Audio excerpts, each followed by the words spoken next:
Chapter 7. Along with the intensifying wind, the sky darkened from the west, and the clouds, approaching in waves, extinguished the constellations one after the other. The dragon went out, the winter maiden went out, and the 7 goats went out. The eye, which shines brightest and longest, went out. The edge of the horizon lit up with short-lived flashes of lightning. Thunder rolled with a dull rumble. The wind abruptly intensified, blowing dust and dry leaves into their eyes. The unicorn neighed and sent a mental signal. Ciri understood immediately what he wanted to say. "There's no time to lose. Our only hope is in a quick escape to the right place and the right time.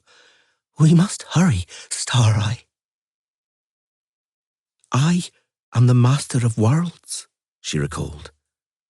"I am of the elder blood. I have power over time and place. I am of Lara Doran's blood." Ihuarahuax neighed, urged them on. Kelpie echoed him with a long drawn-out snort. Ciri put on her gloves. "I'm ready," she said. A buzzing in her ears, a flash and brightness, and then darkness. The water in the lake and the early evening silence bore the curses of the Fisher King, who sat on his boat, jerking and tugging the line, trying to free a lure caught on the lake bottom. A dropped oar thudded. Nimu cleared her throat impatiently. Conwiramures turned away from the window and then bent over the etchings. One of the boards in particular caught her eye. A girl with windswept hair riding a black mare rearing up. Beside her, a white unicorn, also rampant, its mane blown around like the girl's. "I think that's the only fragment of the legend that historians have never quibbled about," commented the novice, unanimously regarding it as a fabrication and a fairy tale embellishment or a delirious metaphor. And painters and illustrators, spiting the scholars, took a liking to the episode. "Look, prithee, each picture is Ciri and the unicorn. What do we have here? Ciri and the unicorn on a cliff above a sea beach. And here, if you please, Ciri and the unicorn in a landscape like something from a drug-induced trance, at night beneath 2 moons. Nimu said nothing. In a word, Conwiramures tossed the boards onto the table. Everywhere it's Ciri and the unicorn. Ciri and the unicorn in the labyrinth of the worlds. Ciri and the unicorn in the abyss of times. Ciri and the unicorn, interrupted Nimu, looking at the window, at the lake, at the boat and the Fisher King thrashing around in it. Ciri and the unicorn emerged from nothingness like apparitions, suspended over some lake or other. And perhaps it's constantly the same lake, one that spans times and places like a bridge, at once different, but nonetheless the same. I beg your pardon? Apparitions. Nimu wasn't looking at her.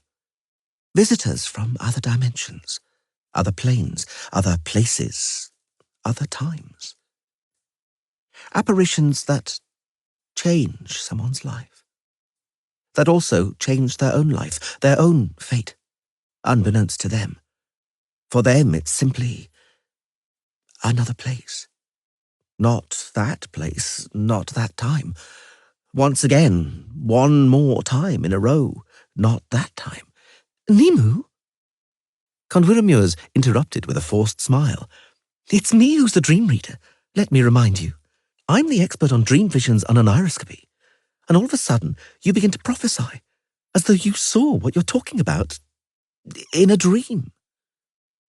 The Fisher King, judging by the sudden intensity of his voice and his cursing, had failed to unhitch the lure, and the line had snapped. Nimu said nothing, and looked at the engravings, at Ciri and the unicorn. I really have seen in a dream what I've been talking about, she finally said very calmly. I saw it many times in my dreams, and once while awake. As it is known, the journey from Chuhos to Malbuk may in certain conditions take even 5 days, and since the letters from the Chuhos commander to Winrich von Kniprod Grand Master of the Order, had without fail to reach the addressee no later than on the day of Pentecost. The knight, Heinrich von Schwelborn, didn't delay and set off the day after Sunday, Exaudi Domine, in order to travel peacefully and with no risk of being late, langsam aber sicher. The knight's attitude greatly pleased his escort, which consisted of 6 mounted crossbowmen commanded by Hasso Planck, a baker's son from Cologne. The crossbowmen and Planck were more accustomed to noble gentlemen who swore, yelled, urged and ordered them to gallop at breakneck speed, and afterwards, when they didn't make it in time anyway, put all the blame on the poor infantry by lying in a way unbefitting a knight, not to mention one from a religious military order. It was warm, though overcast. It drizzled from time to time, and the ravines were enveloped in fog. The hills, overgrown by lush greenery, reminded Sir Heinrich of his native Thuringia, his mother, and the fact that he hadn't had a woman for over a month. The crossbowmen riding at the rear were languidly singing a ballad by Walter von der Vogelweide. Hasso Planck was dozing in the saddle. Wer gute Frau a Liebe hat, der schämt sich aller Miesetat. The journey was proceeding peacefully, and who knows, perhaps it would have been peaceful all the way, had Sir Heinrich not noticed the glistening surface of a lake down below around noon. And because the following day was Friday, and it behoved them to get in holy day food in advance, the knight ordered his men to ride down to the water and look around for a fisherman's homestead. The lake was large, and there was even an island on it. No one knew its name, but it was probably called Holy Lake. In this pagan land, as if in mockery, every second lake was called Holy. Their horseshoes crunched on the shells lying on the shore. Fog hung over the lake, but it was obvious it was uninhabited. There was no sign of a boat, nor a net, nor any living soul. We'll have to search elsewhere, thought Heinrich von Schwelborn. And if not, too bad. We'll eat what we have in our saddlebags, even if that means smoked bacon. And in Malbork, we'll make our confession, the chaplain will demand a penance, and the sin will be absolved. He was about to issue an order when something buzzed in his head under his helmet, and Hasso Planck yelled horrifyingly. Von Schwelborn looked and was struck dumb, and crossed himself. He saw 2 horses, one white and the other black. A moment later, though, he noticed in horror that the white horse had a spirally twisted horn on its domed forehead. He also saw that a girl was sitting on the black, her ashen hair combed so as to obscure her cheek. The group apparition seemed not to be touching either the ground or the water. It looked as though it were suspended above the fog trailing over the surface of the lake. The black horse neighed. "Whoops," said the girl with the grey hair quite distinctly. "Ihre Loche here dead, squeeze me." "Saint Ursula, oh my patron," mumbled Hasso, white as a sheet. The crossbowman froze open-mouthed and made the sign of the cross. Von Schwelborn also crossed himself, after which, with a trembling hand, he drew a sword from a scabbard strapped under his saddle flap. "Heilige Maria, Mutter Gottes," he roared. "Steh mir bei." That day, Sir Heinrich didn't shame his valiant ancestors, the von Schwelborns, including Dietrich von Schwelborn, who had fought bravely at Damietta, and was one of the few not to run away when the Saracens conjured up and set a demon on the Crusaders. After spurring his horse and having recalled his fearless forebear, Heinrich von Schwelborn charged the apparition among the fresh water mussels splashing up from under his horse's hooves. "For the Order and St. George!" The white unicorn reared up like a heraldic emblem.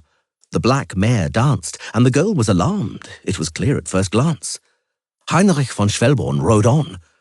Who knows how it all would have ended if the fog hadn't suddenly been blown towards him, and the image of the strange group dissolved, disintegrating into a myriad of colours like a stained glass window smashed by a stone.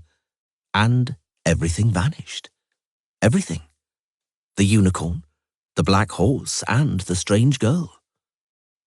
Heinrich von Schwelborn's steed rode into the lake with a splash, stopped, tossed its head, neighed, and ground its teeth on the bit. Hasso Planck, struggling to control his unruly horse, rode over to the knight. Von Schwelborn was huffing and puffing, almost wheezing, goggled-eyed like a fast-day fish. "On the bones of St. Ursula, St. Cordula, and all the 11,000 virgin martyrs of Cologne," Hasso Planck stammered out. "What was it, noble Herr Ritter? A miracle? A revelation?" "Teufelswerk!" von Schwelborn grunted, only now blanching horrifyingly and chattering his teeth. Schwarze Magie, saubere, a damned pagan devil's matter. We ought to get out of here, sire, as quickly as possible. It's not far from Pelplin. Anything to get within the sound of church bells. Sir Heinrich looked back for the last time on a rise just outside the forest. The wind had blown away the fog, and the shining surface of the lake had grown dull and rippled in the places not obscured by the wall of trees. A great osprey circled above the water. Godless pagan land, muttered Heinrich von Schwelborn.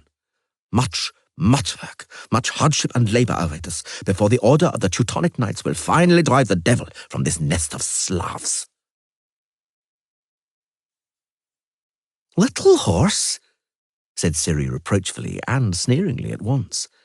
I don't want to be intrusive, but I'm in a bit of a hurry to get back to my world. My friends and family need me.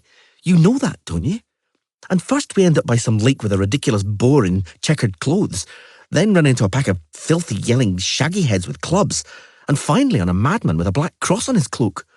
They're the wrong times, the wrong places. Please, do try a bit harder, I beg you.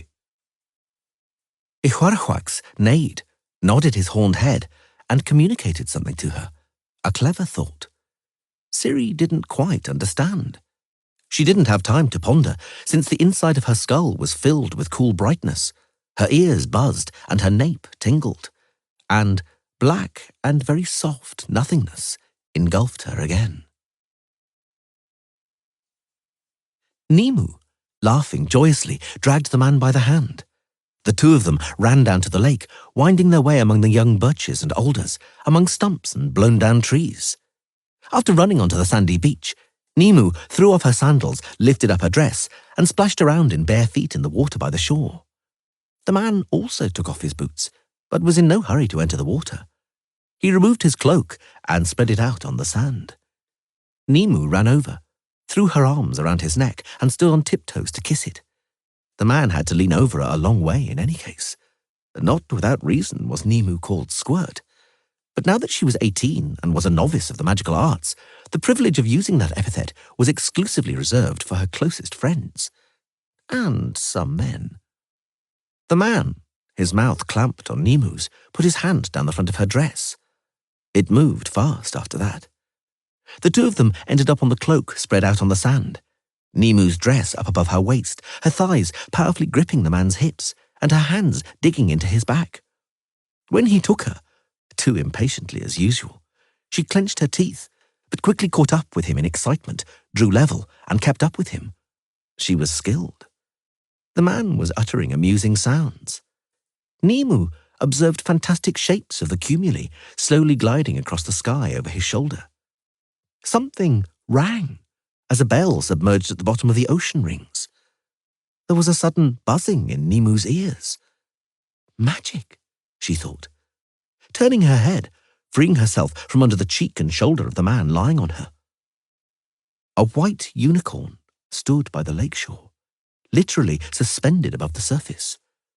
Beside it was a black horse, and in the saddle of the black horse was sitting... But I know that legend. The thought flashed through Nimu's head. I know that fairy tale. I was a child, a little child when I heard that tale. The wandering storyteller, the beggar Pogvist, had told it to her. The witcher Ciri, with a scar on her cheek. The black mare Kelpie. Unicorns. The land of the elves. The movements of the man, who hadn't noticed the phenomenon at all, became more and more urgent, and the sounds he was uttering more and more amusing. Whoops, said the girl on the black mare. Another mistake. It's not this place, not this time. And what's more, I see it's a bad time. I'm sorry. The image blurred and shattered, as painted glass shatters, suddenly fell to pieces, disintegrated in a rainbow-coloured twinkling of sparkles, gleaming in gold. And then all of it vanished. No! Screamed Nimu. No! Don't disappear! I don't want you to go! She straightened her knees and tried to free herself from under the man, but she could not. He was stronger and heavier than her. The man groaned and moaned. Oh, Nimu, oh. Nemo screamed and dug her teeth into his shoulder. They lay on his sheepskin coat, quivering and hot. Nemo looked at the lakeshore, at the caps of foam whipped up by the waves, at the reeds bent over by the wind, at the colourless, hopeless void. The void left by the disappearing legend. A tear trickled down the novice's nose. "Nemo, is something the matter?" "Yes." She cuddled up to him, but carried on looking at the lake. Don't say anything. Hold me, and don't say anything." The man smiled proudly. "I know what happened," he said boastfully. "Did the earth move?" Nemo smiled sadly. "Not just the earth," she replied after a moment's silence. "Not just the earth." A flash. Darkness. The next place. The next place was tenebrous, baleful and foul.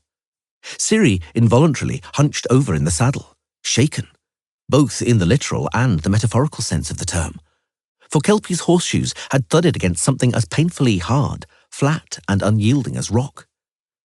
After a long time of gliding in very soft limbo, the impression of hardness was so astonishing and unpleasant that the mare neighed and suddenly lunged aside, beating out a staccato rhythm on the ground that made Ciri's teeth chatter. The second shock, the metaphorical one, was supplied by the smell. Ciri groaned and covered her mouth and nose with her sleeve. She felt her eyes immediately filling with tears. All around rose a sour, acrid, thick and glutinous stench, a smell of burning both choking and dreadful, impossible to define, resembling nothing Ciri had ever smelled.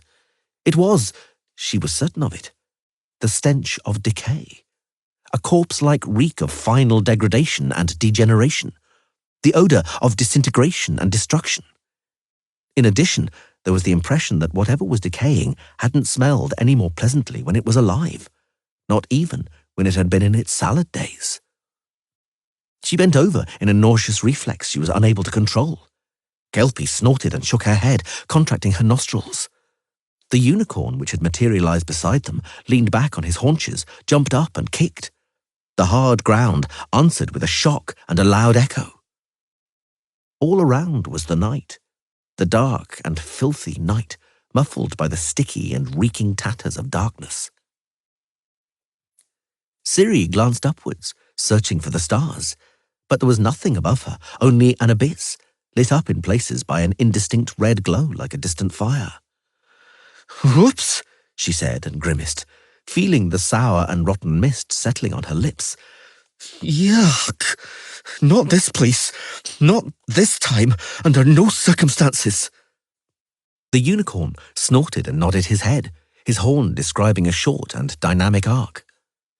The ground, grinding beneath Kelpie's hooves, was rock, but strange, unnaturally smooth, emitting an intensive stench of burning and dirty ash.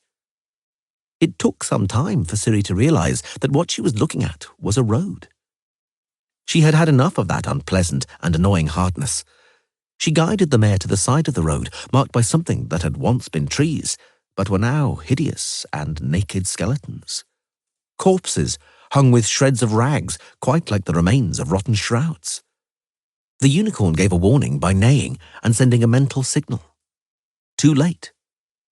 Just beyond the strange road and the dead trees, a heap of scree began, and further away at its edge, a steep slope running downwards almost a precipice.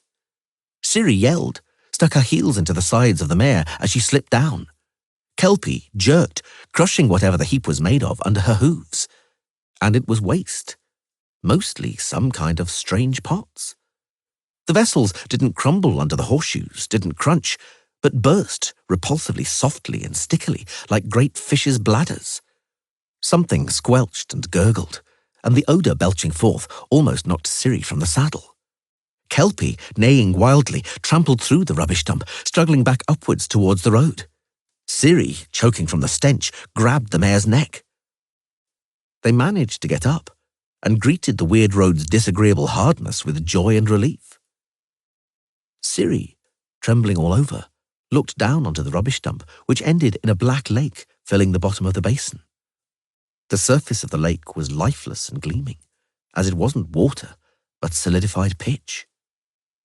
Beyond the lake, beyond the rubbish dumps, the piles of ash and heaps of cinders, the sky was red from distant glows and was marked by trails of smoke. The unicorn snorted. Ciri was about to wipe her watering eyes with her cuff when she suddenly noticed that her entire sleeve was covered in dust. The flecks of dust also covered her thighs, the pommel of her saddle, and Kelpie's mane and neck. The stench was stifling. "Disgusting," she muttered. "Repulsive. I feel like I'm sticky all over. Let's get out of here. Let's get out of here with all haste, little horse." The unicorn pricked up his ears and snorted. "Only you can make it happen. Act. Me? All alone? Without your help?" The unicorn nodded his horned head. Ciri scratched her head, sighed, and shut her eyes. She focused. At first, there was only disbelief, resignation, and fear.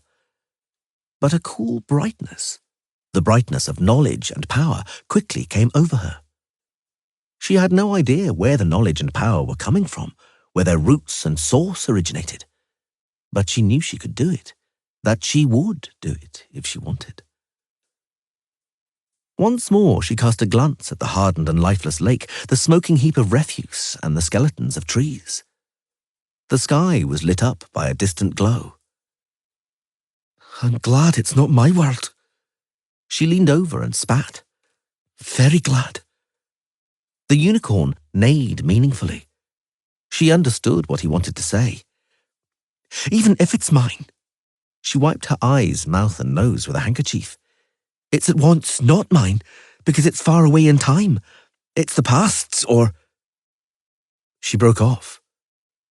"The past," she repeated softly. "I deeply believe it's the past." They greeted the heavy rain, the proper downpour they fell under in the next place, as a blessing. The rain was warm and aromatic, smelling of summer, weeds, mud, and compost. The rain washed the filth from them, purged them. The rain was quite simply a catharsis. Like any catharsis, it also became monotonous, excessive, and unbearable after a short while. After some time, the water she was washing herself in began to wet her annoyingly, run down her neck and chill her unpleasantly. So they got out of that rainy place, for it wasn't that place either, or that time. The next place was very warm, the weather very hot, so Ciri, Kelpie, and the unicorn dried off and steamed like 3 kettles. They found themselves on some sweltering moors at the edge of a forest. At once it could be deduced it was a very large forest, quite simply a dense, wild, and inaccessible wilderness. Hope that it might be Brokilon forest thumped in Ciri's heart, the hope that at last it might be a familiar and appropriate place. They rode slowly along the edge of the forest. Ciri was looking out for something that might serve as a sign. The unicorn snorted, raised his head and horn, and looked around. It was anxious. "Do you think, little horse," she asked, "that they might be following us?" A snort, comprehensible and unambiguous, even without telepathy. "We haven't managed to flee far enough away yet." She didn't understand what he telepathically told her in answer. There was no far or near? A spiral? What spiral? She didn't understand what he was talking about, but the anxiety infected her. The scorching moors weren't the right place or the right time. They understood it in the early evening, when the heat eased off, and instead of 1, 2 moons rose in the sky above the forest. One large, the other small. The next place was a seashore, a steep cliff from which they saw breakers crashing against strangely shaped rocks. They smelled the sea wind, and terns, black-headed gulls, and petrels screeched, covering the ledges of the cliff in a restless white layer. The sea reached all the way to the dark, cloudy horizon. Down below on the rocky beach, Ciri suddenly noticed the skeleton of a gigantic fish with a horrendously huge head partly buried in the shingles. Its great teeth, bristling in its sun-bleached jawbones, were at least 3 spans long, and it seemed one could have ridden a horse into its maw and easily paraded under the portals of its ribs without knocking one's head against its spine. Ciri wasn't certain if fish like that existed in her world and her time. They rode along the edge of the cliff, and the seagulls and albatrosses weren't frightened at all, reluctantly moving out of their way. Why? They even tried hard to peck and pinch the feathers on Kelpie and Ihuarhuax's fetlocks. Ciri instantly understood that the birds had never seen a human or a horse or a unicorn. Ihuarhuax snorted, shook his head and horn, clearly anxious. It turned out he had reason to be. Something creaked, just like canvas being torn. The terns rose with a cry and a fluttering, for a moment covering everything in a white cloud. The air above the cliff suddenly vibrated and became blurred like glass with water spilled over it. And then it shattered like glass, and darkness poured out of the rupture, while riders spilled out of the darkness. Around their shoulders fluttered cloaks, whose vermilion amaranth crimson colour brought to mind the glow of a fire in a sky lit up by the blaze of the setting sun. De Gruatri, the red horseman. Even before the crying of birds and the neighing of the unicorn had died away, Ciri had reined her mare around and spurred her into a gallop. But the air also ruptured in another place, and from the rupture, cloaks fluttering like wings, rushed out more horsemen. The semicircle of the noose closed, pressing them against the cliff. Ciri cried out, jerking Swallow out of its scabbard. The unicorn summoned her with a sharp signal that penetrated her brain like a needle. She understood at once this time. He was showing her the way, a gap in the circle. He meanwhile reared up, neighed piercingly, and charged at the elves with his horn lowered menacingly. "Little horse! Save yourself, Star-Eye. Don't let them catch you." She pressed herself against Kelpie's mane. 2 elves barred her way. They had lassos, nooses on long shafts. They tried to throw them over Kelpie's neck. The mare nimbly twisted her head out of reach of one, but didn't slow her gallop for a second. Ciri severed the other noose with a single flourish of her sword and urged Kelpie with a cry to run quicker. The mare flew like a hurricane. But others were now hard on their heels. She could hear their cries, the thud of their hooves, the flapping of their cloaks. "What about Little Horse?" she thought. "What have they done to him?" There was no time for reflection. The unicorn was right. She couldn't let them capture her again. She had to dive into space, hide, and lose herself in the labyrinth of places and times. She focused, sensing with horror that all she had in her head was a void and a strange, ringing, quickly growing hubbub. "They're casting a spell on me," she thought. "They want to beguile me with witchcraft. Over my dead body. Spells have a range. I won't let them get close to me. Run, Kelpie!" The black mare stuck out her neck and flew like the wind. Ciri flattened herself on her neck to minimize air resistance. The cries from behind her back, a moment earlier still loud and dangerously close, faded, drowned out by the screaming of frightened birds. Then they became harder and harder to make out. Remote. Kelpie flew like a hurricane, so fast the sea wind howled in her ears. A note of fury sounded in the distant shouts of the pursuers. They understood they couldn't keep up, that they had no chance of catching up with the black mare, who was running without any sign of fatigue, as light, soft, and supple as a cheetah.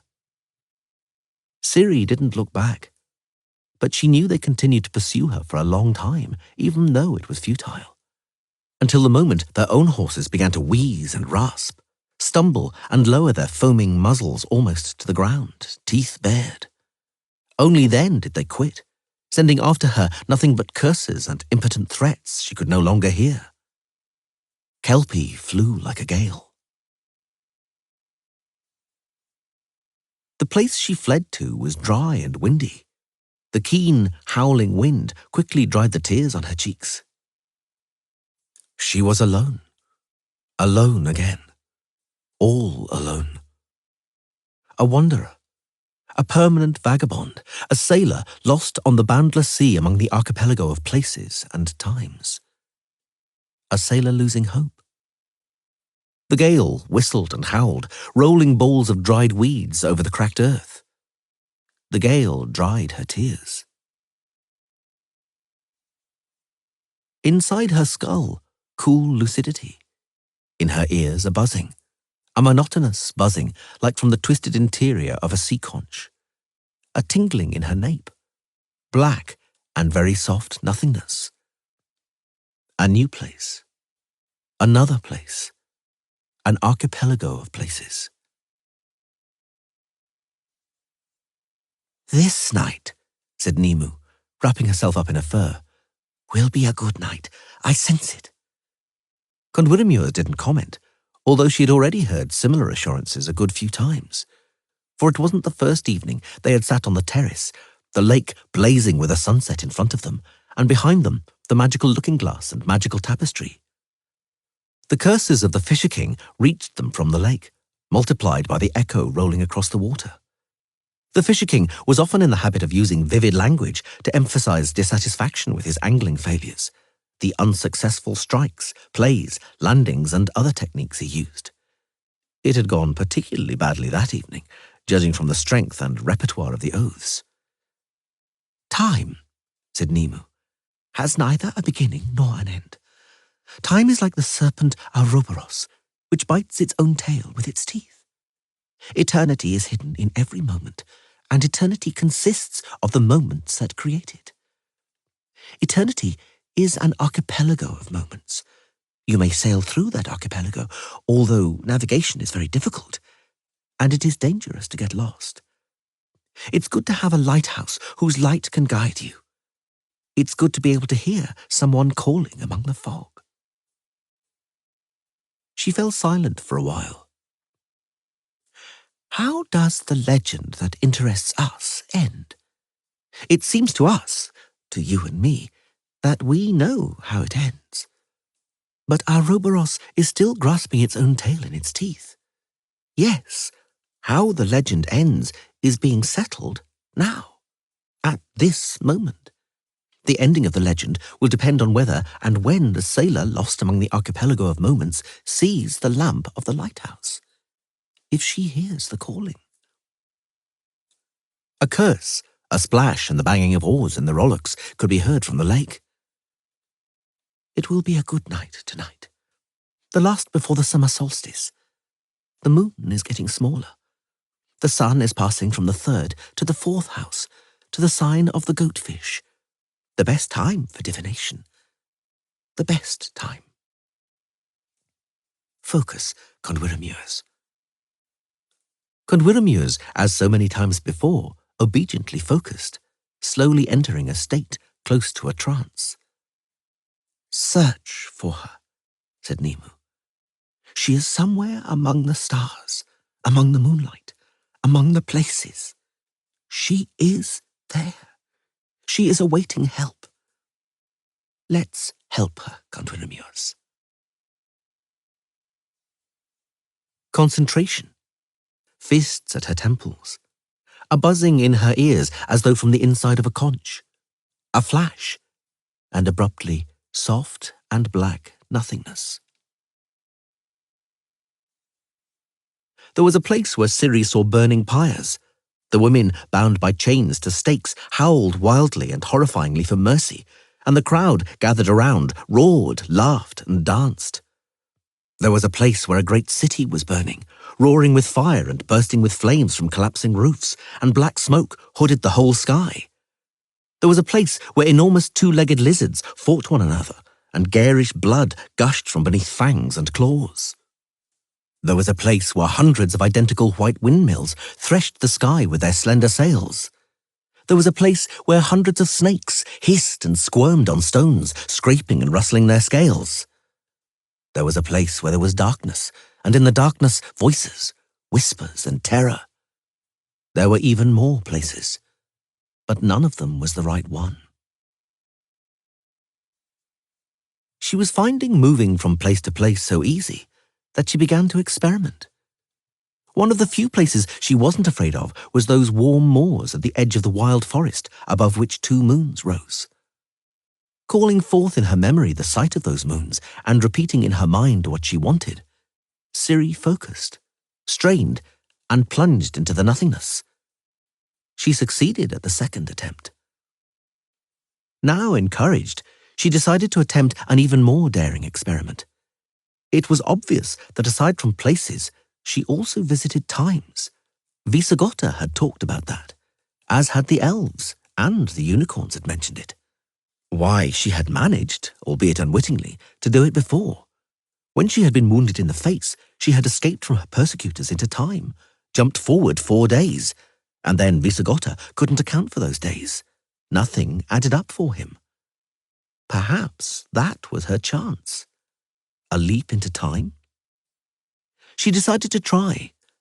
The burning city, for example, couldn't be burning permanently, could it? And if she were to get there before the fire, or after it? She landed almost in the center of the fire, scorching her eyebrows and eyelashes and arousing horrendous panic amongst the victims of the fire fleeing from the blazing city. She escaped to the friendly moors. It probably wasn't worth taking a risk like that, she thought. The devil only knows how it might end. I do better with places, so I'll stick to places. Let's try to get to places. Familiar places, ones I remember well, and ones I have pleasant associations with. She began with the Temple of Melitele, imagining the gate, the building, the grounds and the workshop, the novices' dormitory, and the rooms where Yennefer lived. She concentrated with her fists against her temples, evoking in her memory the faces of Nennika, Euronid, Katya, and Iola II. Nothing came of it. She found herself in some swamps, shrouded in mist and swarming with mosquitoes, resounding with the whistling of turtles and the deafening croaking of frogs.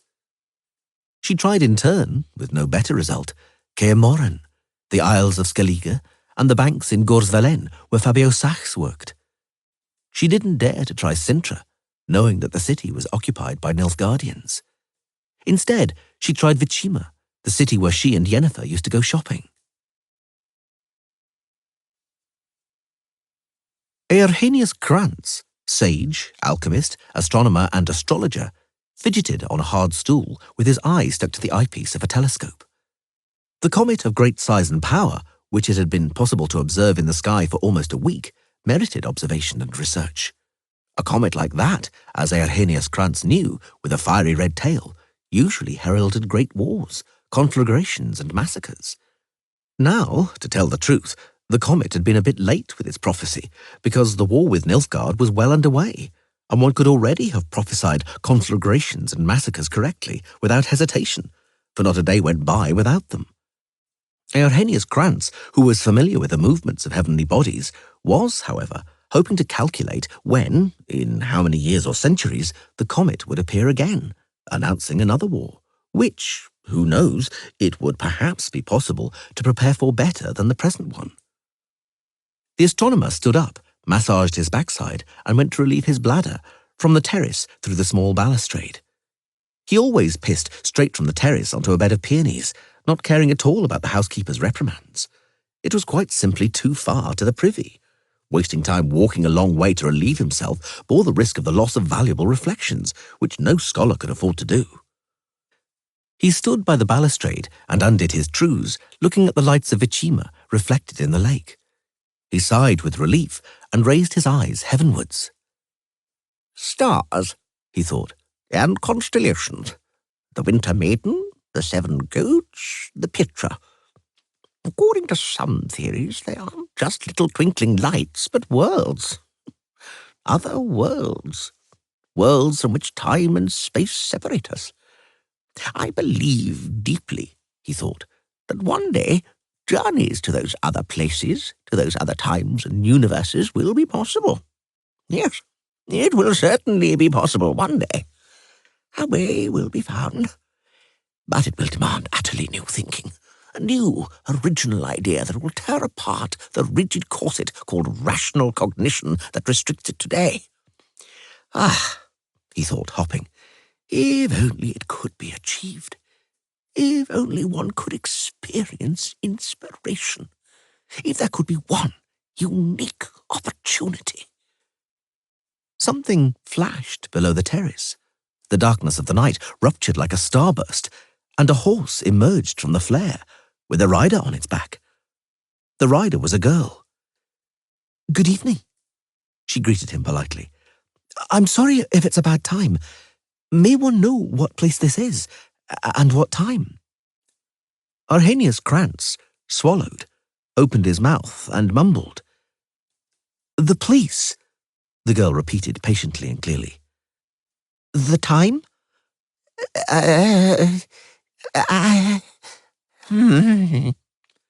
The horse snorted. The girl sighed. "Well, it must be the wrong place again. The wrong place, the wrong time. But answer me, fellow, with at least one comprehensible word, for I can't be in a world where people have forgotten articulate speech." One little word? Then bugger you stupid old goat," said the girl, and vanished, along with the horse. Arrhenius Krantz closed his mouth. He stood for a while by the balustrade, staring into the night, at the lake and the distant lights of Ichima reflected in it. Then he buttoned up his trousers and returned to his telescope. The comet swiftly flashed across the sky. One ought to observe it, not let the eyepiece and eye lose sight of it. Track it until it disappeared into the chasms of the universe. It was an opportunity, and a scholar cannot waste such an opportunity. "Perhaps I could try from another direction," she thought, staring at the two moons above the moor, now visible as two crescents, one small, the other large and less crescent. "Perhaps not imagine places or faces," she thought, "but strongly wish for something very strongly, right from my belly. What harm is there in trying? Geralt. I want to go to Geralt. I very much want to go to Geralt." "Oh no!" she cried. "Where have I bloody ended up now?" Kelpie confirmed that she thought the same by whinnying, belching steam from her nostrils and scraping her snowbound hooves. The blizzard whistled and moaned, blinding them. Sharp snowflakes stung her cheeks and hands. The cold chilled her to the marrow, nipped her joints like a wolf. Ciri trembled, hunching her shoulders and hiding her neck in the meagre, non-existent protection of her turned-up collar. To the left and right rose majestic, menacing peaks, grey, glazed monuments whose summits vanished somewhere high up in the fog and blizzard. A swift, very swollen river, dense with frasil and lumps of ice, sped along the bottom of the valley. It was white all around, and cold. "So much for my abilities," thought Ciri, feeling the inside of her nose freezing. "So much for my power. A fine master of the worlds. Well, well. I wanted to go to Geralt, and I ended up in the middle of some bloody wilderness, winter and blizzard. Come on, Kelpie. Move or you'll go numb." She grabbed the reins with fingers paralyzed by the frost. Gee up, girl. I know it's not the place it's meant to be. I'll soon get us out of here. We'll soon return to our warm moor. But I have to concentrate, and that may take some time. So move yourself. Come on, right." Kelpie belched steam from her nostrils. The strong wind blew. Snow stuck to her face, melting on her eyelashes. The freezing snowstorm howled and whistled. "Look!" called Angoulême, out-shouting the blizzard. "Look there! There are tracks! Someone rode that way!" "What are you saying?" Geralt unwrapped the shawl he had wrapped around his head to protect his ears from frostbite. "What are you saying, Angoulême?" "Tracks! Hoofprints!" "A horse! Here!" Caer also had to shout.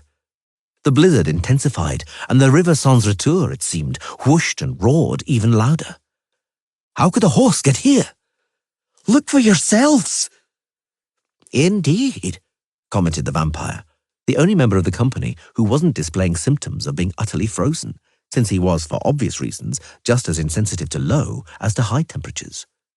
Hoof prints? But are they horses? It's impossible for it to be a horse. Ciri massaged his cheeks and nose hard. Not in the middle of nowhere. The tracks must have been left by some wild animal. Most probably a mouflon. Mouflon yourself? Yelled Angoulême. When I say a horse, I mean a horse. Milva, as usual, preferred practice to theory. She dismounted and bent over, pushing her fox fur calpac back on her head. The pup's right, she decided after a moment. It's a horse. I think it's even shod, but it's hard to say. The blizzard has covered the tracks. It rode over there into that ravine. Ha! Angoulême banged her arms together briskly. I knew it. Somebody lives here, in the vicinity. Let's follow the trail. Perhaps we'll find some warm cottage or other. Perhaps he'll let us get warm. Perhaps he'll treat us to something. For certain, said Ciri with a sneer. Most probably a crossbow bolt. It would be most sensible to keep to our plan and the river, Regis decided in his most omniscient tone. Then we won't be at risk of getting lost. And further down the Sans Retour, there was meant to be a trapper's manufactory. There's a greater likelihood they'll put us up there. Get out. What do you see? The Witcher said nothing and fixed his eyes on the snowflakes swirling in the blizzard. We'll follow the tracks, he finally decided. Actually, began the vampire, but Geralt immediately interrupted him. Follow the hoof prints. Ride. They spurred their steeds, but didn't get very far. They ventured not more than a quarter of a furlong into a gorge. That's it. Angoulême stated a fact, looking at the quite smooth and virginal snow. Now you see it, now you don't. Like an elven circus. What now, Witcher? Ciri turned around in the saddle. The tracks have ceased. They've been covered up by the blizzard. No, they haven't, Milva said. The blizzard doesn't reach here, in the canyon. What happened to the horse, then? The archer shrugged, huddled up in the saddle, pulling her head into her shoulders. Where's that horse? Ciri wasn't giving up. Did it vanish? Evaporate? Or perhaps we imagined it. Geralt? What do you say? The gale howled above the ravine, whipping up and swirling the snow.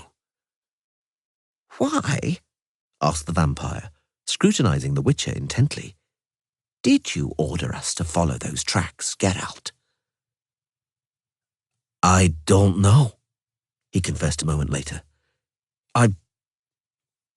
I felt something. Something touched me. Never mind what. You were right, Regis. Let's go back to the Sans Retour and keep by the river without any excursions or diversions that might end badly. According to what Reynard said, the real winter and bad weather only begin in the Malheur Pass. When we get there, we'll have to be sound in body. Don't just stand there, we're turning around. Without having cleared up what happened to that strange horse. What's there to explain? The Witcher said bitterly. The tracks were swept away and that's that. Anyway, maybe it really was a mouflon. Milva looked at him strangely, but refrained from comment. When they returned to the river, the mysterious tracks were no longer there either, for they had been covered up by wet snow. Frasil was floating densely. Pieces of pack ice were swirling and turning around in the tin-grey current of the Sans Retour. I'll tell you something, Angoulême piped up, but promise you won't laugh. They turned around. In her woolen pom-pom hat pulled down over her eyes, with cheeks and nose red from the cold, wearing a shapeless sheepskin coat, the girl looked funny, a dead ringer for a small, plump kobold. I'll tell you something about those tracks. When I was with Nightingale in the Hansa, they said that during the winter, the Mountain King, leader of the ice demons, rides on an enchanted horse in the passes. To meet him face to face is certain death. What do you say to that, Geralt? Is it possible that anything, he interrupted her, anything's possible? On we go, company. Before us is the Malheur Pass. The snow lashed and whipped, the wind blew, and ice demons whistled and wailed amidst the blizzard. Except the moor she'd landed on wasn't the one she knew, Ciri realized at once. She didn't even have to wait until evening. She was sure she wouldn't see the two moons. The forest along whose edge she rode was as wild and inaccessible as the other one, but differences could be seen. Here, for example, there were more birches and fewer beeches.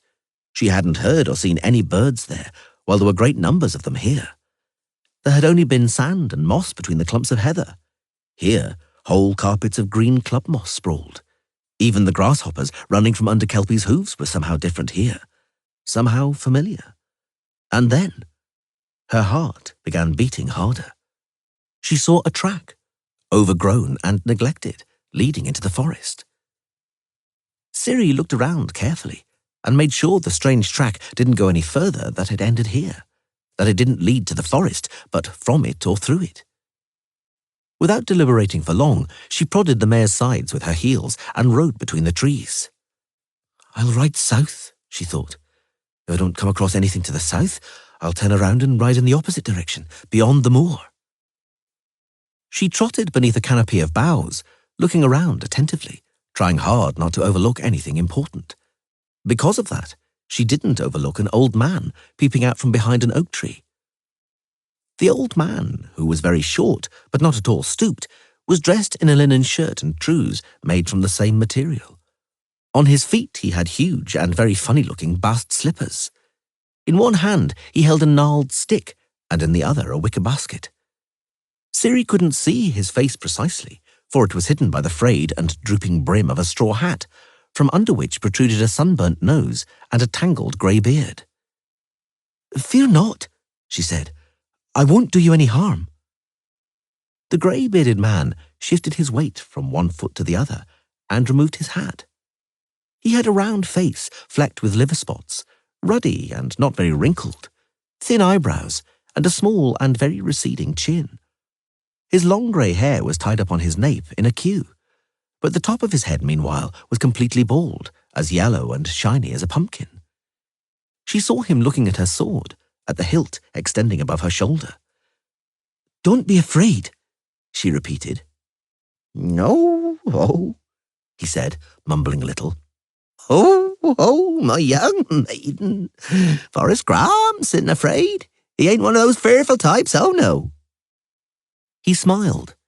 He had large, very protruding teeth because of a bad occlusion and receding jaw. It was because of that he mumbled so much. "Forrest Graham's ain't afraid of wanderers," he repeated, "or even brigands. Forrest Graham's is poor. He's a poor thing.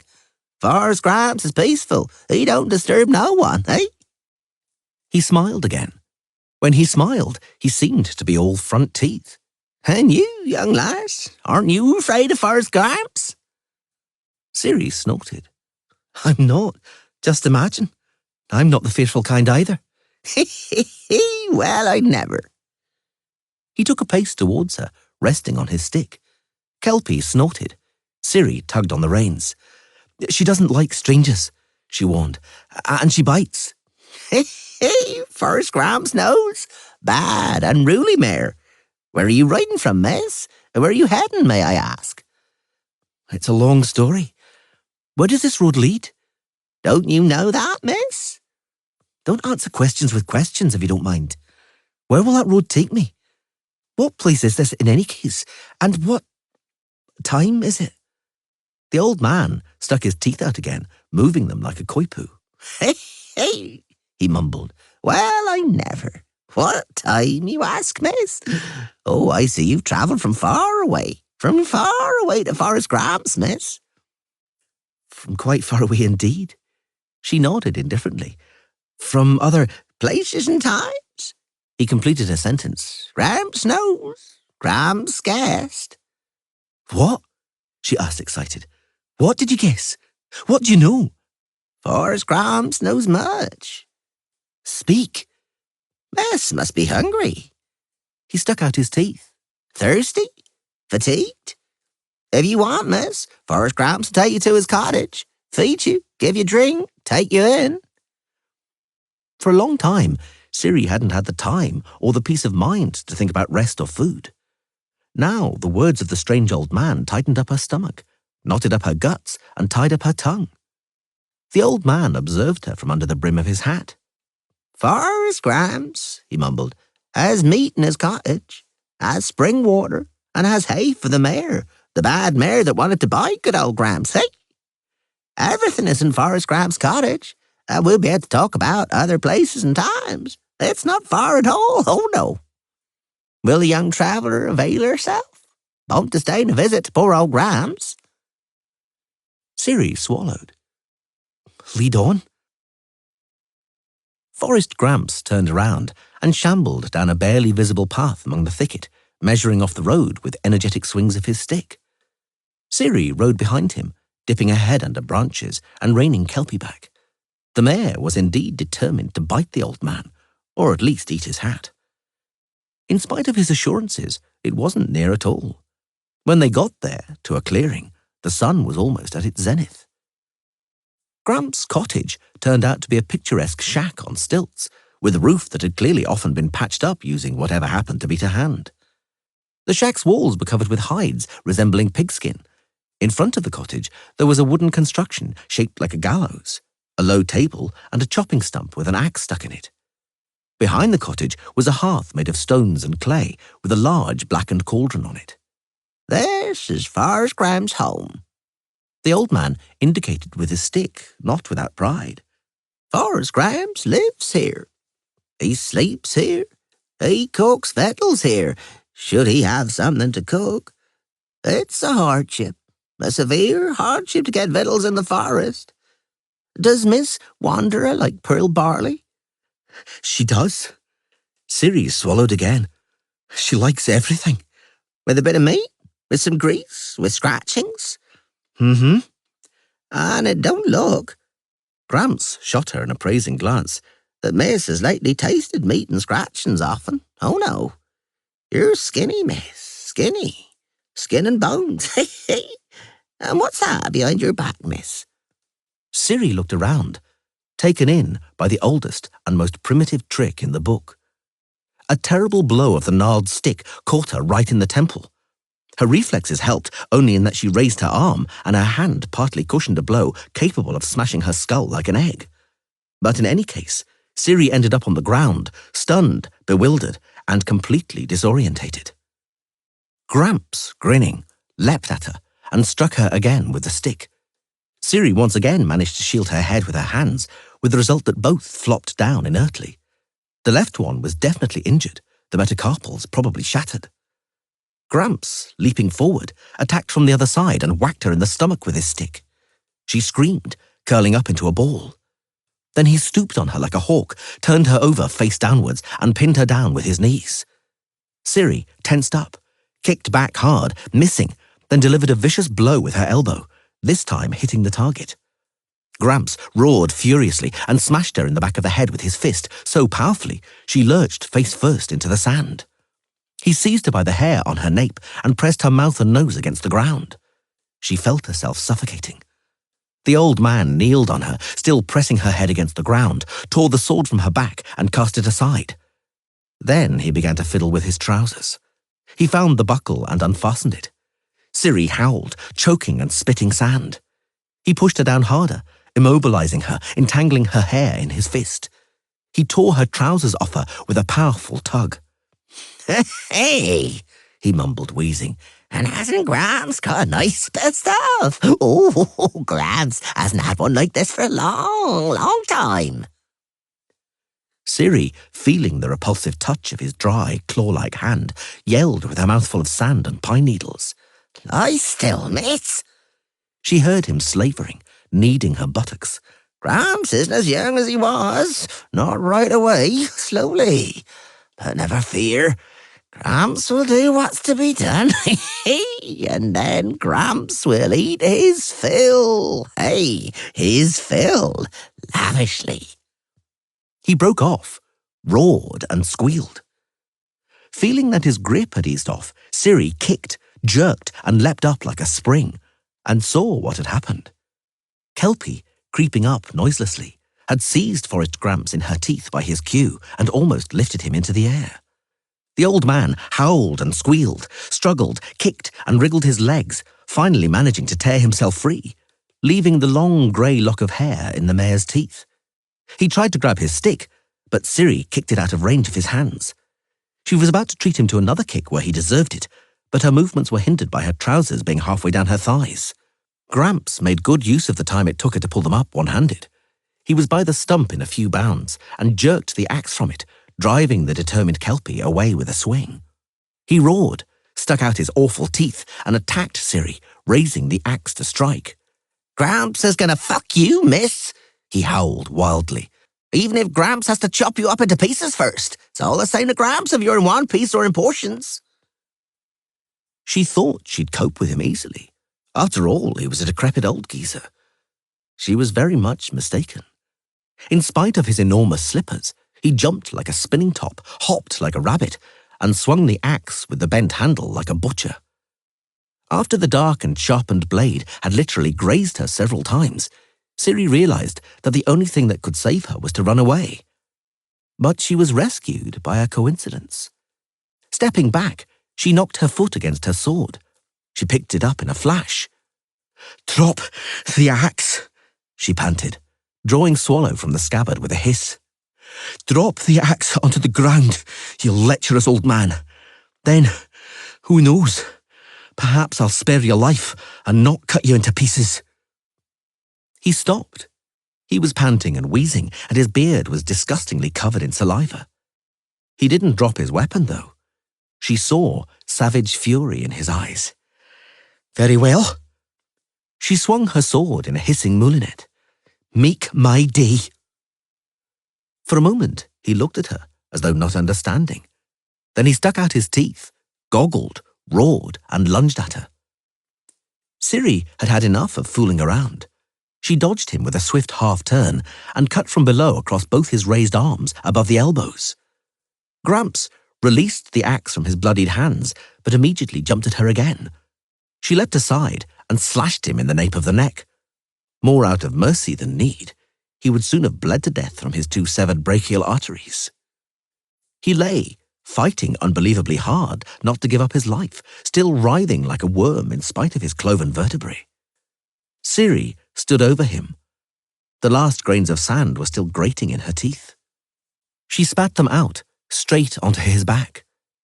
He was dead before she finished spitting. The strange construction in front of the cottage, resembling a gallows, was equipped with iron hooks and a block and tackle. The table and chopping block were worn smooth, sticky with grease, and reeked horribly, like a shambles. In the kitchen, Ciri found a cauldron of the pearl barley he had offered her, swimming in grease, full of pieces of meat and mushrooms. She was very hungry, but something told her not to eat it. She only drank some water from a wooden pail and nibbled a small, wrinkled apple. Behind the shack, she found a cellar with steps, deep and cool. In the cellar stood pots of lard. Something was hanging from the ceiling. The remains of a side of meat. She ran out of the cellar, stumbling on the steps as though devils were pursuing her, then fell over in some nettles, jumped up, and ran tottering over to the cottage, grabbing with both hands one of the stilts supporting it. Although she had almost nothing in her stomach, she vomited very spasmodically for a very long time. The side of meat hanging in the cellar belonged to a child. Led by the strong smell, she found a water-filled hollow in the forest into which the prudent forest Gramps would throw scraps of what it wasn't possible to eat.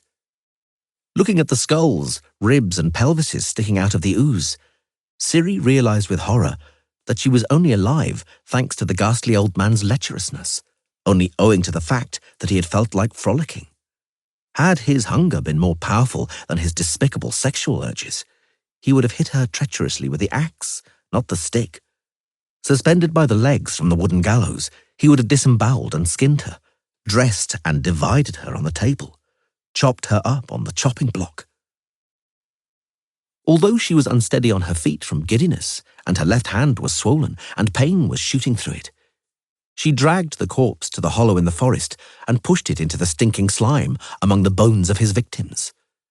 She returned, covered up the entrance to the cellar with branches and twigs, and the yard and entire small holding with brushwood. Then she meticulously set fire to it all from 4 sides. She only rode away once it had thoroughly caught fire, when the fire was raging and roaring satisfactorily, when she was certain that no rain showers would interfere with all traces of that place being obliterated. Her hand wasn't in such bad shape. It was swollen. Indeed, it hurt awfully, but probably no bones were broken. As evening approached, only one moon indeed rose. But somehow, strangely, Ciri didn't feel like considering this world hers, nor staying in it longer than need be. "It'll be a good night tonight," murmured Nimue. "I can sense it." Conwiramur sighed. The horizon blazed gold and red. There was a stripe of the same colour on the lake from the horizon to the island. They sat in armchairs on the terrace, with the looking-glass in the ebony frame and the tapestry depicting the old castle, hugging a rock wall behind them, looking at themselves in the mountain lake. "How many evenings," thought Conwiramur, "how many evenings have we sat like this until dusk has fallen, and later, in the dark, without any results, just talking?" It was getting cool. The sorceress and the novice covered themselves with furs. From the lake they heard the creaking of the rowlocks of Fisher King's boat, but they couldn't see it. It was obscured by the brilliance of the sunset. "I quite often dream," Conwiramur returned to their interrupted conversation, "that I'm in an icy wasteland, where there's nothing but the white of the snow and mounds of ice glistening in the sun. And there's a silence ringing in the ears, an unnatural silence.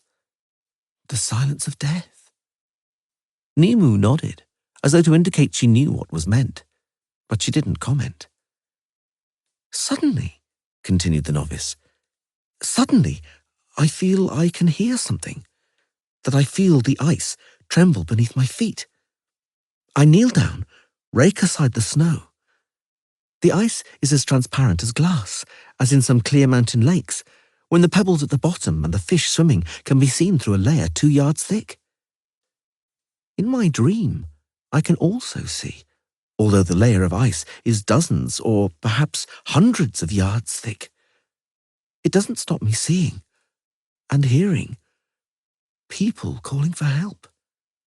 At the bottom, deep beneath the ice, is a frozen world." Nimue didn't comment this time either. "Of course, I know what the source of that dream is," continued the novice. "Eithlinna's prophecy, the infamous white frost, the time of frost and the wolfish blizzard. The world dying among the snows and ice, in order, as the prophecy says, to be born again centuries later, cleansed and better." "I believe deeply," said Nimue softly, "that the world will be born again. Whether into something better, not particularly." "I beg your pardon?" "You heard me. Didn't I mishear? Nimue, the white frost has already been prophesied thousands of times. Every time the winter is severe, it's been said that it has come. Right now, even children don't believe that any winter is capable of endangering the world." Well, children don't believe. But I, just imagine, do." "Based on any rational premises?" asked Conwiramur with a slight sneer, "or only on a mystical faith in the infallibility of elven predictions?" Nimue said nothing for a long while, picking at the fur she was draped in. "The Earth," she finally began in a slightly sermonizing tone, "has a spherical shape and orbits the sun. Do you agree with that?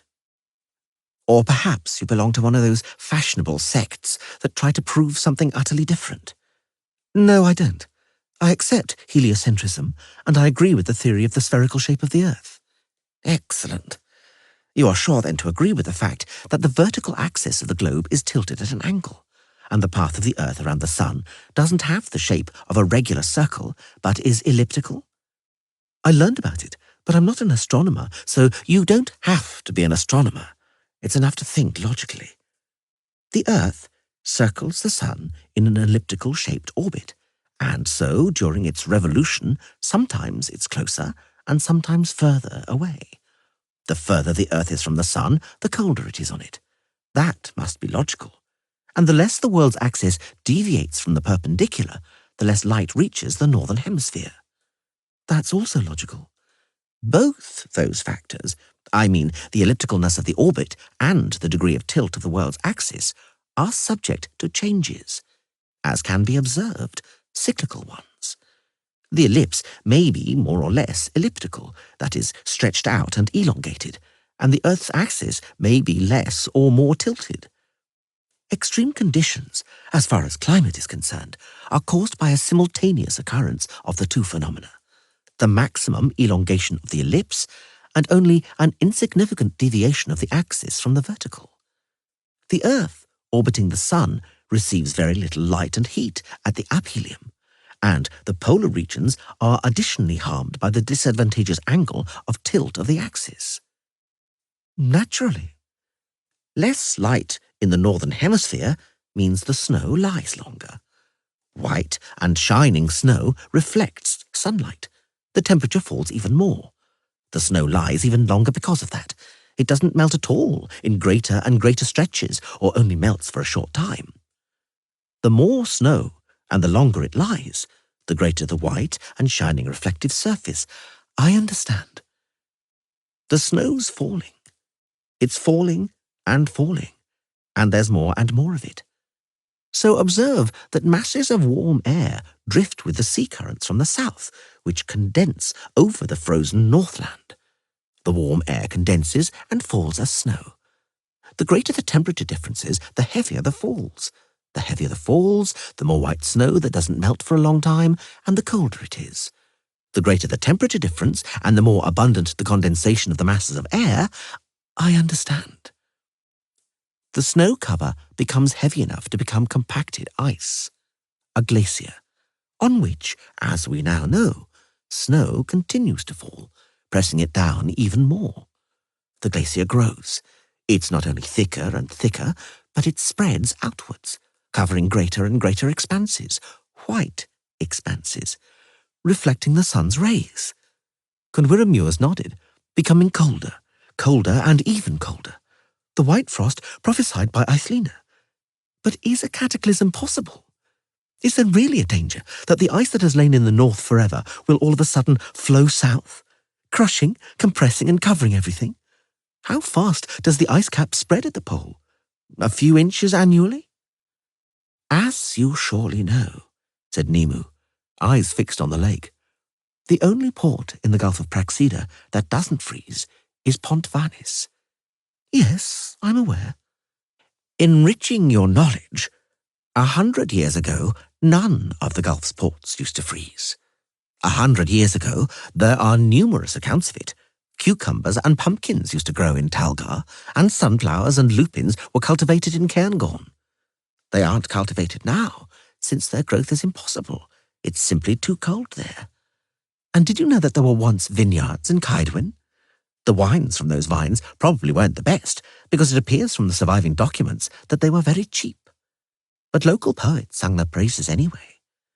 Today, vines don't grow in Caedwyn at all, because today's winters, unlike the former ones, bring hard frosts, and a hard frost kills vines. It doesn't just retard growth, it simply kills, destroys. I understand. Yes, Nimu reflected. What more is there to add? Perhaps that it snows in Talgar in the middle of November and drifts south at a speed of more than 50 miles a day. That at the end of December and the beginning of January, snowstorms occur by the Alba, where still 100 years ago snow was a sensation. And that every child knows that the snows melt and the lakes thaw in April in our region, don't they? And every child wonders why that month is called April. The opening. Didn't it surprise you? Not especially, admitted Condwiramuers. Anyway, at home in Vicovaro, we didn't say April, but Falsebloom, or in the Elven, Birka. But I understand what you're implying. The name of the month comes from ancient times when everything really did bloom in April. Those distant times are all 120 years ago. That's virtually yesterday, girl. Eithlina was absolutely right. Her prophecy will be fulfilled. The world will perish beneath a layer of ice. Civilization will perish through the fault of the destroyer, who had the opportunity to open a path to hope.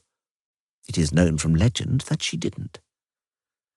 For reasons that the legend doesn't explain, or explains with the help of a vague and naive moral. That's true, but the fact remains a fact. The white frost is a fact. The civilization of the Northern Hemisphere is doomed to extinction. It will vanish beneath the ice of a spreading glacier, beneath permanent pack ice and snow. There's no need to panic, though, because it'll take some time before it happens. The sun had completely set, and the blinding glare had disappeared from the surface of the lake. Now, a streak of softer, paler light lay down on the water. The moon rose over Innisvitra, as bright as a gold sovereign chopped in half. "How long?" Conwiramuers asked. "How long, according to you, will it take? I mean, how much time do we have?" "A good deal." "How much, Nimu?" "Some 3,000 years." On the lake, the Fisher King banged his oar down in the boat and swore. Conwiramuers sighed loudly. "You've reassured me a little," she said after a while. "But only a little." The next place was one of the foulest Ciri had visited. It certainly appeared in the top ranking and at the top of that ranking. It was a port channel. She saw boats and galleys by jetties and posts, saw a forest of masts, saw sails sagging heavily in the still air. Smoke, clouds of stinking smoke, were creeping and hanging all around. Smoke also rose from behind crooked shacks by the channel.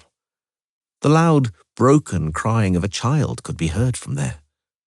Kelpie snorted, jerking her head sharply, and stepped back, banging her hooves on the cobbles. Ciri glanced down and noticed some dead rats. They were lying everywhere. Dead rodents contorted in agony with pale pink paws. "Something's not right here," she thought, feeling horror gripping her. "Something's wrong here. Get out of here. Run from here as quickly as possible." A man in a gaping shirt was sitting under hanging nets and lines, his head resting on his shoulder. A few paces away lay another. They didn't look as if they were asleep. They didn't even twitch when Kelpie's horseshoes clattered on the stones right next to them. Ciri bowed her head, riding under the rags hanging from washing lines and giving off an acrid odor of filth. There was a cross on the door of one of the shacks, painted in whitewash. Black smoke left a trail in the air behind the roof. The child was still crying. Somebody shouted in the distance. Somebody closer coughed and wheezed. A dog howled. Ciri felt her hand itching. She looked down. Her hand was flecked with the black dots of fleas like caraway seeds. She screamed at the top of her voice, shaking all over in horror and revulsion. She began to brush herself off, waving her arms wildly. Kelpie, alarmed, burst into a gallop, and Ciri almost fell off. Squeezing the mare's sides with her thighs, she combed and ran her fingers through her hair. She shook her jacket and blouse. Kelpie galloped into a smoke-enveloped alleyway. Ciri screamed with terror. She rode through hell, through an inferno, through the most nightmarish of nightmares, among houses marked with white crosses, among smouldering piles of rags, among the dead lying singly, and those who lay in heaps one upon the other, and among living, ragged, half-naked spectres with cheeks sunken from pain, grovelling through dung, screaming in a language she didn't understand, stretching out towards her bony arms, covered in horrible, bloody pustules. "Run! Run from here!" Even in the black nothingness, in the oblivion of the archipelago of places, Ciri could still smell that smoke and stench in her nostrils. The next place was also a port. There was also a quay here, with a piled canal busy with cogs, launches and other craft, and above them a forest of masts. But here, in this place, above the masts, seagulls were cheerfully screeching, and it stank in a normal, familiar way, of wet wood, pitch, seawater, and also fish in all its three basic varieties, fresh, rotten, and fried. Two men were arguing on the deck of a cog, shouting over each other in raised voices. She understood what they were saying. It was about the price of herrings. Not far away was a tavern.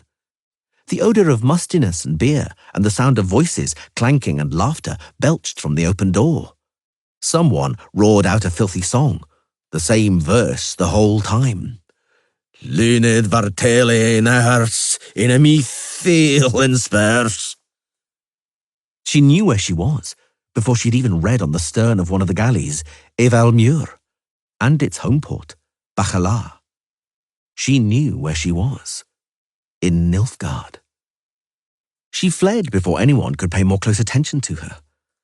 But before she managed to dive into nothingness, a flea, the last of the ones that had crawled all over her in the previous place, that had survived the journey in time and space, nestled in a fold of her jacket, leapt a great flea leap onto the wharf.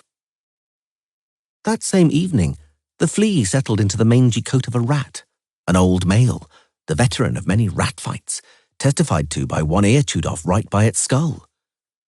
That same evening, the flea and the rat embarked on a ship, and the next morning set sail on a voyage, on a barge, old, neglected, and very dirty. The barge was called Katrina. That name was to pass into history, but no one knew that then. The next place, difficult though it was to believe, was a truly astonishingly idyllic scene. A thatched tavern grown over with wild vines, ivy and sweet peas stood among hollyhocks by a peaceful, lazy river flowing among willows, alders and oaks bent over the water, right beside a bridge connecting the banks with its elegant stone arch. A sign with gilded letters on it swung over the porch. The letters were completely foreign to Ciri, but there was quite a well-executed picture of a cat, so she assumed it was the Black Cat Tavern. The scent of food drifting from the tavern was simply captivating. Ciri did not ponder for long. She straightened her sword on her back and entered. It was empty inside. Only one of the tables was occupied by three men with the appearance of peasants. They didn't even look at her. Ciri sat down in the corner with her back to the wall. The innkeeper, a corpulent woman in a perfectly clean apron and horned cap, approached and asked about something. Her voice sounded jangling but melodic. Ciri pointed a finger at her open mouth, patted herself on the stomach, after which she cut off one of the silver buttons on her jacket and laid it on the table. Seeing a strange glance, she set to cutting off another button, but the woman stopped her with a gesture and a hissing, though nicely ringing word.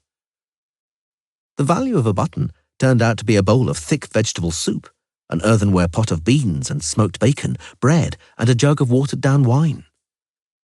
Ciri thought she'd probably burst into tears at the first spoonful, but she controlled herself. She ate slowly, delighting in the food. The innkeeper came over, jingling questioningly, and laid her cheek on her pressed-together hands. Would she stay the night? "I don't know," said Ciri. "Perhaps. In any case, thank you for the offer." The woman smiled and went out into the kitchen. Ciri unfastened her belt and rested her back against the wall. She wondered what to do next.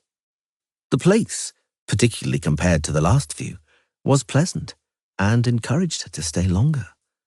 She knew, though, that excessive trust could be dangerous and lack of vigilance fatal.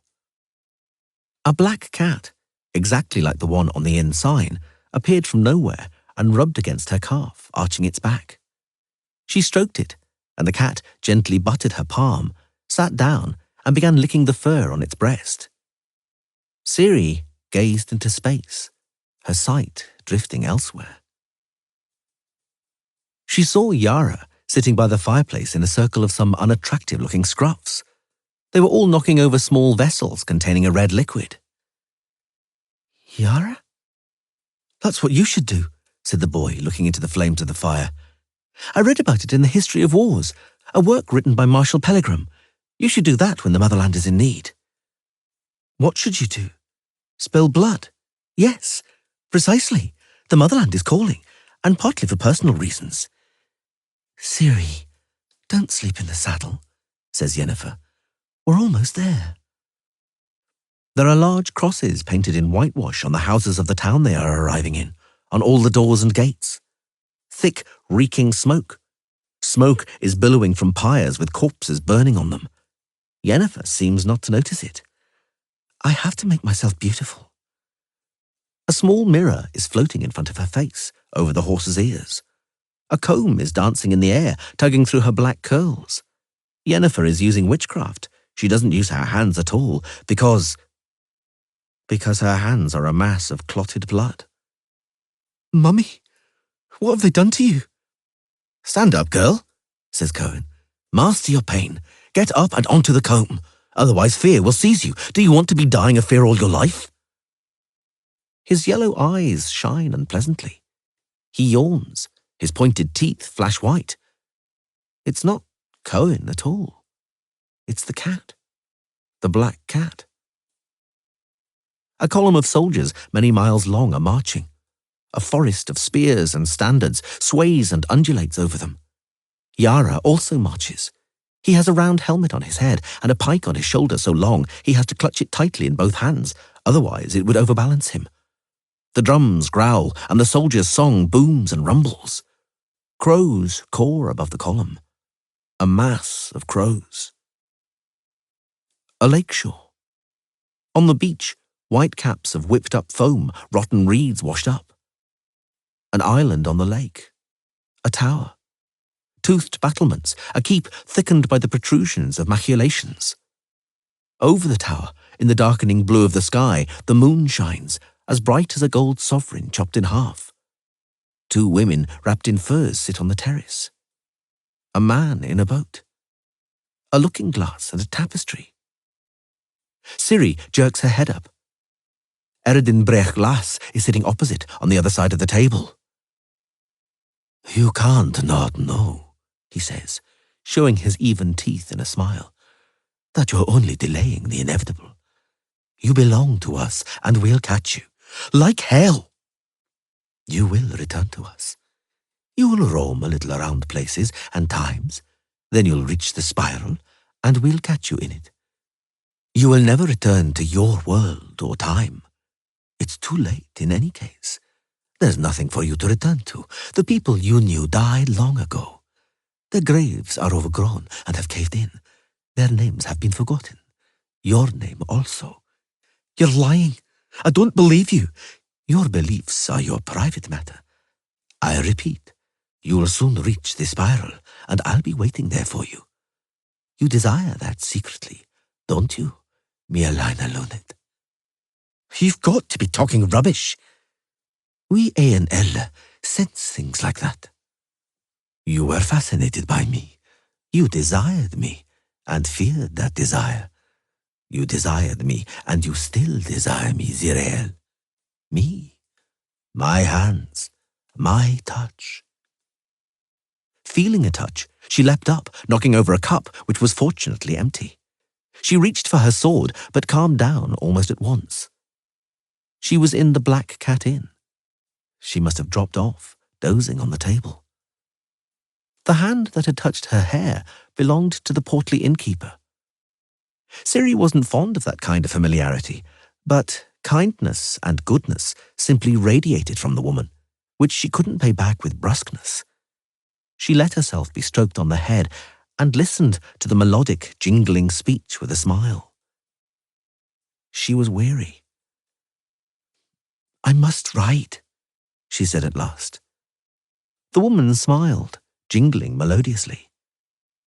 "How does it happen?" thought Ciri. "What can it be ascribed to? That in all worlds, places and times, in all languages and dialects, that one word always sounds comprehensible and always similar. Yes, I must ride to my mamma. My mamma is waiting for me. The innkeeper led her out into the courtyard. Before she found herself in the saddle, the innkeeper suddenly hugged Ciri hard, pressing her against her plump breast. Goodbye. Thank you for having me. Forward, Kelpie. She rode straight for the arched bridge over the tranquil river. When the mare's horseshoes rang on the stones, she looked around. The woman was still standing outside the inn. Concentration, fists at her temples, a buzzing in her ears as though from the inside of a conch. A flash, and abruptly, soft and black nothingness. Bonne chance, ma fille. Thérèse Lapin, the innkeeper of the tavern Au Chat Noir in Pont-sur-Yonne, cried after her by the highway running from Melun to Auxerre. Have a pleasant journey. Concentration, fists at her temples, a buzzing in her ears as though from the inside of a conch. A flash, and abruptly, soft and black nothingness. A place, a lake, an island. The moon like a sovereign hacked in half. Its light lies down on the water in a luminous streak. In the streak, a boat. On it, a man with a fishing rod. On the terrace of the tower, 2 women? Condwyrmures couldn't bear it and screamed in amazement, immediately covering her mouth with her hand. The Fisher King dropped the anchor with a splash, swore gruffly, and then opened his mouth and froze like that. Nemu didn't even twitch. The surface of the lake, bisected by a streak of moonlight, vibrated and rippled as though having been struck by a gale. The night air above the lake ruptured like a smashed stained glass window cracks. A black horse emerged from the crack, with a rider on its back. Nemu calmly held out her hands, chanting a spell. The tapestry hanging on the stand suddenly burst into flames, lighting up in an extravaganza of tiny multicolored lights. The tiny lights reflected in the oval of the looking-glass, danced, teemed in the glass like colored beads, and suddenly flowed out like a rainbow-colored apparition, a widening streak, making everything as bright as day. The black mare reared up and neighed wildly. Nemu spread wide her arms violently and screamed a formula. Condwyrmures, seeing the image forming and growing in the air, focused intently. The image gained in clarity at once. It became a portal. A gate, beyond which was visible a plateau full of shipwrecks.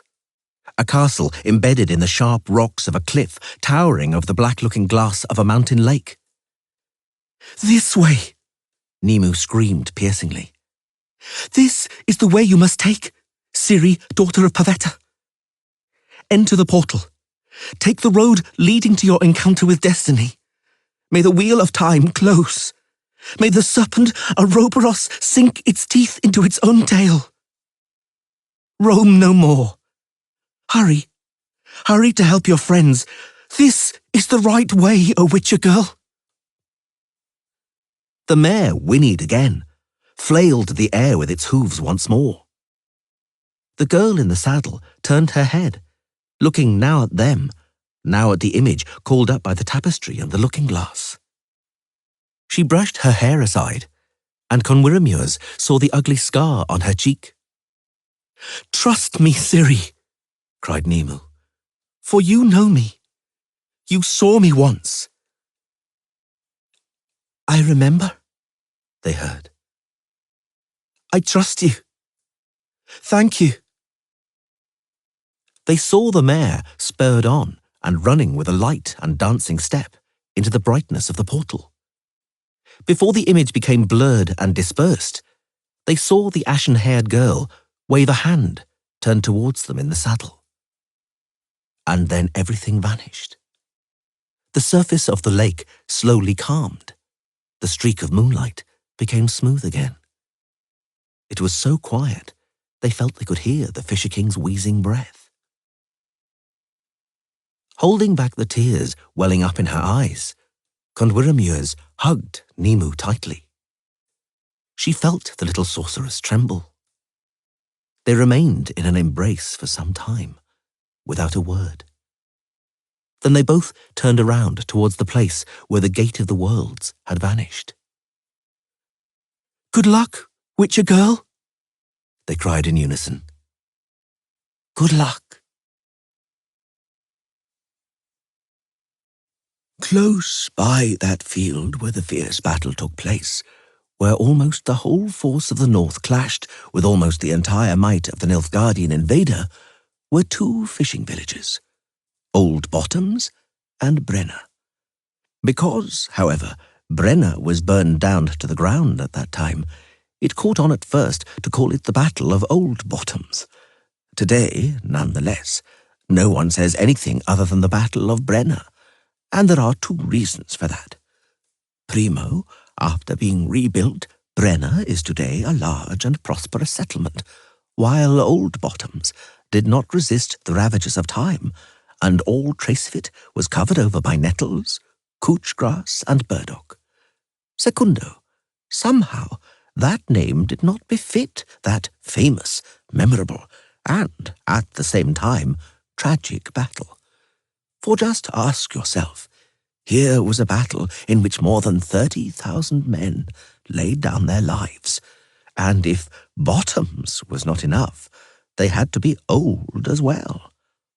Thus, in all the historical and military literature, it became customary only to write the Battle of Brenna, both in the North and in Nilfgaardian sources, of which, nota bene, there are many more than ours.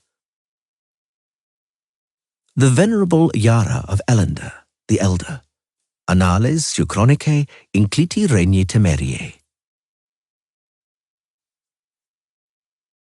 Chapter 8. Cadet Fitzosterlen fail. Please sit down. I wish to draw your attention to the fact that lack of knowledge about famous and important battles from the history of our fatherland is embarrassing for every patriot and good citizen, but in the case of a future officer is simply a scandal. I shall take the liberty of making one more small observation, Cadet Fitzosterlen. For 20 years, that is, since I've been a lecturer at this institution, I don't recall a diploma exam in which a question about the Battle of Brenna hasn't come up. Thus, ignorance in this regard virtually rules out any chances of a career in the army. Well, but if one is a baron, one doesn't have to be an officer. One can try one's luck in politics or in diplomacy, which I sincerely wish for you, Cadet Fitzosterlen. And let's return to Brenna, gentlemen. Cadet Puttkammer. Present. Please come to the map and continue, from the point where eloquence gave up on the Lord Baron. Yes, sir.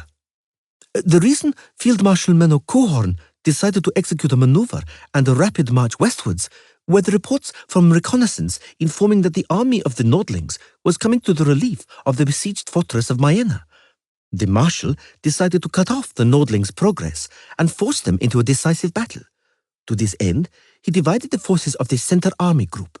He left some of his men at Maena and set off at a rapid march with the rest of his troops. Cadet Puttkammer, you aren't a novelist. You're to be an officer. What kind of expression is the rest of his troops? Please give me the exact ordre de bataille of Marshal Cohorn's strike force, using military terminology. Yes, Captain. Field Marshal Cohorn had two armies under his command.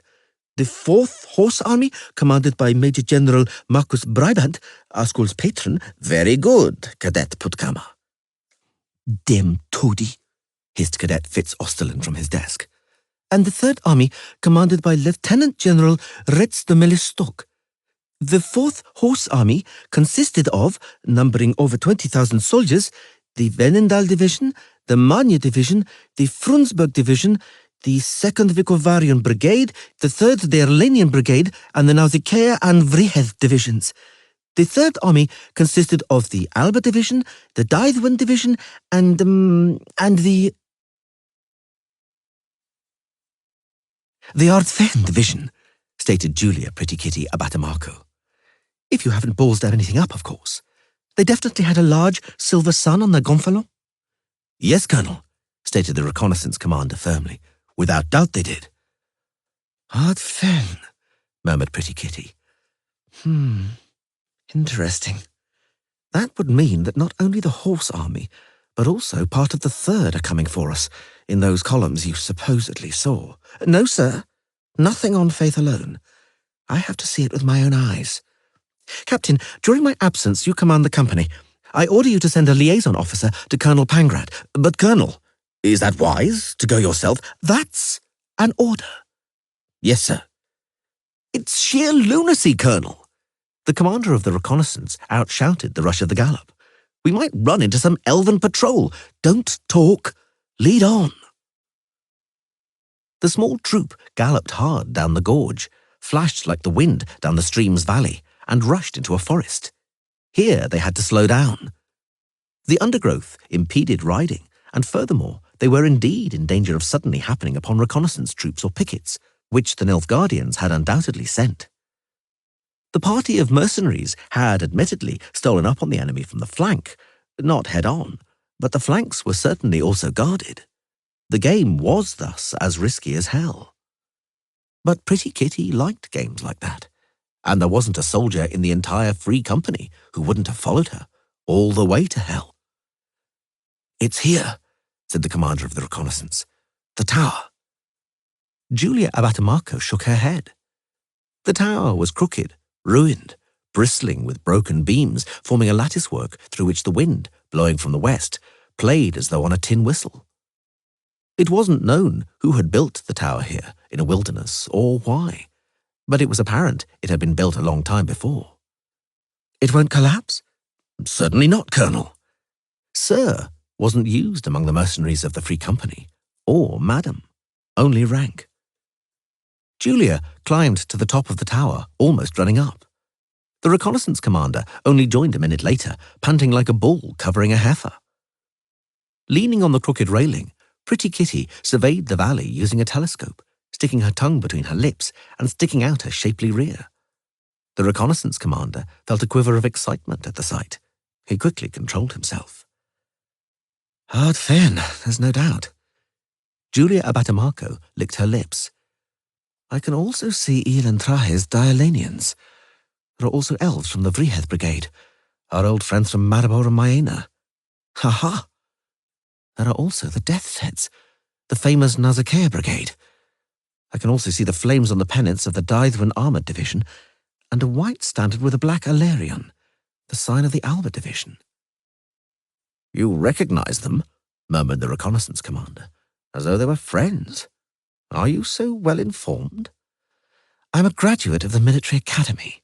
Pretty Kitty cut him off. I'm a qualified officer. Good. I've seen what I wanted to see. Let's return to the company. The fourth and third horse are making for us, said Julia Abatamaco.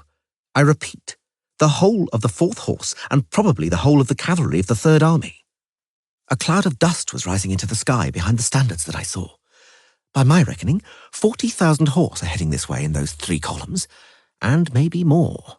Perhaps Kuhorn has divided up the Center Army group, finished Adam Adieu Pangrat, leader of the Free Company.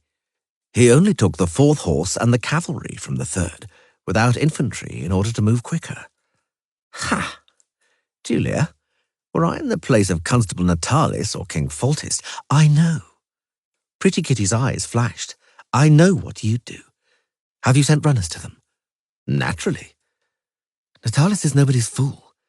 Perhaps tomorrow, perhaps. Adieu didn't let her finish, and I even think that will happen. Spur your horse, Julia.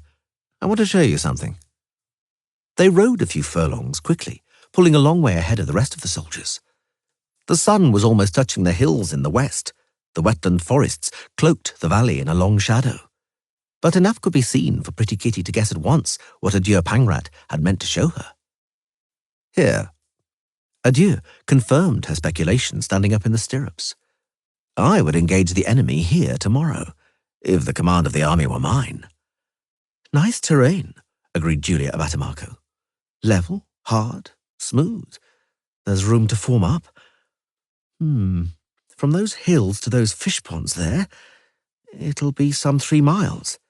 That hill there is a perfect command position. You're right. And there, look in the centre. There's one more small lake or fish pond. It's sparkling over there. It can be taken advantage of. That little river is suitable for a border because although it's small, it's marshy. What's that river called, Julia? We rode that way yesterday, didn't we? Do you remember? I've forgotten. I think it's the Halter or something like that.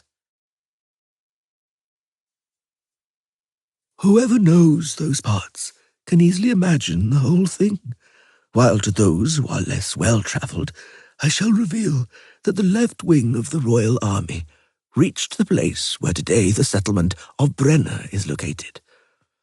At the time of the battle, there was no settlement, for the year before it had been sent up in smoke by the squirrel elves and had burned down to the ground. For there, on the left wing, stood the Redanian Royal Corps, which the Count of Reuter was commanding, and there were 8,000 foot and front-line horse in that corps. The centre of the royal formation stood beside a hill later to be named Gallows Hill. There, on the hill, stood with their detachment King Foltest and Constable Jan Natalis, having a prospect of the whole battlefield from high up. Here the main forces of our army were gathered, 12,000 brave Temerian and Redanian infantrymen, formed in 4 great squares, protected by 10 cavalry companies, standing right at the northern end of the fish pond called Golden Pond by local folk. The central formation, meanwhile, had a reserve regiment in the second line, 3,000 Vicimian and Mariborian foot, over which Voivode Bronibor held command. From the southern edge of Golden Pond, however, up to the row of fish ponds and a bend in the river Trotla, to the marshes a mile wide, stood the right wing of our army. The volunteer regiment formed of Mahakam dwarves, 8 companies of light horse, and companies of the eminent Free Mercenary Company. The condottiero, Adam Pangrat, and dwarf Barclay Ells commanded the right wing.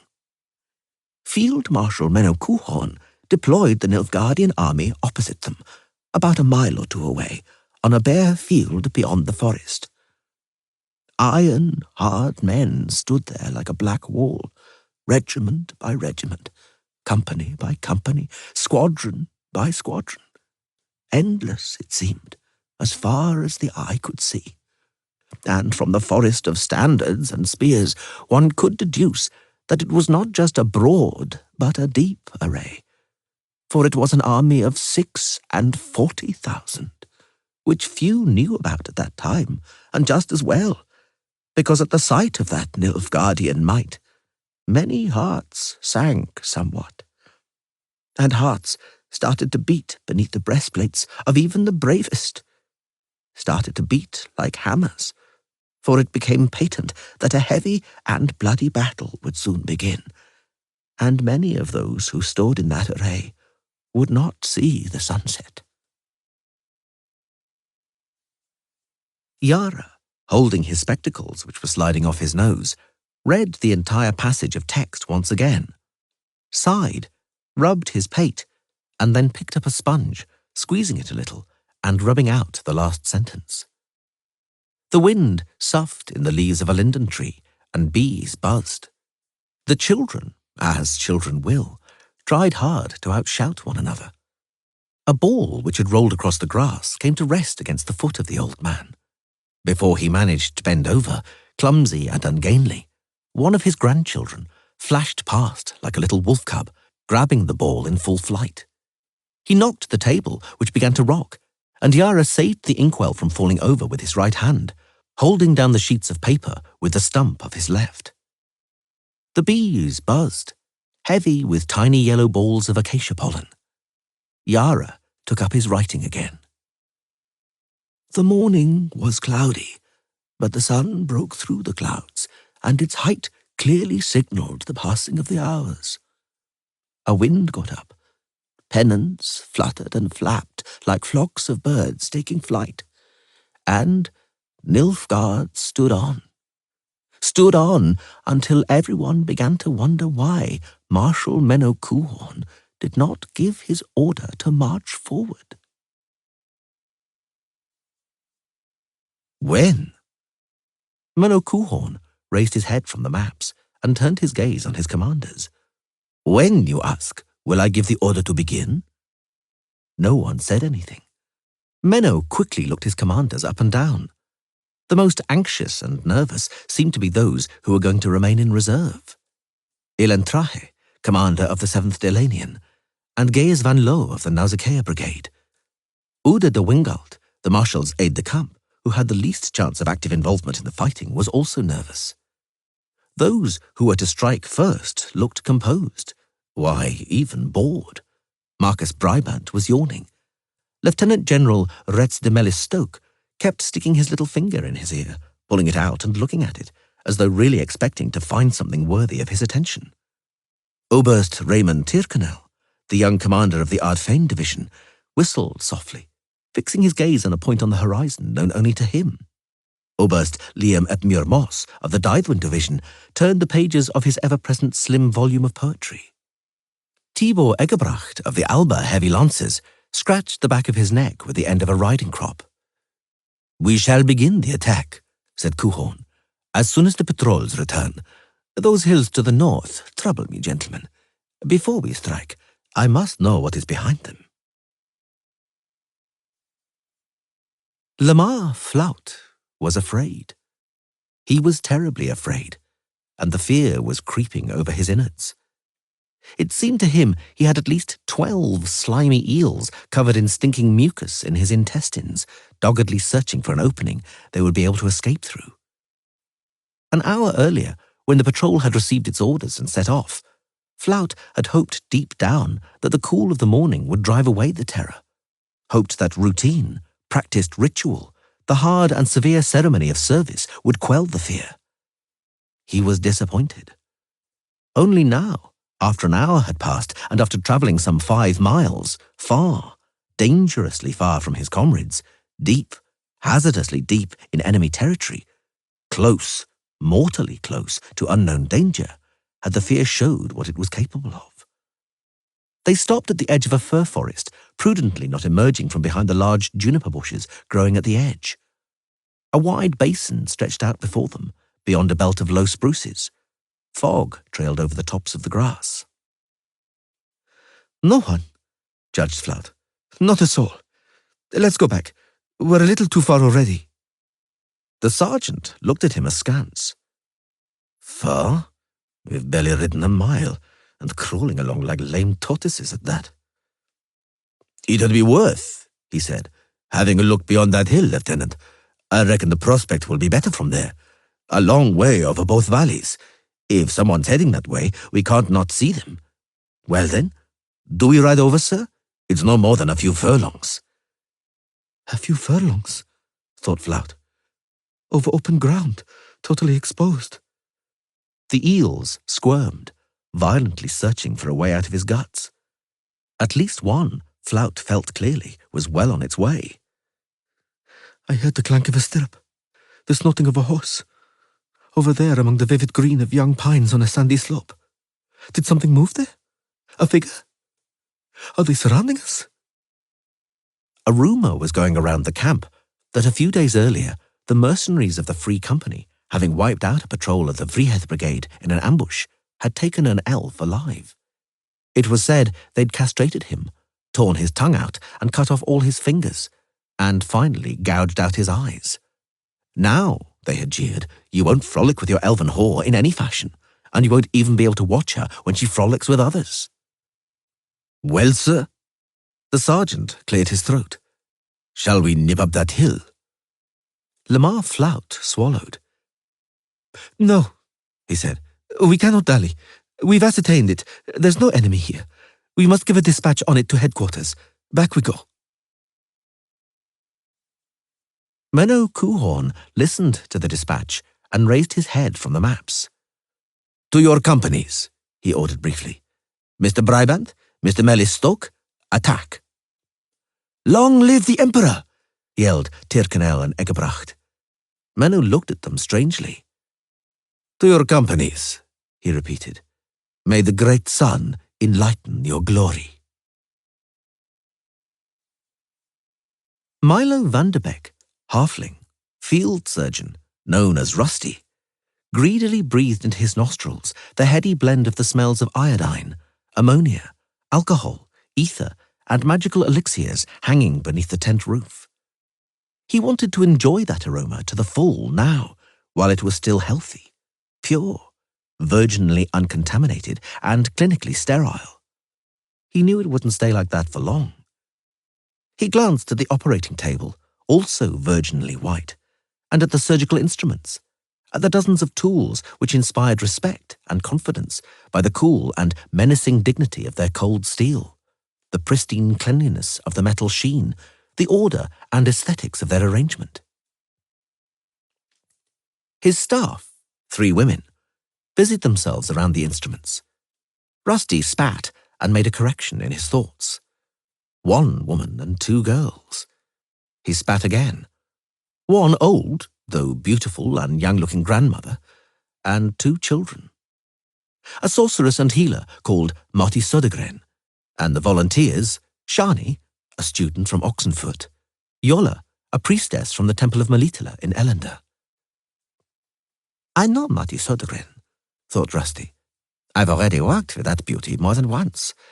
A bit of a nymphomaniac, she's also prone to hysteria, but that's nothing, as long as her magic works. Anesthetic, disinfectant, and blood-staunching spells. Yola, a priestess, or rather a novice, a girl with looks as plain and dull as linen, with long, strong peasant hands. The temple had prevented those hands from becoming tainted by the ugly mark of heavy and dirty slogging on the soil, but it hadn't managed to disguise their descent. No, thought Rusty, I'm not afraid for her, by and large. Those peasant woman's hands are sure hands, trustworthy hands. Besides, girls from temples seldom disappoint, and they don't cave in at moments of despair, but seek comfort in religion, in their mystical faith. Interestingly, it helps. He glanced at red-haired Shani, nimbly threading curved needles with catgut. Shani, a child from reeking city backstreets who made it to the Academy of Oxenfurt thanks to her own thirst for knowledge and the unimaginable sacrifices of her parents in paying her fees. A schoolgirl, a jester, a cheerful scamp. What does she know? How to thread needles? Put on tourniquets? Hold retractors? Ha! The question is, when will the little red-haired student faint, drop the retractors, and tumble nose first into the open belly of a patient being operated on? People aren't very hardy, he thought. I asked to be given an elf woman, or somebody from my own race, but no, there's no trust. Not towards me either, as a matter of fact. I'm a halfling, an unhuman, a stranger. Shani. Yes, Mr. van der Beek? Rusty. I mean, to you, it's Mr. Rusty. What's this, Shani? And what's it for? Are you testing me, Mr. Rusty? Answer, girl. It's a respiratory, for stripping the periosteum during amputations, so that the periosteum doesn't crack under the teeth of the saw, to make the sawing clean and smooth. Satisfied? Did I pass? Quiet, girl, quiet. He raked his fingers through his hair. Interesting, he thought. There are 4 of us doctors here, and each one's ginger. Is it fate or what? Please step outside the tent, girls, he beckoned. They obeyed, though all of them snorted to themselves, each in her own way. Outside the tent sat a cluster of orderlies enjoying the last minutes of sweet idleness. Rusty cast a severe glance at them and sniffed to check if they were already plastered. A blacksmith, a huge fellow, was bustling around by his table, which resembled a torture chamber, and organizing his tools, which served to pull the wounded out of suits of armor, mail shirts, and bent visors. In a moment, over there, began Rusty without introductions, indicating the field. People will start slaughtering each other, and a moment after that moment, the first casualties will appear. Everyone knows what they're supposed to do. Each one of us knows their duties and their place. If everyone obeys what they ought to obey, nothing can go wrong. Clear?" None of the girls commented. "Over there," continued Rusty, pointing again, "almost 100,000 soldiers will begin to wound each other in very elaborate ways. There are, including the other 2 hospitals, 12 of us doctors. Not for all the world will we manage to help all those that are in need. Not even a scanty percentage of those in need. No one expects that. But we are going to treat them. Because it is, excuse the banality, our raison d'etre to help those in need. So we shall, banally, help as many as we manage to help." Once again, no one commented. Rusty turned around. "We won't manage to do much more than we're capable of," he said more quietly and more warmly. "But we shall all do our best to make sure it won't be much less." "They've set off," stated Constable Jan Natalis, and wiped his sweaty hand on his hip. "Your Majesty, Nilfgaard has set off. They're heading for us." King Foltest brought his dancing horse, a grey in a trapping decorated with lilies, under control. He turned his beautiful profile, worthy of featuring on coins, towards the constable. "Then we must receive them with dignity. Constable, sir? Gentlemen?" "Death to the Black Cloaks!" yelled the mercenary Adamodio Pangrat and Graf de Reuter in unison. The constable looked at them, then straightened up and breathed in deeply. "To your companies." From a distance, the Nilfgaardian war drums thundered dully. Crumhorns, oliphants, and battlehorns wailed. The ground, struck by thousands of hooves, shuddered. "Here they come," said Andy Bibevelt, a halfling and the leader of the convoy, brushing the hair from his small pointed ear. "Any moment." Tara Hildebrandt, Didi Brewer-Hoffmeyer, and the other carters who were gathered around him nodded. They could also hear the dull, monotonous thud of hooves coming from behind the hill and forest. They could feel the trembling of the ground. The roar suddenly increased, jumping a tone higher. "The archer's first salvo." Andy Bibevelt was experienced and had seen, or rather heard, many a battle. "There'll be another." He was right. "Now they'll clash." "With under the carts," suggested William Hardbottom, known as Momotek, fidgeting anxiously. "I'm telling you." Bibevelt and the other halflings looked at him with pity. Under the carts? What for? Nearly a quarter of a mile separated them from the site of the battle, and even if a patrol turned up here at the rear by the convoys, would hiding under a cart save anyone? The roaring and rumbling increased. "Now," Andy Bibevelt judged, and he was right again.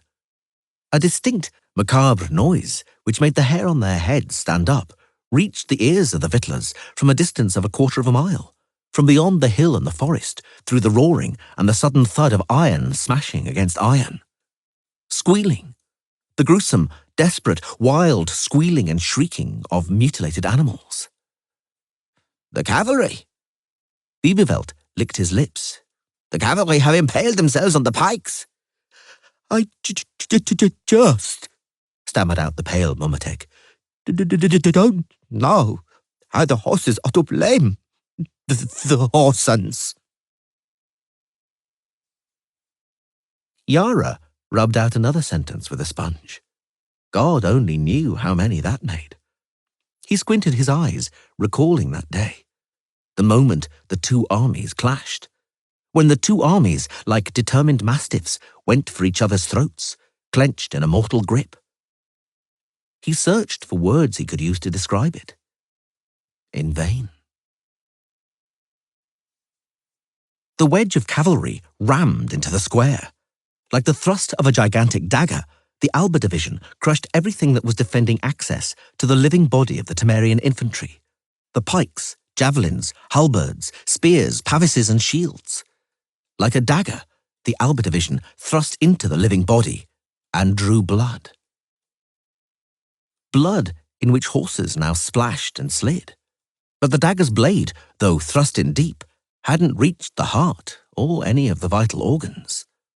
The wedge of the Alba division, instead of smashing and dismembering the Temerian square, thrust in and became stuck. Became lodged in the elastic horde of foot soldiers as thick as pitch. At first, it didn't look dangerous.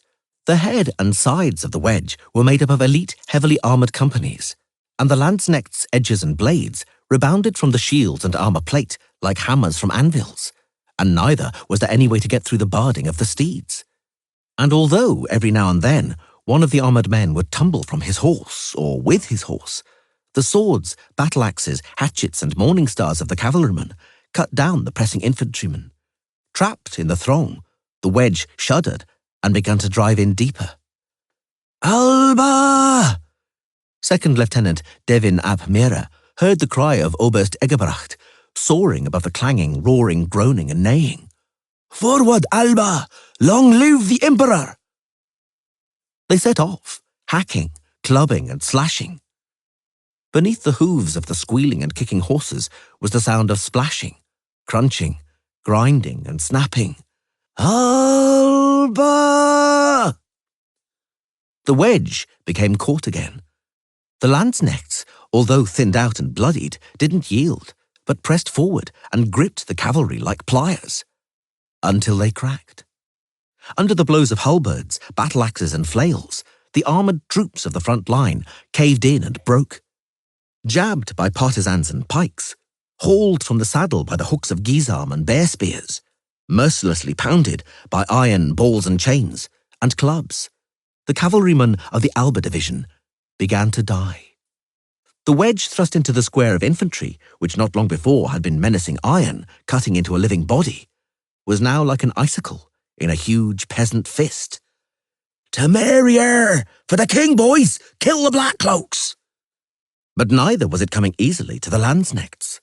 Alba didn't let itself be broken up.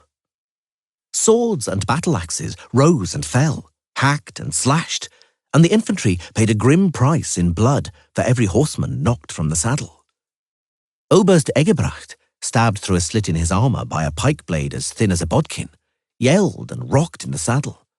Before anyone could help him, an awful blow of a flail swept him to the ground. The infantry teemed over him. The standard, with a black alarion bearing a gold perisonium on its chest, wobbled and fell. The armoured soldiers, including also Second Lieutenant Devlin ep Mera, rushed over to it, hacking, hewing, trampling and yelling. "I'd like to know," thought Devlin ep Mera, tugging his sword out of the cloven kettle hat and skull of a Temerian lanzknecht. "I'd like to know," he thought, deflecting with a sweeping blow the toothed blade of a guisarme which was stabbing at him. "I'd like to know what all this is for. What's the point of it? And who's the cause of it?"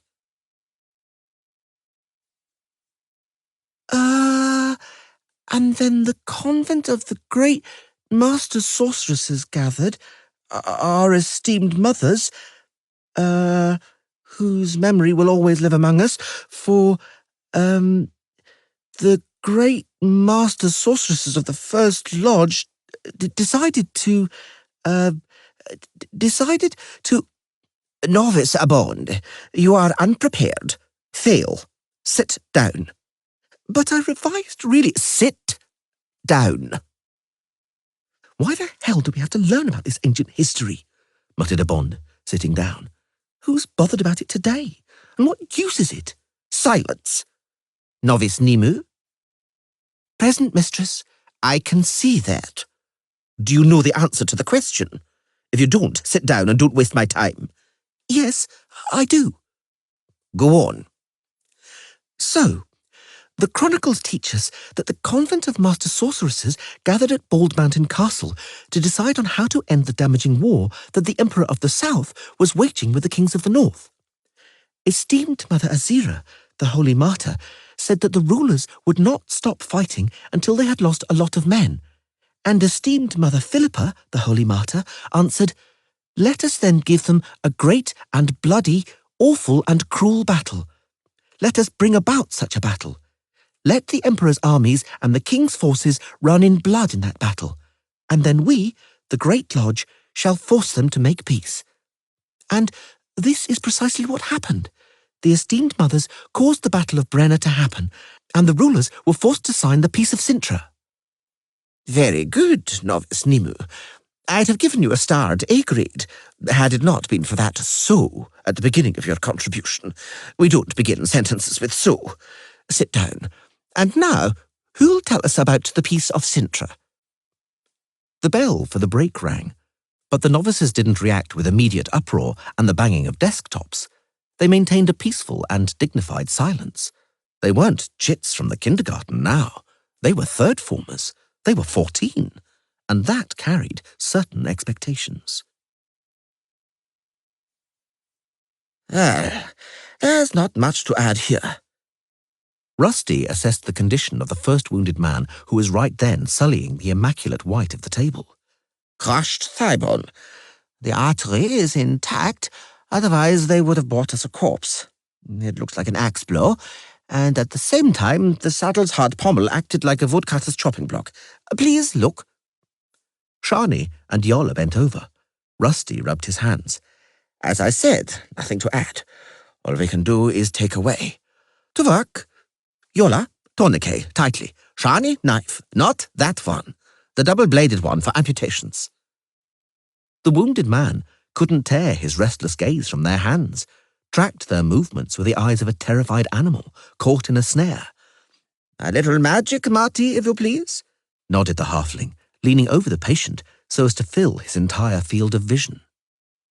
I'm going to amputate, son. No! Yelled the injured man, thrashing his head around and trying hard to escape from Marty Södergren's hands. I don't want to. If I don't amputate, you die. I'd rather die. The wounded man was speaking slower and slower under the effect of the healer's magic.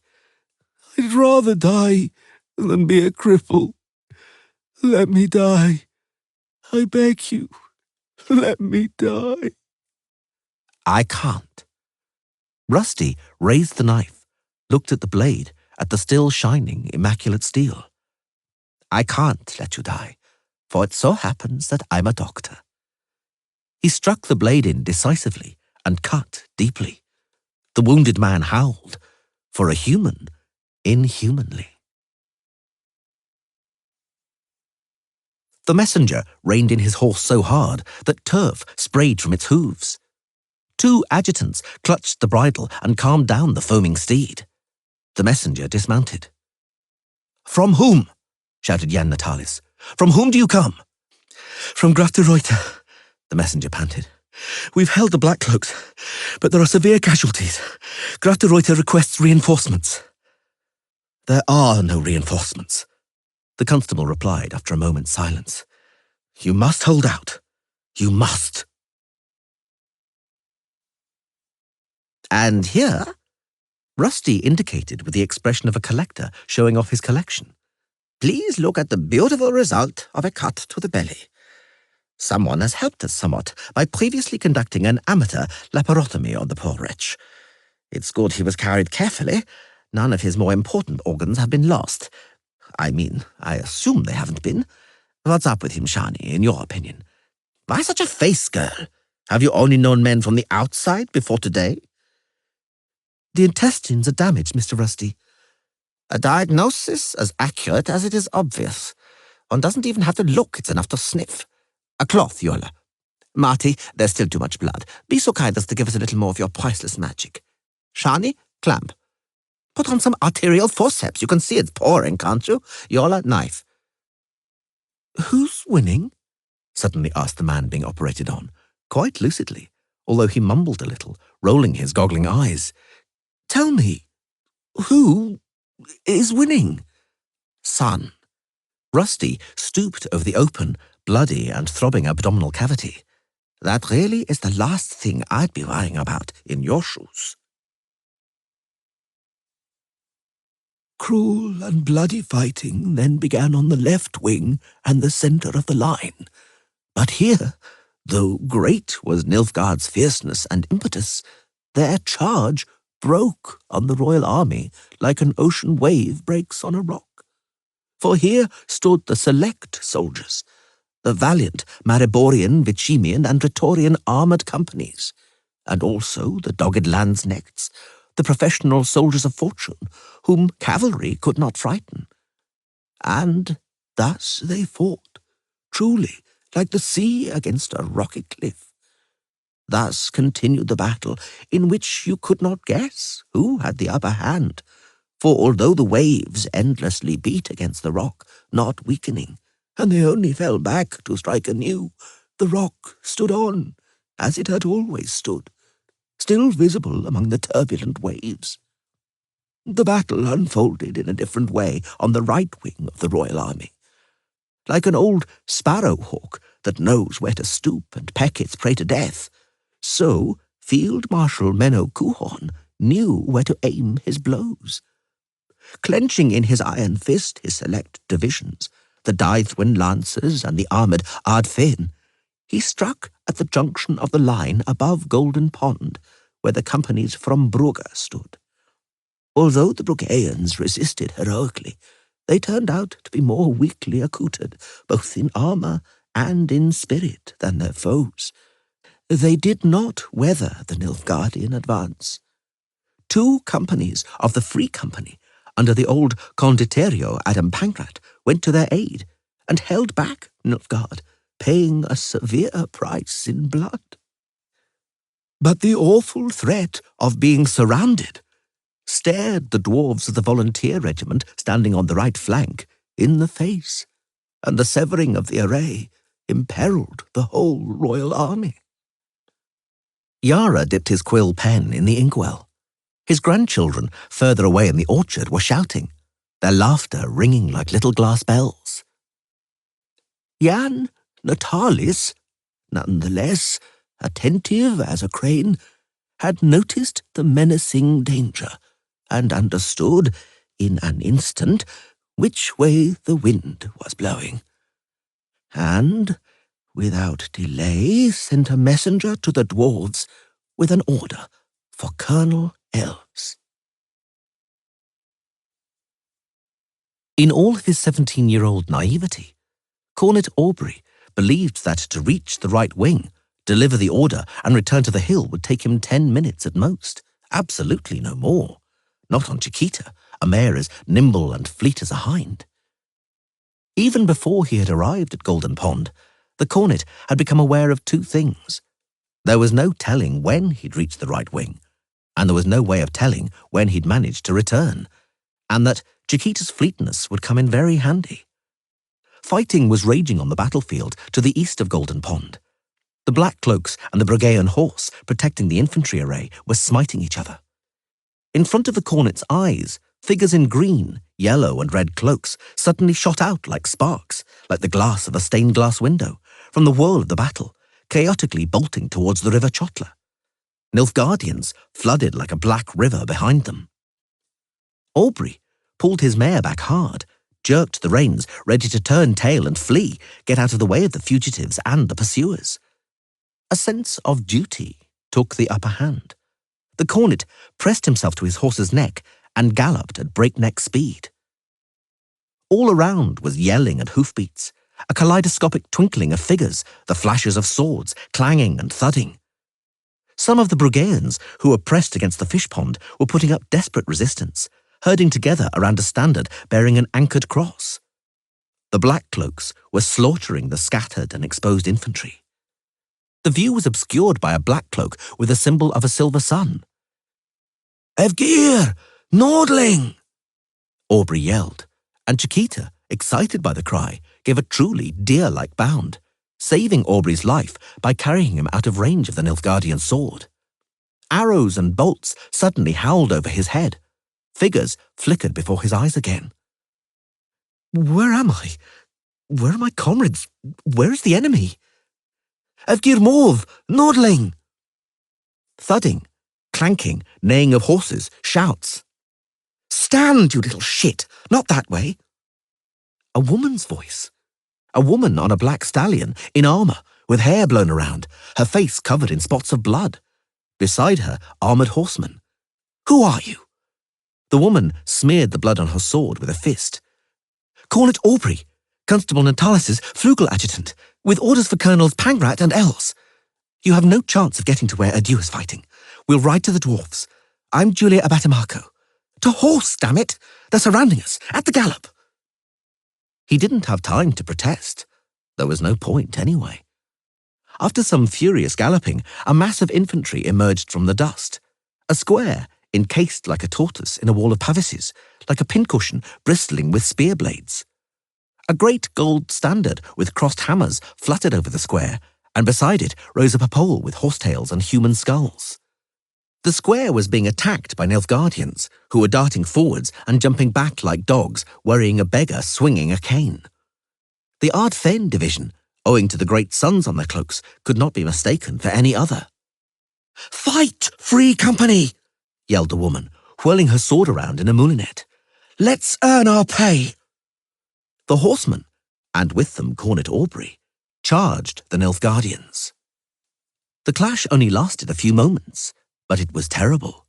Then the wall of pavises opened before them.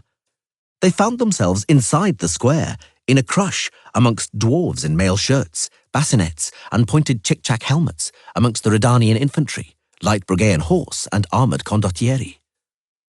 Julia Abatimarco, Pretty Kitty, condottiero. Aubrey only now recognised her, dragged him in front of a pot-bellied dwarf in a chick-chack helmet decorated with a splendid plume, sitting awkwardly on an armoured Nilfgaardian horse in a lancer's saddle with large pommels, which he had clambered into to be able to see over the heads of the infantrymen. "Colonel Berkeley Els?" The dwarf nodded his plume-helmeted head, noticing with evident appreciation the blood with which the cornet and his mare were sprayed. Aubrey blushed involuntarily. It was the blood of the Nilfgaardians whom the condottieri had hacked down just beside him. He himself hadn't even managed to draw his sword. "Cornet Aubrey, the son of Anselm Aubrey?" "His youngest." "Ha! I know your father. What have you brought me from Natalis and Foltest, Cornet, my boy?" "You're threatened by a breach in the centre of the line. The constable orders the volunteer regiment to pull back the wing as soon as possible and retreat to Golden Pond and the River Chotla, in order to reinforce—" His words were drowned out by roaring, clanging, and the squealing of horses. Aubrey suddenly realised how absurd the orders he had brought were. What little significance those orders had for Berkeley Els, for Julia Abatimarco, for that dwarven square under a gold standard with hammers, fluttering over the surrounding black sea of Nilfgaard, attacking them from all sides. "I'm late," he whimpered. "I arrived too late." Pretty Kitty snorted. Berkeley Els grinned. "No, little cornet son," he said. "It was Nilfgaard that came too soon." "Congratulations to you, ladies, and to me, on a successful segmentectomy of the small and large bowel, splenectomy, and a liver suture. I draw your attention to the time it took to remove the consequences of what was done to our patient in a split second during the battle. I recommend that as material for philosophical reflections. Miss Shani will sew up the patient." "But I've never done it before, Mr. Rusty." "You have to start sometime. Red to red, yellow to yellow, white to white. So like that, and it's sure to be fine." "What the hell?" Berkeley Els twisted his beard. "What are you saying, little cornet, Anselm Aubrey's youngest son? That we're just loafing around here? We didn't even fucking budge in the face of the enemy. We didn't budge an inch. It ain't our fault the men from Brugge didn't hold out. But the order, I don't give a shit about the order." "If we don't fill the breaches," Pretty Kitty shouted over the commotion, "the black cloaks will break the front. They'll break the front. Open the array, Berkeley. I'm going to strike. I'll get through." "They'll slaughter you before you get to the fish pond. You'll perish senselessly." "So what do you suggest?" The dwarf swore, tore his helmet from his head, and hurled it to the ground. His eyes were savage, bloodshot, dreadful. Chiquita, frightened by the yells, danced beneath the cornet as far as the crush permitted. Summon Yap and Zigrin and Dennis Cranmer, pronto. It was apparent at first glance that the two dwarves had come from the heaviest fighting. They were both bespattered with blood. The steel spalder of one of them bore the mark of a cut so powerful it had bent the edges of the metal plating outwards. The head of the other dwarf was wrapped in a rag oozing blood. Everything in order, Zigrin? I wonder, panted the dwarf, why everyone's asking that. Barclay Ells turned around, found the cornet's gaze, and stared hard at him. So, Anselm's youngest son, he rasped. The king and the constable have ordered us to go to them and support them. Well, keep your eyes wide open, little cornet. This'll be worth seeing. Sod it, roared Rusty, springing back from the table and brandishing his scalpel. Why, blast it, why does it have to be like this? No one answered him. Marty Södergren just spread her arms. Shani bowed her head, and Yola sniffed. The patient who had just died was looking upwards, and his eyes were unmoving and glazed. Strike! Kill! Confusion to the Horsans! Keep in line! Barclay Ells roared. Keep an even step! Hold the line and keep close! Close! They won't believe, thought Cornet Aubrey. They'll never believe me when I tell them about it. This square is fighting in a total encirclement, surrounded on all sides by cavalry, being torn, hacked, pounded and stabbed. And the square is marching. It's marching in line, serried, pavis by pavis. It's marching, trampling and stepping over corpses, pushing the elite Ard Fein division in front of it. And it's marching. Fight! Even step, bellowed Barclay Ells. Hold the line. The song, for fuck's sake. The song. Our song. Forward, Mahakam. Several thousand dwarven throats yelled the famous Mahakam battle song. Ho, ho, ho. Just wait, don't be hasty. Things will very soon get tasty. This shambles will fall apart, shaken to its very heart. Ho, ho, ho. Fight, Free Company! Julia Abatamarco's high-pitched soprano cut into the throaty roar of the dwarves like the thin, keen edge of a misericord. The condottieri, breaking free of the line, counterstruck the cavalry, attacking the square. It was a truly suicidal stroke, as the entire momentum of the Nilfgaardian offensive turned onto the mercenaries, now deprived of the protection of the dwarven halberds, pikes and pavises. The thudding, yelling and squealing of horses made Cornet Aubrey cringe involuntarily in the saddle. Someone struck him in the back, and he felt himself drift with his mare, stuck in the crush, towards the greatest confusion and the most terrible slaughter. He tightly gripped his sword hilt, which suddenly seemed slippery and strangely unwieldy. A moment later, carried in front of the line of pavises, he was already hacking around himself like a madman and yelling like a madman. One more time! He heard the wild cry of Pretty Kitty. One more shove! You'll do it, boys! Fight! Kill! For the ducat, as gold as the sun! To me, Free Company! A helmetless Nilfgaardian rider with a silver sun on his cloak penetrated the line, stood up in his stirrups, and with a terrible blow of his battle-axe felled a dwarf along with his pavis and cleaved open the head of another. Aubrey turned in the saddle and hacked back-handed. A sizable fragment bearing hair flew from the head of the Nilfgaardian, who tumbled to the ground. At the same time, the cornet was also struck in the head and fell from the saddle. The crush meant he didn't end up on the ground immediately, but hung for several seconds, screaming shrilly, between the sky, the earth, and the sides of two horses. But although he had had the fright of his life, he didn't have time to experience pain. When he fell, his skull was almost immediately crushed by iron-shod hooves.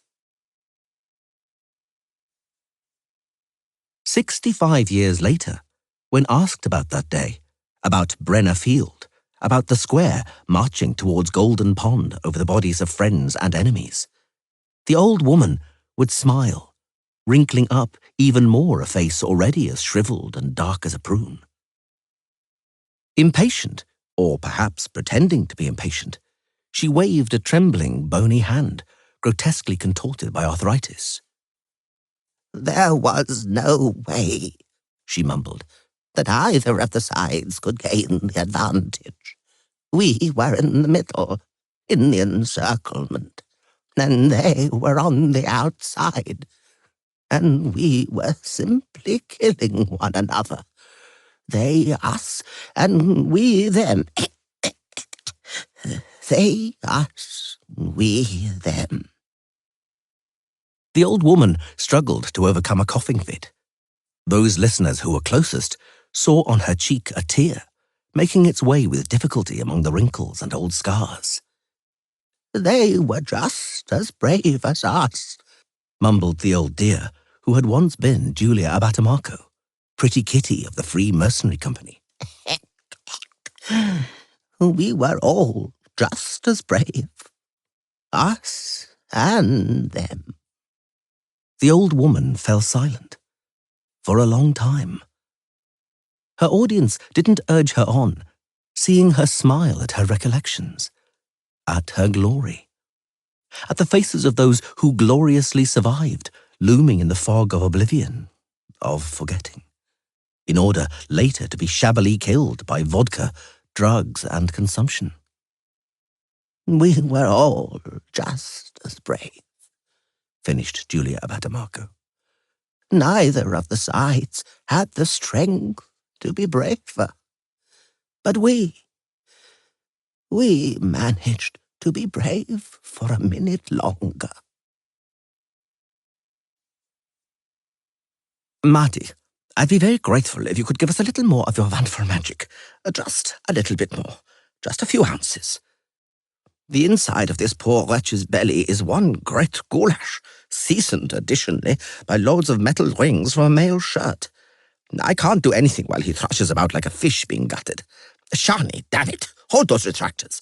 Yola, are you asleep, damn it? Clamp, clamp! Yola breathed out heavily, fighting to swallow the saliva filling her mouth. I'm going to faint soon, she thought. I can't bear it. I can't bear this any longer.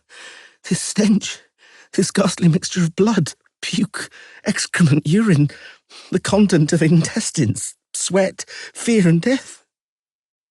I can't bear these endless screams any longer, this moaning, these bloodied, slimy hands clinging to me as though I really was their hope, their escape, their life. I can't bear the pointlessness of what we're doing. Because it is pointless.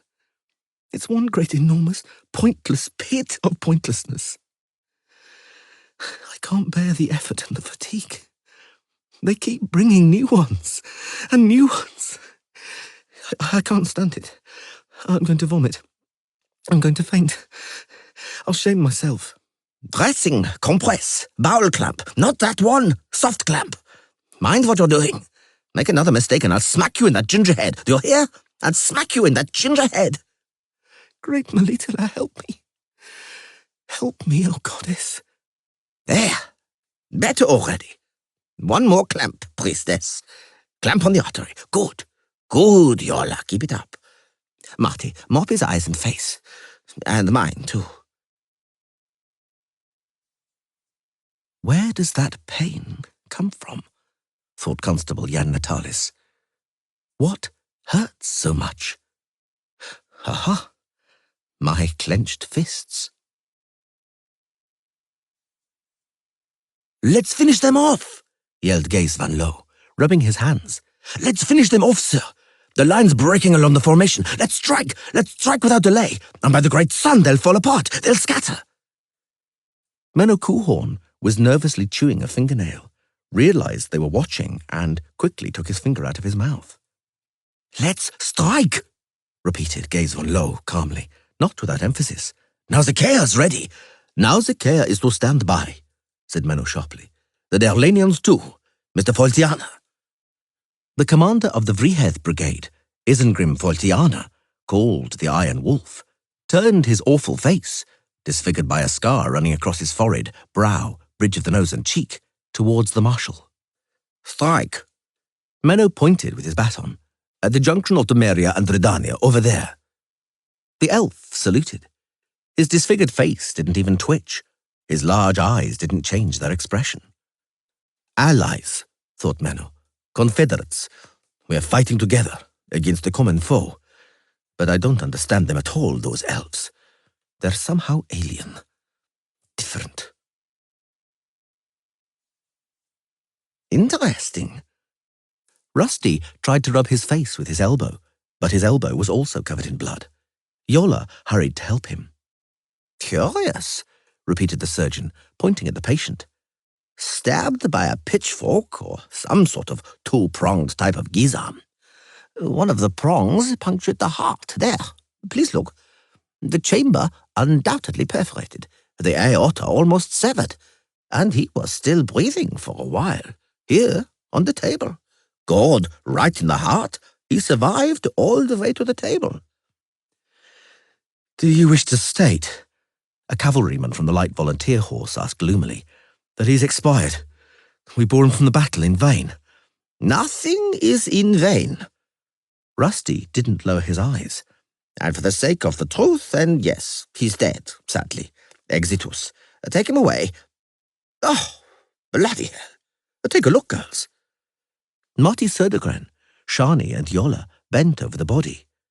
Rusty pulled back the corpse's eyelid.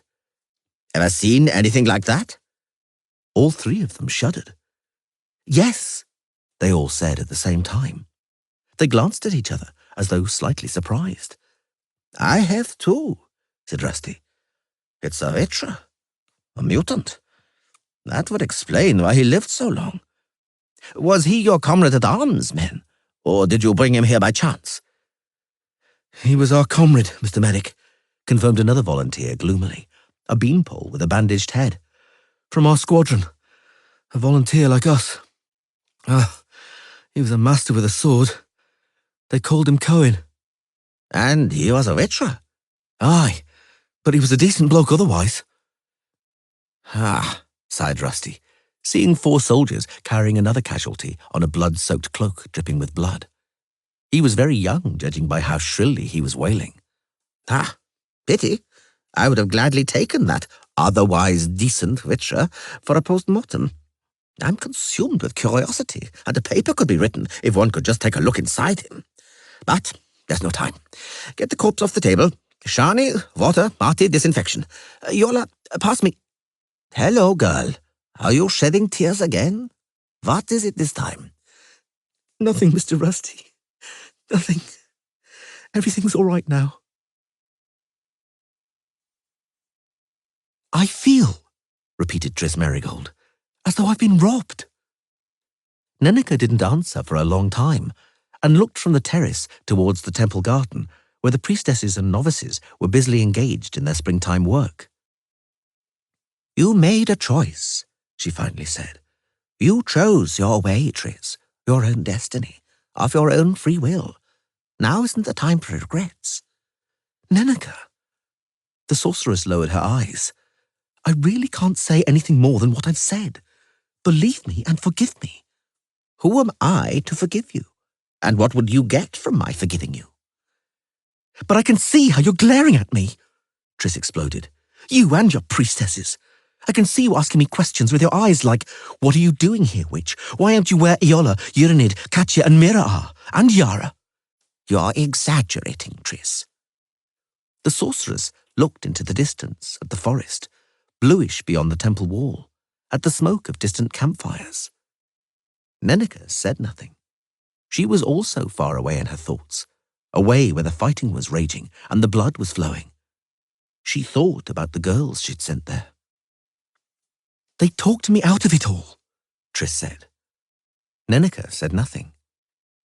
They talked me out of it all, Tris repeated. So wise, so sensible, so logical. How not to believe them when they explained that there are more and less important matters, that one ought to give up the less important ones without a second thought, sacrifice them for the important ones without a trace of regret, that there's no point saving people you know and love because they're individuals, and the fate of individuals is meaningless against the fate of the world. That there's no point fighting in the defense of virtue, honor, and ideals because they are empty notions. That the real battlefield for the fate of the world is somewhere else completely. That the fight will take place somewhere else. And I feel robbed. Robbed of the chance to commit acts of insanity.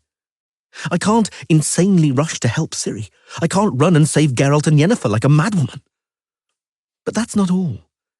In the war being waged, in the war to which you sent your girls, in the war to which Yara fled, I'm even refused the chance to stand on the hill.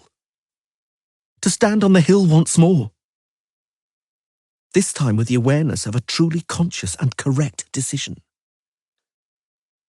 Everybody has their own decision and their own hill, Triss, said the High Priestess softly. Everybody. You can't run away from yours either. There was a commotion in the entrance to the tent. Another casualty was being carried in, accompanied by several knights. One, in full-plate armour, was shouting, giving orders and urging the carriers on. Move, stretcher-bearers, quicker! Put him here! Here! Hey, you, medic! I'm busy. Rusty didn't even look up. Please put the wounded man on a stretcher. I'll see to him when I finish. You'll see to him immediately, stupid leech, for it is none other than the most honourable Count of Garamond. This hospital. Rusty raised his voice, angry, because the broken arrowhead stuck in the casualty's guts had once again slipped out of his forceps. This hospital has very little in common with democracy. They mainly bring in knights and upward, barons, counts, marquises, and various others of that ilk. Somehow, few care about wounded men of humbler birth. But there is some kind of equality here, nonetheless. That is on my table. Eh? You what? It doesn't matter. Rusty once again stuck a cannula and a pair of forceps into the wound. If this one here, from whose guts I'm removing bits of iron, is a peasant, a member of the minor gentry, old nobility, or aristocracy, he's lying on my table. And to me, as I hum to myself, a duke's worth a jester. Before God, we are all equally wise and equally foolish. You what? Your count will have to wait his turn. You confounded halfling. Help me, Shani, take the other forceps. Look out for that artery. Marty, just a little more magic if you would. We have serious hemorrhaging here. The knight took a step forward, teeth and armour grating. I'll have you hanged, he roared. I'll order you hanged, you unhuman. Silence, Batbrock, the wounded count said with difficulty, biting his lips. Silence. Leave me and get back to the fighting. No, my lord, never. That was an order. A thudding and clanging of iron, the snorting of horses and wild cries reached their ears from behind the tent flap. The wounded in the field hospital moaned in various keys. Please look. Rusty raised his forceps, showing the splintered arrowhead he had finally extracted. A craftsman made this trinket, supporting a large family thanks to its manufacture. Furthermore, contributing to the growth of small craftwork, and thus also to general prosperity and universal happiness. And the way this ornament clings to human guts is surely protected by a patent. Long live progress. He casually threw the bloody blade into the bin and glanced at the casualty, who had fainted during the operation. Sew him up and take him away, he nodded. If he's lucky, he'll survive. Bring me the next in the queue, the one with the gashed head. That one, Marty Södergren said calmly, just gave up his place a moment ago. Rusty sucked in and exhaled, moved away from the table without unnecessary comments, and stood over the wounded count. Rusty's hands were bloody, and his apron splashed with blood like a butcher. Daniel Echeverry, the Count of Garamond, paled even more. Well, panted Rusty, it's your turn, Your Grace. Put him on the table. What do we have here? Ah, nothing remains of that joint that could be saved. It's porridge. It's pulp. What do you whack each other with, Count, that you smash each other's bones like that? Well, it'll hurt a bit, Your Grace. It'll hurt a bit. But please, don't worry. It'll be just like it is in a battle. Tourniquet, knife, we're going to amputate your grace." Daniel Echeverry, the Count of Garamond, who had put a brave face on it until then, howled like a wolf. Before he clenched his jaws from the pain, Shani quickly slipped a peg of lindenwood between his teeth. "Your Royal Highness, Lord Constable." "Talk, lad." "The Volunteer Regiment and the Free Company are holding the defile near Golden Pond. The dwarves and condottieri are holding fast, although they're awfully bloodied. They say Adieu Pangrat's dead, Frontino's dead, Julia Abatamarco's dead. All of them, all dead. The Dorian Company, which came to relieve them, is slaughtered." "Reserves, my Lord Constable," Foltest said quietly but clearly. "If you want to know my opinion, it's time to send in the reserves. Have Bronnibor throw his infantry at the Black Cloaks. Now, forthwith. Otherwise they'll dismember our lines, and that means the end." Jan Natalis didn't answer, now observing the next liaison officer rushing towards them from a distance on a horse, spraying flecks of foam. "Get your breath back, lad. Get your breath back and speak concisely." "They've breached the front. The elves of the Vrihed Brigade. Graf de Reuter informs your graces that—" "What does he inform us? Talk." "That it's time to save your lives." Jan Natalis raised his eyes heavenwards. "Blenkert," he said hollowly. "May Blenkert come now, or may the night come." The ground around the tent trembled beneath hooves, and the tent walls, it seemed, billowed from the intensity of the cries and the neighing of horses. A soldier rushed into the tent, followed close behind by 2 orderlies. "People, flee!" the soldier bellowed. "Save yourselves! Nilfgaard is vanquishing our army! Destruction! Destruction! Defeat!" "Clamp!" Rusty withdrew his face before the stream of blood, a potent and vivid fountain squirting from an artery. "Clamp and a compress. Clamp, Shani. Marty, do something if you would about that bleeding." Someone howled like an animal right beside the tent, briefly, stopping abruptly. A horse squealed. Something hit the ground with a clank and a thud. A crossbow bolt punctured the canvas with a crack, hissed and flew out the other side, fortunately too high to threaten the wounded men lying on stretchers. "Nilfgaard!" the soldier shouted again, in a high, trembling voice. "Gentlemen medics, can't you hear what I'm saying? Nilfgaard has breached the royal line. They're coming and murdering. Flee!" Rusty took a needle from Marty Södergren and put in the first suture. The man being operated on hadn't moved for a long time, but his heart was beating, visibly. "I don't want to die," yelled one of the conscious wounded. The soldier cursed, dashed for the exit, suddenly yelled, crashed backwards, splashing blood, and tumbled onto the dirt floor. Yola, kneeling by the stretchers, leapt to her feet and stepped back. It suddenly went quiet. Not good, thought Rusty, seeing who was entering the tent. Elves, silver lightning bolts, the Vrihed Brigade, the notorious Vrihed Brigade. "A field hospital," the first of the elves stated. He was tall, with a pretty, oval, expressive face with large cornflower blue eyes. "Treating the wounded?" No one said anything. Rusty felt his hands begin to tremble. He quickly handed the needle to Marty. He saw Shani's forehead and the bridge of her nose pale. "So, what's this about?" said the elf, drawling his words menacingly. "Why do we wound our foes over there on the battlefield? Over there, in the fighting, we inflict wounds so men will die from them. And you treat them.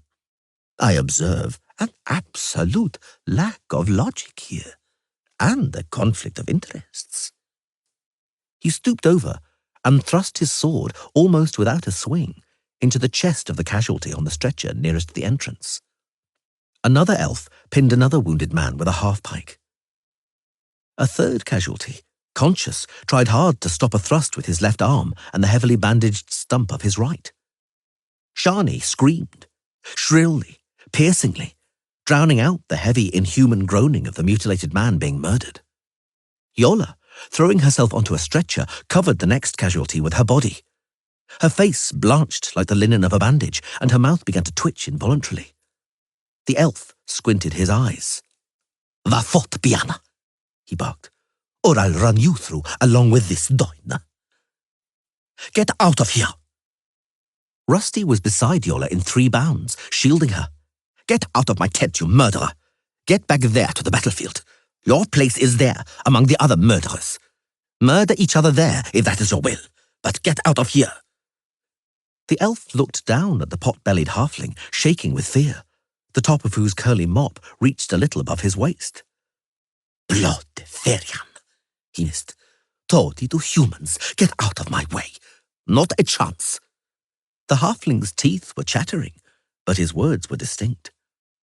The second elf leapt forward and pushed the surgeon with the shaft of his half-pike. Rusty fell to his knees. The tall elf wrenched Yola away from the wounded man with a brutal tug and raised his sword, and froze, seeing on the rolled-up cloak under the injured man's head the silver flames of the Dythwen division and the insignia of a colonel. "Yevine!" screamed an elf-woman with dark hair woven into a plait, rushing into the tent. "Came below!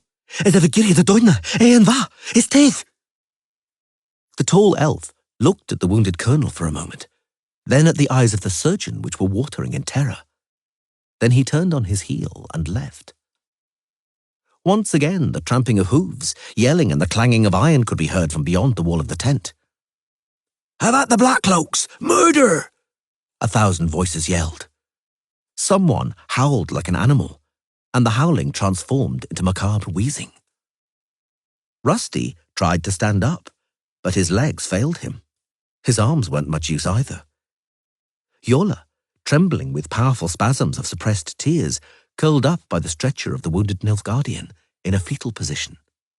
Shani was crying, not trying to hide her tears, but still holding the retractors. Marty was calmly putting in sutures, only her mouth moving in a kind of mute, silent monologue. Rusty, still unable to stand up, sat back down. He met the gaze of the orderly, huddled and squeezed into a corner of the tent.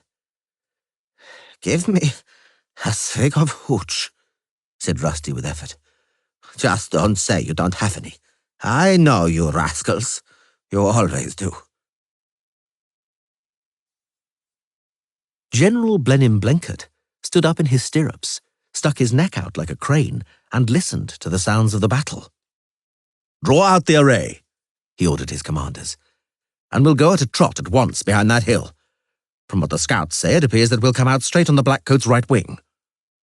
"And we'll give them what for?" one of the lieutenants, a whippersnapper with a silky and very spare little moustache, shouted shrilly. Blenkert looked askance at him. "A detachment with a standard at the head," he ordered, drawing his sword. "And in the charge, cry, Redania. Cry it at the top of your lungs. May Foltest and Natalis' boys know that the relief is coming." Graf Kobus de Ruyter had fought in various battles for 40 years since he was 16. Furthermore, he was an 8th-generation soldier. Without doubt, he had something in his genes. Something that meant that the roar and hubbub of battle, for everyone else simply a horrifying hullabaloo that drowned out everything else, was like a symphony, like a concert for a full orchestra to Kobus de Ruyter. De Ruyter had once heard other notes, chords, and tones. "Hurrah, boys!" he roared, brandishing his baton. "Redania! Redania is coming! The Eagles! The Eagles!" From the north, from behind the hills, rolling towards the battle, came a mass of cavalry, over which an amaranth pennant and a great gonfalon with a silver Redanian eagle fluttered. "Relief!" yelled de Ruyter. "The relief's coming! Hurrah! Death to the Blackcloaks!" The 8th-generation soldier immediately noticed that the Nilfgaardian wing was wheeling around, trying to turn towards the charging relief with a disciplined, tight front. He knew he could not allow them to do that. "Follow me!" he roared, wresting the standard from the standard-bearer's hands. "Follow me! Traitogorians, follow me!" They struck, They struck suicidally, dreadfully, but effectively.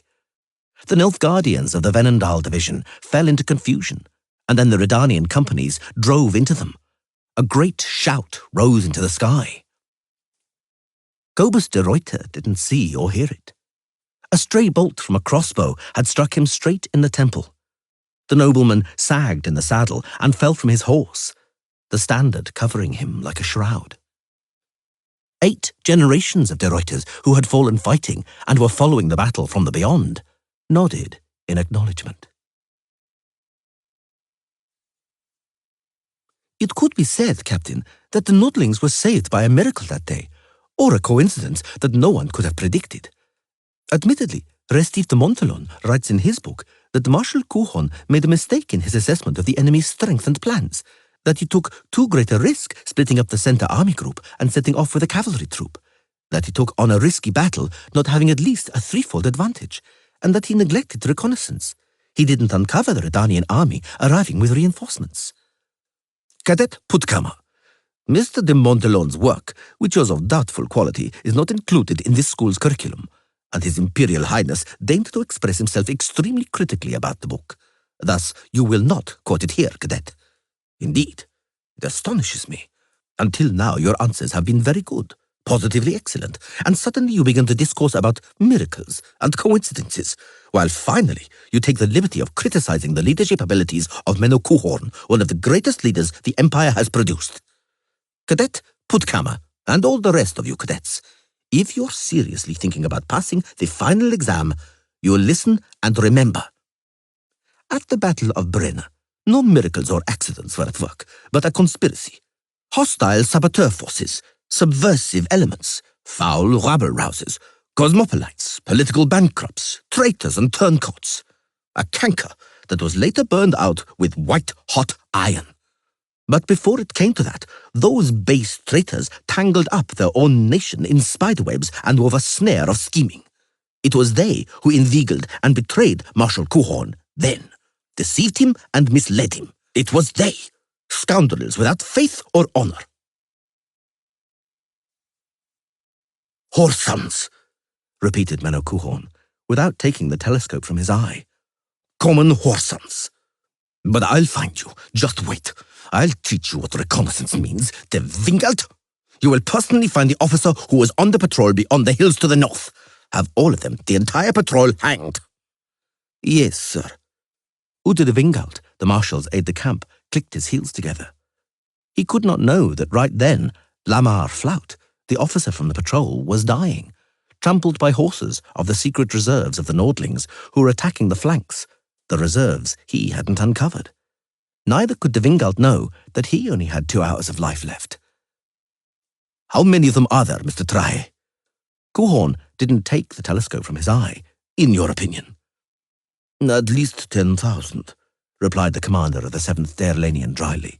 Mainly Redania, but I also see the chevron of Aedirn. The unicorn is also there, so we also have Caedwen, with a detachment of at least a company. The company was galloping. Sand and grit flew from beneath hooves. Forward, you duns! roared Centurion Halfpot, drunk as usual. Attack! Kill! Caedwen! Caedwen! Damn it, but I'm dying for a piss, thought Zivik. I should have gone before the battle. Now there might not be a chance. Forward, you duns! Always the duns. Wherever things are going wrong, the duns. Who did they send as an expeditionary force to Temeria? The duns. Always the Dun banner. I need a piss. They arrived. Zivik yelled, turned around in the saddle, and slashed backhand, destroying the spalder and shoulder of a horseman in a black cloak with an 8-pointed silver star. The Duns! Caedwen! Fight! Kill!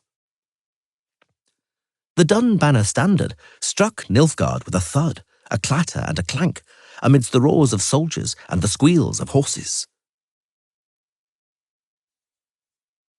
De Melis Stoke and Brabant will cope with that relief, said Ilan Trahe, the commander of the 7th Dairlanian Brigade, calmly. The forces are balanced. Nothing has gone wrong yet. Tyrconnell's division is counterbalancing the left wing. Manya and Verendal are managing on the right. And we can tip the scales by striking the line going in after the elves. Menno Kuhorn understood at once. By striking at the rear lines, sowing panic. That's it. That's what we shall do by the great sun. To your companies, gentlemen. Now the Care and the 7th, your time has come. Long live the Emperor, yelled Gaze von Loo. Lord de Wingald. The Marshal turned around. Please muster the adjutants and the guard troop. Enough inactivity. We are going to charge with the 7th Derlanian. Udo de Wingald paled slightly, but immediately regained control. Long live the Emperor, he cried, and there was almost no tremor in his voice. Rusty cut, and the wounded man wailed and scratched the table. Yola, bravely fighting giddiness, was taking care of the tourniquets and clamps. Shani's raised voice could be heard from the entrance to the tent. Where? Are you insane? The living are waiting to be saved here, and you're marching in with corpses? But this is Baron Anselm Aubrey himself, Madam Medic, the company commander. It was the company commander, now it's our corpse. You only managed to bring him in one piece because his armour is watertight. Take him away. This is a field hospital, not a mortuary. But Madam Medic, don't block the entrance. Look there, they're carrying one that's still breathing. Or at least he looks like he's still breathing, because it might just be wind. Rusty snorted, but immediately afterwards raised an eyebrow. Shani, come here at once. Remember your chit, he said through clenched teeth, bending over the mutilated leg, that a surgeon can only take the liberty of cynicism after 10 years of experience. Will you remember that? Yes, Mr. Rusty. Take the respiratory and strip off the periosteum. Blast. It will be worth anaesthetizing him a little more. Where's Marty? She's puking outside the tent, said Shani, without a trace of cynicism. Puking her guts out. Sorcerers. Rusty took hold of a saw. Instead of thinking up numerous awful and powerful spells, they would be better thinking up one. One that would enable them to cast minor spells, for example, anaesthetizing ones, without difficulty and without puking. The saw grated and crunched on bone. The wounded man moaned. Tighten the tourniquet, Yola. The bone finally gave way. Rusty tidied it up with a small chisel and wiped his forehead. Blood vessels and nerves, he said mechanically and needlessly, because before he had finished the sentence, the girls were already putting in the sutures. He removed the severed leg from the table and threw it down onto a pile of other severed limbs. The wounded man hadn't roared or moaned for some time. Fainted or dead? Fainted, Mr. Rusty. Good. Sew up the stump, Shani. Bring on the next one. Yola, go and find out if Marty has puked everything up. I wonder, said Yola very quietly, without raising her head. How many years of experience you have, Mr. Rusty? 100? After a quarter of an hour of strenuous marching and choking on dust, the yells of the Centurions and Decurions ceased, and the Vachemian regiments spread out in a line. Yara, gasping and gulping in air through his mouth like a fish, saw Voivode Bronibor strutting before the front on his beautiful armoured steed. The Voivode himself was also in full plate armour. His armour was enamelled in blue stripes, making Bronibor look like a great steel-plated mackerel. How are you, you dolts? The rows of pikemen answered with a rumbling growl like distant thunder. You're issuing farting sounds, the Voivode noted, reining his armoured horse around and directing him to walk before the front. That means you're feeling good. When you're feeling bad, you don't fart in hushed tones, but you wail and howl like the damned. It's clear from your expressions that you're spoiling for a fight, that you're dreaming of battle, that you can't wait to get your hands on the Nilfgaardians. Right, you Vachemian brigands? Then I have good news for you. Your dream will come true in a short while. In a very short while. The pikeman muttered again. Bronibor, after riding to the end of the line, turned around and spoke on, rapping his mace against the ornamental pommel of his saddle. You stuffed yourselves with dust, infantry, marching behind the armoured troops. Up until now, instead of glory and spoils, you've been sniffing horses' farts. And even today, when a great battle is upon us, you almost didn't make it to the field. But you managed it, so I congratulate you with all my heart. Here, outside this village, whose name I've forgotten, you will finally show how much worth you have as an army. That cloud you see on the battlefield is the Nilfgaardian horse, which means to crush our army with a flanking strike, shove us and drown us in the bogs of this little river, whose name I have also forgotten. The honour of defending the breach that has arisen in our ranks has fallen to you, celebrated Vicemian pikeman, by the grace of King Foltest and Constable Natalis. You will close that breach, so to speak, with your breasts. You will stop the Nilfgaardian charge. You're rejoicing, comrades, what? You're bursting with pride, eh? Yara, squeezing his pikestaff, looked around.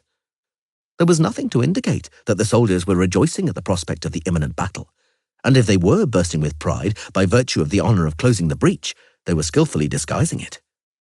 Melfi, standing on the boy's right, was mumbling a prayer under his breath. On his left, Doislax, a hardened professional soldier, sniffed, swore, and coughed nervously. Bronibor reined his horse around and sat up straight in the saddle. "I can't hear you," he roared. "I asked if you're bursting with fucking pride." This time the pikemen, seeing no alternative, roared with one great voice that they were.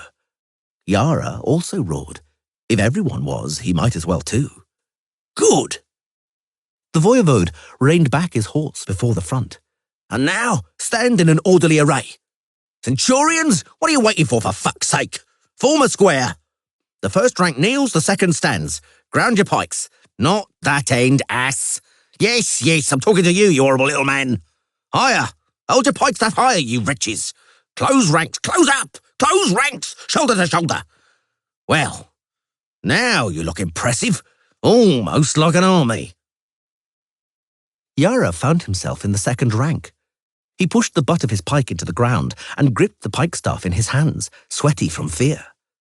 Melfi was muttering indistinctly, repeating various words over and over, mainly concerning the private lives of the Nilfgaardians, dogs, bitches, kings, constables, voivodes, and all their mothers. The cloud in the battlefield grew. "Don't fart there! Don't chatter your teeth!" roared Bronibor. "Thoughts of frightening the Nilfgaardian horses with those noises are misguided. Let no man deceive himself. What is headed for you are the Nausicaa and the 7th Delanian Brigades.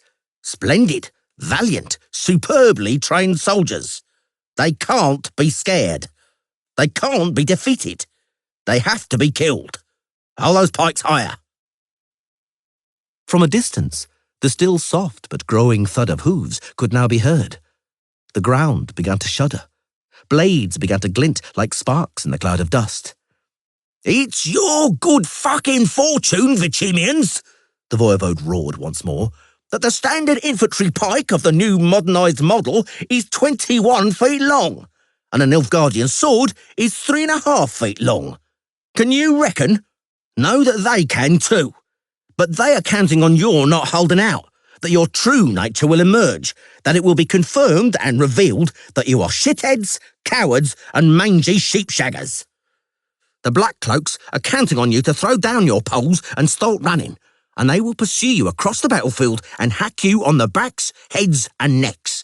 Hack you comfortably and with no difficulty. Well, remember, you little shits, that although fear lends the heels extraordinary speed, you won't outrun cavalrymen. Whoever wants to live, whoever wants glory and spoils, must stand.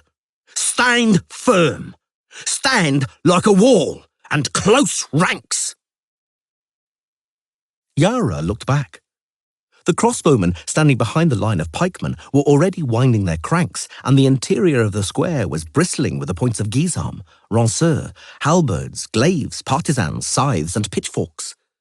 The ground trembled more and more distinctly and powerfully, and it was already possible to discern the shapes of horsemen in the black wall of cavalry hurtling towards them.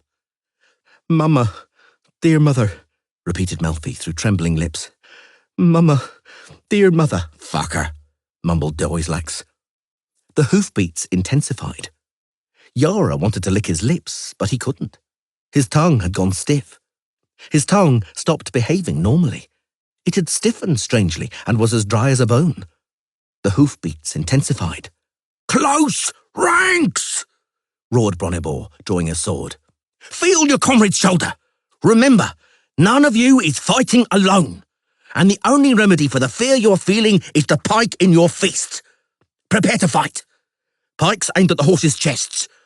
What are we going to do, Virginia brigands? I'm asking!" "Stand firm!" roared the pikemen with one voice. "Stand like a wall! Close ranks!" Yara also roared. If everyone was, he might as well too. Sand, grit, and turf sprayed from beneath the hooves of the advancing wedge of cavalry. The charging horsemen yelled like demons, brandishing their weapons. Yara leaned onto his pike, buried his head in his shoulders, and shut his eyes. Yara shooed away a wasp circling above his inkwell with a violent movement of his stump, without interrupting his writing. Marshal Coulhorn came to nothing. His flanking troop was stopped by the heroic Vicimian infantry under Voivode Bronnibor, paying in blood for his heroism. And at the moment the Vicimians resisted, Nilfgaard fell into confusion on the left wing. Some of them began to take flight, others to pull together and defend themselves in groups, surrounded on all sides. Soon after, the same thing happened on the right wing, where the doggedness of the dwarves and condottieri finally overcame Nilfgaard's assault. A single great cry of triumph went up along the entire front, and a new spirit entered the royal knights. And the spirit fell in the Nilfgaardians. Their hands weakened, and our men began to shell them like peas, so loudly it echoed. And Field Marshal Menno Coulhorn understood that the battle was lost, saw the brigades perishing and falling into confusion around him. And then his officers and knights ran to him, giving him a fresh horse, calling for him to flee and save his own life. But a fearless heart beat in the breast of the Nilfgaardian field marshal. "That will not do," he called, pushing away the reins held out towards him. "It will not do for me to flee like a coward from the field on which so many good men under my command have fallen for the Emperor." And the doughty Menno Coulhorn added, "Besides, now there's nowhere to fuck off to," Menno Coulhorn added calmly and soberly, looking around the battlefield. "They're surrounding us on all sides." "Give me your cloak and helmet, sir." Captain Sievers wiped blood and sweat from his face. "Take mine, sir. Dismount your steed and take mine. Don't protest. You must live, sir. You're indispensable to the Empire, irreplaceable. We Derlanians will strike the Nordlings. We'll draw them to us. You, meanwhile, try to break through down there, below the fish pond." "You won't get out of that alive," muttered Coulhorn, taking the reins being offered to him. "It's an honor." Sievers straightened up in the saddle. "I'm a soldier of the 7th Derlinians. To me, have faith. To me." "Good luck," mumbled Coulhorn, throwing over his back a Derlanian cloak with a black scorpion on the shoulder. "Sievers." "Yes, sir, Marshal, sir." "Nothing. Good luck, lad." "And may luck be on your side, sir. To horse. Have faith." Coulhorn watched them ride off for a long while, until the moment Sievers' small group rode with a bang, a yell, and a thud into the condottieri, into a troop considerably outnumbering them, to whose aid, indeed, other troops hurried at once. The Derlanians' black cloaks vanished among the greyness of the condottieri. All was lost in the dust. The nervous coughing of de Wingalt and the adjutants brought Coulhorn to his senses. The marshal adjusted the stirrup leathers and flaps. He brought the restless steed under control. "To horse," he commanded. At first, things went well for them. In the mouth of the valley leading to the rivulet, a dwindling troop of survivors of the Nausicaa Brigade was doggedly defending itself, forced into a circle bristling with blades, onto which the Nordlings had concentrated all their momentum and force, making a breach in the ring. Naturally, they didn't get away totally unscathed. They had to hack their way through a row of light volunteer horse, probably Brigaean, judging by their insignia. The skirmish was very short, but furiously fierce. Kuhhorn had already lost and discarded all remains and appearances of lofty heroism, and now just wanted to survive. Not even looking back at his escort, trading vicious blows with the Brigaeans, he rushed towards the stream with his adjutants, pressing himself to and hugging the horse's neck. The way was clear. Beyond the little river, beyond the crooked willows, a barren plain spread out, on which no enemy troops could be seen. Uda de Vingalt, galloping beside Kuhhorn, also saw it and yelled triumphantly. Prematurely. A meadow covered in bright green knotgrass separated them from the sluggish, murky little river. When they charged into it at full gallop, the horses suddenly plunged up to their bellies in the bog. The marshal flew over his steed's head and fell headfirst into the bog. All around, horses were neighing and kicking, and men covered in mud and green duckweed were yelling. Menno suddenly heard another sound amidst this pandemonium, a sound that meant death. The hiss of fletchings. He dashed for the current of the small river, wading up to his hips in the thick marsh. An adjutant, forcing his way through beside him, suddenly tumbled face first into the mud, and the marshal saw a bolt stuck into his back up to the fletchings. At that same moment, he felt a terrible blow to the head. He staggered, but didn't fall, stuck in the mud and swamp. He wanted to scream, but only managed to splutter. "I'm alive," he thought, trying to wriggle out of the clutch of the sticky slime. A horse struggling out of the marsh had kicked him in the helmet, and the deeply dented metal had shattered his cheek, knocked out some teeth and cut his tongue. "I'm bleeding. I'm swallowing blood. But I'm alive." Once again, the slap of bowstrings, the hiss of fletchings, the thud and crack of arrowheads penetrating armor, yells, the neighing of horses, squelching and blood splashing. The marshal looked back and saw bowmen on the bank. Small, stocky, pot-bellied shapes in mail shirts, bassinets, and pointed chick-chacks. Dwarves, he thought. The slap of bowstrings, the whistle of bolts, the squeal of horses threshing around, the yelling of men choking on water and mud. Uda de Vingalt, turning towards the marksman, cried in a high, squeaky voice that he was surrendering, asking for mercy and compassion, promised a ransom, and begged for his life. Aware that no one understood his words, he raised his sword, held by the blade above his head. He held the weapon out towards the dwarves in the international, outright cosmopolitan gesture of surrender. He wasn't understood, or was misunderstood, for 2 bolts slammed into his chest with such force that the impact hurled him up out of the bog. Kuhhorn tore the dented helmet from his head. He knew the common speech of the Nordlings quite well. "I'm Marshal Kuhhorn," he mumbled, spitting blood. "Marshal Kuhhorn! I surrender! Mercy! Mercy!" "What's he saying, Zoltan?" one of the crossbowmen asked in surprise. "Bugger him and his chattering. Do you see the embroidery on his cloak, Munro? A silver scorpion. Ah! Wallop the horseman, boys, for Caleb Stratton. For Caleb Stratton!" Bowstrings clanged. 1 bolt hit Kuhhorn straight in the chest, the second in the hip, and the third in the collarbone.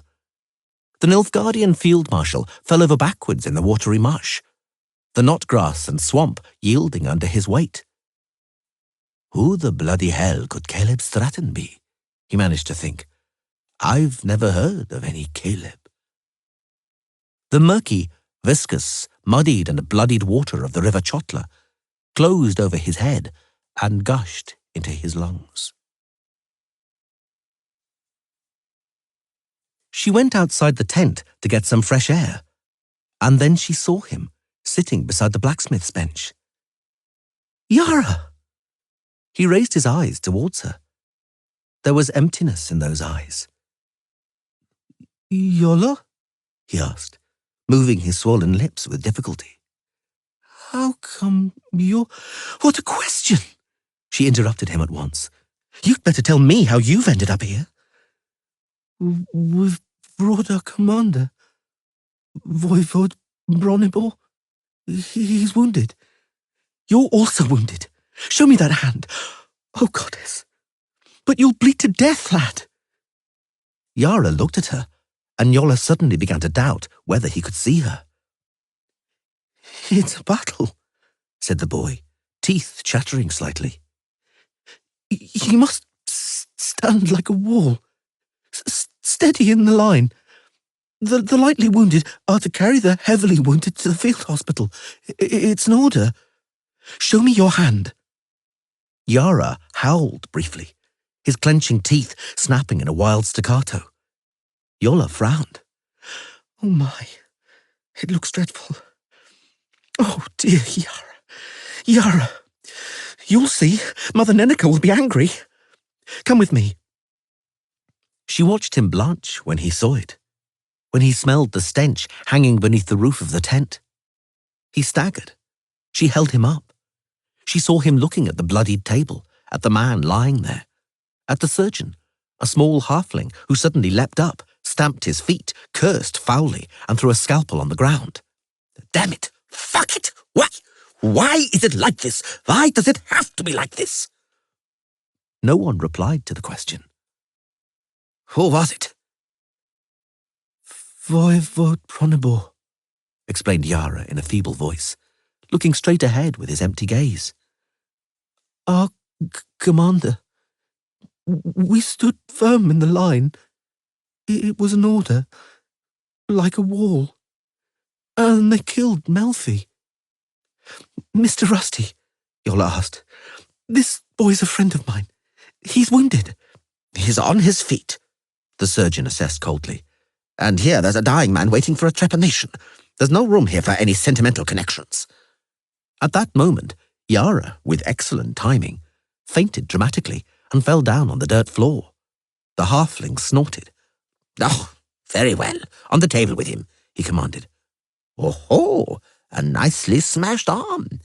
I wonder what's holding it on. His sleeve, I think. Tourniquet, Yola. Tightly. And don't you dare cry. Shani, give me a saw." The saw dug into the bone above the crushed elbow joint with a hideous crunching. Yara came to and bellowed, horribly but briefly, for when the bone gave way, he immediately fainted again. And thus the might of Nilfgaard was reduced to dust on the Brenna battlefields, and an end was put to the march of the Empire northwards. Either by being killed or taken captive, the Empire lost 44,000 men at the Battle of Brenna. The flower of the knighthood and the elite cavalry fell. Leaders of the stature of Menno Coehorn, Brabant, de Melis Stoke, Van Loo, Tyrconnell, Egerbracht, and others whose names have not survived in our archives fell, were taken prisoner, or disappeared without trace. Thus did Brenna become the beginning of the end.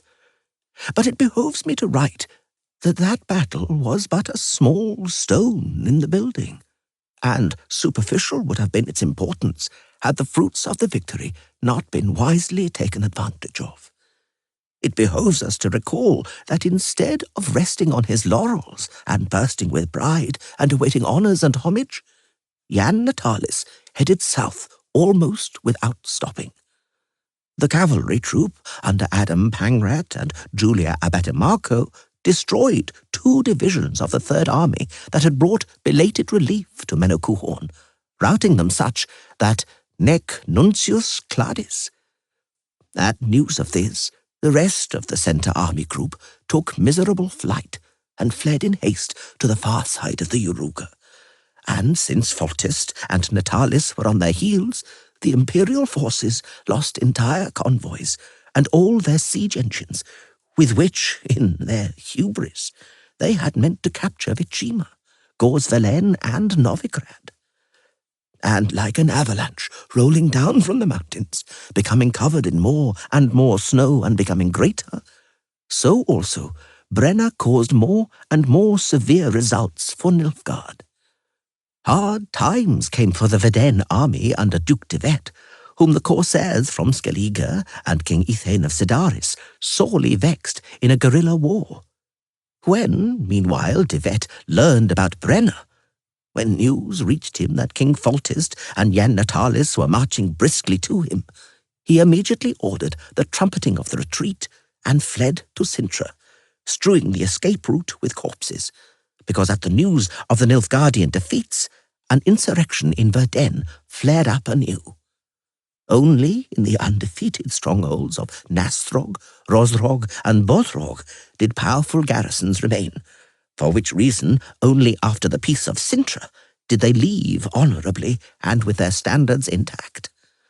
Whereas in Adrian, the tidings about Brenna led to the feuding kings Demavend and Henselt shaking each other's right hands and taking arms against Nilfgaard together. The East Army Group, which, under the command of Duke Ardal Ebdahi, marched towards the Pontar Valley, did not manage to challenge the two allied kings.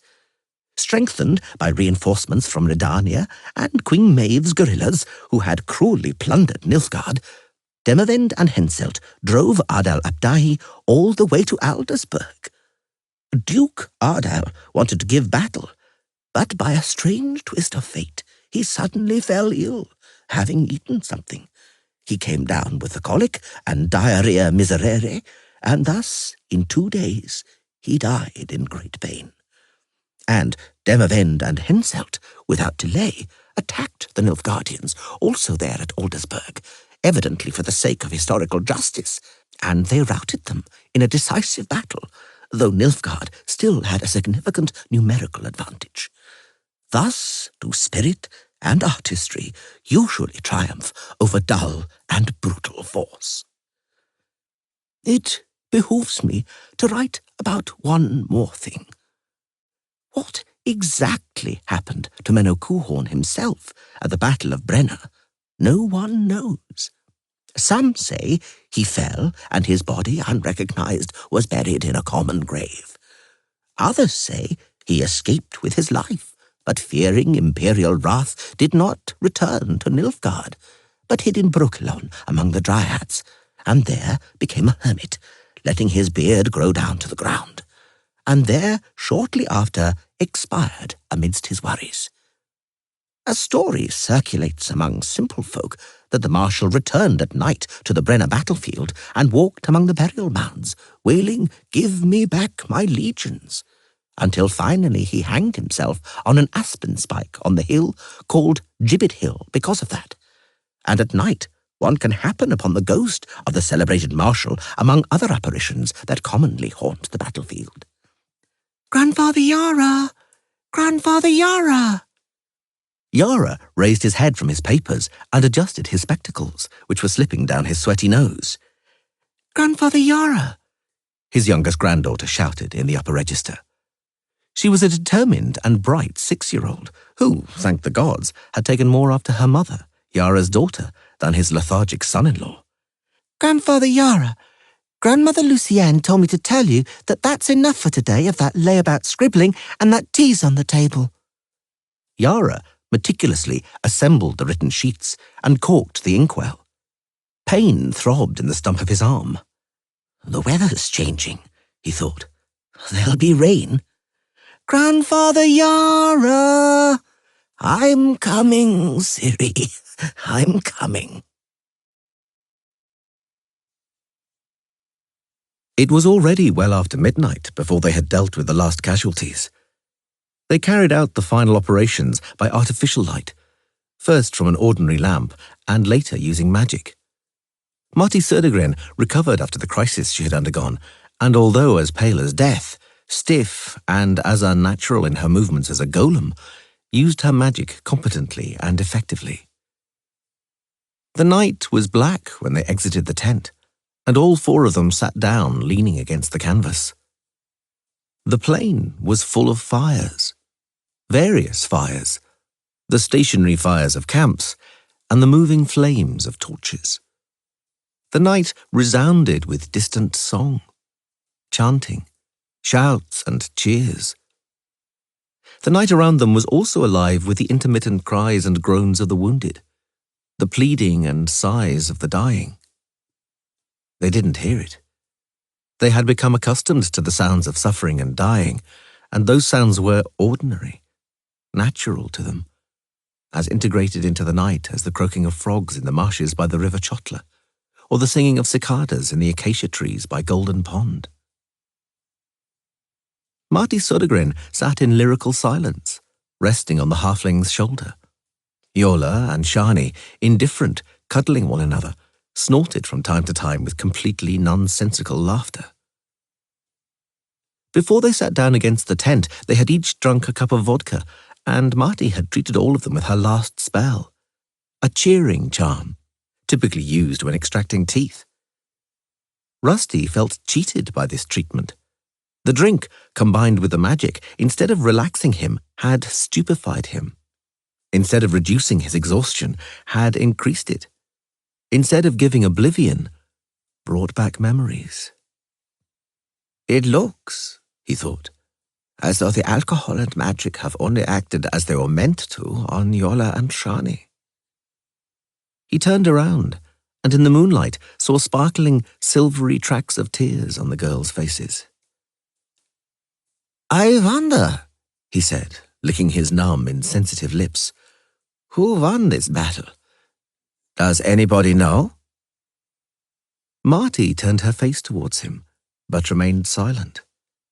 The cicadas were singing among the acacias, willows, and alders by Golden Pond, and the frogs croaked.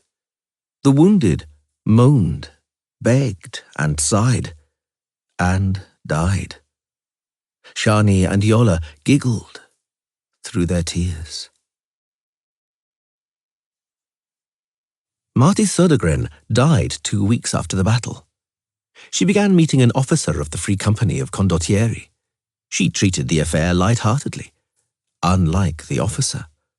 When Marty, who liked change, began fraternizing with a Temerian cavalry captain, the condottiero, mad with jealousy, stabbed her with a knife. He was hanged for it, but it was impossible to save the healer.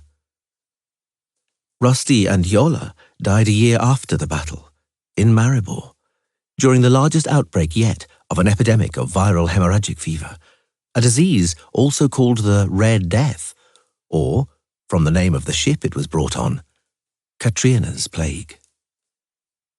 All the physicians and most of the priests fled from Maribor then. Rusty and Yola remained, naturally. They treated the sick because they were doctors. The fact that there was no cure for the Red Death was unimportant to them. They both became infected. He died in her arms in the powerful, confidence-inspiring embrace of her large, ugly, peasant hands. She died 4 days later, alone. Shani died 72 years after the battle, as the celebrated and universally respected retired dean of the Department of Medicine at the University of Oxenfurt. Generations of future surgeons used to repeat her famous joke. So red to red, yellow to yellow, white to white. It's sure to be fine. Almost no one noticed how, after delivering that witty anecdote, the dean always wiped away a furtive tear. Almost no one. The frogs croaked, and the cicadas sang among the willows by Golden Pond. Shani and Yola giggled through their tears. "I wonder," repeated Milo Vanderbeck, halfling, field surgeon, known as Rusty. "I wonder who won." "Rusty," Marty Södergren said lyrically. "Believe me, in your shoes, it's the last thing I'd be worrying about." Some of the flames were tall and strong, burning brightly and vividly, while others were tiny, flickering and quavering, and their light diminished and died. At the very end was but one tiny flame, so weak it barely flickered and glimmered, now struggling to flare up, now almost going out entirely. "Whose is the dying flame?" asked the Witcher. "Yours," Death replied. Florence Delanoy, Fairy Tales and Stories. Chapter 9. The plateau, extending almost all the way to the distant mountain peaks, greyish-blue in the fog, was like an actual stone sea, here undulating in a hump or a ridge, there bristling with the sharp fangs of reefs. The impression was enhanced by shipwrecks, dozens of wrecks, of galleys, galleasses, cogs, caravels, brigs, hulks, and longships. Some of them looked as though they had ended up there not long before. Others were piles of barely recognizable planks and ribs, clearly having lain there for decades, if not centuries. Some of the ships were lying keel up. Others, turned over on their sides, looked as though they had been tossed up by devilish squalls and storms. Still others gave the impression they were sailing, making a way amidst that stone ocean. They stood even and straight, the chests of their figureheads proudly stuck out, their masts pointing to the zenith, the remains of sails, shrouds, and stays fluttering. They even had their own ghostly crews. Skeletons jammed between rotten planks and entangled in ropes. Dead sailors, busy forever with endless navigation. Flocks of black birds flew up, cawing from the masts, yards, ropes, and skeletons, alarmed by the appearance of the rider, frightened by the clack of hooves.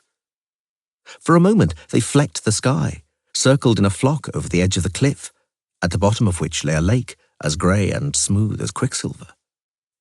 On the edge could be seen a dark and gloomy stronghold, whose towers partly overlooked the graveyard of ships and were partly suspended over the lake, with its bastions embedded in the vertical rock.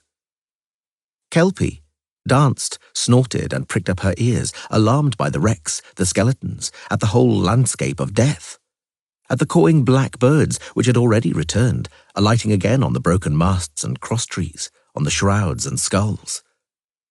But if anyone ought to have been afraid there, it was the rider.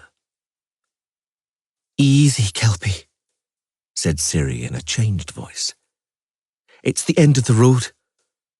This is the right place and the right time." She found herself outside a gate, God knows how, and emerged like an apparition from between the wrecks. The guards at the foot of the gate noticed her first, alarmed by the cawing of rooks, and now shouted, gesticulating and pointing at her, calling others. When she rode to the gatehouse, there was already a crush there, an excited hubbub. They were all staring at her. The few who knew her and had seen her before, like Boreas Mun and Dacre Siliphant, and the considerably more numerous of them who had only heard about her, newly recruited soldiers from Skellen, mercenaries and ordinary marauders from Ebbing and the surroundings, who were now looking in amazement at the ashen-haired girl with the scar on her face and the sword on her back, at the splendid black mare holding her head high and snorting, her horseshoes ringing on the flagstones of the courtyard.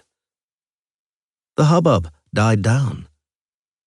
It became very quiet. The mare trotted, lifting her legs like a ballerina, her horseshoes ringing like a hammer on an anvil. This went on for a long time before her way was finally barred by crossed guisarmes and ranceurs. Someone reached out a hesitant and frightened hand towards the bridle. The mare snorted. "Take me to the lord of this castle," the girl said confidently. Boreas Mun, not knowing himself why he was doing it, held her stirrup steady and offered his hand. Others held the stamping and snorting mare. "Do you recognize me, my lady?" Boreas asked softly. "For we've already met." "Where?" "On the ice." She looked him straight in the eye. "I didn't look at your face then, sir," she said unemotionally. "You were the lady of the lake." He nodded seriously. "Why have you come here, girl? What for?" "For Yennefer, and to claim my destiny." "Claim your death, more like," he whispered. "This is Stigger Castle. In your place, I'd flee as far from here as you can." She looked again, and Boreas at once understood what she meant to say with that look. Stefan Skellen appeared. He watched the girl for a long time, his arms crossed on his chest. Finally, he indicated with an energetic gesture that she was to follow him. She went without a word, escorted on all sides by armed men. "A strange wench," muttered Boreas, and shuddered. "Fortunately, she's in our concern now," said Dacre Siliphant. "And I'm surprised at you for talking to her like that. It was she, the witch, who killed Vargas and Fripp, and later Ola Harsheim. Tawny Owl killed Harsheim." Boreas cut him off. "Not she. She spared our lives there on the pack ice, though she could have slaughtered and drowned us like pups. All of us. Tawny Owl too." "Very well." Dacre spat on the flags of the courtyard. "He'll reward her for that mercy, together with the sorcerer and Bonnart. You'll see, man. Now they'll gut her ceremonially. They'll flay her in thin strips." "I'm inclined to believe they'll flay her," snapped Boreas, "because they're butchers. And we ain't no better, since we serve under them." "And do we have a choice? We don't." One of Skelen's mercenaries suddenly cried softly, and another followed suit. One man swore, another gasped. Someone pointed silently. As far as the eye could see, black birds were sitting on the battlements, on the corbels, on the roofs of the towers, on the cornices, on the windowsills and gables, on the gutters and on the gargoyles and mascarons. They had flown from the ship's graveyard noiselessly, without cawing, and now they were sitting in silence, waiting. "They scent death," mumbled one of the mercenaries. "And carrion," added a second. "We don't have a choice," Siliphant repeated mechanically, looking at Boreas. Boreas Munn looked at the birds. "Perhaps it's time we did," he replied softly. They climbed a great staircase with 3 landings, walked along a long corridor between an avenue of statues set in niches, and passed through a cloister surrounding a vestibule. Ciri walked boldly, feeling no anxiety. Neither the weapons nor her escort's murderous visages caused her fear. She had lied, saying she couldn't remember the faces of the men from the frozen lake. She did remember. She remembered seeing Stefan Skelen, the same man now leading her with a gloomy expression deeper into that huge, awful castle, as he shook, teeth chattering on the ice. Now, as he looked around and glared at her from time to time, she sensed he was still a little afraid of her. She breathed more deeply. They entered a hall beneath a high star vault supported on columns beneath great spidery chandeliers. Ciri saw who was waiting there for her. Fear dug its claw-like fingers into her guts, clenched its fist, tugged and twisted. Bonnart was by her in 3 strides. He grabbed her by the front of her jerkin, lifted her up, and pulled her towards him at the same time, bringing her face closer to his pale, fishy eyes. "Hell must indeed be dreadful," he roared, "if you've chosen me." She didn't reply. She could smell alcohol on his breath. "And maybe hell didn't want you, you little beast. Perhaps that devilish tower spat you out in disgust after tasting your venom." He drew her closer. She turned aside and drew back her face. "You're right," he said softly. "You're right to be afraid. It's the end of your road. You won't escape from here. Here, in this castle, I'll bleed you dry." "Have you finished, Mr. Bonnart?" She knew at once who had spoken. The sorcerer Vilgefortz, who first of all had been a prisoner in manacles and afterwards pursued her in the Tower of the Gull. He had been very handsome then, on the island. Now something in his face had changed, something that made it ugly and fearful. "Mr. Bonnart!" The sorcerer didn't even move on his throne-like armchair. "Let me assume the pleasant duty of welcoming to Stigger Castle our guest, Miss Cyrilla of Sintra, the daughter of Pavetta, the granddaughter of Calanthe, the descendant of the famous Lara Dorinep Shahadal. Greetings. Please come closer." The derision, hidden beneath the mask of civility, slipped out from the sorcerer's last words. There was nothing but a threat and order in them.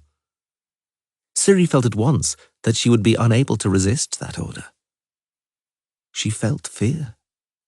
ghastly fear. "Closer," hissed Vilgefortz. Now she noticed what was wrong with his face. His left eye, considerably smaller than his right, blinked, flickered, and spun around like a mad thing in the wrinkled grey-blue eye socket. The sight was gruesome. "A brave pose. A trace of fear in the face," said the sorcerer, tilting his head. "My acknowledgements. Assuming your courage doesn't result from stupidity, I shall dispel any possible fantasies at once. You will not escape from here, as Mr. Bonnard correctly observed, neither by teleportation nor with the help of your own special abilities." She knew he was right. Previously, she had persuaded herself that if it came to it, she would always, even at the last moment, be able to flee and hide amidst times and places. Now she knew that was an illusory hope, a fantasy. The castle positively vibrated with strange, evil, hostile magic, and that magic was pervading, penetrating her. It crawled like a parasite over her innards, repulsively slithering over her brain. She could do nothing about it. She was in her enemy's power, helpless. Too bad, she thought. I knew what I was doing. I knew what I was coming here for. The rest was really just fantasy. May what has to happen, happen. "Well done," said Vilgefortz. "An accurate assessment of the situation. What must happen will happen. Or, more precisely, what I decide will happen, will happen. I wonder if you're also guessing, my splendid one, what I shall decide."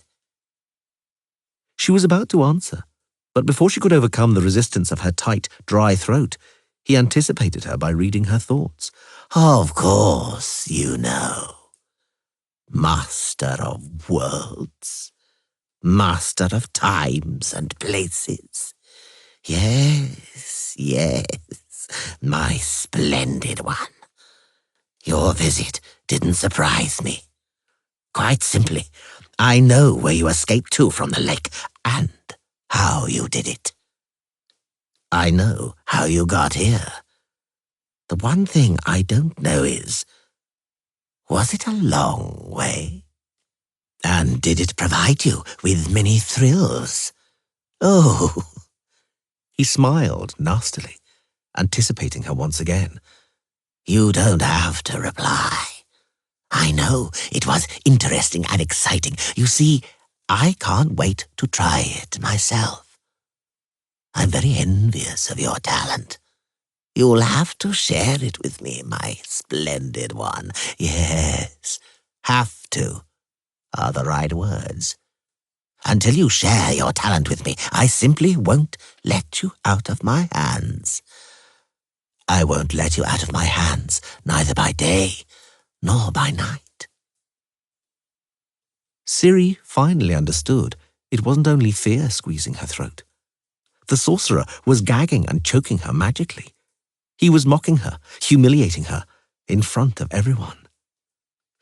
"Let Yennefer go." She coughed so hard, she arched her back with the effort. "Let her go, and you can do what you want with me." Bonnard roared with laughter, and Stefan Skellen also laughed dryly. Vilgefortz poked the corner of his gruesome eye with his little finger. "You can't be so slow-witted not to know that I can do what I want with you in any case. Your offer is pompous, and that's pathetic and ridiculous." "You need me." She raised her head, although it cost her an enormous amount of strength. "To have a child with me. Everybody wants that. You too. Yes, I'm in your power. I came here by myself. You didn't catch me, although you pursued me through half the world. I came here by myself, and I'm giving myself up to you for Yennefer, for her life. Is it so ridiculous to you? So try using violence and force with me. You'll see. You'll be over your desire to laugh in no time." Bonnard leapt at her and swung his scourge. Vilgefortz made an apparently careless gesture, just a slight movement of the hand, but even that was enough for the whip to fly from the hunter's hand, and he staggered as though hit by a coal wagon. "I see Mr. Bonnard still has difficulty understanding the responsibilities of a guest," said Vilgefortz, massaging his fingers. "Try to remember, when one is a guest, one doesn't destroy the furniture or works of art, nor steal small objects, nor does one soil the carpets or inaccessible places. One doesn't rape or beat other guests, the latter two not, at least, until the host has finished raping and beating. Not until he gives the sign that one may now rape and beat. You too, Ciri, ought to be able to draw the appropriate conclusions from what I've said. You can't? I'll help you. You surrender yourself to me and humbly agree to everything. Allow me to do anything I want with you. You think your offer highly generous. You're mistaken. For the matter is that I shall do with you what I have to do, not what I'd like to do. An example. I'd like to gouge out at least one of your eyes as revenge for Thanev, but I can't, because I'm afraid you wouldn't survive it. Ciri knew it was now or never. She spun around in a half-turn and jerked Swallow from the scabbard. The entire castle suddenly whirled, and she felt herself falling, painfully banging her knees. She bent over, her forehead almost touching the floor, fighting the urge to vomit. The sword slipped from her numb fingers. Someone lifted her up. Yes, Vilgefortz drawled, resting his chin on hands held together as if in prayer. Where was I? Ah, yes, that's right, your offer. Yennefer's life and freedom in exchange for what? For your voluntary surrender, willingly, without violence or compulsion? I'm sorry, Ciri. Violence and compulsion are simply essential to what I shall do to you.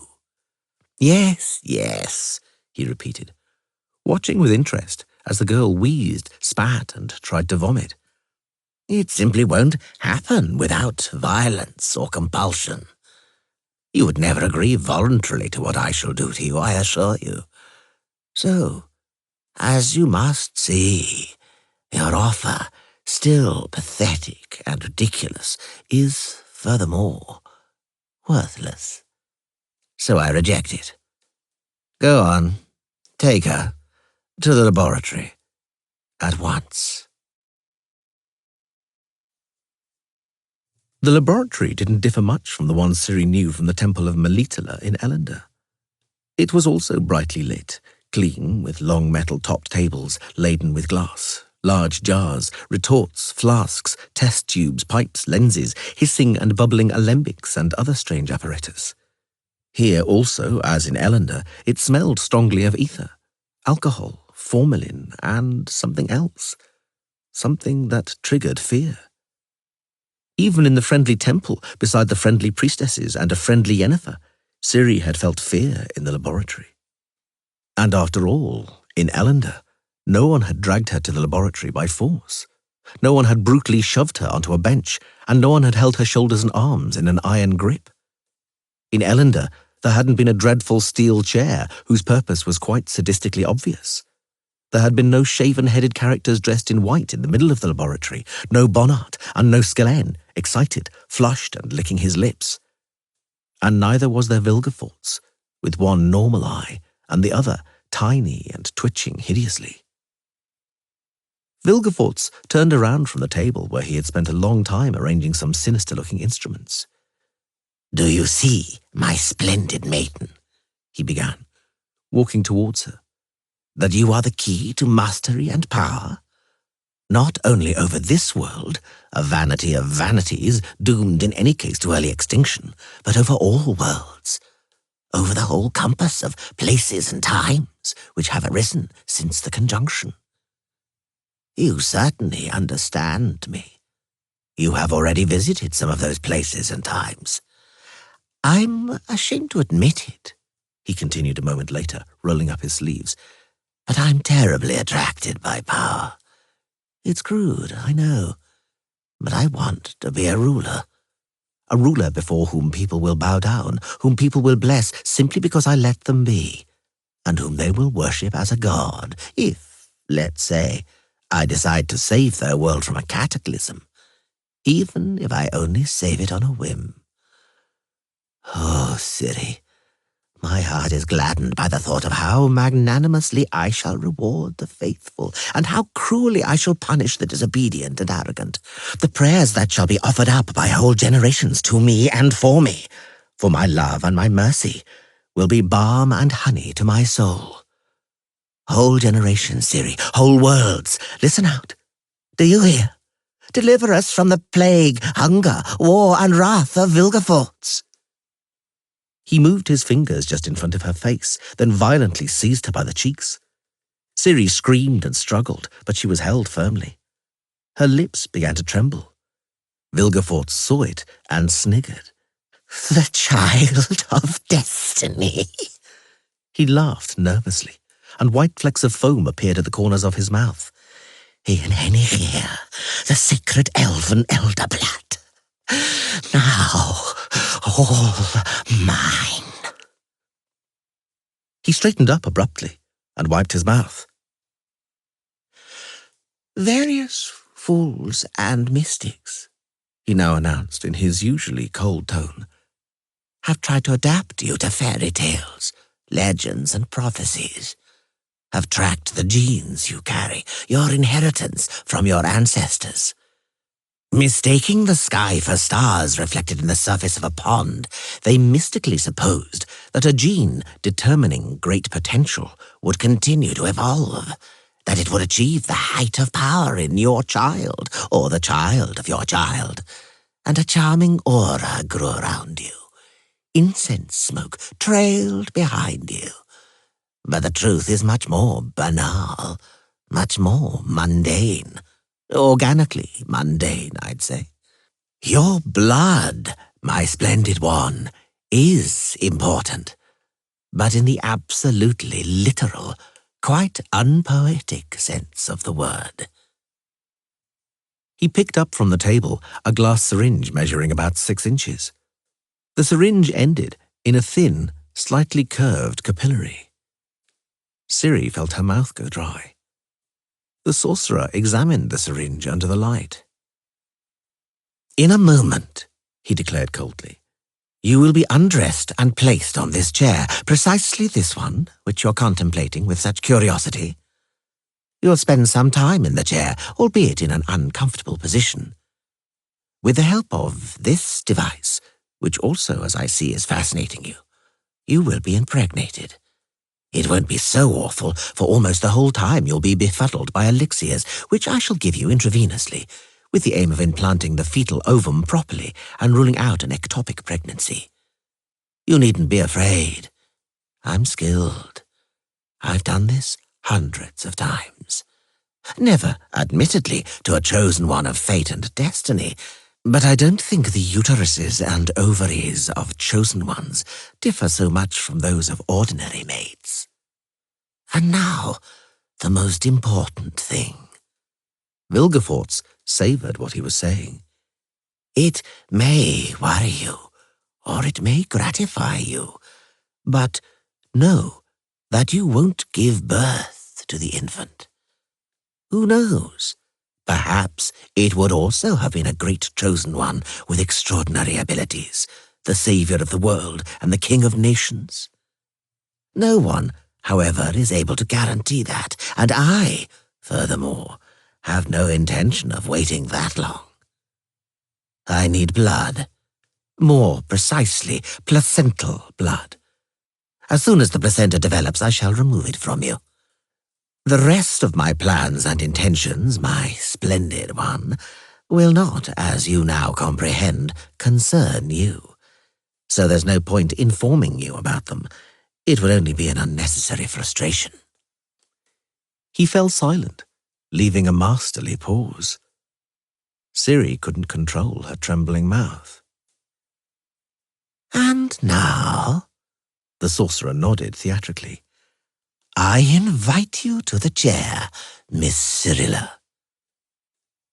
"It would be worth having that bitch Yennefer watching this." Bonnard's teeth flashed beneath his grey moustaches. "She deserves it." "Indeed she does." Small white balls of froth appeared again in the corners of Vilgefort's smiling mouth. "Impregnation is, after all, a sacred thing, solemn and ceremonial, a mystery at which one's entire close family should assist. And Yennefer is, after all, your quasi-mother, and in primitive cultures the mother virtually takes an active part in her daughter's consummation ceremony. Go on, bring her here." "But regarding that impregnation," Bonnard bent over Ciri, whom the sorcerer's shaven-headed acolytes had begun to undress.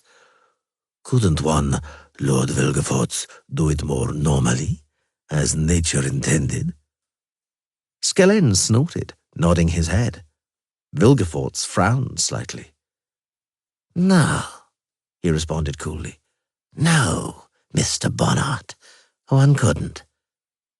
Ciri, as though only now realizing the gravity of the situation, uttered an ear-splitting scream. Once, and then a second time. "Well, well," the sorcerer grimaced. "We enter the lion's den bravely, with head and sword held high, and now we're afraid of a small glass tube. For shame, young lady." Ciri, not caring about shame, screamed so loudly the laboratory vessels jingled, and the whole of Stigger Castle suddenly responded with yelling and commotion. "There'll be trouble, boys," repeated Zedalik, scraping dried dung from between the stones of the courtyard with the metal-tipped butt of his ranceur. "Oh, you'll see, there'll be trouble for us poor wretches." He looked at his comrades, but none of the guards commented. Neither did Boreas Munn speak. He had remained with the guards at the gate from choice, not because of orders. He could have, like Siliphant, followed Tawny Owl, could have seen with his own eyes what would happen to the Lady of the Lake, what fate she would suffer. But Boreas didn't want to watch it. He preferred to stay here in the courtyard, beneath the open sky, far from the chambers and halls of the upper castle where they had taken the girl. He was certain that not even her screams would reach here. "Those blackbirds are a bad sign." Zedalik nodded at the rooks, still sitting on the walls and cornices. "That young wench who came here on the black mare is an evil omen. We're serving Tawny Owl in an evil matter, I tell you. They're saying, in truth, that Tawny Owl himself isn't a coroner or important gentleman now, but an outlaw like us, that the Emperor has it in cruelly for him. If he seizes us all, boys, there'll be trouble for us poor wretches." "Aye, aye," added another guard with long moustaches, wearing a hat decorated with black stork feathers. "The noose is at hand. It's no good when the Emperor's angry." "Below that," interjected a third, a new arrival to Stigger Castle, with the last party of mercenaries recruited by Skellen. "the Emperor might not have enough time for us. They say he has other concerns. They say there was a decisive battle somewhere in the north. The Nordlings beat the Imperial forces, thrashed them soundly." "In that case," said a fourth, "perhaps it isn't so bad that we're here with Tawny Owl. Always better to be with the victors." "No, certainly it's better," said the new one. "Tawny Owl, it seems to me, will go far, and we'll go far with him too." "Oh, boys," Zedalik leaned on his ranceur, "you're as thick as pig shit." The black birds took flight with a deafening flapping and cawing. They darkened the sky, wheeling in a flock around the bastion. "What the fuck?" growled one of the guards. "Open the gate, please." Boreas Munn suddenly detected a powerful smell of herbs, sage, mint, and thyme. He swallowed and shook his head. He closed and opened his eyes. It didn't help. The thin, grey-haired elderly man, resembling a tax collector who had suddenly appeared beside them, had no intention of vanishing. He stood and smiled through pursed lips. Boreas's hair almost lifted his hat up. "Open the gate, please. repeated the smiling elderly gentleman. "Without delay, it really will be better if you do." Zedalik dropped his ranseur with a clank, stood stiffly and moved his mouth noiselessly. His eyes were empty. The remaining men went closer to the gate, striding stiffly and unnaturally like automatons. They took down the bar and opened the hasp and staple. 4 riders burst into the courtyard with a thudding of horseshoes. One had hair as white as snow, and the sword in his hand flashed like lightning. Another was a fair-haired woman, bending a bow as she rode. The third rider, quite a young woman, carved open Zedalik's temple with a sweeping blow of a curved sabre. Boreas Munn picked up the ranseur and shielded himself with the shaft. The fourth rider suddenly towered over him. There were wings of a bird of prey attached to both sides of his helmet. His upraised sword shone. "Leave him, Kair," said the white-haired man sharply. "Let's save time and blood. Milver, Regis, that way." "No," mumbled Boreas, not knowing himself why he was doing it. "Not that way. That's only a dead end. Your way is there, up that staircase, to the upper castle. If you wish to rescue the Lady of the Lake, then you must hurry." "My thanks," said the white-haired man. "Thank you, stranger. Regis, did you hear? Lead on." A moment later, only corpses remained in the courtyard, and Boreas Munn still leaning on the pikestaff, which he couldn't release because his legs were shaking so much. The rooks circled, cawing over Stigger Castle, covering the towers and bastions in a shroud-like cloud. Vilgefortz listened with stoical calm and an inscrutable expression to the breathless report of the mercenary who had come running, but his restless and blinking eye betrayed him.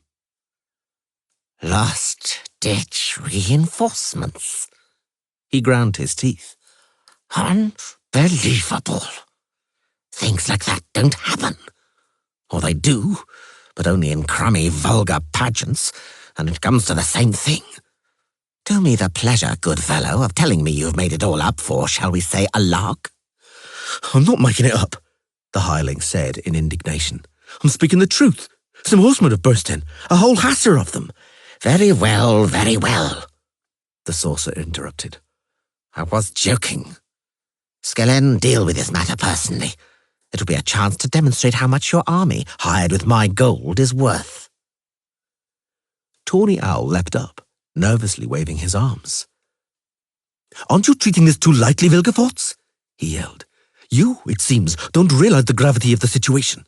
If the castle is being attacked, it's by Emir's army, and that means It doesn't mean anything." The sorcerer cut him off. "But I know what you have in mind. Very well.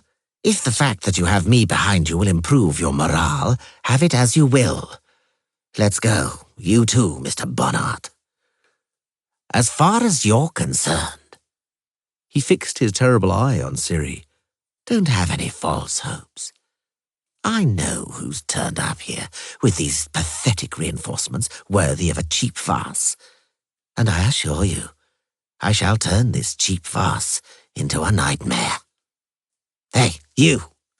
He nodded at the servants and acolytes. "Shackle the girl into Meritium, lock and bolt her in a cell, and don't move an inch from the door. You'll answer with your lives for her. Understood?" "Yes, sir." They rushed into the corridor, and from the corridor into a large hall full of sculptures, a veritable glyptothek. No one barred their way. They only saw a few lackeys who immediately fled on seeing them. They ran up some stairs. Kair kicked a door open. Angoulême rushed inside with a battle cry, and with a blow of her sabre knocked off the helmet of a suit of armour she took for a guard standing by the door. She realized her mistake and roared with laughter. "Look at that!" "Angoulême!" Geralt took her to task. "Don't just stand there, go on." A door opened in front of them. Shapes loomed in the doorway. Milver bent her bow and sent off an arrow without a second thought. Somebody screamed. The door was closed. Geralt heard a bolt thudding. Go on, he shouted. "Don't just stand there." "Witcher," said Regis, "this running is senseless. I'll go off. I'll fly off and do some reconnaissance. Fly! The vampire took off as though blown by the wind. Geralt had no time to be surprised. Again, they chanced upon some men, this time armed. Caer and Angoulême jumped towards them with a yell, and the men bolted, mainly, it seemed, because of Caer and his impressive winged helmet. They dashed into the cloister and the gallery surrounding the inner vestibule. Around 20 paces separated them from the portico leading into the castle when shapes appeared on the other side of the cloister. Loud shouts echoed out, and arrows whistled. Take cover! The Witcher yelled. Arrows rained down on them. Fletchings fluttered and arrowheads sent up sparks from the floor, chipping the mouldings from the walls and showering them in fine dust. Get down! Behind the balustrade! They dropped down, hiding pell-mell behind spiral columns carved with leaves. But they didn't get away with it entirely. The Witcher heard Angoulême cry out and saw as she grabbed her arm, her sleeve, which immediately became blood-soaked. Angoulême! It's nothing. It passed through muscle, the girl shouted back in only a slightly trembling voice, confirming what he had seen. Had the arrowhead shattered the bone, Angoulême would have fainted from the shock. The archers were shooting from the gallery without let-up and were shouting out, calling for reinforcements. Several of them ran off to the side to fire at the pinned-down party from an acute angle. Geralt swore, assessing the distance separating them from the arcade. Things looked bad, but to stay where they were meant death. Let's make a run for it, he yelled. Ready? Caer, help Angoulême. They'll slaughter us. Run for it, we have to. No, screamed Milva, standing up with bow in hand. She straightened up, assumed a shooting position, a veritable statue, a marble Amazon with a bow. The marksman on the gallery yelled. Milva lowered her head. One of the archers flew backwards, slamming against the wall, and a bloody splash resembling a huge octopus bloomed on the stone. A cry resounded from the gallery, a roar of anger, fury, and horror. By the great sun, groaned Caer.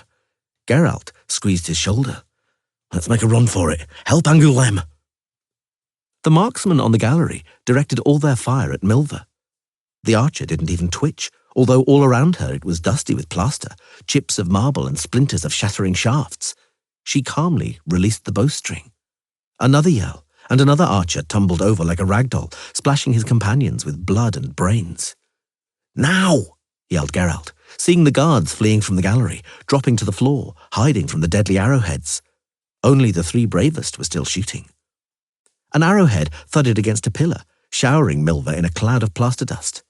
The archer blew on her hair, which was falling over her face, and bent her bow. Milva! Geralt, Angoulême, and Caer had reached the arcade.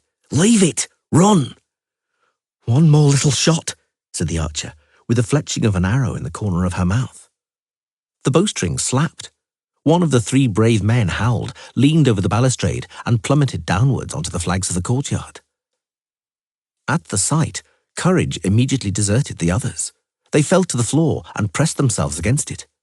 Those who had arrived were in no hurry to come out onto the gallery and expose themselves to Milva's shooting. With one exception. Milva measured him up at once. Short, slim, swarthy, with a bracer on his left forearm rubbed to a shine and an archer's glove on his right hand. She saw him lift a shapely composite bow with a profiled carved riser, saw him tauten it smoothly. She saw the bowstring, tightened to its full draw, cross his swarthy face, saw the red feathered fletching touch his cheek. She saw him aim carefully. She tossed her bow up, tightened it smoothly, already aiming as she did so. The bowstring touched her face, the feather of the fletching, the corner of her mouth. Harder, harder, Mariska. All the way to your cheek. Twist the bowstring with your fingers so the arrow doesn't fall from the rest. Hand tight against your cheek. Aim. Both eyes open. Now hold your breath. Shoot. The bowstring, in spite of the woolen bracer, stung her left forearm painfully. Her father was about to speak when he was seized by a coughing fit. A heavy, dry, painful coughing fit. He's coughing worse and worse, thought Mariska Baring, lowering her bow. More and more horribly, and more often. He started coughing yesterday as he was aiming at a book, and for dinner there was only boiled pigweed. I can't stand boiled pigweed. I hate hunger and poverty. Old Baring sucked in air, wheezing gratingly. Your arrow passed a span from the bullseye, lass. A whole span. And I've told you, ain't I, not to twitch when you're letting the bowstring go. And you're hopping about like a slug's crawled into your arse crack. And you take too long aiming. You're shooting with a weary arm. That's how you waste arrows. But I hit the target, and not a span at all, but half a span from the bullseye. Don't talk back. How the gods punish me by sending me a clod of a lass instead of a son. I ain't a clod. We'll soon find out. Shoot one more time, and mark what I told you. You're to stand like you were sunk into the ground. Aim, and shoot swiftly. Why are you making faces? Because you're bad-mouthing me. It's my fatherly right. Shoot. She drew back the bow, sullen and close to tears. He noticed. I love you, Marishka, he said softly. Always mind that. She released the bowstring when the fletching had barely touched the corner of her mouth. Well done, said her father.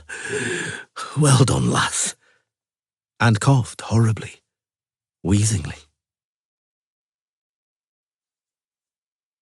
The swarthy archer from the gallery died outright. Milver's arrow struck him below his left armpit and penetrated deep, more than halfway up the shaft, shattering his ribs, pulverizing his lungs and heart. The swarthy archer's red-feathered arrow, released a split second earlier, struck Milver low in the belly and exited at the back, having shattered her pelvis and pulverized her intestines and arteries. The archer fell to the floor as though rammed. Geralt and Kaia shouted with one voice. Heedless that at the sight of Milver's collapse the marksmen from the gallery had once again picked up their bows, they jumped out from the portico protecting them, grabbed the archer and dragged her back, scornful of the hail of arrows. One of the arrowheads rang against Kaia's helmet. Another, Geralt would have sworn, parted his hair. Milver left behind her a broad and glistening trail of blood. In the blink of an eye, a huge pool had appeared in the place they laid her down. Kaia cursed, his hands shaking. Geralt felt despair overcoming him, and fury. "Auntie!" howled Angoulême. "Auntie! Don't die!" Maria Baring opened her mouth, coughed horrifyingly, spitting blood onto her chin. "I love you too, Papa," she said quite distinctly, and died. The shaven-headed acolytes couldn't cope with the struggling and yelling Ciri, and lackeys rushed to help them. One, kicked between the legs, leapt back, bent over double, and fell to his knees, grabbing his crotch and gasping spasmodically for air. But that only infuriated the others. Ciri was punched in the neck and slapped in the face. They knocked her over. Someone kicked her hard in the hip, and someone else sat down on her shins. One of the bald acolytes, a young character with evil green and gold eyes, kneeled on her chest, dug his fingers into her hair, and tugged it hard. Ciri howled. The acolyte also howled, and goggled. Ciri saw streams of blood gushing from his shaven head, staining his white laboratory coat with a macabre design. The next second, hell broke loose in the laboratory. Overturned furniture banged. The high-pitched cracking and crunching of breaking glass merged with the hellish moaning of people. The decocts, filters, elixirs, extracts, and other magical substances spilling over the tables and floor mixed up and combined, some of them hissing on contact and belching clouds of yellow smoke. The room was instantly filled with a pungent stench. Amidst the smoke, through tears brought on by the smell of burning, Ciri saw to her horror a black shape resembling an enormous bat dashing around the laboratory at an incredible speed. She saw the bat in flight, slashing the men, and saw them falling over, screaming. In front of her eyes, a lackey trying hard to flee was picked up from the floor and flung onto a table, where he thrashed around, splashed blood, and finally croaked among smashed retorts, alembics, test tubes, and flasks. The mixture of spilled liquids splashed onto a lamp. It hissed, stinking, and flames suddenly exploded in the laboratory. A wave of heat dispersed the smoke. She clenched her teeth so as not to scream.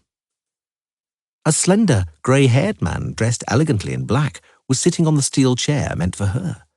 The man was calmly biting and sucking on the neck of the shaven-headed acolyte slumped over his knee. The acolyte squealed shrilly and twitched convulsively, his extended legs and arms jerking rhythmically. Corpse blue flames were dancing on the metal tabletop. Retorts and flasks exploded with a thud one after another. The vampire tore his pointed fangs from the victim's neck and fixed his agate black eyes on Ciri.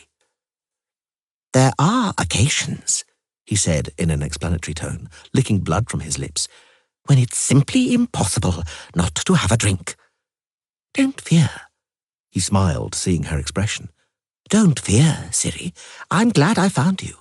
My name's Emil Regis. I am, although it may seem strange to you, a comrade of the Witcher Geralt. I came here with him to rescue you." An armed mercenary rushed into the blazing laboratory.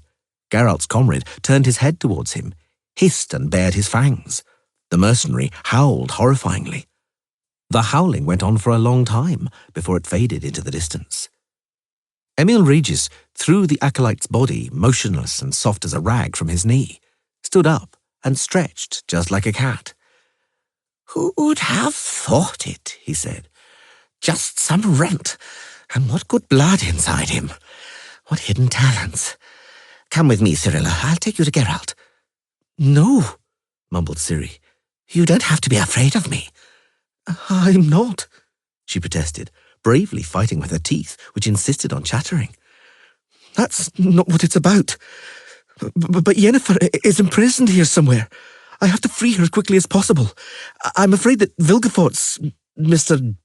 Emil Regis. Warn Geralt, good sir, that Vilgefortz is here. He's a sorcerer, a powerful sorcerer. Geralt has to be on his guard." "You're to be on your guard," repeated Regis, looking at Milva's body, "because Vilgefortz is a powerful mage. Meanwhile, she's setting Yennefer free." Geralt swore. "Come on," he yelled, trying to revive the low spirits of his companions with a shout. "Let's go!" "Let's go!" Angoulême stood up and wiped away her tears. "Let's go! It's time to kick a few fucking arses!" "I feel such strength inside me, I could probably lay waste to this entire castle," hissed the vampire, smiling gruesomely. The Witcher glanced at him suspiciously. "Don't go that far," he said, "but force your way through to the upper floor and make a bit of a racket to draw their attention away from me. I'll try to find Ciri. It wasn't good. It wasn't good, vampire, that you left her alone."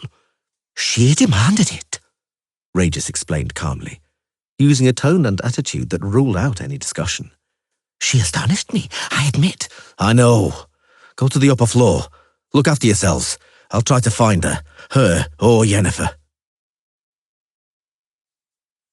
He found her, and quite quickly.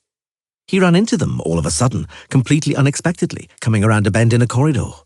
He saw, and the sight made the adrenaline prick the veins on the back of his hands. Several lackeys were dragging Yennefer along the corridor. The sorceress was dishevelled and shackled in chains, which didn't stop her kicking and struggling and swearing like a trooper. Geralt didn't let the lackeys get over their astonishment. He only struck once, with one short thrust from the elbow. The man howled like a dog, staggered, smashed his head with a clank and a thud against a suit of plate armour standing in an alcove, and slid down it, smearing blood over the steel plates. The remaining ones, there were 3 of them, released Yennefer and leapt aside, apart from the 4th, who seized the sorceress by the hair and held a knife to her throat just above her demeritium collar. "Don't come any closer," he howled. "I'll slit her throat. I'm not joking." "Neither am I." Geralt swung his sword around and looked the thug in the eyes. That was enough for him. He released Yennefer and joined his companions. All of them were now holding weapons. One of them wrenched an antique but menacing-looking halberd from a panoply on the wall. All of them, crouching, were vacillating between attack and defence. "I knew you'd come," said Yennefer, straightening up proudly. "Geralt, show these scoundrels what a witch's sword can do." She raised her cuffed hands high, tautening the links of the chain. Geralt grasped his scythe in both hands, tilted his head slightly and aimed, and smote, so swiftly no one saw the movement of the blade. The links fell onto the floor with a clank. One of the servants gasped. Geralt grasped the hilt more tightly and moved his index finger under the crossguard. Stand still, Yen. Head slightly to one side, please. The sorceress didn't even flinch. The sound of metal being struck by the sword was very faint. The dimeritium collar fell down beside the manacles. Only a single tiny drop appeared on Yennefer's neck. She laughed, massaging her wrists, and turned towards the lackeys. None of them could endure her gaze. The one with a halberd placed the antique weapon gingerly on the floor, as though afraid it would clank. Let Tony Owl, he mumbled, fight someone like that himself. My life is dear to me. They ordered us, muttered another, withdrawing. They ordered us. We were captive. After all, we weren't rude to you, madam, in your prison. A third licked his lips. Testify to that. Be gone, said Yennefer. Freed from the dimeritium manacles, erect, with her head proudly raised, she looked like a titaness. Her unruly black mane seemed to reach up to the vault. The lackeys fled, furtively and without looking back. Having shrunk to her normal dimensions, Yennefer fell on Geralt's neck. I knew you'd come for me, she murmured, searching for his mouth with hers. That you'd come, whatever might happen. Let's go, he said after a moment, gasping for air. Now for Ciri. Ciri, she said, and a second later, a menacing violet glow lit up in her eyes. And Vilgefortz. A man with a crossbow came around the corner, yelled and shot, aiming at the sorceress.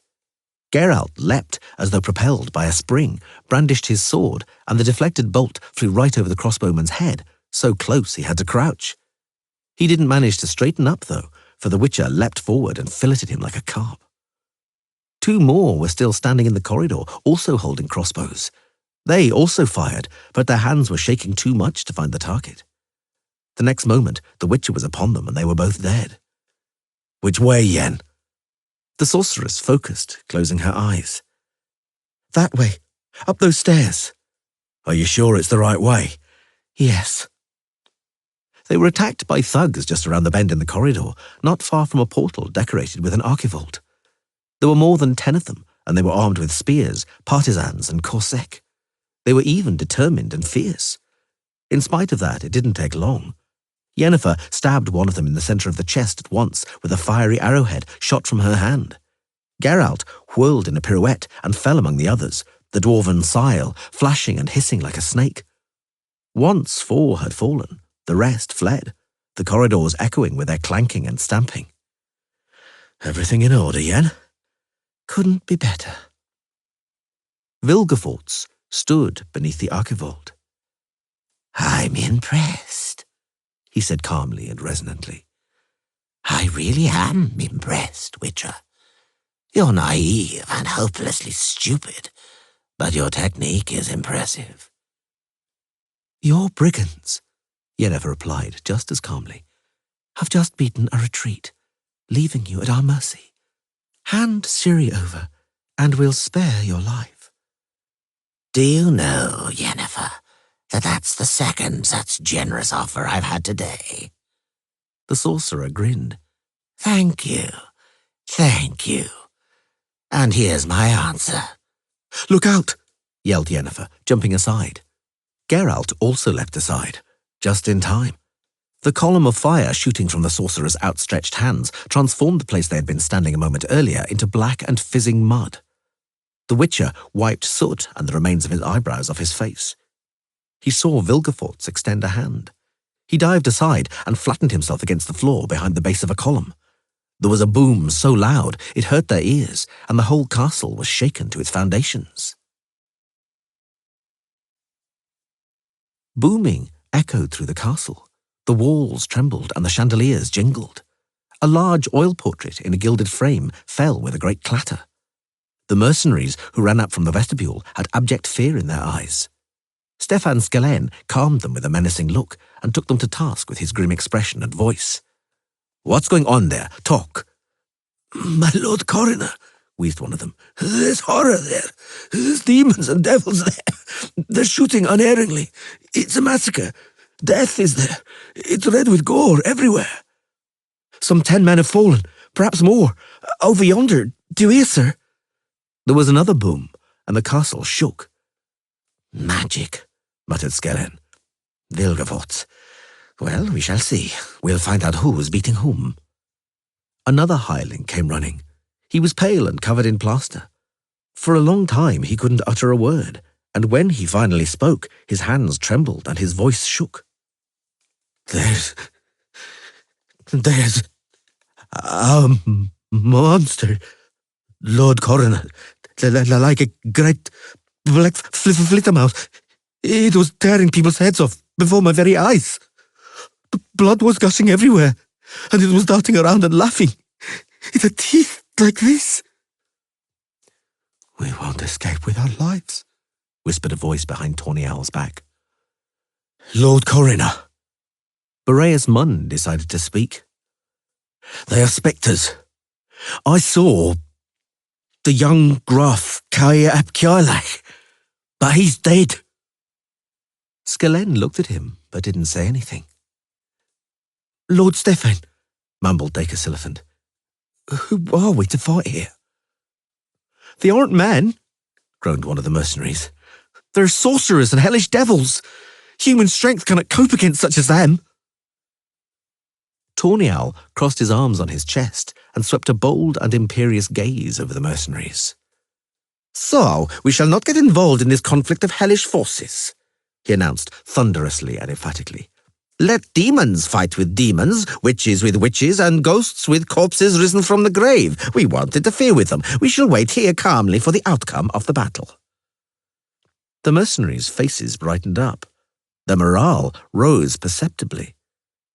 "That staircase is the only way out," Skellen continued in a powerful voice. "We'll wait here. We shall see who tries coming down it." A terrible boom resounded from above, and mouldings fell from the vault with an audible rustle. There was a stench of sulphur and burning. "It's too dark here," called Tawny Owl, thunderously and boldly to raise his troop's spirits. "Briskly, light whatever you can. Torches, brands. We have to see well whoever appears on those stairs. Fill those iron cressets with some fuel or other." "What kind of fuel, sir?" Skellen indicated wordlessly what kind. "Pictures?" a mercenary asked in disbelief. "Paintings? Yes, indeed," snorted Tawny Owl. "Why are you looking like that? Art is dead." Frames were splintered and paintings shredded. The well-dried wood and canvas, saturated with linseed oil, caught fire immediately and flared up with a bright flame. Boreas Munn watched, his mind completely made up. There was a boom and a flash, and the column they had managed to jump away from at almost the last moment disintegrated. The shaft broke. The capital, decorated with acanthus leaves, crashed to the floor, destroying a terracotta mosaic.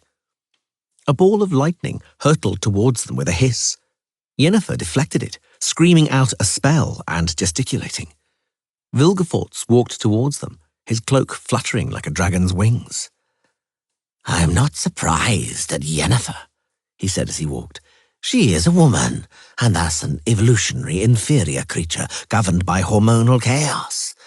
But you, Geralt, are not only a man who is sensible by nature, but also a mutant, invulnerable to emotions." He waved a hand. There was a boom and a flash. A lightning bolt bounced off the shield Yennefer had conjured up. "In spite of your good sense," Vilgefortz continued to talk, pouring fire from hand to hand, "in one matter you demonstrate astounding and foolish perseverance.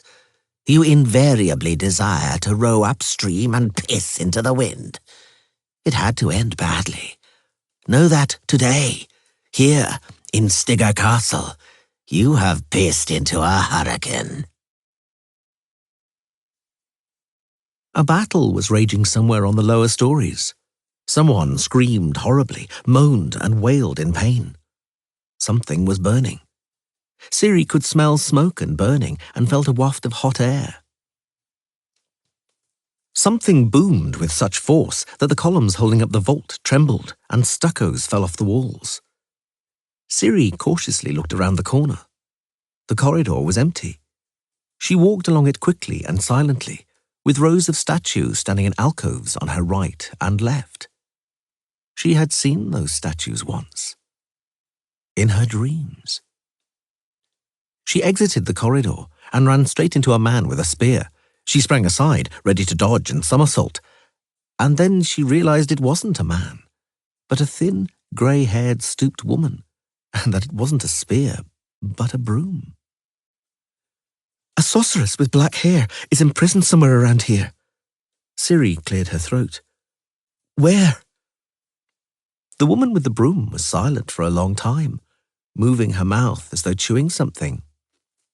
And how should I know, treasure? She finally mumbled. For I only clean here. Nothing else. Just clean up after them, she repeated, not looking at Ciri at all. And all they do is keep dirt in the place. Look for yourself, treasure. Ciri looked. There was a smudged zigzag streak of blood on the floor. The streak extended for a few paces and ended beside a corpse huddled up by the wall. 2 more corpses lay further on, one curled up in a ball, the other positively indecently spread-eagled. Beside them lay crossbows. They keep making a mess. The woman took a pail and rag, kneeled down and set about cleaning. Dirt. Nothing but dirt. All the time, dirt. And I must clean and clean. Will there ever be an end to it? No, Ciri said softly. Never. That's what this world's come to. The woman stopped cleaning, but didn't raise her head. I clean, she said. Nothing more. But I'll tell you, treasure, that you must go straight and then left. Thank you. The woman bowed her head even lower and resumed her cleaning.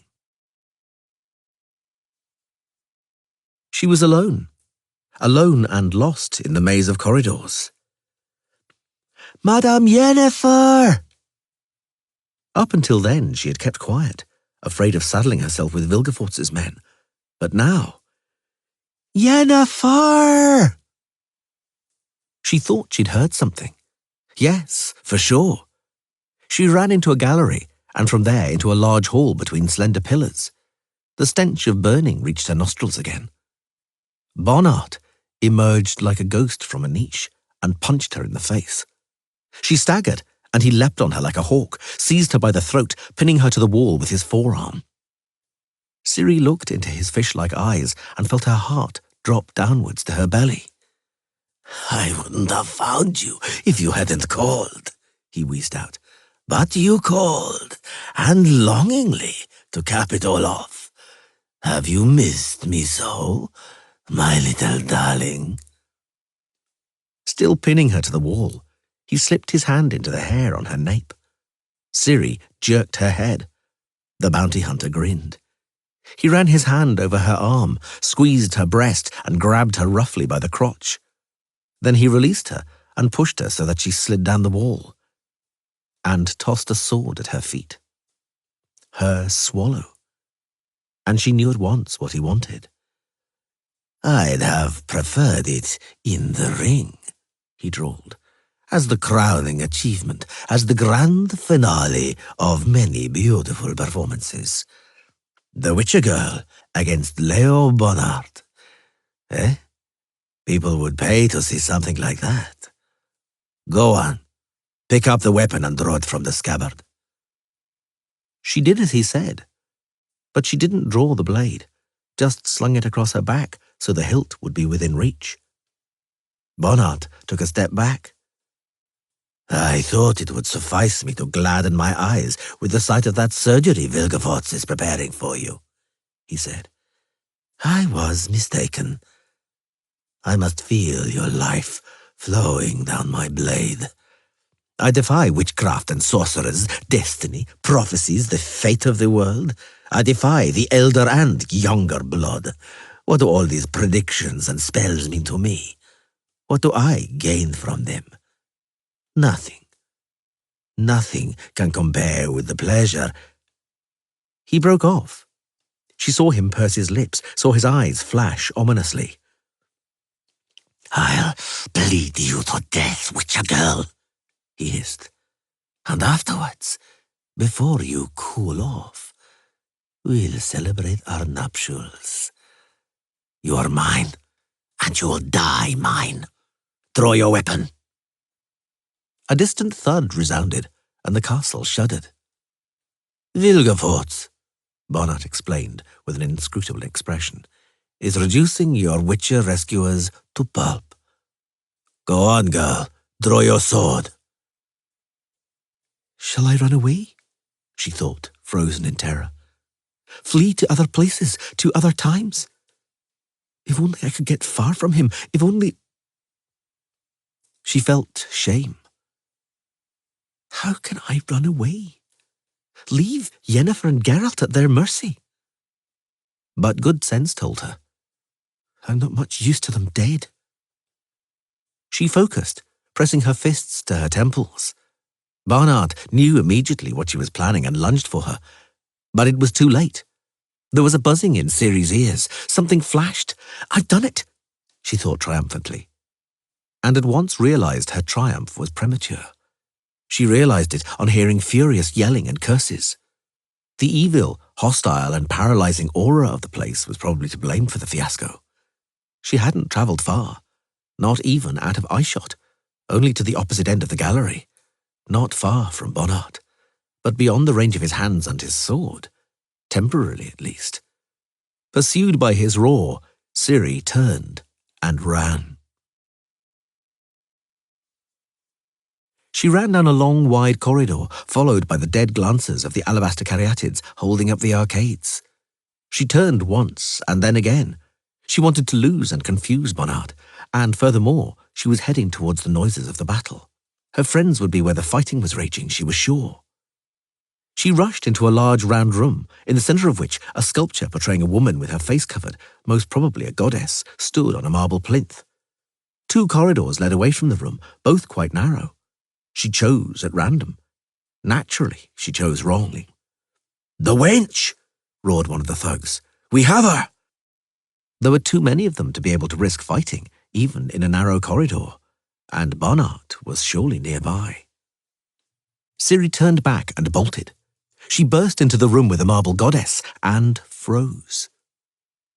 Before her stood a knight with a great sword, in a black cloak and helmet decorated with the wings of a bird of prey. The town was burning. She heard the roar of fire, saw flames flickering, and felt the heat of the conflagration. The neighing of horses and the screaming of the murdered were in her ears. The black bird's wings suddenly flapped, covering everything. Help! Cintra, she thought, coming to her senses. The Isle of Thaneth. He's followed me all the way here. He's a demon. I'm surrounded by demons, by nightmares from my dreams. Barnhart behind me, him in front of me. The shouting and stamping of enemies coming running could be heard behind her. The knight in the plumed helmet suddenly took a step forward. Ciri overcame her fear. She yanked Swallow from its scabbard. You will not touch me! The knight moved forward, and Ciri noticed in amazement that a fair-haired girl, armed with a curved sabre, was hiding behind his cloak. The girl flashed past Ciri like a lynx, sending one of the approaching lackeys sprawling with a slash of her sabre. And the Black Knight, astonishingly, rather than attacking Ciri, slit open another thug with a powerful blow. The remaining ones retreated into the corridor. The fair-haired girl rushed for the door, but didn't manage to close it, although she was whirling her sabre menacingly and yelling. The lackeys shoved her back from the portal. Ciri saw one of them stab her with a pilum, saw the girl fall to her knees. Ciri leapt and slashed backhand with Swallow, while the Black Knight ran up on the other side, hacking terribly with his longsword. The fair-haired girl, still on her knees, drew an axe from her belt and hurled it, hitting one of the bruisers right in the face. Then she lunged for the door, slammed it, and the knight bolted it. Phew, said the girl. Oak and iron. It'll take us some time to chop the way through that. They won't waste time. They'll search for another way, commented the Black Knight soberly, after which his face suddenly darkened on seeing the girl's blood-soaked trouser leg.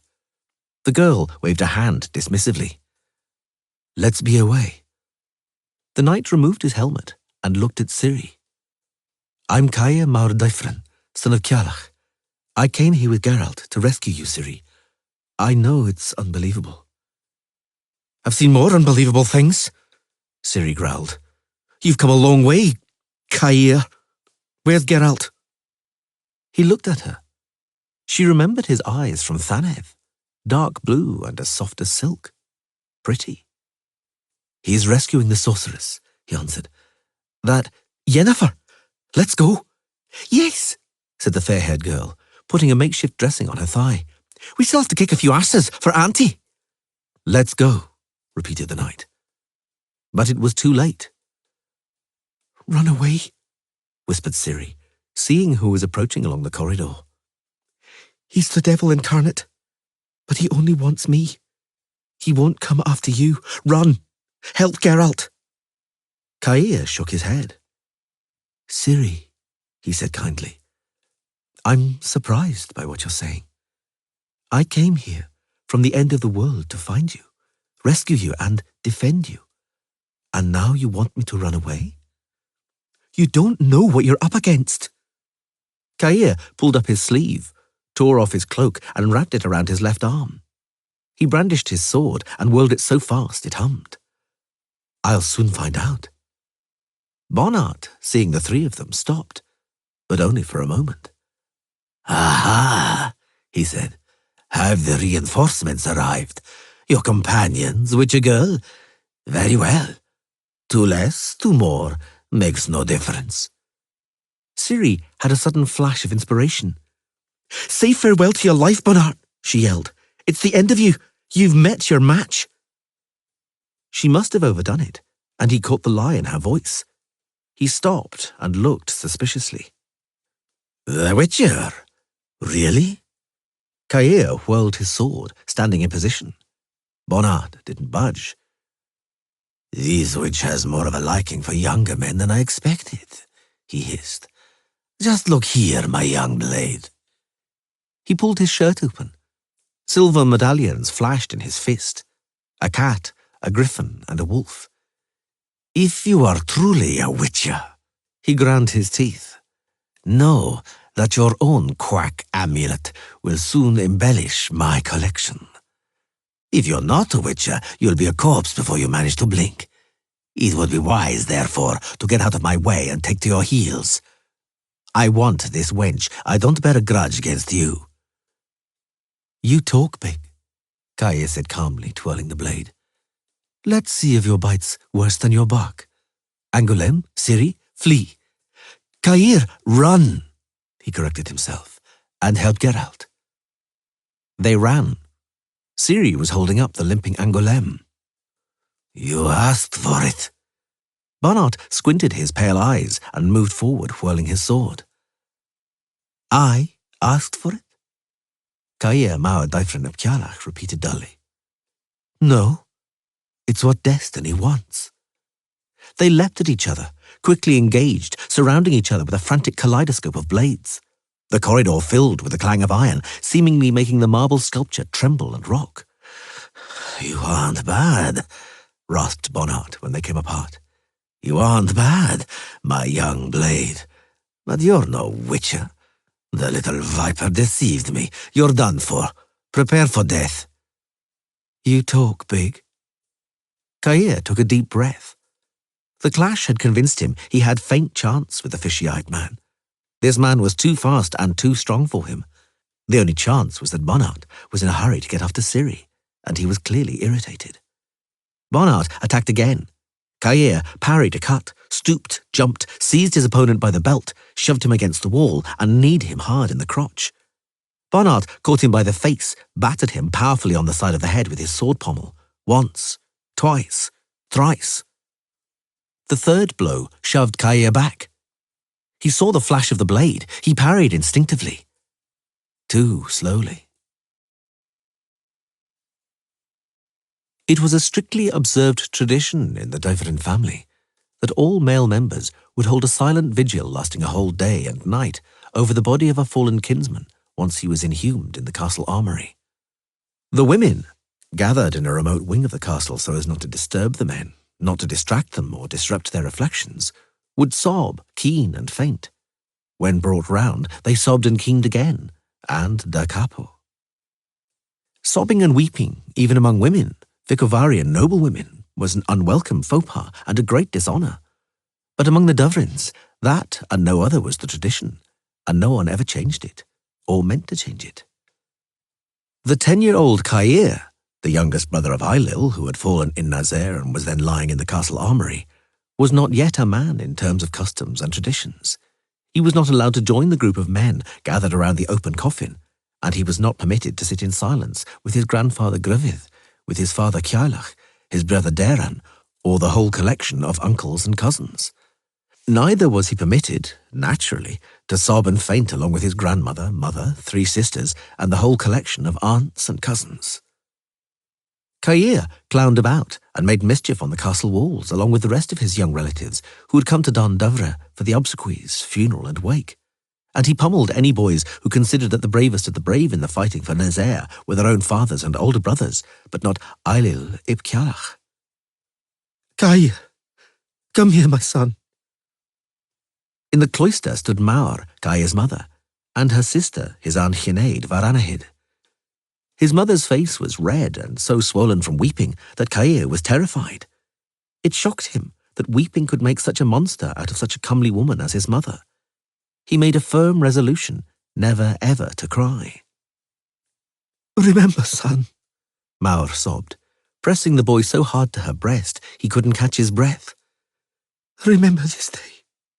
Remember who took the life from your dear brother Ailil. The damned Nordlings did it. Your foes, my son. You are ever to hate them. You are to hate that damned, murderous nation. I shall hate them, mother of mine, Cair promised, somewhat surprised. Firstly, his brother Ailil had died the praiseworthy and enviable death of a warrior, in battle with honour. What was one to shed tears over? Secondly, it was no secret that his grandmother, Eviva, Maur's mother, was descended from Nordlings. Papa had more than once called his grandmother in anger she-wolf from the north, behind her back, naturally. Well, but if mother is now ordering me... I shall hate them, he pledged eagerly. I already hate them, and when I'm big and have a real sword, I'll go to war and chop off their heads. You'll see, Mum. His mother took a breath and began sobbing. Aunt Sinead held her up. Cair clenched his little fists and trembled with hatred for those who had wronged his mamma, making her so ugly. Barnard's blow clove his temple, cheek and mouth. Cair dropped his sword and staggered, and the bounty hunter cut him between his neck and collarbone using the force of a half-turn. Cair tumbled at the feet of the marble goddess, and his blood splashed the statue's plinth like a pagan sacrifice. There was a boom. The floor trembled beneath feet, and a shield fell with a thud from a wall panoply. Acrid smoke trailed and crept along the corridor. Ciri wiped her face. The fair-haired girl she was supporting weighed her down like a millstone. Quick! We must run quicker! I can't run any quicker, said the girl, and suddenly sat down heavily on the floor. Ciri saw with horror a red puddle begin to spill out and collect beneath the seated girl, beneath her blood-soaked trouser leg.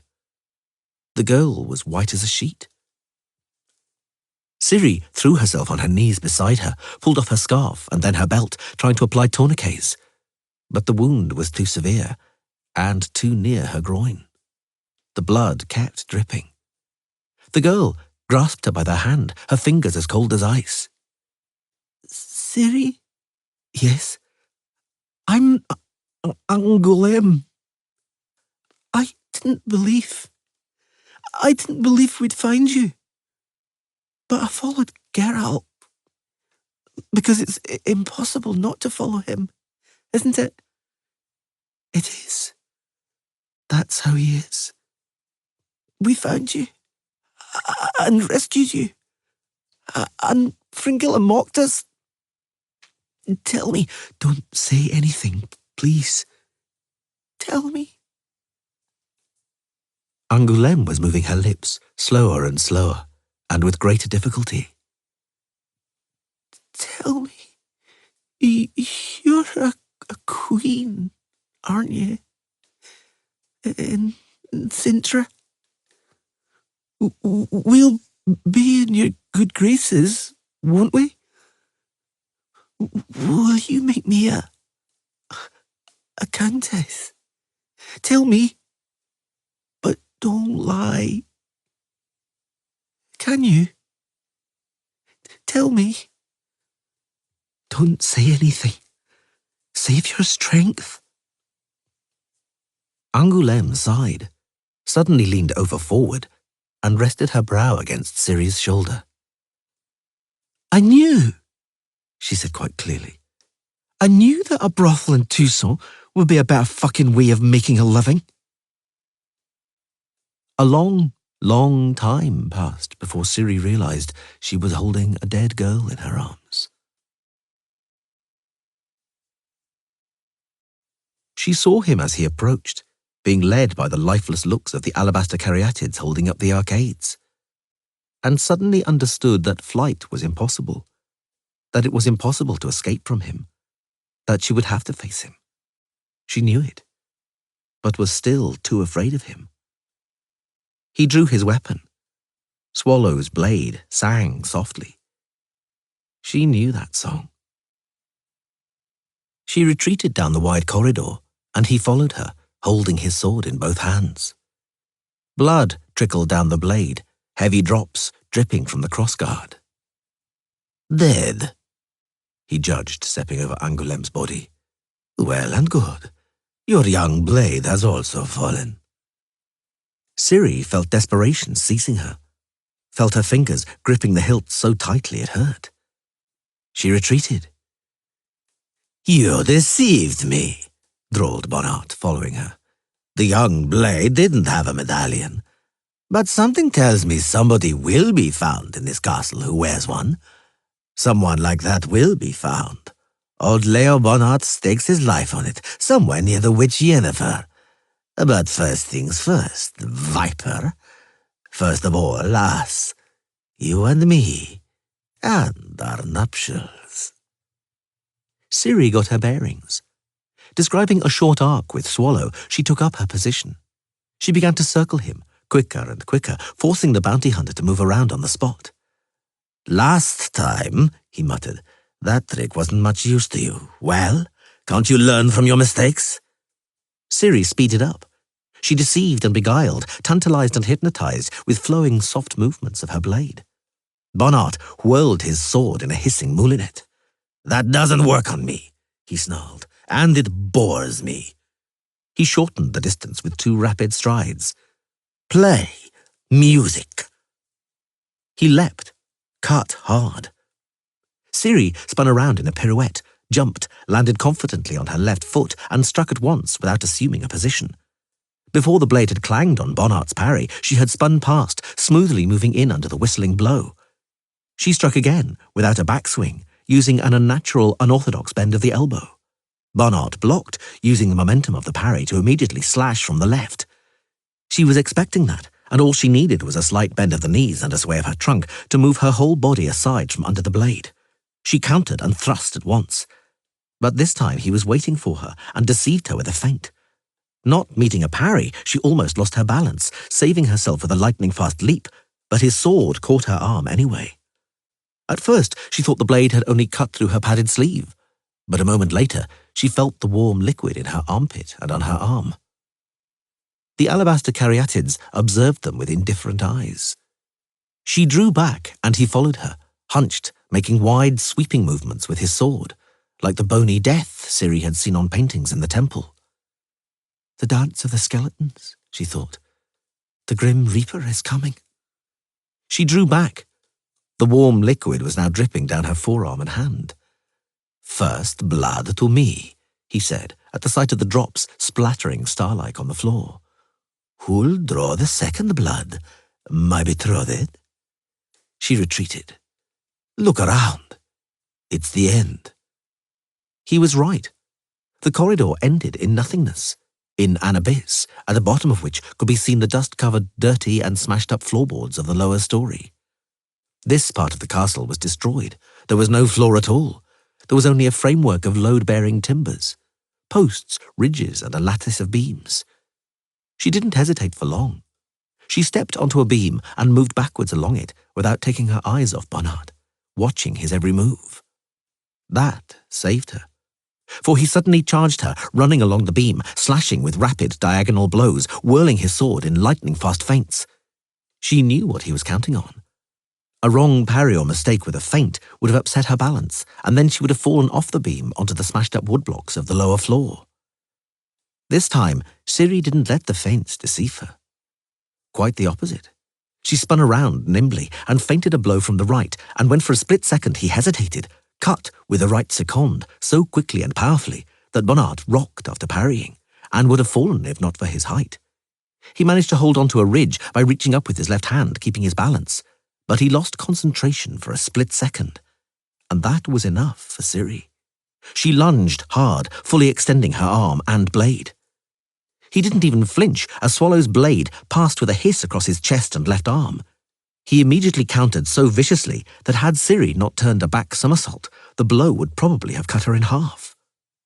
She hopped onto the adjacent beam, dropping onto one knee with her sword held horizontally over her head. Bonnard glanced at his shoulder and raised his left arm, already marked by a pattern of wavy crimson lines. He looked at the thick drops dripping downwards into the abyss. Well, well, he said. You do know how to learn from your mistakes. His voice trembled with fury. But Ciri knew him too well. He was calm, composed, and ready to kill. He leapt onto her beam, whirling his sword, went for her like a hurricane, treading surely without wobbling or even looking at his feet. The beam creaked, raining down dust and rotten wood. He pushed on, slashing diagonally. He forced her backwards. He attacked so quickly she couldn't risk a leap or a somersault, so she had to keep parrying and dodging. She saw a flash in his fishy eyes. She knew what was afoot. He was driving her against a post to the truss beneath the ridge. He was pushing her back to a place from where there was no escape. She had to do something. And she suddenly knew what. Caer Moren, the pendulum. You push off from the pendulum. You take its momentum, its energy. You take its momentum by pushing off. Do you understand? Yes, Geralt. All of a sudden, with the speed of a striking viper, she went from a parry to a cut. Swallow's blade groaned, striking against Bonnard's edge. Simultaneously, Ciri pushed off and jumped onto the adjacent beam. She landed, miraculously keeping her balance. She took a few quick, light steps and leapt again, back onto Bonnard's beam, landing behind his back. He spun around in time, made a sweeping cut, almost blindly, to where her leap should have carried her. He missed her by a hair's breadth, and the force of the blow made him stagger. Ciri attacked like a lightning strike. She lunged, dropping onto one knee. She struck powerfully and surely. And she froze, with her sword held out to the side, watching calmly as the long, slanting, perfectly straight slit in his jacket began to well up and brim a dense red. You. Bonnard staggered. You. He came for her. He was already slow and sluggish. She eluded him by leaping backwards, and he lost his balance. He fell onto one knee, but did not plant his other on the beam, and the wood was now wet and slippery. He looked at Ciri for a second. Then he fell. She saw him tumble onto the parquet floor in a geyser of dust, plaster, and blood, saw his sword fly several yards to one side. He lay motionless, spread out, huge and gaunt, wounded and utterly defenseless, but still terrible. It took some time, but he finally twitched, groaned, tried to raise his head. He moved his arms, he moved his legs. He crept to a post and propped his back up against it. He groaned again, feeling his bloodied chest and belly with both hands. Ciri leapt down and fell beside him onto one knee, as softly as a cat. She saw his fishy eyes widen in fear. You won, he wheezed, looking at Swallow's blade. You won, Witcher girl. Pity it wasn't in the arena. It would have been some spectacle. She didn't reply. It was I who gave you that sword. Do you remember? I remember everything. Surely you won't, he grunted. Surely you won't finish me off, will you? You won't do it. You won't finish off a beaten and defenseless man. I know you, after all, Ciri. You're too noble for that. He looked long at her. Very long. Then she bent over. Bonnart's eyes widened even more. But she just tore from his neck the medallions, the wolf, the cat, and the griffin. Then she turned around and walked towards the exit. He lunged at her with a knife, sprang at her dishonorably and treacherously, and as silent as a bat. Only at the last moment, when the dagger was about to plunge up to the guard in her back, did he roar, putting all his hatred into the bellow. She dodged the treacherous thrust with a swift half-turn and leap, swung her arm and struck quickly and widely, powerfully, with a full swing, increasing the power with a twist of the hips. Swallow swished and cut with the very tip of the blade. There was a hiss and a squelch, and Bonnart grabbed his throat. His fishy eyes were popping out of his head. "Didn't I tell you," Ciri said coldly, "that I remember everything?" Bonnart goggled even more, and then fell. He overbalanced and tumbled over backwards, raising dust. And he lay like that, huge, as bony as the Grim Reaper, on the dirty floor among broken woodblocks. He was still clutching his throat tightly with all his might, but although he squeezed hard, his life was draining away fast between his fingers, spreading out around his head in a great black halo. Ciri stood over him, without a word, but allowing him to see her clearly, so as to take her image alone, with him where he was going. Bonnart glanced at her, his gaze growing dull and blurred. He was shivering convulsively, scraping his heels over the floorboards. Then he uttered a gurgle of the kind a funnel gives just before it empties, and it was the last sound he made. There was a bang, and the stained glass windows exploded with a thud and a clink. "Look out, Geralt!" They jumped aside just in time. A blinding flash of lightning ploughed up the floor. Chips of terracotta and sharp shards of mosaic wailed in the air. Another flash of lightning hit the column the Witcher was hiding behind. The column broke into 3 parts. Half the arcade broke off the vault and crashed onto the floor with a deafening boom. Geralt, lying flat on the floor, shielded his head with his hands, aware of what poor protection they were against more than 10 tons of rubble. He had prepared himself for the worst, but things were not too bad. He got up quickly, managed to see the glow of a magical shield above him, and realized that Yennefer's magic had saved him. Vilgefortz turned towards the sorceress and pulverized the pillar she was sheltering behind. He roared furiously, sewing together a cloud of smoke and dust with threads of fire. Yennefer managed to jump clear and retaliated, firing at the sorcerer her own flash of lightning, which, nonetheless, Vilgefortz deflected effortlessly and with sheer contempt. He replied with a blow that hurled Yennefer to the floor. Geralt rushed at him, wiping plaster from his face.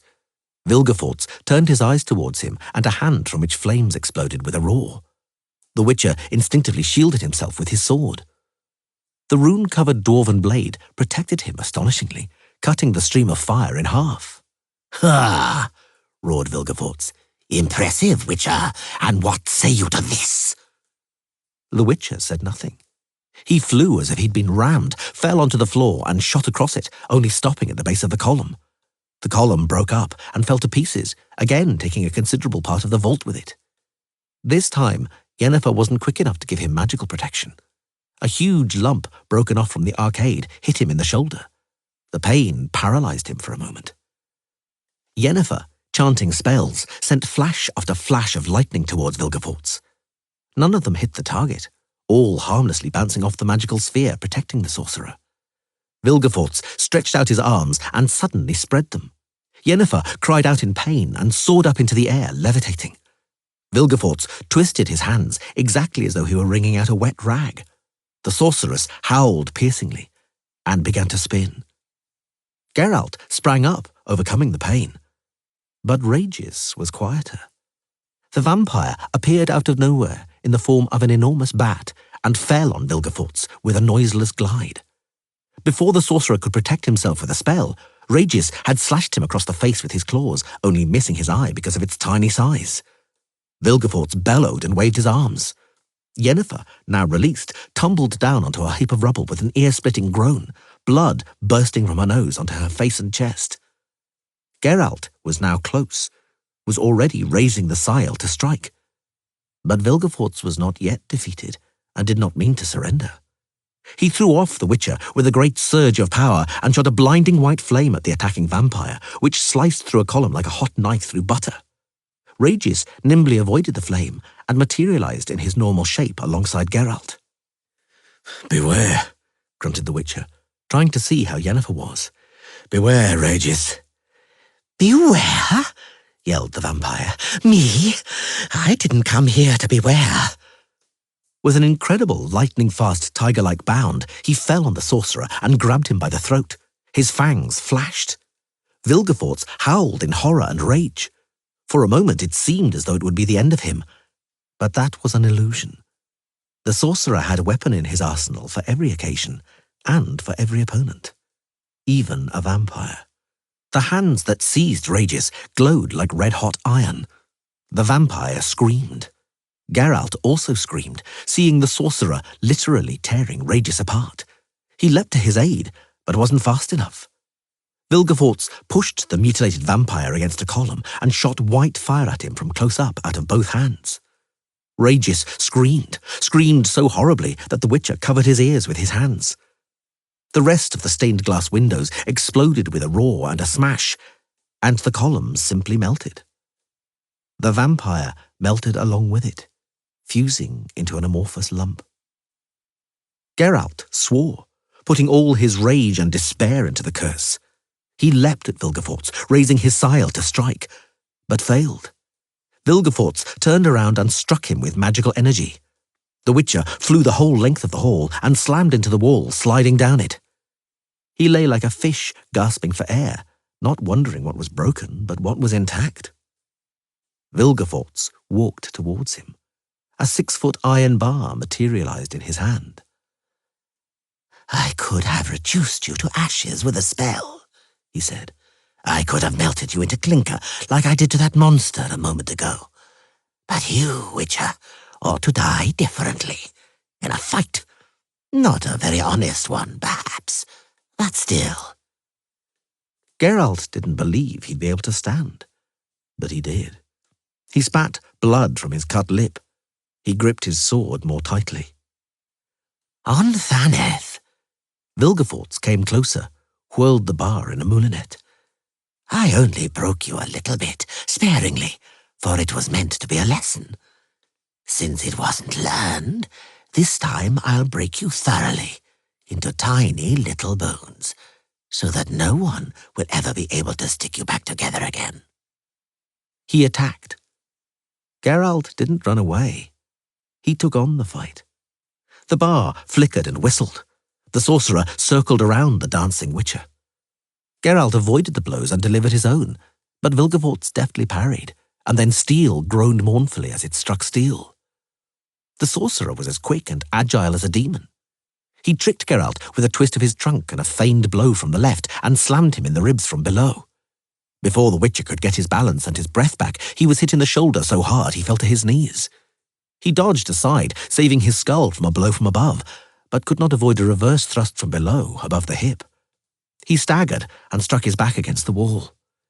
He still had enough wits about him to fall to the floor, just in time, because the iron bar grazed his hair and slammed into the wall, sending sparks flying.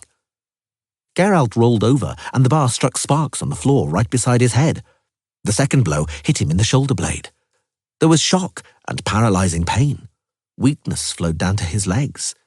The sorcerer raised the bar. Triumph burned in his eyes. Geralt clenched Fringilla's medallion in his fist. The bar fell with a clang, striking the floor a foot from the witch's head.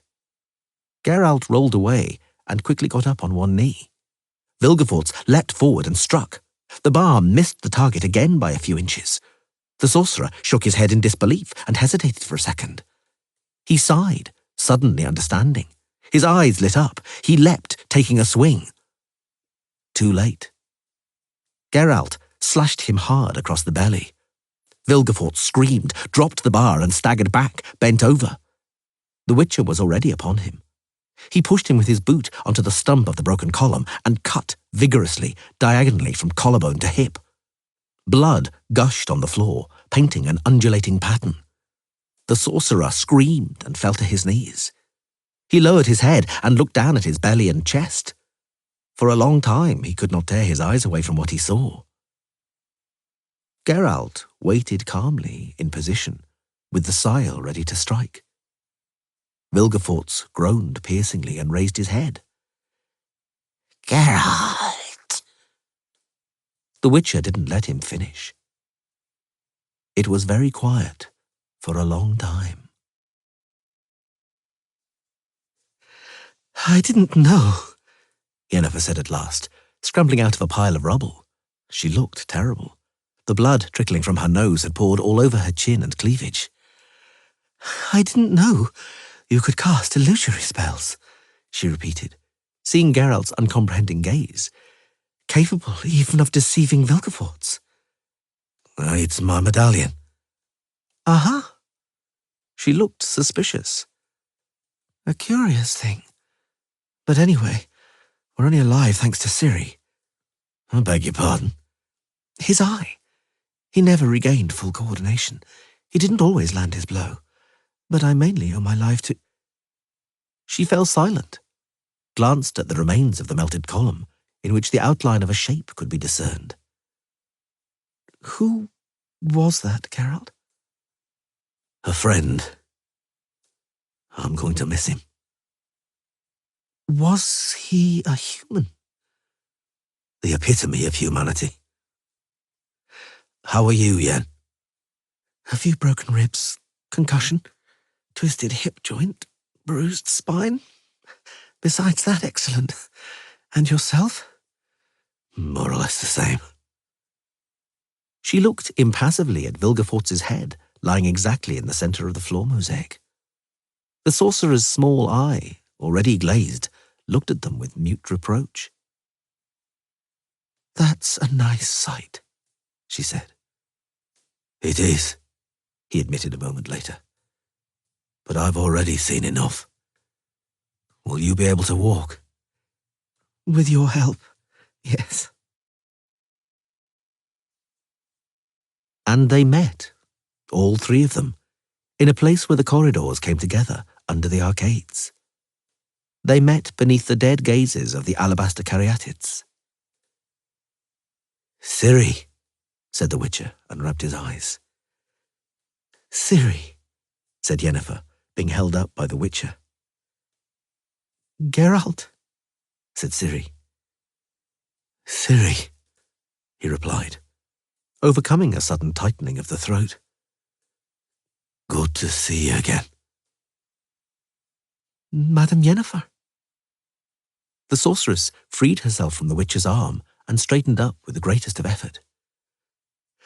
"What do you look like, girl?" she said severely. "Just look at you. Tidy up your hair. Don't stoop. Come here, please." Ciri approached, as stiff as an automaton. Yennefer straightened and smoothed her collar and tried to wipe the now dried blood from Ciri's sleeve. She touched her hair and uncovered the scar on her cheek. She hugged her tightly, very tightly. Geralt saw her hands on Ciri's back, saw the deformed fingers. He didn't feel anger, resentment, or hatred. He felt only weariness and a huge desire to be done with all of it. "Mama." "Daughter." "Let's go." He decided to interrupt them, but only after a long while. Ciri sniffed noisily and wiped her nose with the back of her hand. Yennefer shot an angry look at her and wiped her eye, which something had probably got into. The Witcher looked down the corridor from where Ciri had exited, as though expecting somebody else to come out of it. Ciri shook her head. He understood. "Let's get out of here," he repeated. "Yes," said Yennefer. "I want to see the sky." "I'll never leave you both," Ciri said softly. "Never." "Let's get out of here," he repeated. "Ciri, hold Yen up." "I don't need holding up. Let me, Mama." In front of them was a stairway. A great stairway drowning in smoke in the twinkling glow of torches and fire in iron cressets. Ciri shuddered. She had seen that stairway before, in dreams and visions. Down below, far away, armed men were waiting. "I'm tired," she whispered. "Me too," admitted Geralt, drawing the sigh. "I've had enough of killing." "Me too." "Is there no other way out?" "No, there isn't. Only this stairway. We must, girl. Yen wants to see the sky, and I want to see the sky. Yen and you." Ciri looked back and glanced at Yennefer, who was resting on the balustrade in order not to fall down. She took out the medallions taken from Bonnard. She put the cat around her neck and gave Geralt the wolf. "I hope you know it's just a symbol," he said. "Everything's just a symbol." She removed Swallow from its scabbard. "Let's go, Geralt." "Let's go. Keep close beside me." Skelen's mercenaries were waiting at the bottom of the stairway, gripping their weapons in sweaty fists. Tawny Owl sent the first wave up the stairs.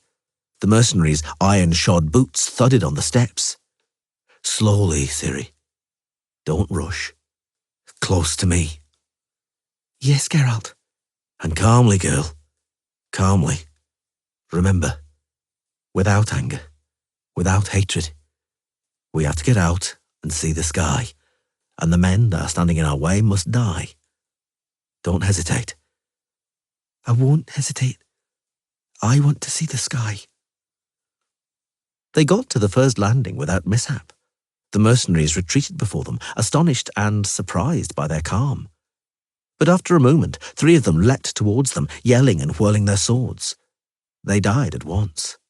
"Swarm them!" Tawny Owl bellowed from below. "Kill them!" The next 3 leapt forward. Geralt quickly sprang out to meet them, deceived them with a feint, and cut one of them from below in the throat. He turned around, made way for Ciri under his right arm, and Ciri smoothly slashed the next soldier in the armpit.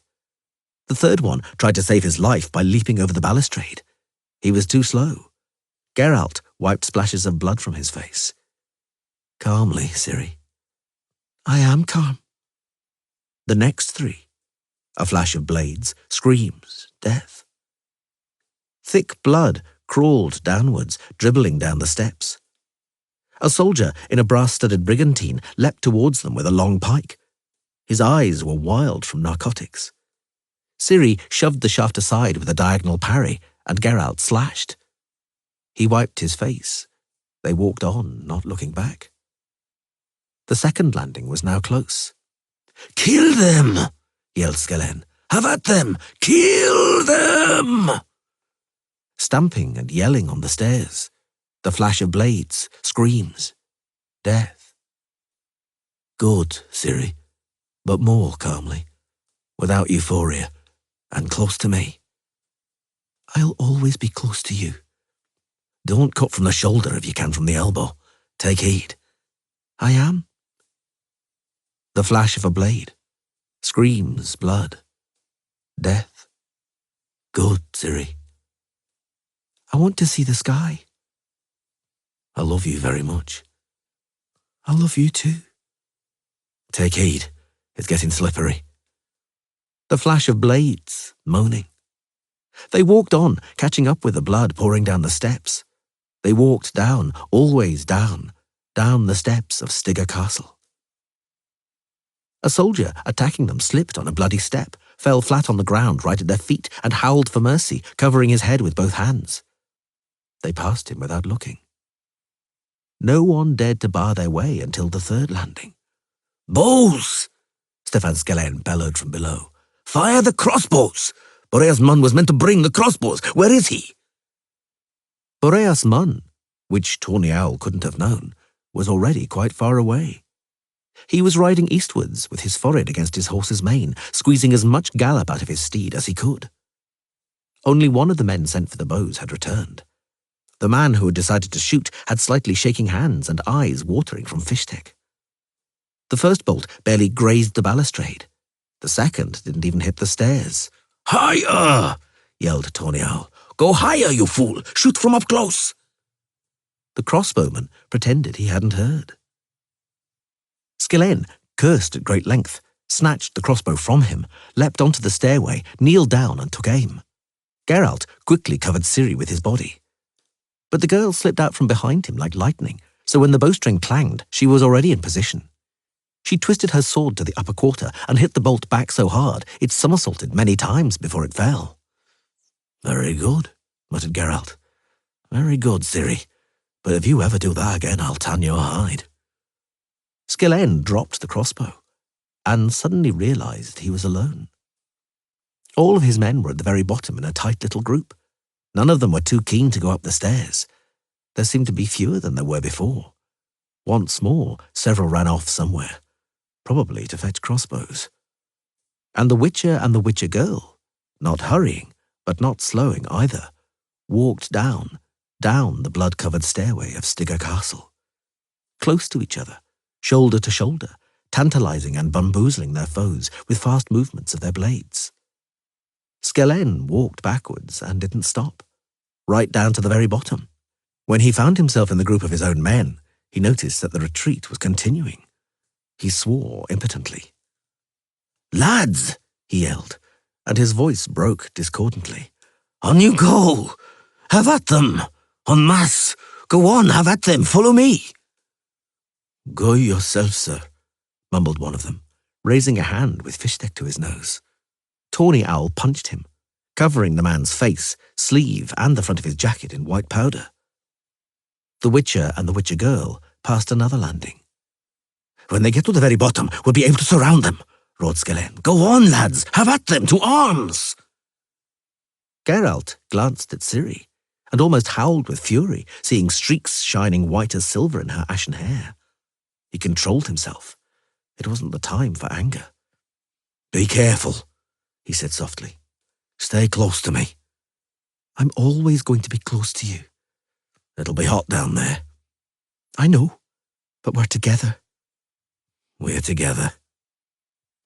I'm with you, said Yennefer, following them down the stairs, red and slippery with blood.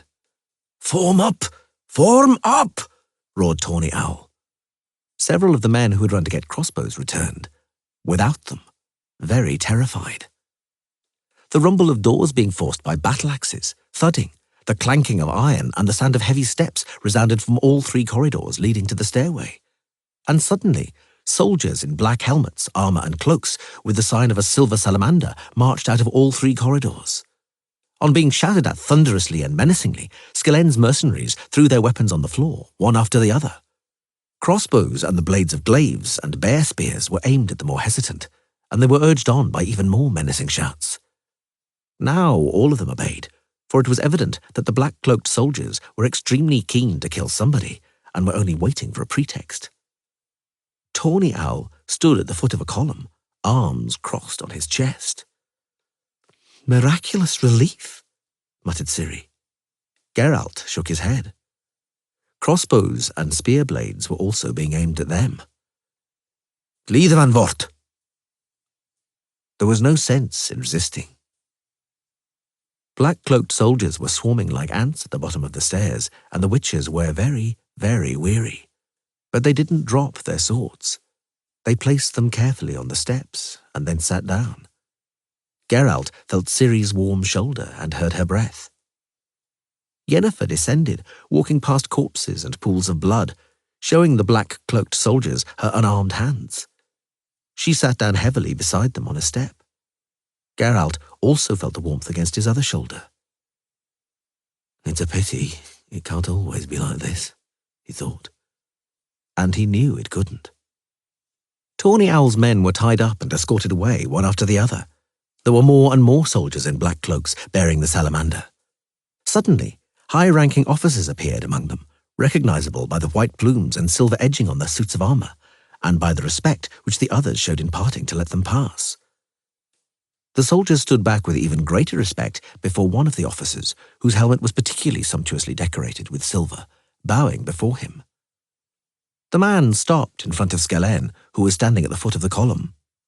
Tawny Owl, it was very obvious, even in the flickering light of the torches and the paintings burning out in the cressets, paled, becoming as white as a sheet. "Stefan Skellen," said the officer in a resonant voice, a voice which sounded right up to the vault of the hall. "You will be tried in court and punished for treason." Tawny Owl was led away, but his hands weren't tied like the ordinary soldiers had been. The officer turned around. A burning rag broke off from a tapestry up above. It fell, swirling like a huge fiery bird. The brightness shone on the silver-edged armor, on the visor extending halfway down the cheeks, which was, like all the black-cloaked soldiers, shaped like horrendous toothed jaws. "Now our turn," thought Geralt. He wasn't mistaken. The officer looked at Ciri, and his eyes burned in the slits of the helmet, noticing and registering everything. The paleness, the scar on her cheek, the blood on her sleeve and hand, the white streaks in her hair. Then the Nilfgaardian turned his gaze onto the Witcher. "Vilgefortz?" he asked in his resonant voice. Geralt shook his head. "Cair Epcialach?" Another shake of the head. "A slaughter," said the officer, looking at the stairs. "A bloodbath. Well, he who lives by the sword. Furthermore, you've saved the hangman work. You've travelled a long way, Witcher." Geralt didn't comment. Ciri sniffed loudly and wiped her nose with her wrist. Yennefer gave her a scolding look. The Nilfgaardian also noticed that, and smiled. "You've travelled a long way," he repeated. "You've come here from the end of the world, following her and for her sake, even if only for that reason you deserve something. Lord de Rideau?" "Yes, Your Imperial Highness." The Witcher wasn't surprised. "Please find a discreet chamber in which I shall be able to converse completely undisturbed with Sir Geralt of Rivia. During that time, please offer all possible comforts and services to the two ladies, under vigilant and unremitting guard." "Yes, sir, Your Imperial Majesty." "Sir Geralt, please follow me." The Witcher stood up. He glanced at Yennefer and Ciri, wanting to calm them and warn them not to do anything foolish. But it wasn't necessary. They were both terribly tired and resigned. "You've travelled a long way," repeated Emiava Emrys Daithwen Athan Incarn ep Morvuth, the white flame dancing on the barrows of his enemies, removing his helmet.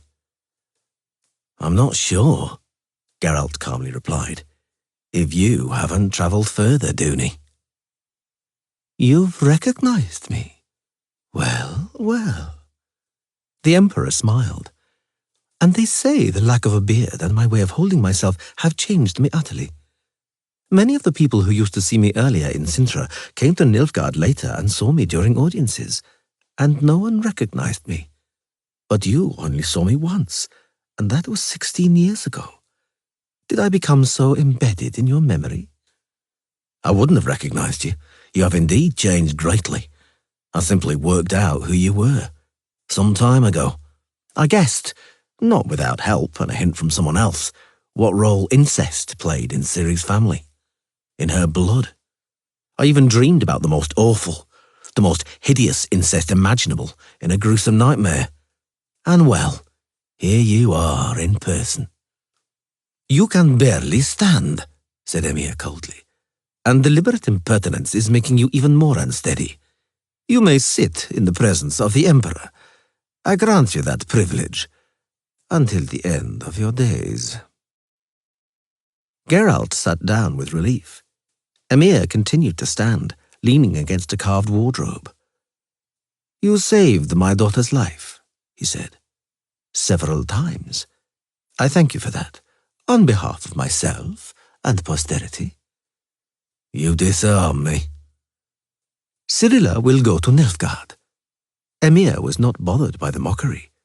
She will become empress at a suitable moment, in precisely the same way that dozens of girls have become and do become queens, meaning almost not knowing their spouses, often not having a good opinion of them on the basis of their first encounter, often disappointed by the first days and first nights of marriage.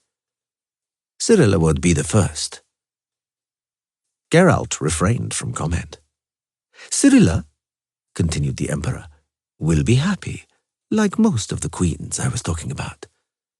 It will come with time. Cirilla will transfer the love that I do not demand at all onto the son I will beget with her. An archduke, and later an emperor who will beget a son who will be ruler of the world and will save the world from destruction. Thus speaks the prophecy, whose exact contents only I know.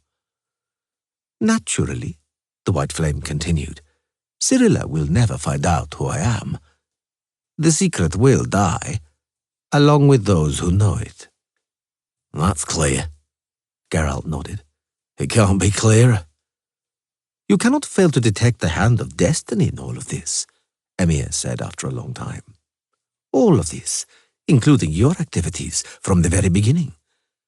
I see rather the hand of Vilgefortz, for it was he who directed you to Sintra, wasn't it? When you were the enchanted Urkion, he made Pavetta. You're stumbling in the dark. Emir interrupted brutally, tossing his salamander-decorated cloak over his shoulder. You don't know anything, and you don't have to know. I didn't ask you here to tell you my life story or to excuse myself before you. The only thing you have earned is the assurance that the girl will not be harmed. I have no debts towards you, Witcher. None. Yes, you do, Geralt interrupted brutally. You broke the contract. You went back on your word. They are debts, Dooney. You broke a promise as a princeling, and you have a debt as an emperor, with imperial interest, 10 years' worth. Is that all? That is all. For only that is owed to me, nothing more, but nothing less either. I was to collect the child when it turned 6. You didn't wait for the promised date. You planned to steal it from me before it passed. The destiny you keep talking about sneered at you, however. You tried to fight that destiny for the following 10 years. Now you have her. You have Ciri, your own daughter, whom you once basely deprived of parents, and with whom you now mean to vilely beget incestuous children. Without demanding love, rightly as a matter of fact. You do not deserve her love. Just between us, Dooney, I don't know how you will manage to look her in the eyes. The end justifies the means, Emir said dully. What I'm doing for posterity, to save the world. If the world is to be saved like that. The Witcher lifted his head. It will be better for it to perish. Believe me, Dooney, it'd be better if it perished. You're pale, Emir var Emrys said almost gently. Don't get so excited, for you are liable to faint.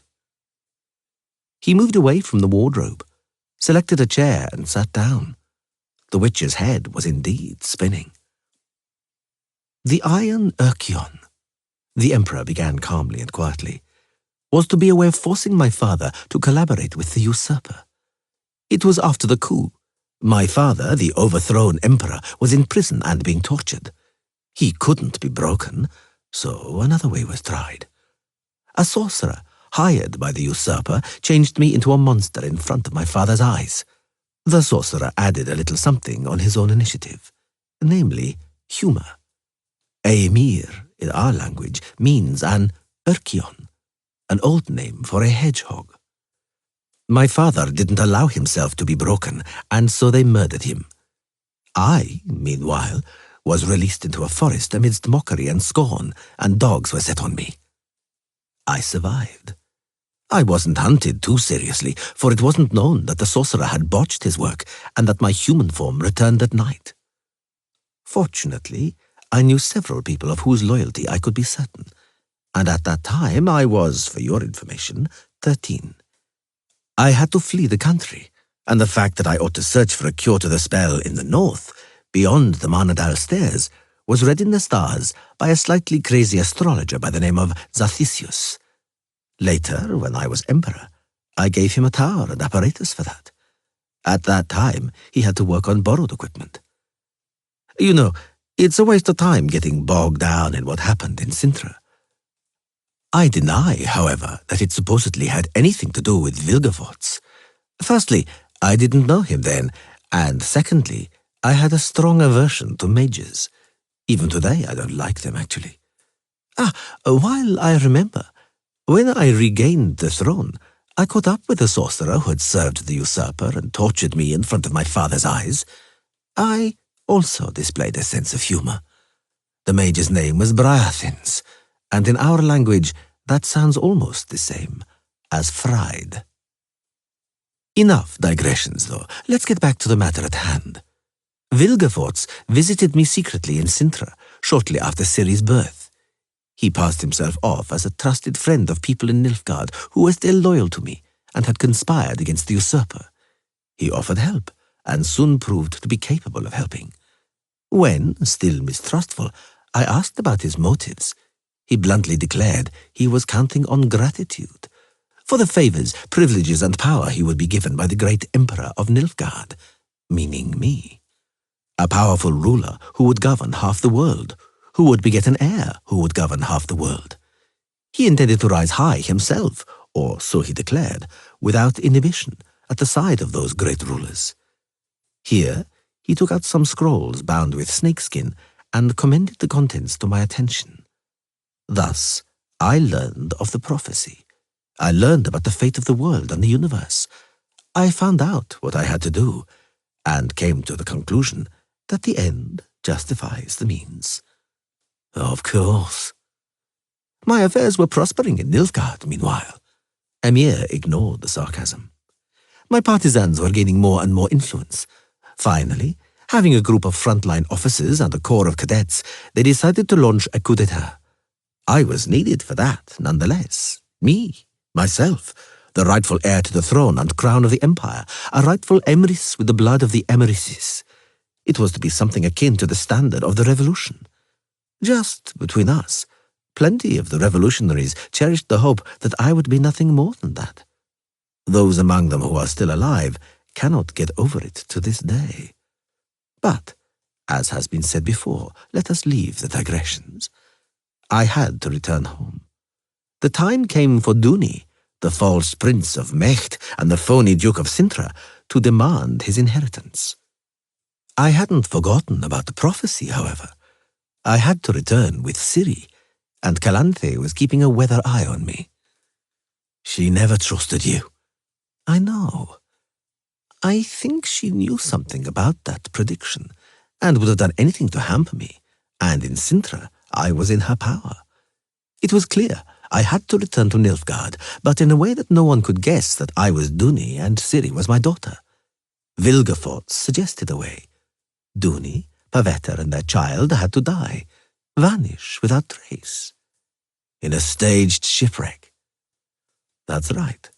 During the voyage from Skellige to Sintra, Vilgefortz was to pull the ship into a magical whirlpool over the Sedna abyss. Pavetta, Ciri, and I were supposed to have previously locked ourselves in a specially secured lifeboat and survive, and the crew were meant not to survive, finished the Witcher. And that's how your ruthless path began. Emir var Emrys said nothing for some time.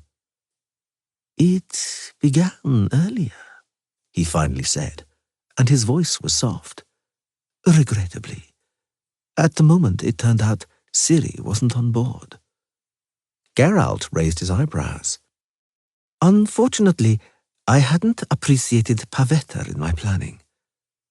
The Emperor's face didn't express anything.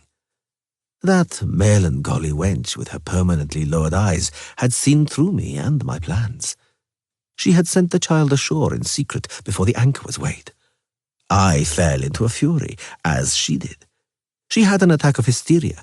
During the struggle, she fell overboard. Before I could dive after her, Vilgefortz had drawn the ship into his maelstrom.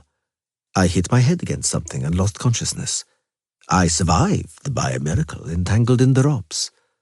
I came to, covered in bandages. I had a broken arm. I wonder how a man feels after murdering his wife, the Witcher said coldly. Lousy, replied Emir without delay. I felt, and I feel lousy and bloody shabby. Even the fact that I never loved her doesn't change that. The end justifies the means, yet I sincerely do regret her death. I didn't want it or plan it. Pavetta died by accident. You're lying, Geralt said dryly. And that doesn't befit an emperor. Pavetta could not live. She had unmasked you and would never have let you do what you wanted to do to Ciri. She would have lived, Emir retorted. Somewhere, far away. There are enough castles. Don Rowan, for instance. I couldn't have killed her. Even for an end that was justified by the means. One can always find a less drastic means. The Emperor wiped his face. There are always plenty of them. Not always, said the Witcher, looking him in the eyes. Emir avoided his gaze. That's exactly what I thought, Geralt said, nodding. Finish your story. Time's passing. Calanthe guarded little Ciri like the apple of her eye. I couldn't even have dreamed of kidnapping her.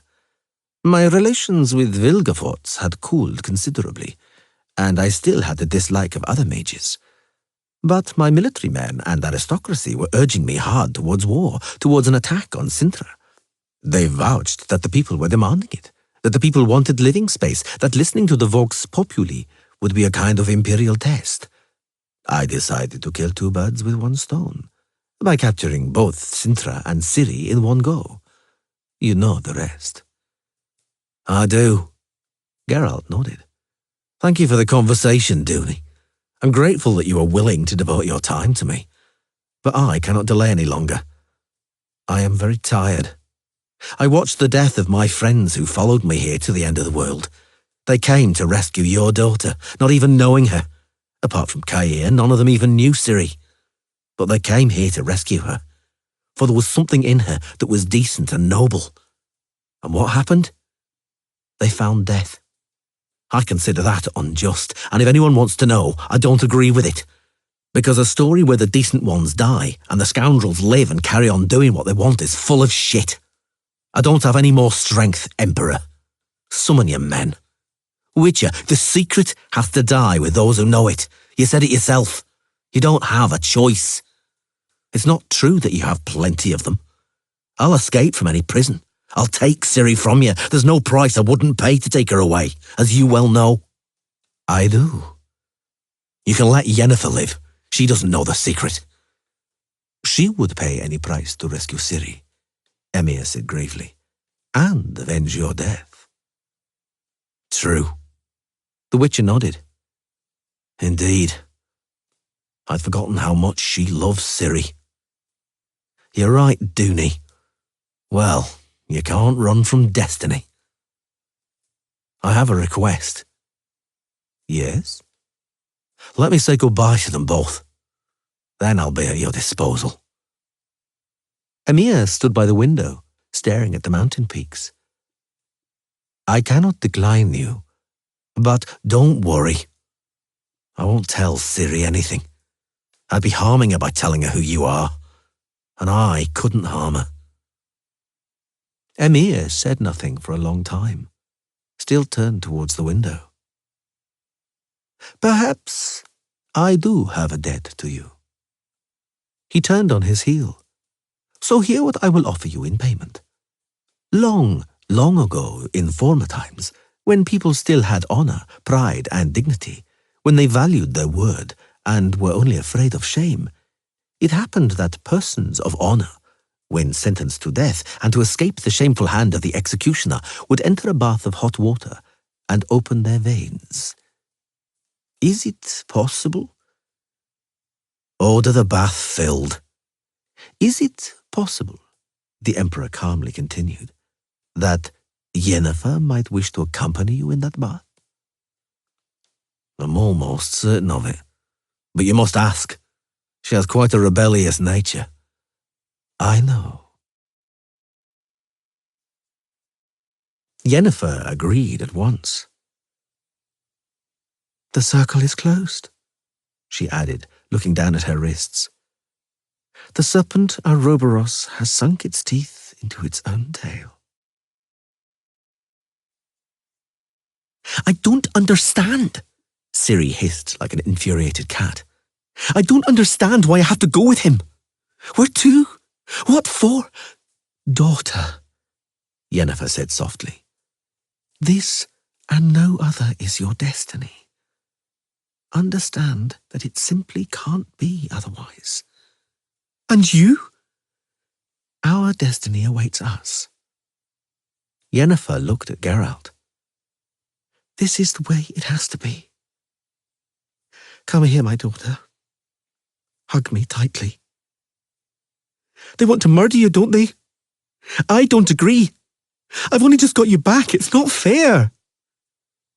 He who lives by the sword, Emir var Emrys said softly, dies by the sword.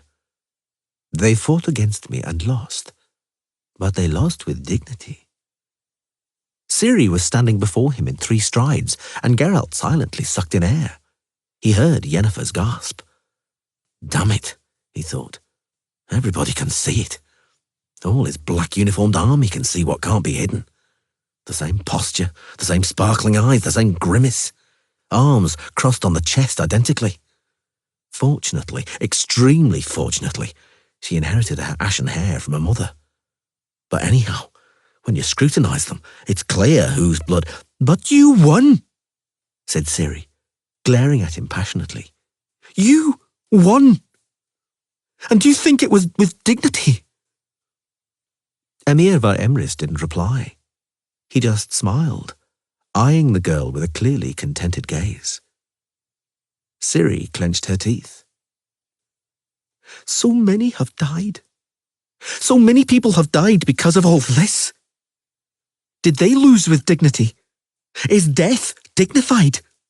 Only a beast could think like that. Though I looked on death from close up, it wasn't possible to turn me into a beast, and it won't be possible. He didn't answer. He looked at her, and it seemed he was drinking her in with his gaze. I know what you're plotting, she hissed. Know what you want to do with me. And I'll tell you right now, I won't let you touch me. And if you... I'll kill you, even tied up. When you fall asleep, I'll tear your throat out with my teeth. With a rapid gesture, the Imperator quietened the rumble gathering among the officers surrounding them. What is destined shall be, he drawled, not taking his eyes off Ciri. Say goodbye to your friends, Cirilla, Fiona, Ellen, Rhiannon. Ciri looked at the Witcher. Geralt shook his head. The girl sighed. She and Yennefer hugged and whispered for a long time. Then Ciri went closer to Geralt. Pity, she said quietly. Things were looking more promising. Much more. They hugged each other. Be brave. He won't have me, she whispered. Don't worry. I'll escape from him. I have a way. You may not kill him. Remember, Ciri? You may not. Don't worry. I wasn't thinking about killing at all. You know, Geralt, I've had enough of killing. There's been too much of it. Too much. Farewell, Witcher girl. Farewell, Witcher. Just don't cry. Easier said than done.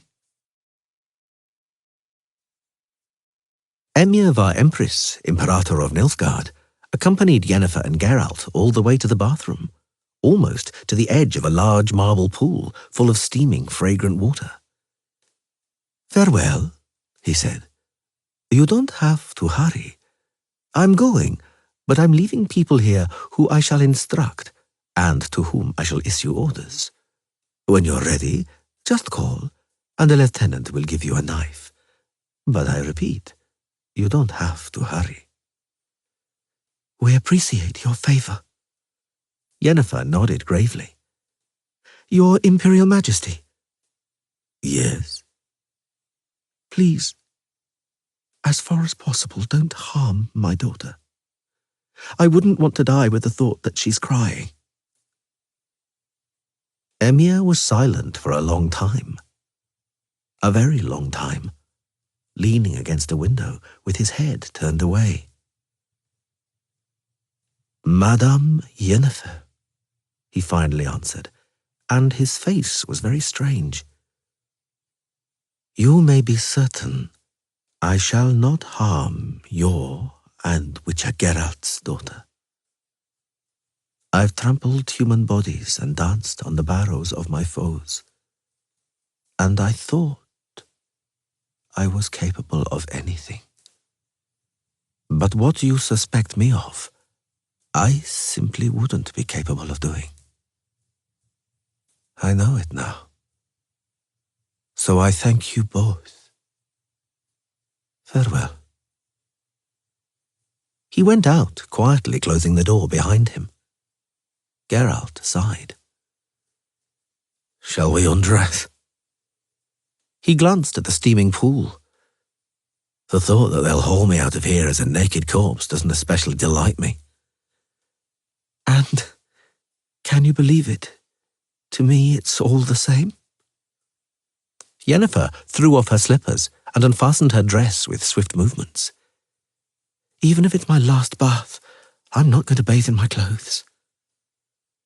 She pulled her blouse over her head and entered the pool, energetically splashing water around. Well, Geralt, why are you standing there like a statue? I'd forgotten how beautiful you are. You forget easily. Come on, into the water.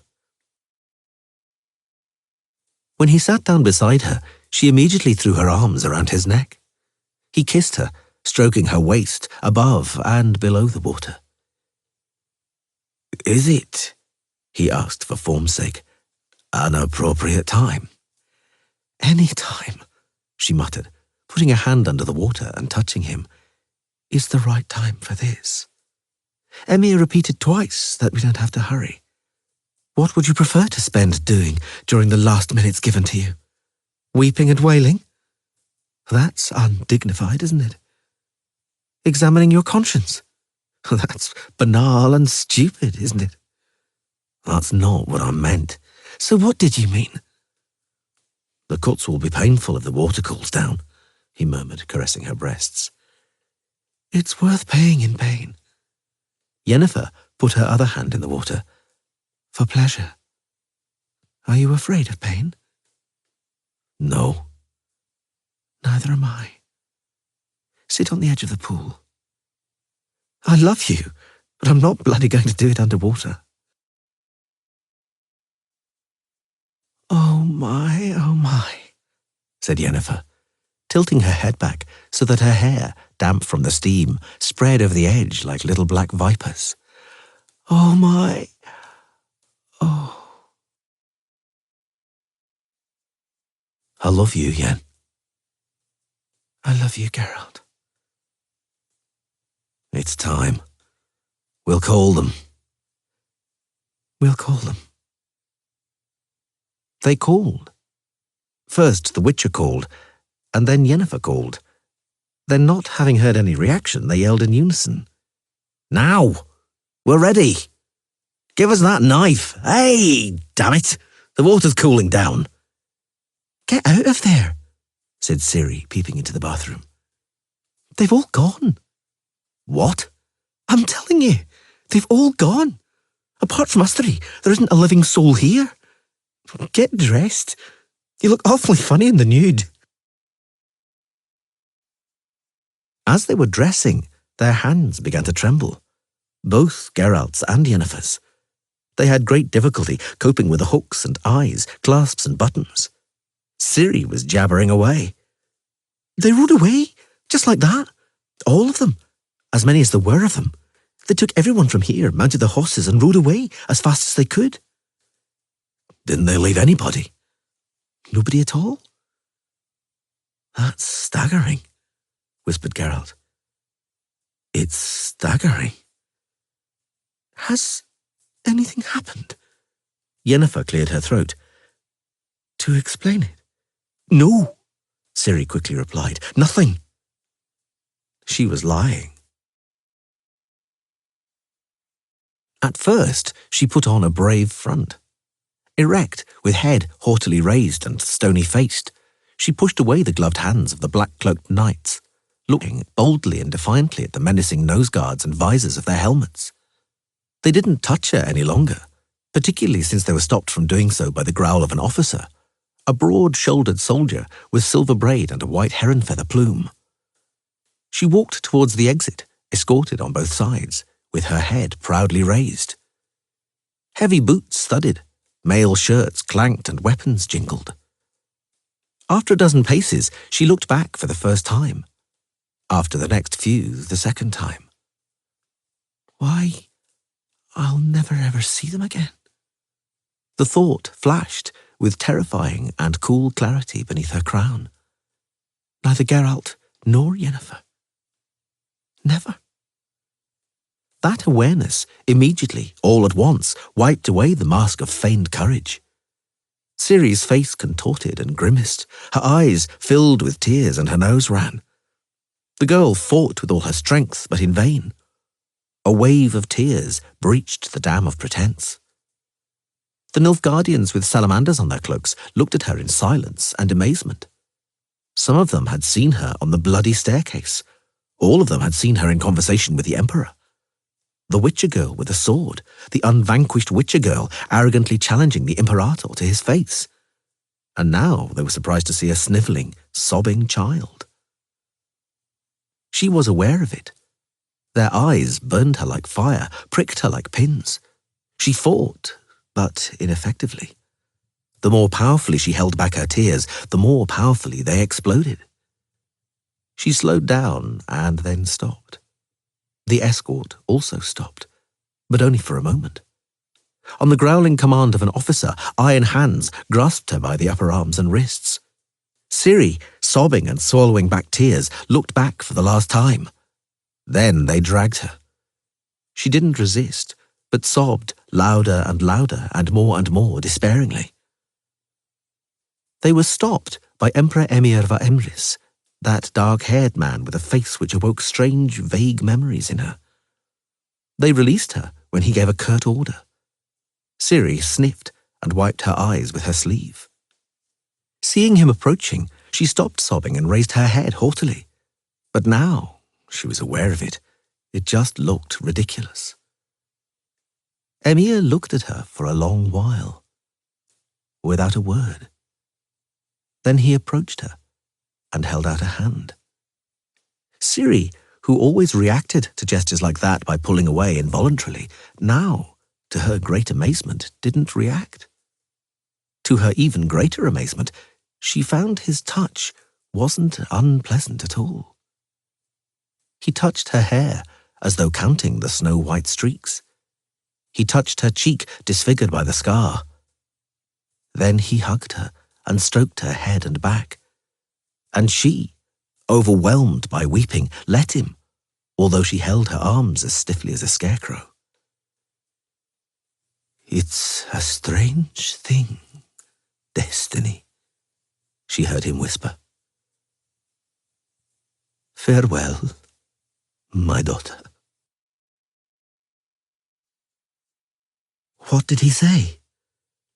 Ciri's face grimaced slightly. He said, Farfael, Luned. In the elder speech, farewell, girl. I know. Yennefer nodded. What then? Then he let me go. Turned around and walked away. He shouted some orders and everybody went. They passed me, utterly indifferently, with stamping, thudding, and the clanking of armour echoing down the corridor. They mounted their horses and rode away. I heard the neighing and tramping of hooves. I'll never understand that. For if I were to wonder, Ciri, what? Don't wonder about it. Stiggar Castle, repeated Philippa Eilhart, looking at Fringilla Vigo from under her eyelashes. Fringilla didn't blush. During the past 3 months, she had managed to manufacture a magical cream which made the blood vessels contract. Thanks to the cream, she didn't blush, no matter how embarrassed she was. Vilgefortz's hideout was in Stiggar Castle, confirmed Azirava Anahid. In Ebbing, above a mountain lake, whose name my informer, a simple soldier, was unable to recall. You said, was, Francesca Finderbear observed. Was, Philippa interrupted in mid-sentence, because Vilgefortz is dead, my dear ladies. He and his accomplices, the entire gang, are no more. That favour was done for us by no other than our good friend the Witcher, Geralt of Rivia, whom we didn't appreciate. None of us, about whom we were mistaken. All of us. Some of us less seriously, others more. All the sorceresses looked at Fringilla in unison, but the cream really did act effectively. Azirava Anahid sighed. Philippa tapped her hand on the table. Although the multitude of activities connected to the war and the preparations for the peace negotiations excuse us, she said dryly, we ought to admit that the fact of being thoroughly outmanoeuvred in the case of Vilgefortz is a defeat for the Lodge. That must never happen to us again, my dear ladies. The Lodge, with the exception of the ashen-pale Fringilla Vigo, nodded. Right now, continued Philippa, the Witcher Geralt is somewhere in Ebbing, along with Yennefer and Ciri, whom he freed. We ought to ponder over how to find them. And that castle? Sabrina Glevisig interrupted. Haven't you forgotten something, Philippa? No, I haven't. The legend, if it should arise, ought to have a single faithful version. Thus, I'd like to ask you to do it, Sabrina. Take Kira and Triss with you. Sort out the matter, so that no trace remains. The roar of the explosion was heard as far away as Mecht, and the flash, since it took place at night, was visible even in Matina and Jesu. The series of further tectonic shocks were perceptible even further away, at the remotest ends of the world. Congreve, Estella or Stella, the daughter of Baron Otto de Congreve, espoused to the Count of Liddittal, managed his estates extremely judiciously following his early death, owing to which she amassed a considerable fortune. Enjoying the great estimation of Emperor Emir var Emrys, QV, she was a greatly important personage at his court. Although she held no position, it was known that the emperor was always in the habit of gracing her voice and opinion with his attention and consideration. Owing to her great affection for the young Empress Cyrilla Fiona, see also, whom she loved like her own daughter, she was jokingly called the Empress Mother. Having survived both the emperor and the empress, she died in 1331, and her immense estate was left in her will to distant relatives, a side branch of the Lidditalls called the White Lidditalls. They, however, being careless and giddy-headed people, utterly squandered it. Effenberg and Talbot, Encyclopaedia Maxima Mundi, Volume 3. Chapter 10. The man stealing up to the camp, to give him his due, was as spry and cunning as a fox. He changed his position so swiftly and moved so agilely and quietly that he could have sneaked up on anyone. Anyone, but not Boreas Munn. Boreas Munn had too much experience in the matter of stalking.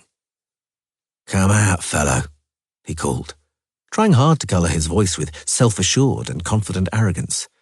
Those tricks of yours are in vain. I see you. You're over there. One of the megaliths, a ridge of which bristled on the hillside, twitched against the deep blue starry sky. It moved and assumed human form. Boreas turned some meat roasting on a spit, for he could smell burning. He laid his hand on his bow's riser, pretending to be leaning carelessly. My belongings are meagre. He wove a gruff, metallic thread of warning into his apparently calm tone. There are a few of them, but I'm attached to them. I shall defend them to the death. I'm no bandit, said the man who had pretended to be a menhir, in a deep voice. I'm a pilgrim. The pilgrim was tall and powerfully built, easily measuring 7 feet, and in order to balance him on a weighing scales, Boreas would have bet anything that a weight of at least 25 stone would have been required. His pilgrim's staff, a pole as thick as a cart shaft, looked like a walking cane in his hand. Boreas Munn was indeed amazed how such a huge clodhopper was able to steal up so agilely. He was also somewhat alarmed. His bow, a composite 70-pounder with which he could down an elk at 4 dozen paces, suddenly seemed a small, fragile child's toy. I'm a pilgrim, repeated the powerful man. I mean, and the other man, Boreas interrupted sharply. Let him come out too. What other? Stammered the pilgrim, and broke off, seeing a slender silhouette, noiseless as a shadow, emerging from the gloom on the other side. This time, Boreas Munn wasn't at all amazed. The other man, his way of moving immediately betrayed it to the tracker's trained eye, was an elf, and it is no disgrace to be sneaked up on by an elf. I ask for forgiveness, said the elf, in a strangely unelven, slightly husky voice. I hid from both of you gentlemen, not from evil intentions, but from fear. I turned that spit over. Indeed, said the pilgrim, leaning on his staff and sniffing audibly. The meat's cooked more than enough on that side. Boreas turned the spit, sighed and cleared his throat, and sighed again. Sit ye down, gentlemen, he decided, and wait. The animal will be done any minute. Verily, he's a fool who denies meat to travellers on the road. The fat dribbled onto the fire with a hiss. The fire flared up. It became brighter. The pilgrim was wearing a felt hat with a broad brim, whose shadow quite effectively covered his face. A turban made from colourful cloth, not covering his face, served as headgear for the elf. When they saw his face in the glare of the campfire, both men, Boreas and the pilgrim, shuddered, but didn't utter so much as a gasp, not even a soft one, at the sight of the face, once, no doubt, elfinly beautiful, now disfigured by a hideous scar running diagonally across his forehead, brow, nose, and cheek to his chin. Boreas Munn cleared his throat and turned the spit again. This sweet fragrance lured you to my campfire, he stated rather than asked. Didn't it, gentlemen? Indeed. The pilgrim tipped the brim of his hat, and his voice changed a little. I smelled out the root from far away with all due modesty, but I remained cautious. They were roasting a woman on a campfire I approached 2 days ago. That's true, confirmed the elf. I was there the next morning. I saw human bones in the ashes. The next morning, the pilgrim repeated in a slow, drawling voice, and Boreas would have bet anything that a nasty smile had appeared on the face concealed by the shadow of the hat. Have you been tracking me in secret for so long, Master Elf? Aye. And what stopped you revealing yourself? Good sense. The Elskadurg Pass. Boreas Munn turned the spit and interrupted the awkward silence. Is a place that doesn't enjoy the best of reputations. I've also seen bones on campfires, skeletons on stakes, men hanged from trees. This place is full of the savage followers of cruel cults and creatures just waiting to eat you, according to hearsay. It's not hearsay, the elf corrected him. It's the truth, and the further into the mountains towards the east, the worse it'll be. Are you gentlemen also travelling eastwards, beyond Elskadeg, to Zeracania, or perhaps even further to Hackland? Neither the pilgrim nor the elf replied. Boreas hadn't really expected an answer. Firstly, the question had been indiscreet. Secondly, it had been stupid. From where they were, it was only possible to go back, or eastwards, through Elskadeg, where he too was headed. Roast's ready. Boreas opened a butterfly knife with a deft flourish meant to impress. Go ahead, gentlemen. Help yourselves. The pilgrim had a cutlass, and the elf a dagger, which also didn't resemble a kitchen knife at all. But all three blades, sharpened for more menacing purposes, served to carve meat that day. For some time, all that could be heard was crunching and munching, and the sizzling of chewed bones thrown into the embers. The pilgrim belched in a dignified manner. Strange little creature, he said, examining the shoulder blade which he had gnawed clean and licked until it looked as though it had been kept for 3 days in an anthill. It tasted a bit like goat, and it was as tender as coney. I don't recall eating anything like that. It was a skrek, said the elf, crunching the gristle with a crack. Neither do I recall eating it at any time. Boreas cleared his throat quietly. The barely audible note of sarcastic merriment in the elf's voice proved he knew that the roast came from an enormous rat with bloodshot eyes and huge teeth, only the tail of which measured 3 ells. The tracker had by no means hunted the gigantic rodent. He had shot it in self-defense, but had decided to roast it. He was a sensible and clear-headed man. He wouldn't have eaten a rat scavenging on rubbish heaps and eating scraps, but it was a good 300 miles from the narrow passage of the Elskadeg Pass to the nearest community capable of generating waste. The rat, or as the elf had said, skrek, must have been clean and healthy. It hadn't had any contact with civilization, so there was nothing it could have been soiled by or infected with. Soon, the last, smallest bone, chewed and sucked clean, landed in the embers. The moon rose over the jagged range of the fiery mountains. The wind fed the fire and sparks shot up, dying out and fading amidst the countless twinkling stars. Long on the road, gentlemen? Boreas Munn risked another non-too-discreet question. Here, in the wildernesses. Left the Solviga gate behind you long since, if you'll pardon my asking. Long since? Long since, said the pilgrim, is a relative thing. I passed through Solviga Gate the 2nd day after the September full moon. Me on the 6th day, said the elf. Huh, continued Boreas Munn, encouraged by the reaction. It's a wonder we've only met up now, because I also walked that way, or actually rode, for I still had a horse then. He fell silent, driving away the unpleasant thoughts and recollections linked to the horse and its loss. He was sure his accidental companions must also have had similar adventures. If they'd been walking the whole time, they never would have caught up with him here, near Elskadeg. I venture thus, he continued, that you set off right after the war, after the Peace of Sintra was concluded, gentlemen. It's none of my business, naturally, but I dare suppose that you were not pleased by the order and vision of the world created and established in Sintra. The lengthy silence that fell by the campfire was interrupted by distant howling. A wolf, probably, although in the vicinity of the Elskadeg Pass you could never be certain.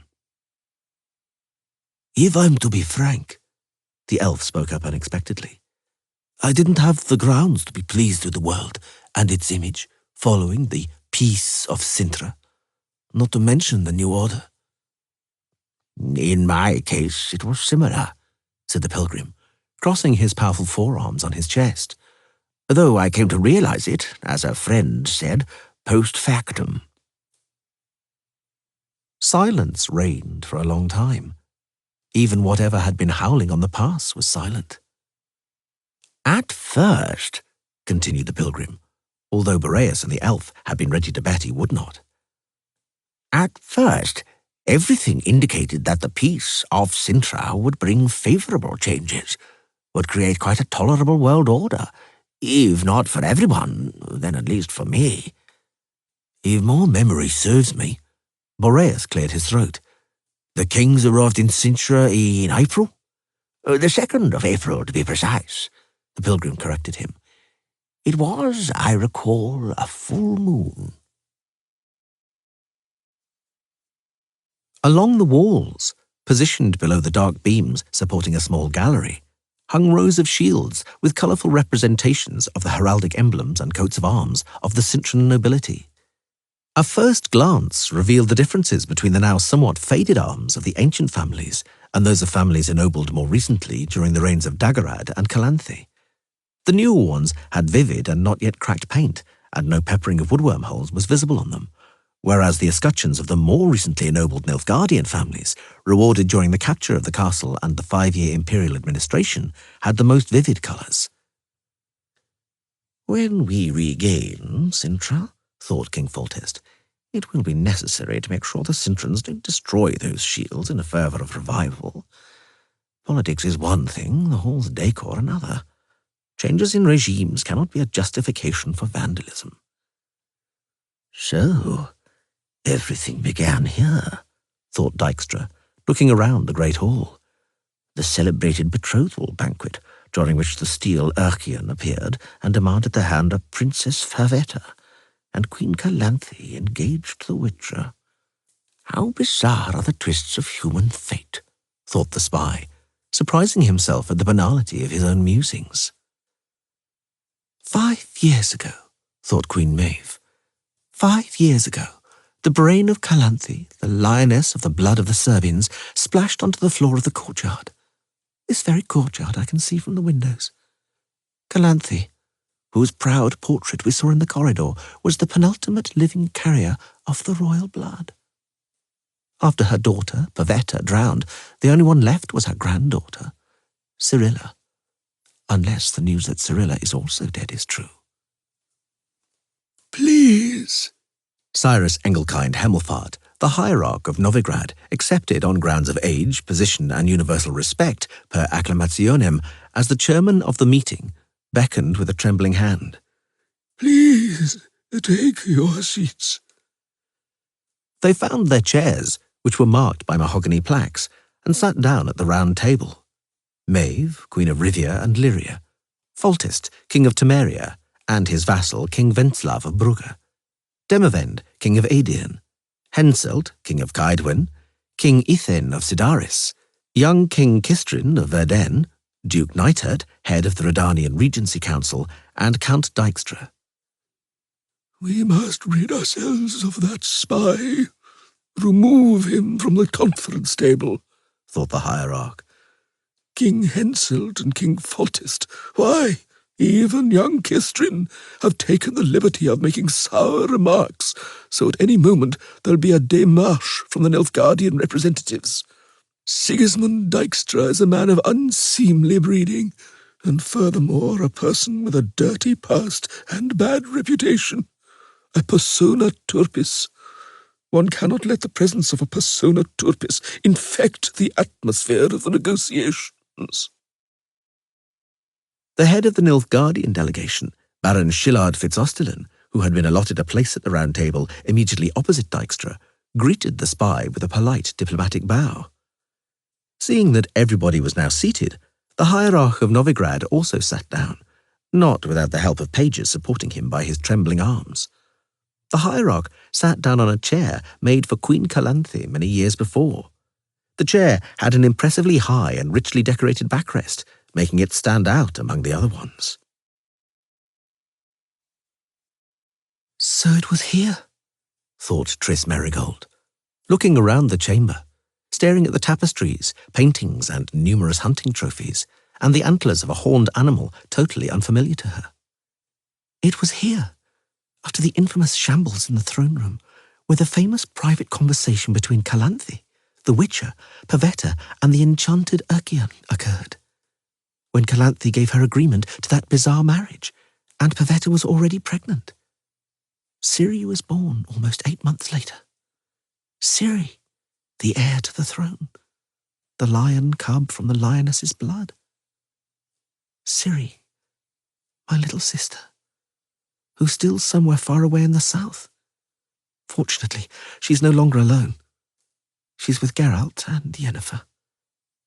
She's safe. Unless they've lied to me again.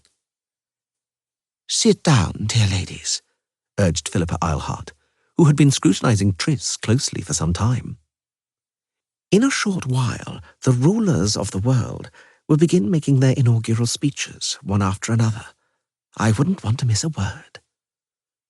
The sorceresses, interrupting their furtive gossiping, quickly took their seats. Shayla de Tankerville, in a boa of silver fox, which gave a feminine accent to her severe male outfit. Azirivar Anahid, in a dress of mauve silk, which extremely gracefully combined modest simplicity with chic elegance. Francesca Finderbear, regal as usual. Ida Emain Epsivny, mysterious as usual. Margarita Lozantile, distinguished and serious. Sabrina Glevesig in turquoise. Kira Metz in green and daffodil yellow. And Fringilla Vigo, dejected, sad, and pale with a truly deathly, morbid, utterly ghastly paleness. Tris Merigold was sitting beside Kira, opposite Fringilla. A painting depicting a horseman galloping headlong down a road between an avenue of alders hung above the head of the Nilfgaardian sorceress. The alders were holding out their monstrous arm-like boughs towards the rider, sneeringly smiling with the ghastly maws of their hollows. Tris shuddered involuntarily. The three-dimensional telecommunicator standing in the middle of the table was active. Philippa Eilhart used a spell to focus the image and sound. "Ladies, as you can see and hear," she said, not without a sneer, "the rulers of the world are at this very moment getting down to deciding the fate of it in the throne room of Sintra, plumb beneath us, one floor lower, and we, here, one floor above them, will be watching over, so that the boys don't go too wild." Other howlers joined the howler howling in Elskadeg. Boreas had no doubt. They weren't wolves. "I hadn't expected much from those Sintran talks either," he said, in order to revive the dead conversation. "Why, no one I know expected any good to come of them." "The simple fact that the negotiations began was important," calmly protested the pilgrim. "A simple fellow, and I indeed am just such a fellow, if I may say so, thinks simply. A simple fellow knows that the warring kings and emperors aren't that furious with each other. If they could have, if they'd had the strength, they'd have killed each other. That they've stopped trying to kill each other and instead have sat down to a round table, that means they have no more power. They are, to put it simply, powerless. And the result of that powerlessness is that no armed men are attacking a simple fellow's homestead. They aren't killing, aren't mutilating, aren't burning down buildings. They aren't cutting children's throats, aren't raping wives or driving people into captivity. No. Instead of that, they've gathered in Sintra and are negotiating. Let's rejoice." The elf finished poking with his stick a log in the fire that was shooting sparks, and looked askance at the pilgrim. "Even a simple fellow," he said, not concealing the sarcasm. "Even if he's joyful, why, even euphoric, ought to understand that politics is also a war, just conducted a little differently. He ought to understand that negotiations are like trade. They have the same self-propelling mechanism. Negotiated successes are bought with concessions. You win some, you lose some. In other words, in order for some people to be bought, others have to be sold." "Indeed," the pilgrim said after a while. "It's so simple and obvious that every man understands it, even a simple one." "No, no, and once more, no!" yelled King Henselt, banging both fists on the table so hard he knocked over a goblet and made the inkwells jump. "No discussions on that subject. No horse trading in this matter. That's the end of it. That's the Diraeth." Henselt. Foltest spoke calmly, soberly, and very placatingly. "Don't make things difficult, and don't embarrass us in front of His Excellency with your yelling." Shilard Fitz-Osterlin, negotiator for the Empire of Nilfgaard, bowed with a false smile, which was meant to imply that the King of Kaedwen's antics were neither shocking nor bothering him. "We are negotiating with the Empire," continued Foltest, "and amongst ourselves we've suddenly begun to bite each other like dogs. It's a disgrace, Henselt. We've reached agreement with Nilfgaard in matters as difficult as Dol Angra and Riverdale, said Dijkstra, apparently casually. It would be stupid. I won't have such remarks, roared Henselt, this time so loudly that not even a buffalo would have matched him. I won't put up with such remarks, particularly from spies of all people. I'm the king, for fuck's sake. That's quite plain, snorted Maeve. Demavend, his back to them, was looking at the escutcheons on the wall, smiling contemptuously, quite as if the game was not about his kingdom. Enough, panted Henselt, eyes roving around. Enough! Enough, by the gods, or my blood will boil. I said not a span of land. No, but no repossession. I won't agree to my kingdom being reduced by so much as a span, even half a span of land. The gods entrusted me with the honour of Kaedwen, and only to the gods will I give it up. The lower marches is our land. Our ethnic land. The lower marches have belonged to Kaedwen for centuries. Upper Aedion, Dijkstra spoke again, has belonged to Kaedwen since last year. To be precise, since the 24th of July last year, from the moment a Kaedwenian occupying force invaded it. I request, Shilod Fitz-Osterlin said without being asked, for it to be minuted ad futuram re memoriam that the Empire of Nilfgaard had nothing to do with that annexation. Apart from the fact that it was pillaging Vengerberg at the time? Nihil ad rem. Indeed. Gentlemen, Foltest admonished. The Kaedwenian army, rasped Henselt, entered the lower marches as liberators. My soldiers were welcomed there with flowers. My soldiers. Your bandits. King Demavend's voice was calm, but it was apparent from his face how much effort it was costing him. Your brigands who invaded my kingdom with a murderous hussar, murdered, raped, and looted. Gentlemen, we have gathered here and have been debating for a week. We're debating about what the future face of the world should be. By the gods, is it to be a face of crime and pillage? Is the murderous status quo to be maintained? Are plundered goods to remain in the hands of the thug and the marauder? Henselt seized a map from the table, tore it up with a violent movement, and hurled it towards Demavend. The King of Aedion didn't even move. My army, wheezed Henselt, and his face took on the colour of good old wine. Captured the marches from the Nilfgaardians. Your woeful kingdom didn't even exist then, Demavend.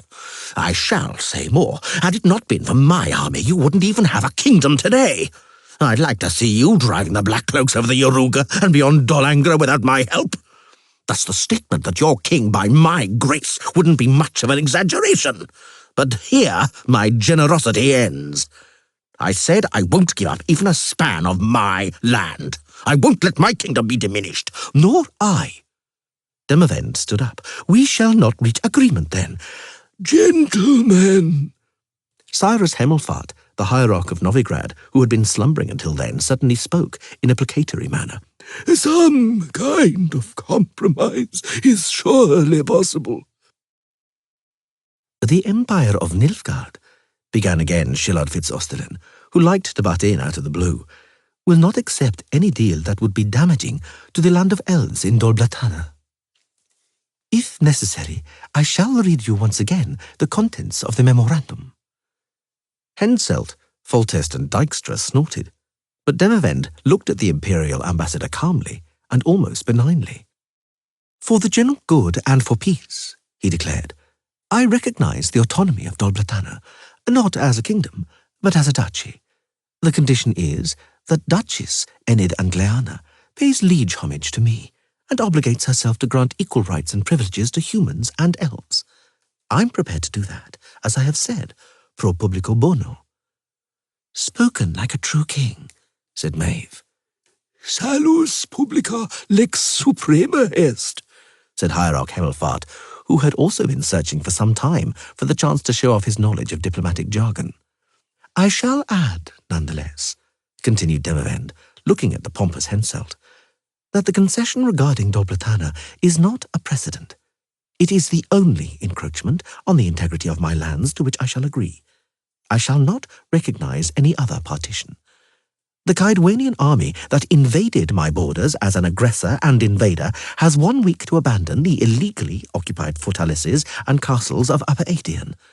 That is the condition of my further participation in this conference, and because, verba volant, my secretary shall submit to the minutes an official démarche in the case. Henselt? Foltest looked hesitantly at the bearded king. Never! Roared the king of Caedwen, knocking over a chair and hopping like a chimpanzee stung by a hornet. I'll never give up the marches. Over my dead body. Never. Nothing will make me. No force. No fucking force. And in order to prove he was also well-born and educated, he howled, Non possumus!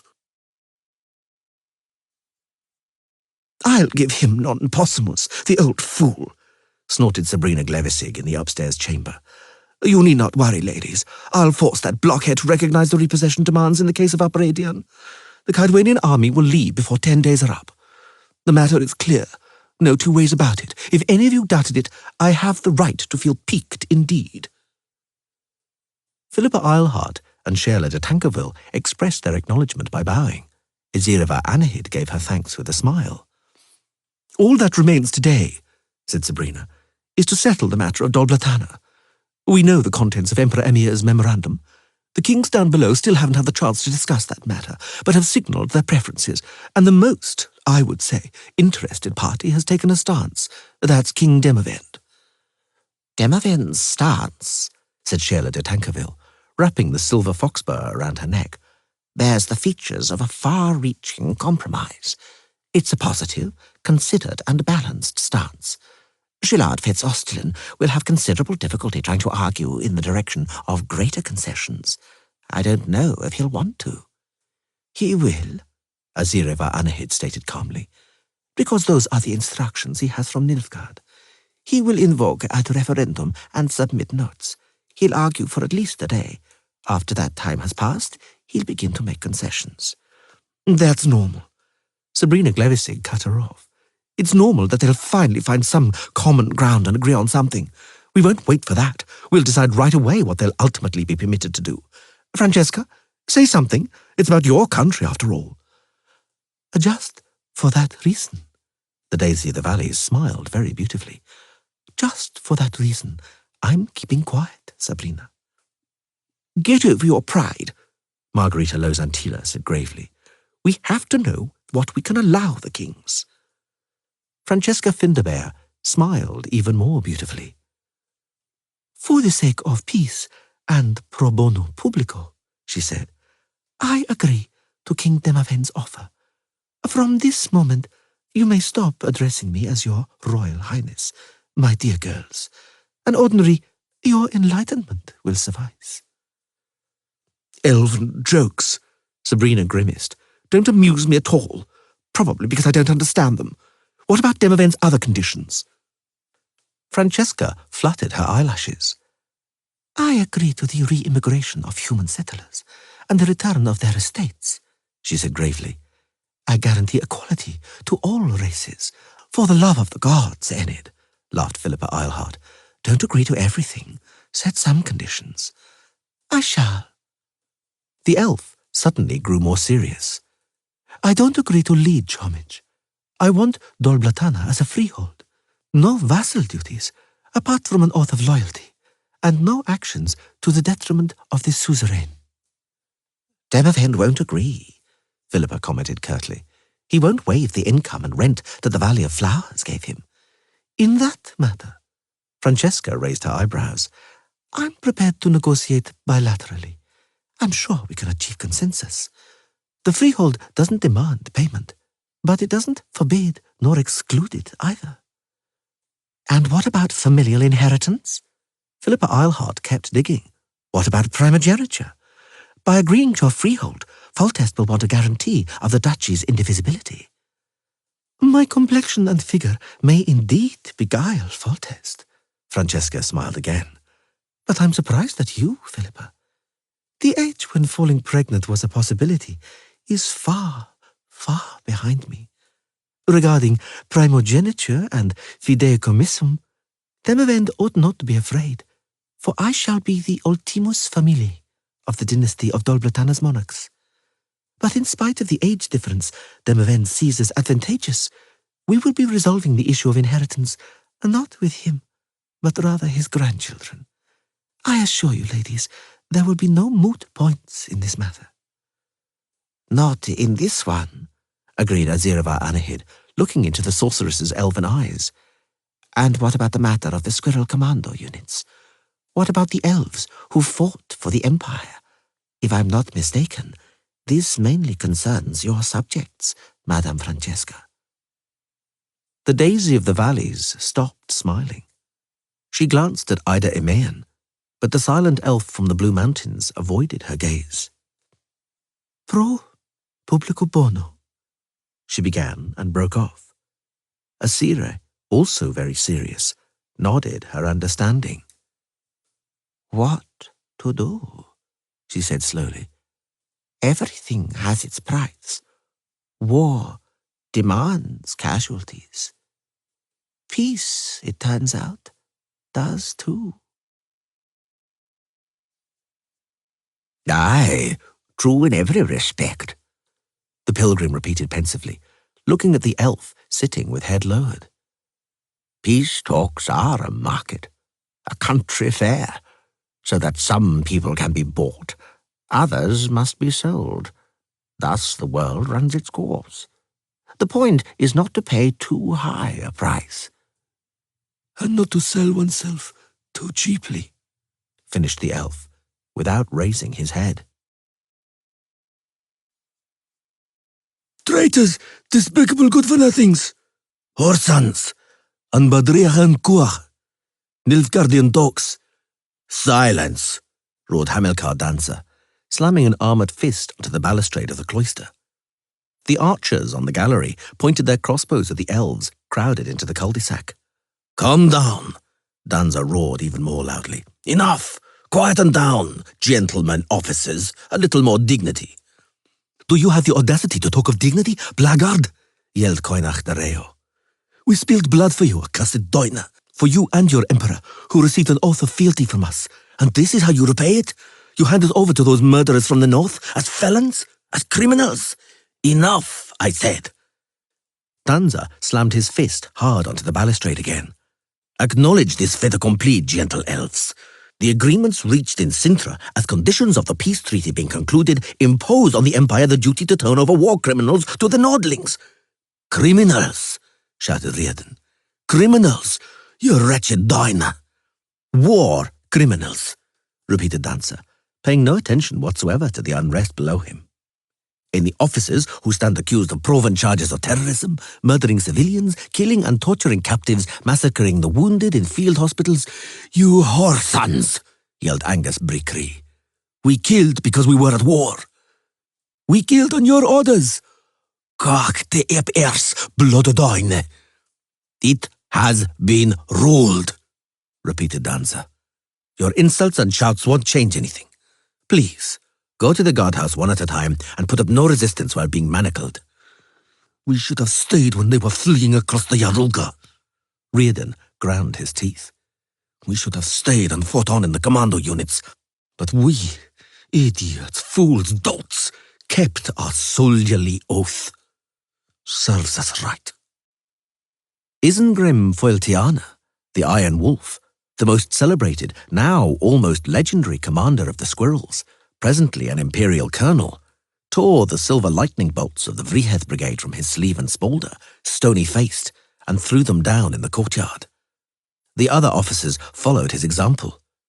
Hamilcar Danza frowned from the gallery as he watched this. An irresponsible demonstration, he said. Furthermore, in your place, I wouldn't rid myself so lightly of imperial insignia. I feel the duty to inform you that as imperial officers, during the negotiations of the conditions of the peace treaty, you were guaranteed fair trials, lenient sentences, and a swift amnesty. The elves, crowded into the cul-de-sac, roared in unison with laughter that thundered and boomed amidst the walls. I also draw your attention to the fact, Hamilcar Danza added calmly, that it's only you we are handing over to the Nordlings. 32 officers, and not one of the soldiers you commanded. Not one. The laughter in the cul-de-sac ceased in an instant. The wind blew on the campfire, stirring up a shower of sparks and blowing smoke into their eyes. Again, howling could be heard from the pass. They prostituted everything. The elf broke the silence. Everything was for sale. Honor, loyalty, our bonds, vows, everyday decency. They were simply chattels, having a value as long as there was a trade in them and a demand. And once there wasn't, they weren't worth a straw and were discarded onto the dust heap. Onto the dust heap of history, the pilgrim nodded. You're right, Master Elf. That's how it was back then in Sintra. Everything had its price and was worth as much as it could be traded for. The market opened every morning, and, like a real market, now and again there'd be unexpected booms and crashes. And, just like a real market, one couldn't help but get the impression somebody was pulling the strings. Am I hearing right? Shilard Fitz-Osterlin asked in a slow, drawling voice, expressing disbelief in his tone and facial expression. Do my ears deceive me? Berengar Leuwarden, special imperial envoy, didn't deign to reply. Sprawled in an armchair, he continued to contemplate the ripples of wine as he rocked his goblet. Shilard puffed himself up, then assumed a mask of contempt and superiority, which said, either you're lying, blackguard, or you wish to trick me, test me out. In both cases, I've seen through you. So am I to understand, he said, sticking his chest out, that after far-reaching concessions in the matter of borders, in the matter of prisoners of war and the repayment of spoils, in the matter of the officers of the Vrihed Brigade and the Scoia'tael Commando units, the Emperor orders me to compromise and accept the Nordling's impossible claims regarding the repatriation of settlers? You understood perfectly, Baron, replied Berengar Leuwarden, drawing out his syllables characteristically. Indeed, I am full of admiration for your perspicacity. By the great sun, Lord Leuwarden, do you in the capital ever consider the consequences of your decisions? The Nordlings are already whispering that our empire is a giant with feet of clay. Now they're crying that they've defeated us, beaten us, driven us away. Does the Emperor understand that to make further concessions means to accept their arrogant and excessive ultimatums? Does the Emperor understand that if they treat this as a sign of weakness, it may have lamentable results in the future? Does the Emperor understand, finally, what fate awaits those several thousand settlers of ours in Brugge and Lyria? Berengar Leuwarden stopped rocking his goblet and fixed his coal-black eyes on Shilard. I have given you an imperial order, Baron, he muttered through his teeth. When you have carried it out and returned to Nilfgaard, you may ask the Emperor yourself why he's so unwise. Perhaps you mean to reprimand the Emperor, scold him, chide him? Why not? But alone, without my mediation. Aha, thought Shilard. Now I know. The new Stefan Skellen is sitting before me, and I must behave with him as with Skellen. But it's obvious he didn't come here without a goal. An ordinary courier could have brought the order. Well, he began, apparently freely, in a positively familiar tone. Woe to the vanquished, but the imperial order is clear and precise, and it shall be carried out thus. I shall also try hard to make it look like the result of negotiations, and not abject submissiveness. I know something about that. I've been a diplomat for 30 years, with 4 generations before me. My family is one of the wealthiest, most prominent, and influential. I know, to be sure. Leuwarden interrupted him with a slight smirk. That's why I'm here. Shilard bowed slightly and waited patiently. The difficulties in understanding, began the envoy, rocking his goblet, occurred because you, dear Baron, just to think that victory and conquest are based on senseless genocide, on thrusting a standard somewhere in the blood-soaked ground and crying, "All this is mine. I have captured it." A similar opinion is, regrettably, quite widespread. For me, though, sir, as also for the people who gave me my powers, victory and conquest depend on diametrically different things. Victory should look thus. The defeated are compelled to buy goods manufactured by the victors. Why, they do it willingly, because the victor's goods are better and cheaper. The victor's currency is stronger than the currency of the defeated, and the vanquished trust it much more than their own. Do you understand me, Baron Fitzosterlen? Are you beginning slowly to differentiate the victors from the vanquished? Do you comprehend whom woe actually betides? The ambassador nodded to confirm he did. But in order to consolidate the victory and render it binding, Leuwarden continued a moment later, drawing out his syllables, peace must be concluded. Quickly and at any cost. Not some truce or armistice, but peace. A creative compromise, a constructive accord, and without the imposition of trade embargoes, retortions of customs duty and protectionism. Shillard nodded again to confirm he knew what it was about. Not without reason have we destroyed their agriculture and ruined their industry. Leuwarden continued in a calm, drawling, unemotional voice. We did it in order for them to have to buy our goods owing to a scarcity of theirs. But our merchants and goods won't get through hostile and closed borders. And what will happen then? I shall tell you what will happen then, my dear Baron. A crisis of overproduction will occur because our manufactories are working at full tilt. The maritime trading companies who entered into collaboration with Novigrad and Kovia would also suffer great losses. Your influential family, my dear Baron, has considerable shares in those companies. And the family, as you are no doubt aware, is the basic unit of society. Are you aware of that? I am. Shillard Fitzosterlen lowered his voice, although the chamber was tightly sealed against eavesdropping. I understand. I comprehend. Though I'd like to be certain I'm carrying out the Emperor's order, not that of some corporation. Emperors pass, drawled Leuwarden, and corporations survive, and will survive. But that's a truism. I understand your anxieties, Baron. You can be certain, sir, that I'm carrying out an order issued by the Emperor, aimed at the Empire's good and its interest. Issued, I don't deny it, as a result of advice given to the Emperor by a certain corporation. The envoy opened his collar and shirt, demonstrating a golden medallion, on which was depicted a star set in a triangle surrounded by flames. A pretty ornament, Shillard confirmed with a smile and a slight bow that he understood.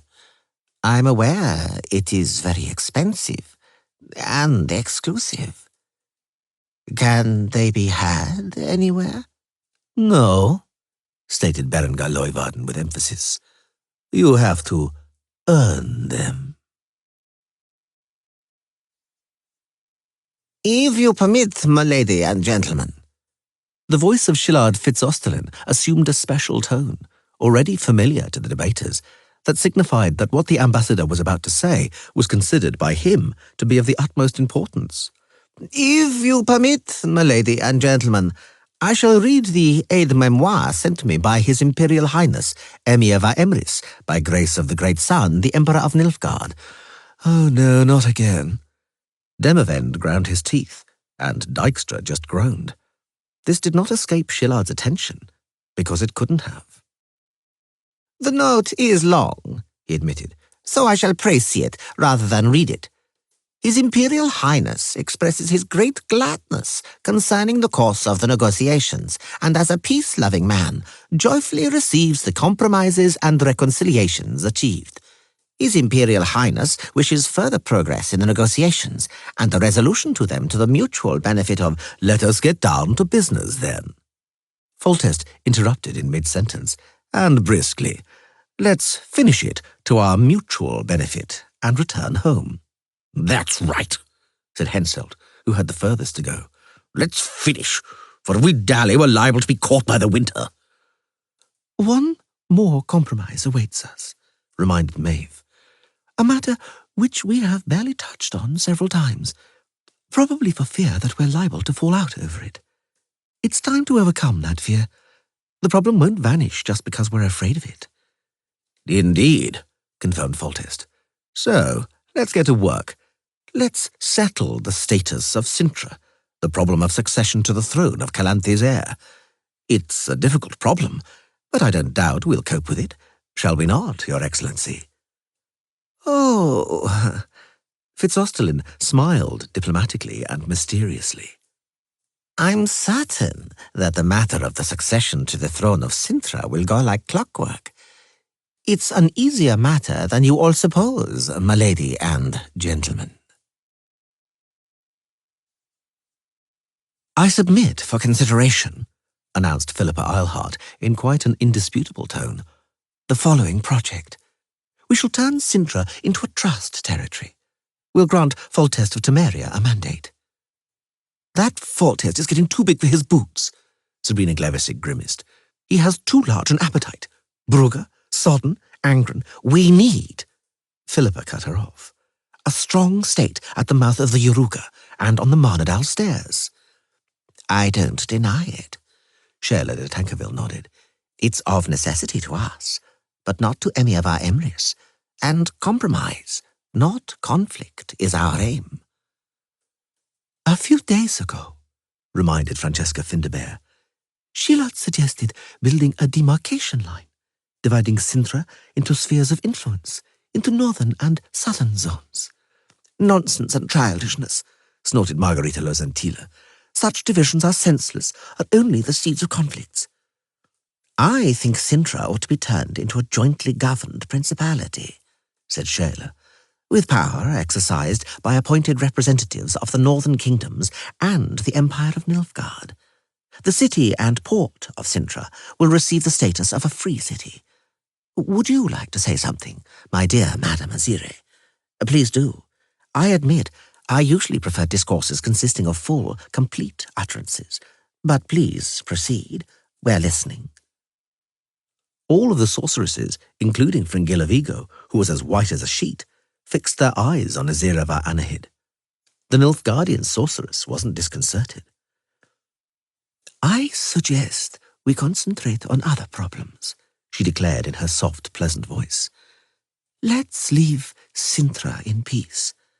I have so far been unable to inform you all of certain matters about which I've received reports.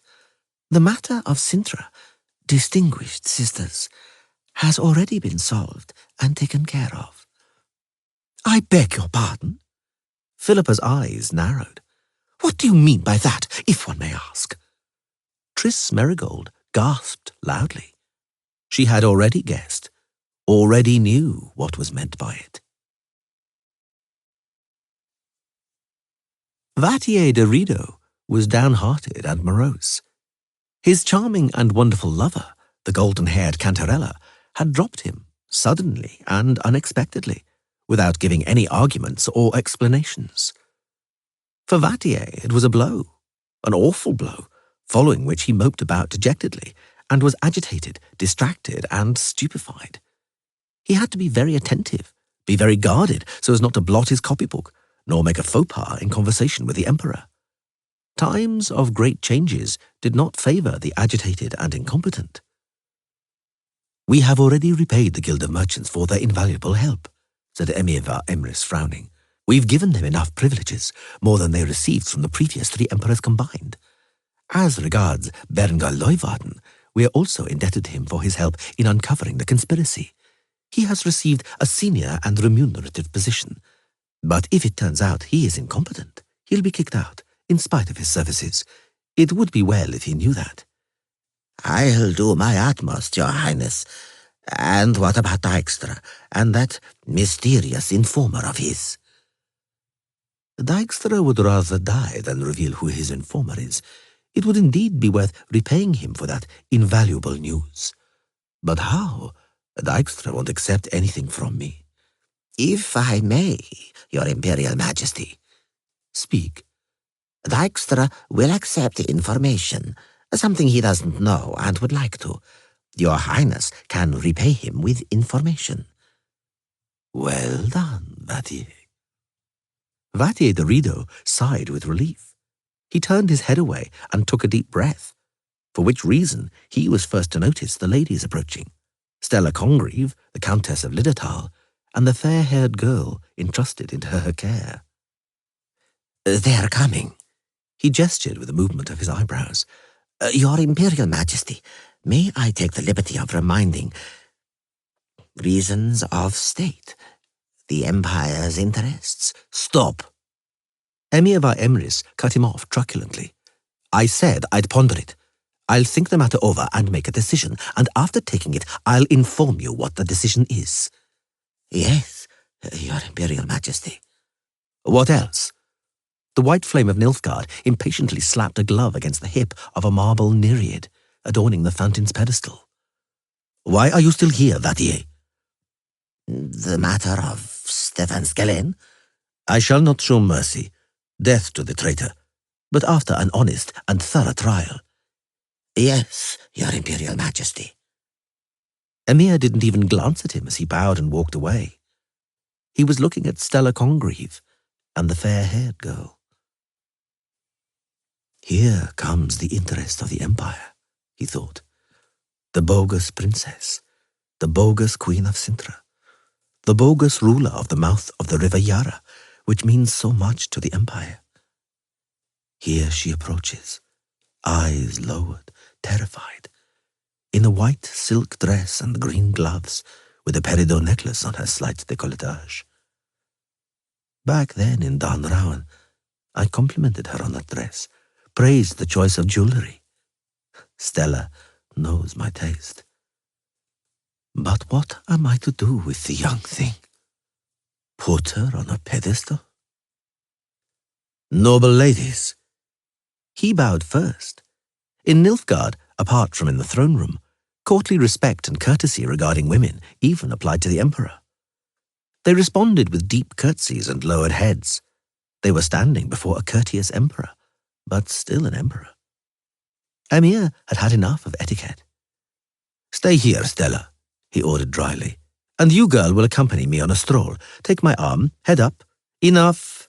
I've had enough of those curtsies. It's just a walk. They walked down an avenue, amidst shrubs and hedges barely in leaf. The imperial bodyguard, soldiers from the elite Impera Brigade, the famous salamanders, stayed on the sidelines, but always on the alert. They knew when not to disturb the emperor. They passed a pond, empty and melancholy. The ancient carp, released by Emperor Torres, had died 2 days earlier. I'll release a new, young, strong, beautiful specimen, thought Emir va Emrys. I'll order a medal with my likeness and the date to be attached to it. Vaesa deread eb Aegean. Something has ended. Something is beginning. It's a new era, new times, a new life. So let there be a new carp too, damn it. Deep in thought, he almost forgot about the girl on his arm, about her warmth, her lily-of-the-valley fragrance, and the interest of the empire, in that order and no other. They stood by the pond, in the middle of which an artificial island rose out of the water, and on it a rock garden, a fountain, and a marble sculpture. Do you know what that figure depicts? She didn't reply right away. Yes, Your Imperial Majesty.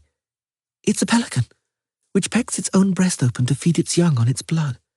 It is an allegory of noble sacrifice, and also—" "I'm listening to you attentively." "And also of great love."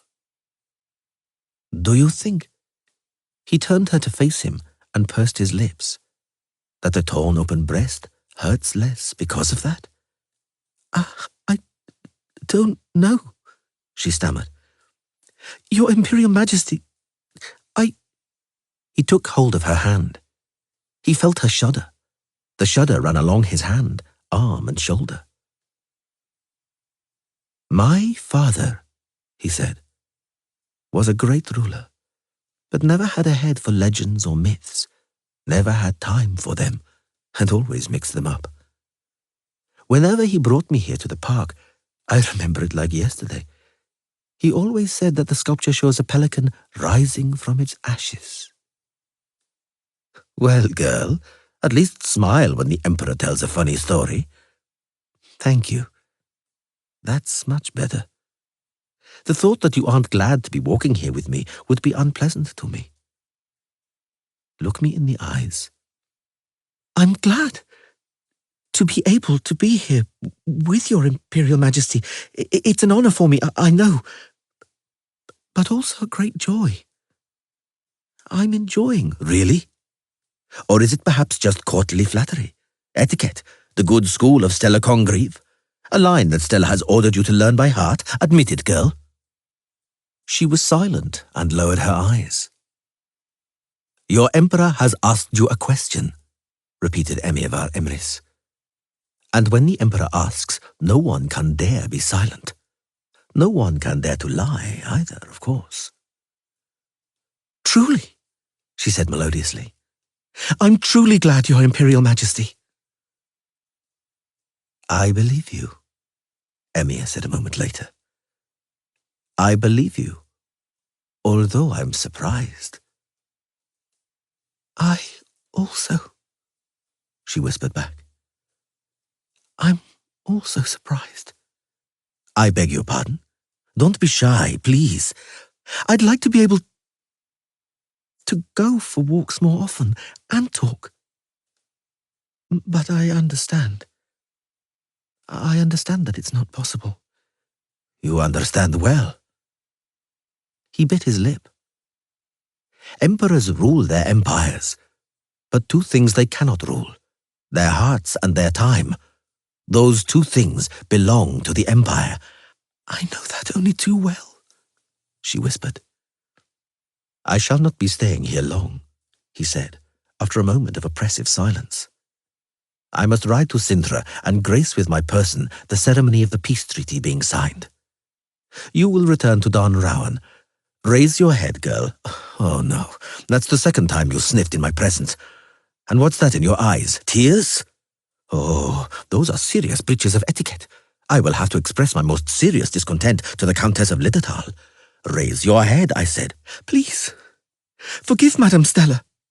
Your Imperial Majesty, it's my fault, only mine. Madame Stella has taught me and prepared me well."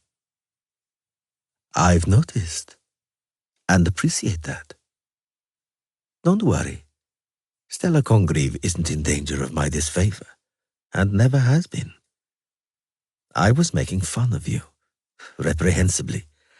"I noticed," whispered the girl, paling, horrified by her own audacity. But Emir just laughed, somewhat stiffly. "I prefer you like that," he stated. "Believe me, bold, just like—" He broke off. Like my daughter, he thought. A sense of guilt tormented him like a dog worrying at him. The girl didn't take her eyes off him. It's not just Stella's work, thought Emir. It really is her nature. In spite of appearances, she's a diamond that's hard to scratch. No, I won't let Vatier murder this child. Sintra is Sintra, and the interest of the Empire is the interest of the Empire.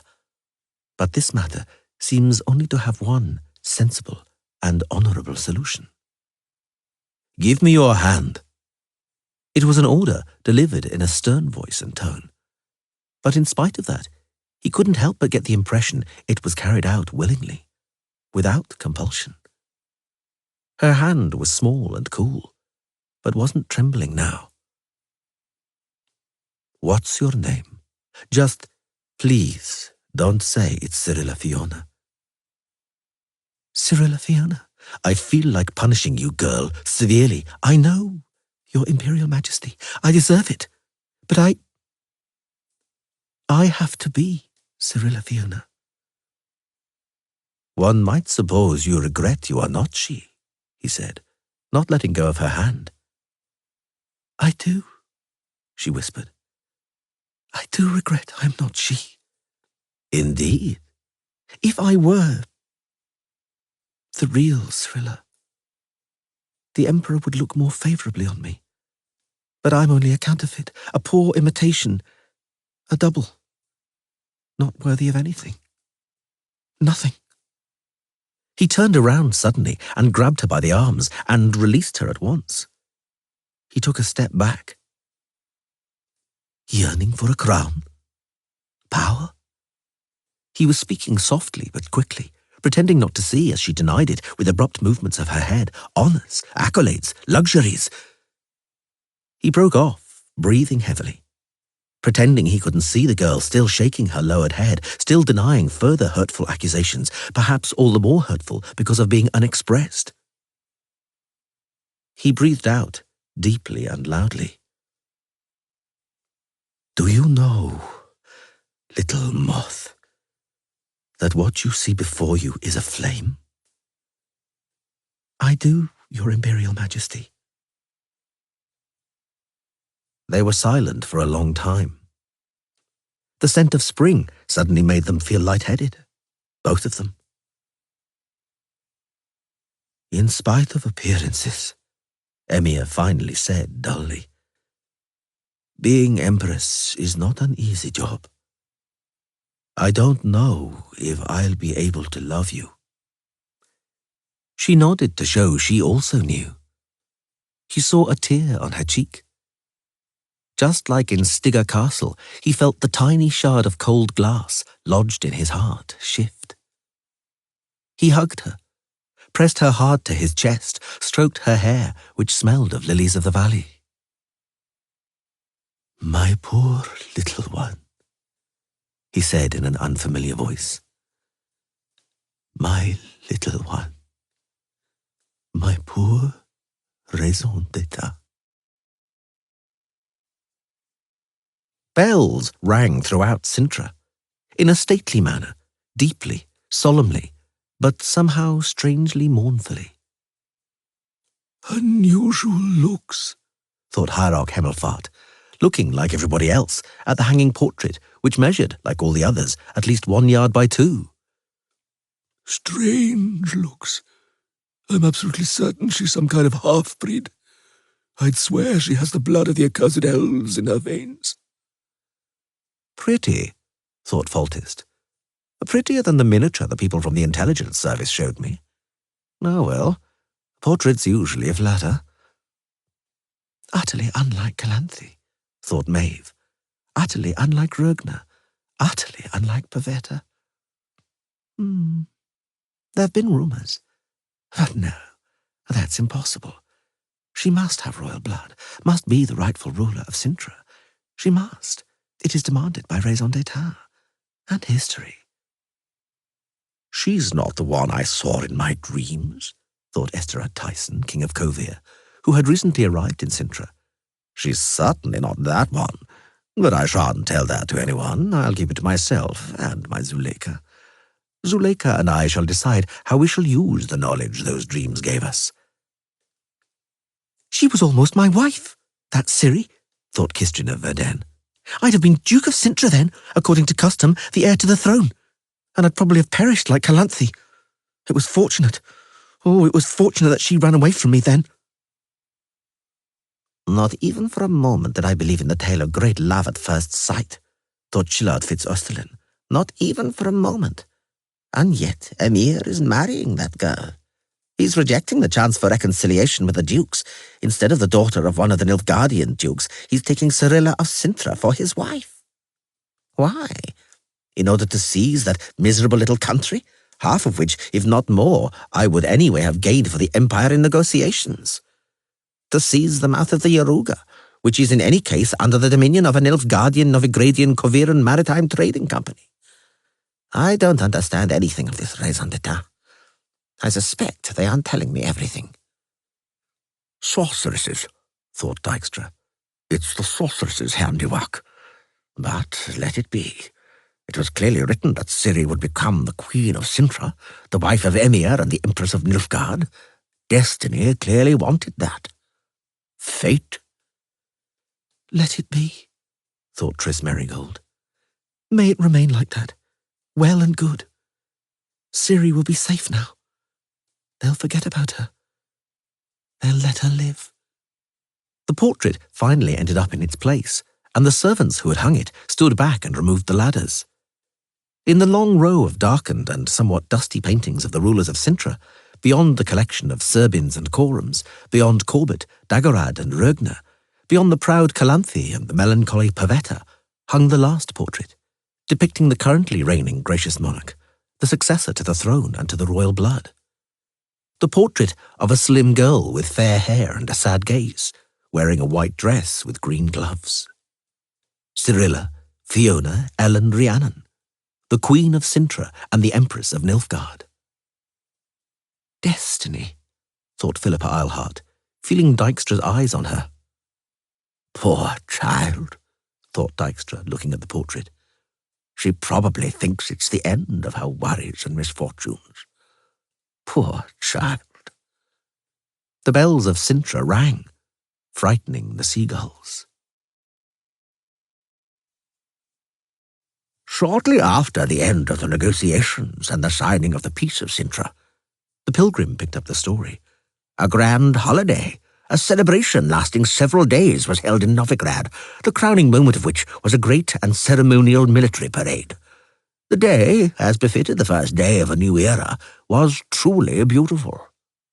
Are we to understand, the elf asked sarcastically, that you were present there, sir, at that parade? In truth, I was a little late. The pilgrim clearly wasn't the type to be disconcerted by sarcasm. The day, as I said, was beautiful. It promised thus from the very dawn. Vascoin, the commandant of Drakenborg, until recently deputy to the chief of political affairs, impatiently struck his whip against the side of his boot. "Faster over there, faster," he urged. "The next ones are waiting." After that peace treaty signed in Cintra, we're snowed under here. The hangman, having put the nooses around the condemned men's necks, stepped back. Vascoin whacked his whip against his boot. "If any of you has anything to say," he said dryly, "now is your last chance." "Long live freedom," said Kybra ep Daiareth. "The trial was fixed," said Orostes Copse, marauder, robber and killer. "Kiss my horse," said Robert Pilch, deserter. "Tell Lord Dykstra I'm sorry," said Jan Lennep, secret agent, condemned for bribery and thievery. "I didn't mean to. I really didn't mean to," sobbed Istvan Igalfi, the fort's former commandant, removed from his position and arraigned before the tribunal for acts committed against female prisoners, as he tottered on a birch stump. The sun, as blinding as liquid gold, exploded above the fort's palisade. The gallows poles cast long shadows. A beautiful new sunny day rose over Drakenborg, the first day of a new era. Vascoin hit his whip against his boot. He raised and lowered his hand. Stumps were kicked out from under feet. All the bells of Novigrad tolled, their deep and plaintive sounds echoing against the roofs and mansards of merchants' residences, the echoes fading amongst the narrow streets. Rockets and fireworks shot up high. The crowd roared, cheered, threw flowers, tossed up their hats, waved handkerchiefs, favours, flags, why, even trousers. "Long live the free company! Hurrah! Long live the condottieri!" Lorenzo Mola saluted the crowd, blowing kisses to beautiful townswomen. If they're going to pay bonuses as effusively as they cheer, he shouted over the tumult, then we'll be rich. Pity, said Julia Abbatemarco, with a lump in her throat. Pity Frontino didn't live to see this. They walked their horses through the town's main street. Julia, Adam Adieu Pangrat, and Lorenzo Mola, at the head of the company, dressed in their best regalia, formed up into fours, so even that none of the groomed and gleaming horses stuck their muzzles even an inch out of line. The condottieri's horses were, like their riders, calm and proud. They weren't frightened by the crowd's cheers and shouts, reacting with slight, faint, almost imperceptible jerks of their heads at the wreaths and flowers flying at them. Long live the condottieri! Long live Adieu Pangrat! Long live Pretty Kitty! Julia furtively wiped away a tear, catching a carnation thrown from the crowd. I never dreamed, she said. Such a triumph. Pity Frontino. You're a romantic, smiled Lorenzo Mola. You're getting emotional, Julia. I am. Attention, by my troth! Eyes left! Look! They sat up straight in the saddle, turning their heads towards the review stand and the thrones and seats arranged there. I'd see Foltest, thought Julia. That bearded one is probably Henselt of Kaidwen, and that handsome one Demavend of Aedion. That matron must be Queen Hedvig, and that pup beside her is Prince Radovid, son of the murdered king. Poor boy. Long live the condottieri! Long live Julia Abbatemarco! Hurrah for Adieu Pangrat! Hurrah for Lorenzo Mola! Long live Constable Natalis! Long live the kings! Long live Foltest, Demavend and Henselt! Long live Dykstra! Roared some toady. Long live His Holiness! Yelled several voices paid to do so. Cyrus Engelkind Hemmelfart, the hierarch of Novigrad, stood up and greeted the crowd and the marching army with arms raised, rather inelegantly turning his rear towards Queen Hedvig and the minor Radovid, obscuring them with the tails of his voluminous robes. No one's going to shout, "Long live Radovid," thought the prince, blocked by the hierarch's fat backside. No one's even going to look at me. No one will raise a cry in honor of my mother, nor mention my father. They won't shout his glory. Today, on the day of triumph, on the day of reconciliation, of the alliance to which my father, after all, contributed, which was why he was murdered. He felt someone's eyes on the nape of his neck, as delicate as something he didn't know, or did, but only from his dreams. Something like the soft, hot caress of a woman's lips. He turned his head. He saw the dark, bottomless eyes of Philippa Eilhart fixed on him. Just you wait, thought the prince, looking away. Just you wait. No one could have predicted then, or guessed, that this 13-year-old boy, now a person without any significance in a country ruled by the Regency Council and Dykstra, would grow into a king. A king who, after paying back all the insults borne by himself and his mother, would pass into history as Radovid V, the Stern. The crowd cheered. Flowers rained down under the hooves of the parading horses of the condottieri. Julia? Yes, adieu. Marry me. Be my wife. Pretty Kitty delayed her answer a long time as she recovered from her astonishment. The crowd cheered.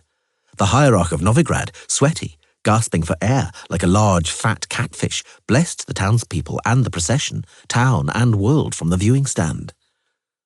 But you are married, Adam Pangrat. I'm separated. I'll get a divorce. Julia Abbatemarco didn't answer. She turned her head away, astonished, disconcerted, and very happy. God knows why. The crowd cheered and threw flowers. Rockets and fireworks exploded with a crack over the rooftops. The bells of Novigrad moaned plaintively. A woman, thought Nenica. When I sent her away to war, she was a girl. She's returned a woman. She's confident, self-aware, serene, composed, feminine. She won that war by not allowing the war to destroy her. Deborah, Euryneid continued her litany in a soft but sure voice, died of typhus in a camp at Maena. Trina drowned in the Huruga when a boat full of casualties capsized. Mira was killed by squirrel elves during an attack on a field hospital at Almeria. Katya. Go on, my child, Nenneke urged her on gently. Katya. Euryneid cleared her throat. Met a wounded Nilfgaardian in hospital. She went back to Nilfgaard with him after the peace was concluded, when prisoners of war were exchanged. I always say, sighed the stout priestess, that love knows no borders or cordons. What about Yola II? She's alive. Euryneid hurried to assure her. She's in Maribor. Why doesn't she come back? The novice bowed her head. She won't return to the Temple Mother, she said softly. She's in the hospital of Mr. Milo Vanderbeck, the surgeon, the halfling. She said she wants to tend the sick, that she'll only devote herself to that. Forgive her, Mother Nenneke. Forgive her? The priestess snorted. I'm proud of her. You're late, Philippa Eilhart hissed. You're late for a ceremony graced by kings. By 1,000 devils, Sigismund. Your arrogance regarding etiquette is well known enough for you not to have to flaunt it so blatantly. Particularly today, on a day like this. I had my reasons. Dijkstra responded to the look of Queen Hedvig and the raised eyebrows of the hierarch of Novigrad with a bow. He noticed the grimace on the face of Priest Vilema and the expression of contempt on the impossibly handsome countenance of King Foltest. I have to talk to you, Phil. Philippa frowned. In private, most probably. That would be best. Dijkstra smiled faintly. If, however, you consider it appropriate, I'll agree to a few additional pairs of eyes. Let's say those of the beautiful ladies of Monte Calvo. Hush! Hissed the sorceress from behind her smiling lips. When can I expect an audience? I'll think about it and let you know. Now leave me in peace. This is a stately ceremony. It's a great celebration. Let me remind you of that, if you hadn't noticed yourself. A great celebration? We're on the threshold of a new era, Dijkstra. The spy shrugged. The crowd cheered. Fireworks shot into the sky. The bells of Novigrad tolled for the triumph, for the glory. But somehow they sounded strangely mournful. Hold the reins, Yara, said Lucien. I've grown hungry. I'd like a bite of something. Here, I'll wrap the strap over your arm. I know one's not much use. Yara felt a blush of shame and humiliation burning on his face. He still hadn't got used to it.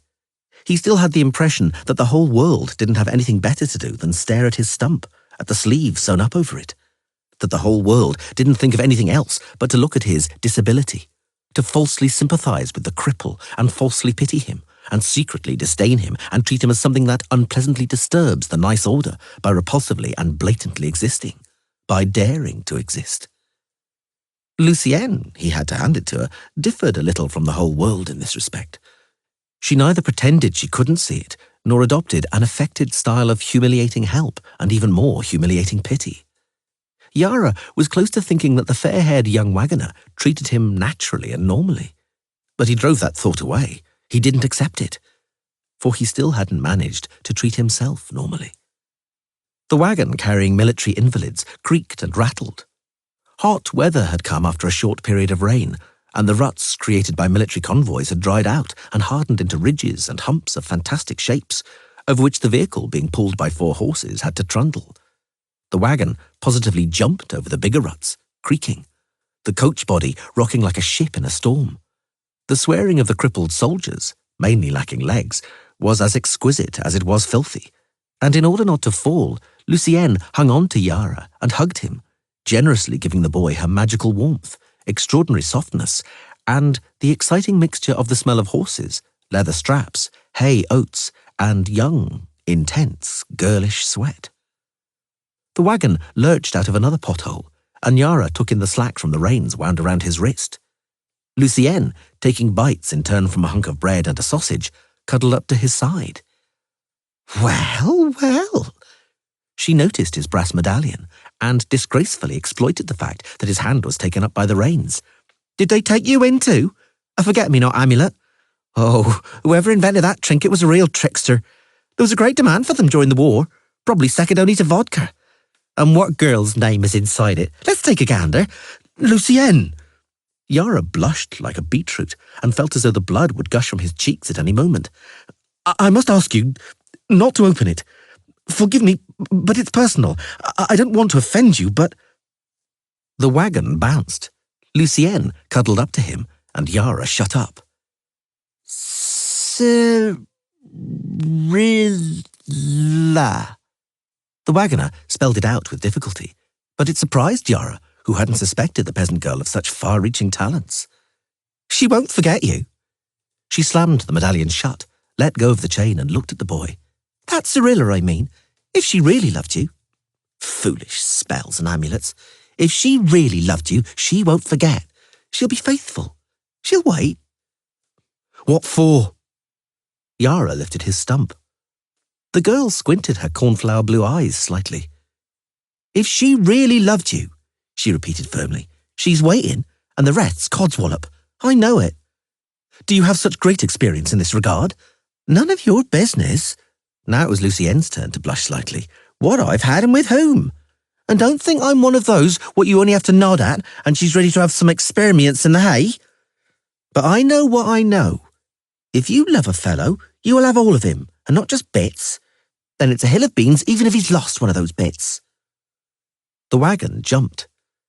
You're simplifying it a bit, Yara said through clenched teeth, greedily sniffing up the girl's fragrance. You're simplifying it a lot, and you're idealising it a lot, Lucienne. You deign not to notice even a detail so slight that a man's ability to support a wife and family depends on whether he's in one piece. A cripple isn't capable. Hey, hey, hey! She bluntly interrupted him. Don't be blubbering on me, Frock. The black cloaks didn't tear your head off, and you're a brain box. You toil with your noggin. What are you staring at? I'm from the country, but I have ears and eyes. Quick enough to notice a detail so slight as someone's manner of speech that's truly lordly and learned. And what's more... She bent her head and coughed. Yara also coughed. The wagon jumped.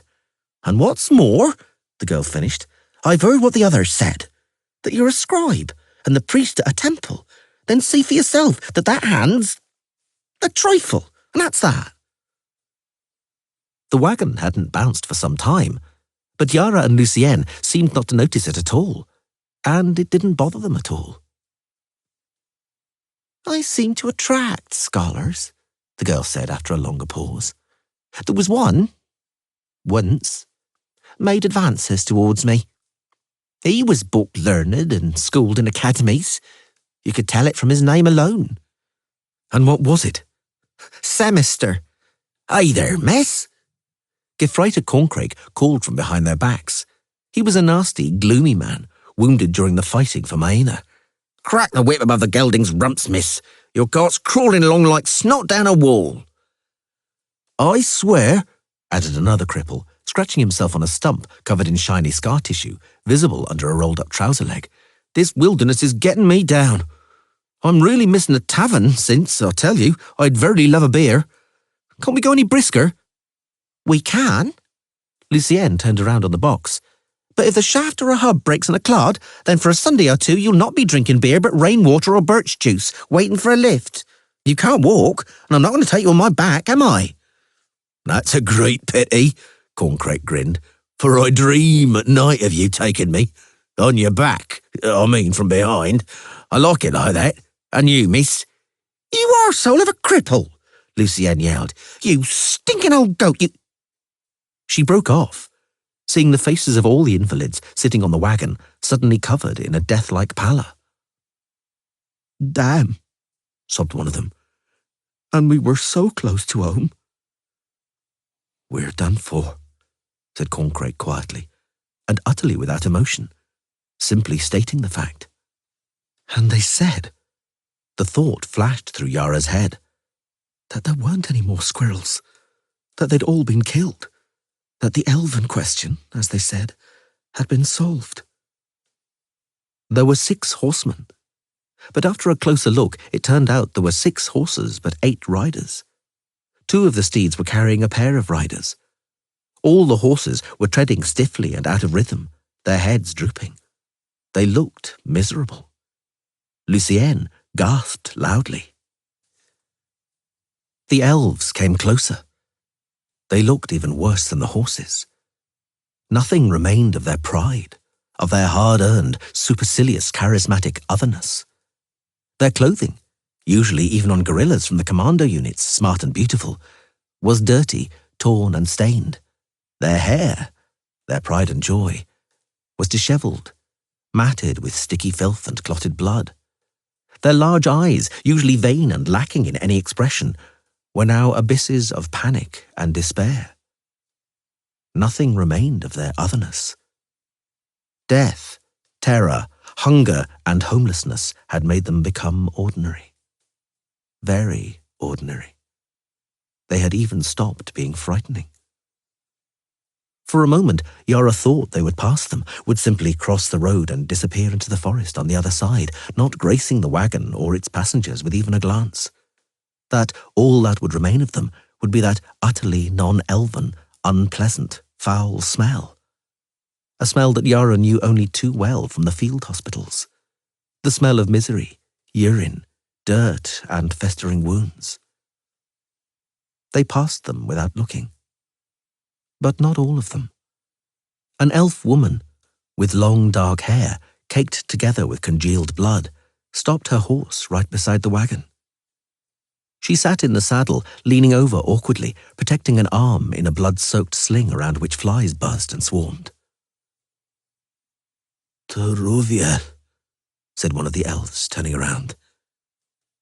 Inka digne luneth. Lucienne instantly realized, understood what it was about. She understood what the elf woman was looking at. The peasant girl had been familiar from childhood with the blue-grey swollen spectre, the apparition of famine, lurking around the corner of her cottage. So she reacted instinctively and unerringly. She held out the bread towards the elf woman. Inka digne Teruviel, repeated the elf. He was the only one of the entire commando unit to have the silver lightning bolts of the Vriheth Brigade on the torn sleeve of his dust-covered jacket. The invalids on the wagon, until then petrified and frozen in their tracks, suddenly twitched, as though animated by a magic spell. Quarter loaves of bread, rounds of cheese, pieces of fatback and sausage appeared, as if by magic, in the hands that they held out towards the elves. And for the first time in 1,000 years, elves were holding their hands out towards humans. And Lucienne and Yara were the first people to see elves crying.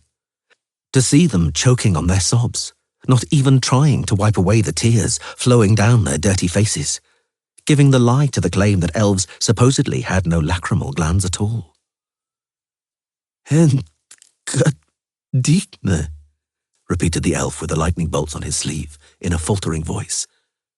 And then he held out a hand and took the bread from Corncrake.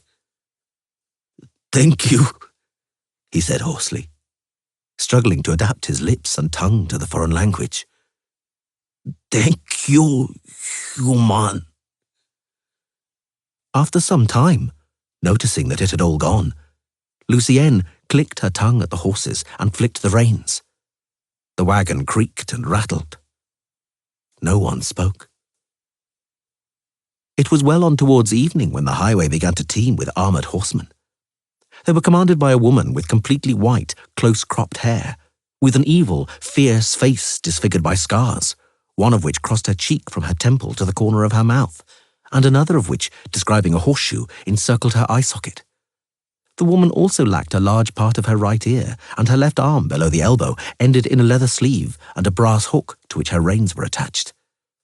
The woman, staring malevolently at them with a glare full of vindictiveness, asked about the elves, about the Scoia'tael, about terrorists, about fugitives, survivors of a commando unit destroyed 2 days back. Yara, Lucienne, and the invalids, avoiding the gaze of the white-haired, one-armed woman, spoke, mumbling indistinctly that, no, they hadn't encountered anyone or seen anyone. You're lying, thought White Rayler, once Black Rayler.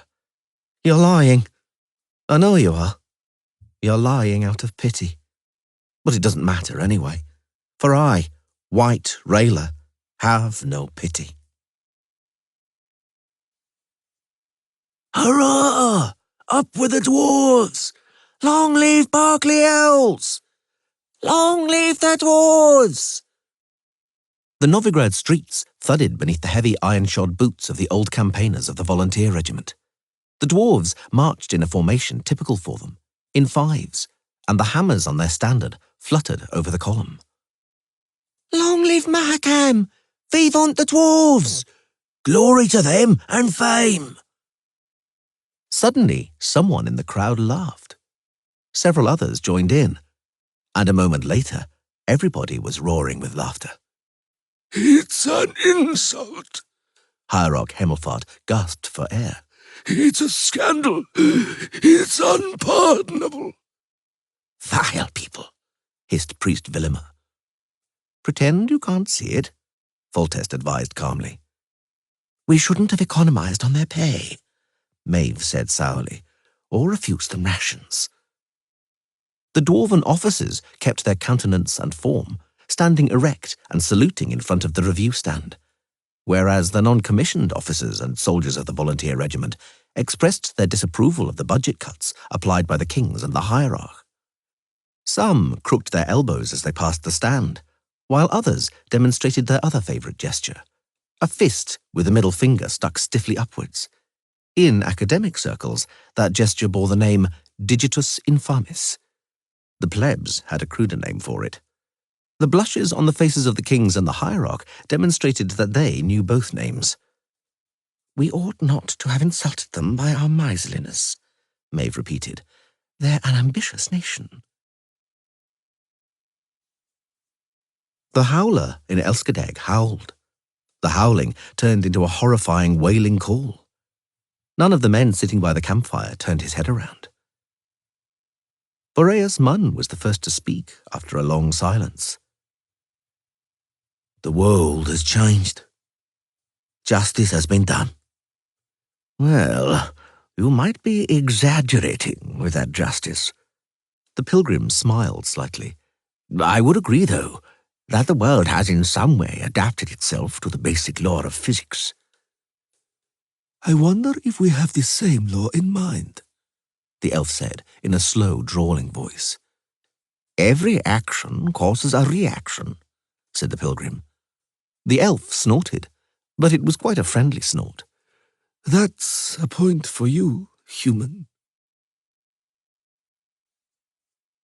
Stefan Skelen, son of Bertram Skelen, you, who were imperial coroner, be upstanding. The High Tribunal of the Eternal Empire, by grace of the Great Sun, has found you guilty of the crimes and illegitimate acts of which you have been charged, namely, treason and participation in a conspiracy intended to bring about a murderous assault on the statutory order of the Empire and also on the person of the Imperial Majesty. Your guilt, Stefan Skelen, has been confirmed and proven, and the tribunal has not found extenuating circumstances. His Royal Imperial Majesty has thus not granted you an imperial pardon. Stefan Skelen, son of Bertram Skelen, you will be taken from the courtroom to the citadel, from where, when the apposite time comes, you will be led out. As a traitor, unworthy of treading the soil of the Empire, you will be placed on a wooden cart, and horses will pull you to Millennium Square on that cart. As a traitor, unworthy of breathing the air of the Empire, you will be hanged by the neck on a gallows, by the hand of an executioner, between heaven and earth, and you will hang until you are dead. Your corpse will be cremated, and the ashes tossed to the four winds. O Stefan Skelen, son of Bertram, traitor, I, the head of the highest tribunal of the Empire, sentencing you, utter your name for the last time. May it henceforth be forgotten. It works! It works! Shouted Professor Oppenhauser, rushing into the dean's office. It works, gentlemen! Finally! Finally, it functions. It rotates. It works. It works. Really? Jean Lavoisier, professor of chemistry, called rotten eggs by his students, asked bluntly and quite sceptically. It can't be. And what, out of interest, works? My perpetual motion machine. A perpetuum mobile? Edmund Bumbler, venerable zoology lecturer, asked curiously. Indeed. You aren't exaggerating, my dear colleague. Not in the slightest, yelled Oppenhauser, and leapt like a goat. Not a bit. It works. The machine works. I set it in motion, and it works. It runs continuously, without stopping, permanently, forever and ever. It can't be described, colleagues. You must see it. Come to my lab, quickly. I'm having my breakfast, protested Rotten Eggs. But his protest was lost in the hubbub and general excited commotion. Professors, magisters, and bachelors threw coats and fur coats over their gowns and ran for the exit, led by Oppenhauser, still shouting and gesticulating. Rotten Eggs pointed his digitus infamus at them and returned to his roll and forcemeat. The small group of scholars, constantly being joined by more scholars, greedy to see the fruits of Oppenhauser's 30 years of labours, briskly covered the distance separating them from the laboratory of the famous physicist. They were just about to open the door when the ground suddenly shook, perceptibly, powerfully, actually, very powerfully, actually. It was a seismic wave, one of the series of earthquakes caused by the destruction of Stigger Castle, Vilgefortz's hideout, by the sorceresses. The seismic wave had come all the way to Oxenford from distant Ebbing. Dozens of pieces of glass exploded with a crash from the stained glass window on the frontage of the Department of Fine Arts. The bust of Nicodemus de Boot, the Academy's first rector, scrawled over with rude words, fell from its plinth. The cup of herb tea with which Rotten Eggs was washing down his roll and forcemeat fell from the table. A first-year physics student, Albert Salpietra, fell from a plantain tree in the Academy grounds that he had climbed to impress some female medical students. And Professor Oppenhauser's perpetuum mobile, his legendary perpetual motion engine, turned over once more and stopped. Forever. And it was never possible to start it again. Long live the dwarves! Long live Mahakam! What kind of mixed bunch is this? What gang of ruffians? Thought Hierarch Hemmelfart, blessing the parade with a trembling hand. Who's being cheered here? Venal condottieri? Obscene dwarfs? What a bizarre bunch. Who won this war, after all? Them or us? By the gods, I must draw the king's attention to this. When historians and writers get down to their work, their scribblings ought to be censored. Mercenaries, witches, hired brigands, non-humans, and all other suspicious elements are to vanish from the chronicles of humanity, are to be deleted, expunged. Not a word about them, not a word. And not a word about him either, he thought, pursing his lips and looking at Dijkstra, who was observing the parade with a distinctly bored expression. It will be necessary, thought the hierarch, to issue the kings with instructions regarding Dijkstra. His presence is an insult to decent people. He's a heathen and a scoundrel. May he disappear without trace, and may he be forgotten. Over my dead body, you sanctimonious purple hog, thought Philippa Eilhart, effortlessly reading the hierarch's feverish thoughts. You'd like to rule. You'd like to dictate and influence. You'd like to decide things. Over my dead body. All you can make judgments about are your piles, which don't count for much beyond your own arse. And Dijkstra will remain, as long as I need him. You'll make a mistake one day, thought Priest Villima, looking at Philippa's shining crimson lips. One day one of you will make a mistake.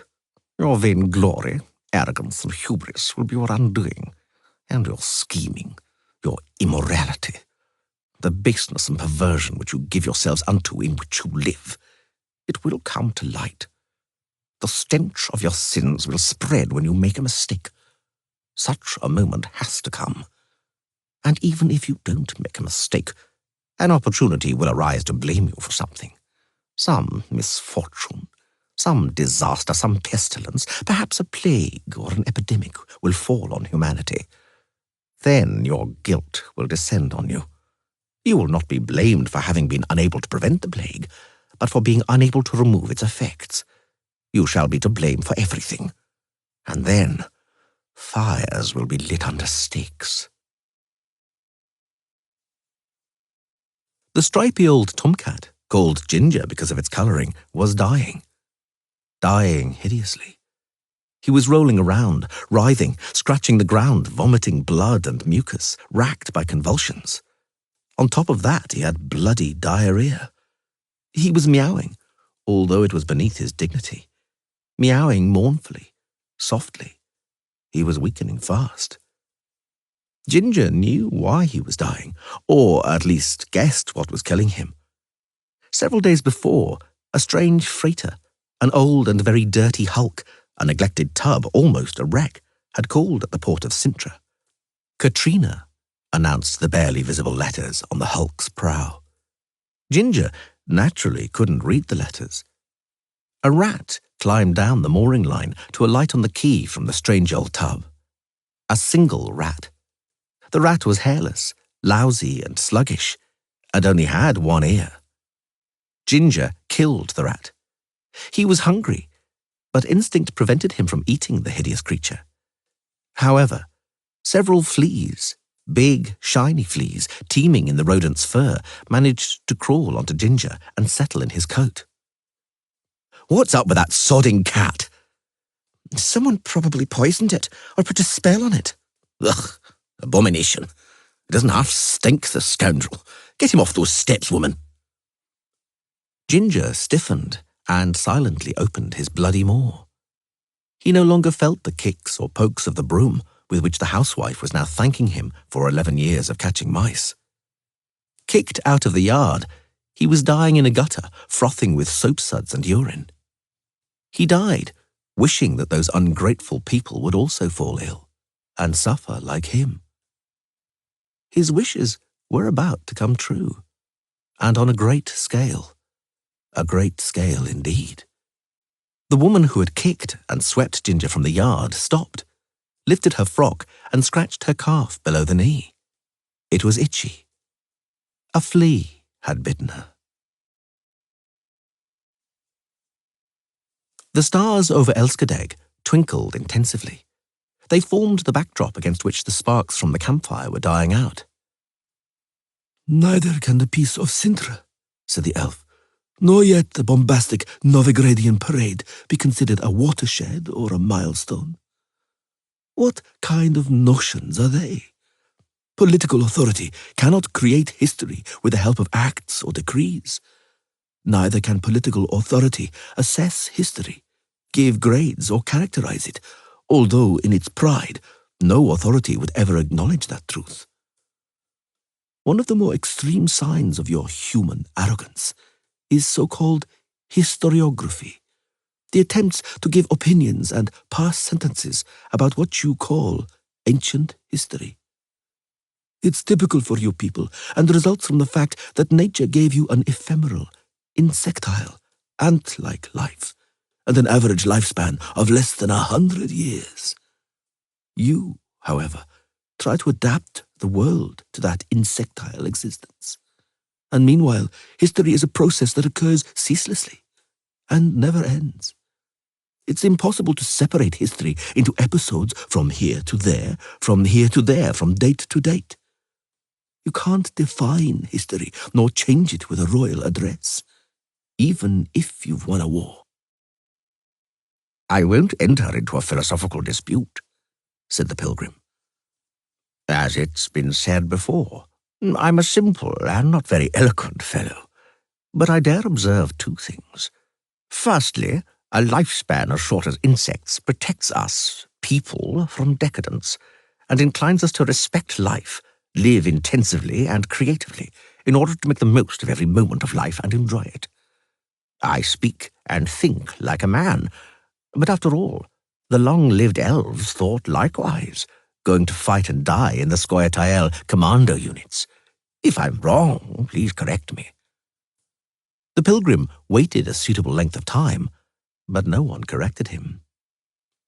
Secondly, he continued, it seems to me that political authority, although unable to change history, may by its actions produce quite a fair illusion and appearance of such an ability. Political power has methods and instruments to do so. Oh, yes, replied the elf, turning his face away. Here you've hit the nail on the head, Master Pilgrim. Power has methods and instruments, which are in no way open to discussion. The galley's side struck the seaweed and shell-covered piles. Mooring ropes were thrown. Shouts, curses, and commands resounded. Seagulls shrieked as they scavenged for the refuse floating in the port's dirty green water. The quayside was teeming with people, mainly uniformed. "End of the voyage, gentlemen elves," said the Nilfgaardian commander of the convoy. "We're in Dillingen. Everybody off, you're being waited for here." It was a fact.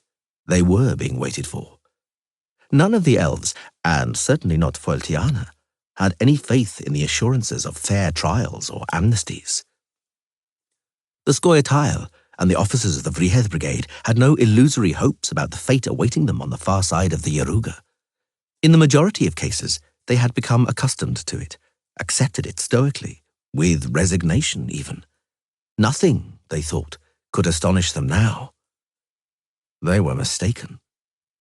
They were chased from the galley, jingling and clanking their manacles, driven onto the jetty and then onto the quay between a double line of armed mercenaries. There were also civilians there, whose sharp eyes flashed quickly, flitting from face to face, from figure to figure. Selectors, thought Foeltiana. He wasn't mistaken. He couldn't expect, naturally, his disfigured face to be overlooked. And he wasn't. "Mr. Isengrim Foeltiana? The Iron Wolf? What a pleasant surprise! Come this way, come this way." The mercenaries dragged him out of the ranks. "Vafail!" Connacht the Reo shouted to him. He had been recognized and hauled out by other soldiers wearing gorgets with the Redanian eagle. "Seved, Sekirmadia." "You'll be seeing each other," hissed the civilian who had selected Foeltiana, "but probably in hell. They're already waiting for him in Drakenborg. Hello, stop. Isn't that by chance Mr. Reardon? Seize him." In all, they pulled out 3 of them. Just 3. Foeltiana understood and suddenly, to his surprise, began to be afraid. "Vafail!" Angus Bricree shouted to his comrades as he was pulled out of the rank, manacles jingling. "Vafail, Freren!" A mercenary shoved him roughly. They weren't taken far.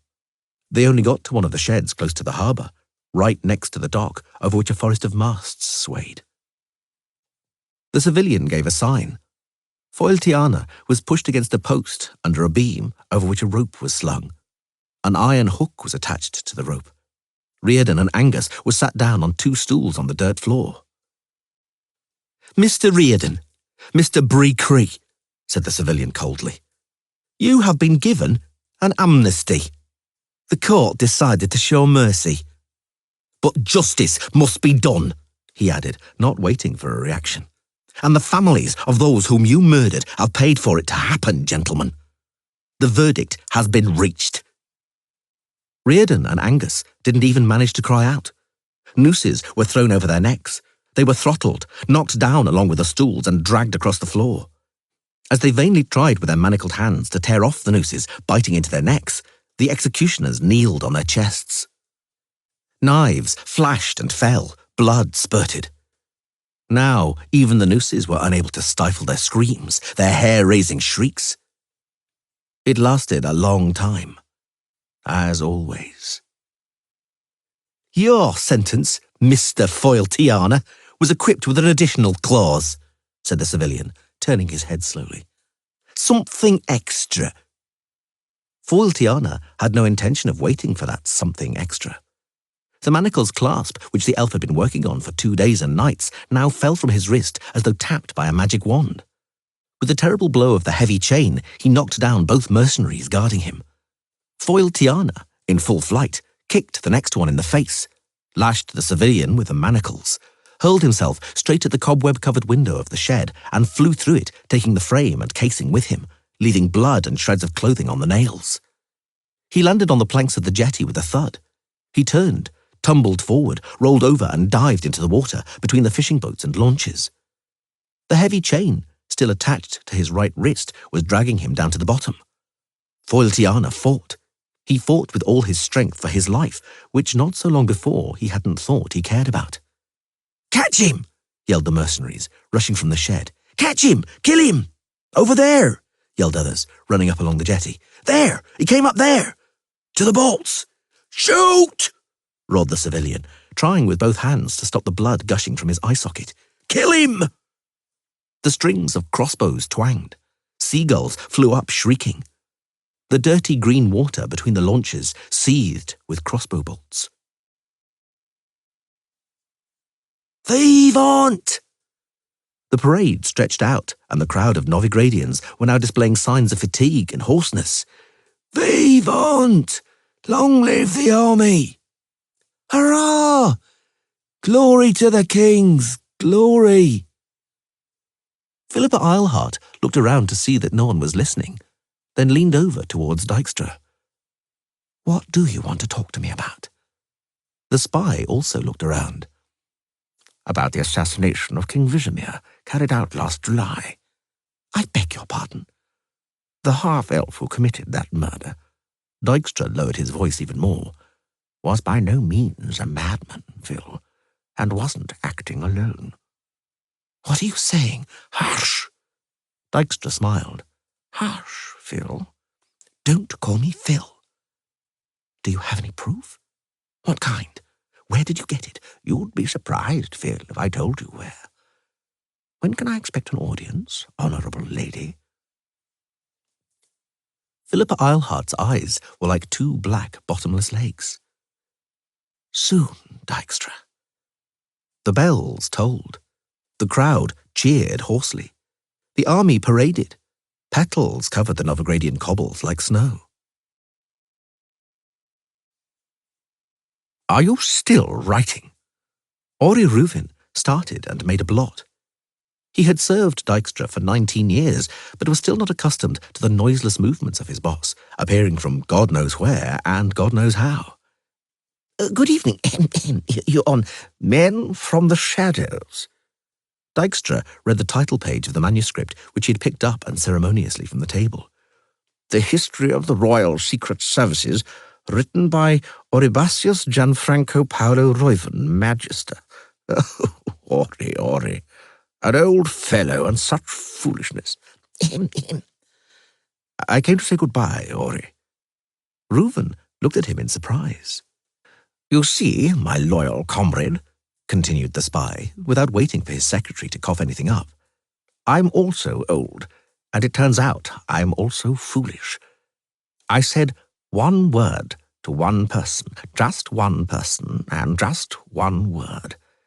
It was one word too many, and one person too many. Listen carefully, Ori. Can you hear them?" Ori Reuven shook his head, his eyes wide open in amazement. Dykstra said nothing for a time. "You can't hear," he said after a moment, "but I can hear them. In all the corridors. Rats are running through the city of Tretogor. They're coming here. They're coming on soft little rats' paws." They came out of the shadows, out of the darkness, dressed in black, masked as nimble as rats. The sentries and bodyguards from the antechambers dropped without moaning under the quick thrusts of daggers with narrow angular blades. Blood flowed over the floors of Tretogor Castle, spilled over the tiles, stained the woodblocks, soaked into the Vengerbergian carpets. They approached along all the corridors and left corpses behind them. "He's there," said one of them, pointing. The scarf shrouding his face up to his eyes muffled his voice. He went in there, through the chancery, where Reuven, that coffin old coot, works. There's no way out of there. The eyes of the other one, the commander, shone in the slits of his black velvet mask. The chamber behind the chancery is windowless. There's no way out. All of the other corridors are covered. All the doors and windows. He can't escape. He's trapped. Forward. The door gave way to kicks. Daggers flashed. Death! Death to the bloody killer! Him? Ori Reuven raised his myopic, watery eyes above the papers. Yes? How can I help you, gentlemen? The murderers smashed open the door to Dijkstra's private chambers, scurried around them like rats, searching through all the nooks and crannies. Tapestries, paintings, and panels were torn from the walls, fell onto the floor. Daggers slashed curtains and upholsteries. He's not here! Yelled one of them, rushing into the chancery. He's not here! Where is he? Rasped the gang leader, leaning over Ori, staring at him through the slits in his black mask. Where is that bloodthirsty dog? He's not here, Ori Reuven replied calmly. You can see for yourself. Where is he? Talk! Where's Dijkstra? Am I? Coughed Ori. My brother's keeper. Die, old man. I'm old, sick, and very weary. I fear neither you nor your knives. The murderers ran from the chamber. They vanished as quickly as they had appeared. They didn't kill Ori Reuven. They were paid killers, and there hadn't been the slightest mention of Ori Reuven in their orders. Oribasius Gianfranco Paolo Reuven, master at law, spent 6 years in various prisons, constantly interrogated by various investigators, asked about all sorts of apparently senseless things and matters. He was released after 6 years. He was very ill by then. Scurvy had taken away all his teeth, anemia his hair, glaucoma his eyesight, and asthma his breath. The fingers of both hands had been broken during the interrogations. He lived for less than a year after being freed. He died in a temple poorhouse, in misery, forgotten. The manuscript of the book Men from the Shadows, the history of the Royal Secret Services, vanished without trace. The sky in the east brightened. A pale glow appeared above the hills, the harbinger of the dawn. Silence had reigned by the campfire for a long time. The pilgrim, the elf, and the tracker looked into the dying fire in silence. Silence reigned in Elskadeg. The howling phantom had gone away, bored by its vain howling. The phantom must have finally understood that the 3 men sitting by the campfire had seen too many atrocities lately to worry about any old spectre. If we are to travel together, we must abandon mistrust, Boreas Munn said suddenly, looking into the campfire's ruby glow. Let's leave behind us what was. The world has changed. There's a new life in front of us. Something has ended. Something is beginning. Ahead of us. He broke off and coughed. He was not accustomed to speeches like that, was afraid of looking ridiculous. But his accidental companions weren't laughing. Why, Boreas positively sensed friendliness emanating from them. The pass of Elskadeg is ahead of us, he ended in a more confident voice. And beyond the pass, Serikania and Hackland. There's a long and dangerous road ahead of us. If we are to travel together, let's abandon mistrust. I am Boreas Munn. The pilgrim in the wide-brimmed hat stood up, straightening his great frame, and shook the hand being held out towards him. The elf also stood up, his horrifyingly disfigured face contorted strangely. After shaking the tracker's hand, the pilgrim and the elf held out their right hands towards each other. The world has changed, said the pilgrim. Something has ended. I am Sigi Reuven. Something is beginning. The elf twisted his ravaged face into something that, according to all evidence, was a smile.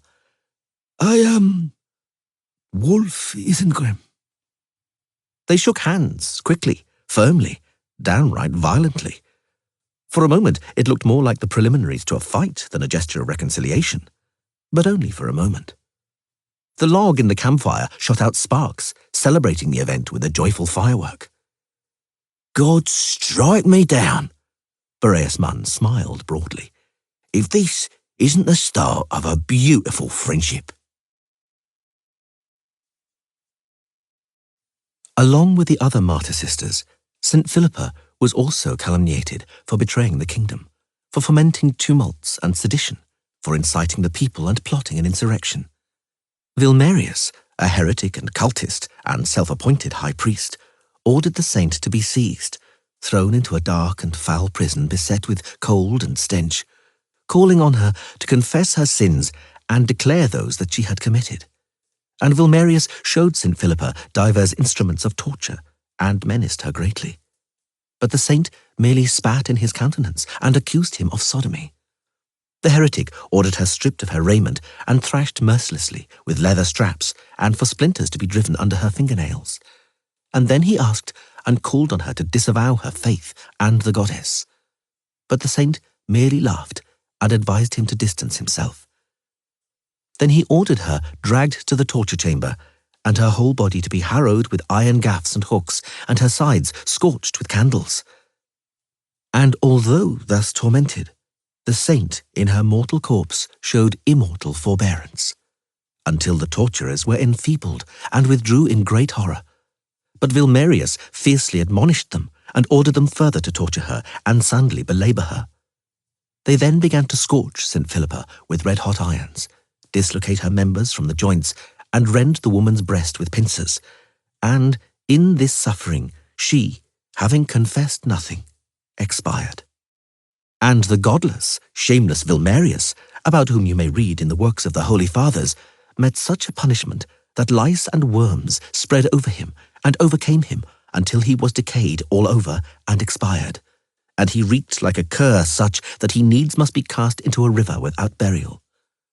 For which praise and a martyr's crown are due to St. Philippa, and glory forever to the great Mother Goddess, and to us a lesson and a warning. Amen.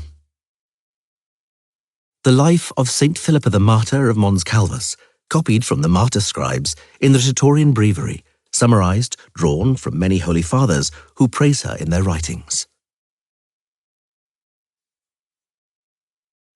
Chapter 11. They rushed like the wind, like mad things, at breakneck speed. They rode through the days, now burgeoning with spring. The horses carried them in a light-footed gallop, and the people, straightening their necks and backs from toiling on the soil, watched them as they went, uncertain of what they had seen, riders or apparitions. They rode through the nights, dark and wet from the warm rain, and the people, woken and sitting up on their pallets, looked around terrified, fighting the choking pain that rose in their throats and chests. People sprang up, listening to the thud of shutters, to the crying of those rested from sleep, to the howling of dogs. They pressed their faces to the parchment in their windows, uncertain of what they had seen, riders or apparitions. After ebbing, tales of the three demons began to circulate. The three riders appeared from God knows where and God knows how, completely astonishing Pegleg and giving him no chance to flee. Neither was there any help to call for. A good 500 paces separated the cripple from the outermost buildings of the small town, and even if it had been closer, there was a slender chance that any of Jealousy's inhabitants would bother about someone calling for help. It was siesta time, which, in Jealousy, usually lasted from late morning until early evening.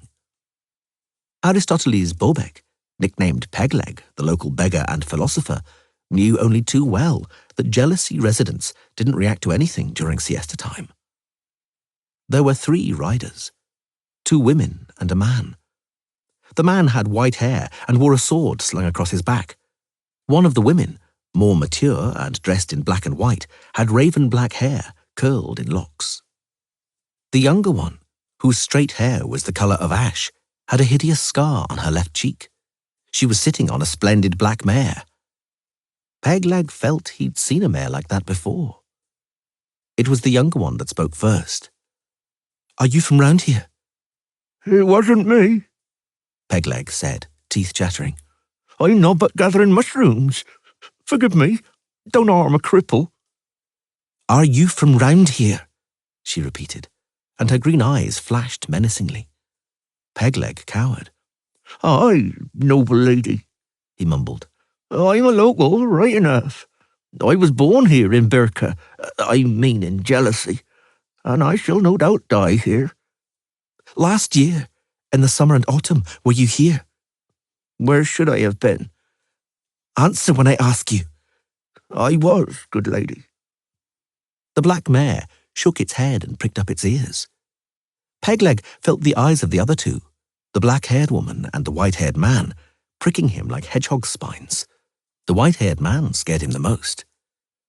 A year ago, continued the girl with the scar, in the month of September, the 9th of September to be precise, in the first quarter of the moon, 6 young people were murdered here, 4 lads and 2 girls. Do you recall? Pegleg swallowed. For some time he had suspected, and now he knew, now he was certain. The girl had changed, and it wasn't just that scar on her face. She was completely different to how she had been when she was screaming, tied to a hitching post, watching as Bonnard cut off the heads of the murdered rats. Quite different to how she had been in the Chimera's head when Bonnard undressed and beat her. Only the eyes. The eyes hadn't changed. Talk, the other black-haired woman urged him. You were asked a question. I remember, my lord and ladies, confirmed Pegleg. How could I not remember? 6 youngsters were killed. By truth, it was last year, in September. The girl said nothing for a long time, looking not at him, but somewhere in the distance over his shoulder. So, you must know, she finally said with effort. You must know where those boys and those girls were buried. By which fence, on what rubbish tip or muck heap. Or if their bodies were cremated, if they were taken to the forest and left for the foxes and wolves. You'll show me that place. You'll take me there, understand? I understand, noble lady. Come with me, for it's not far at all.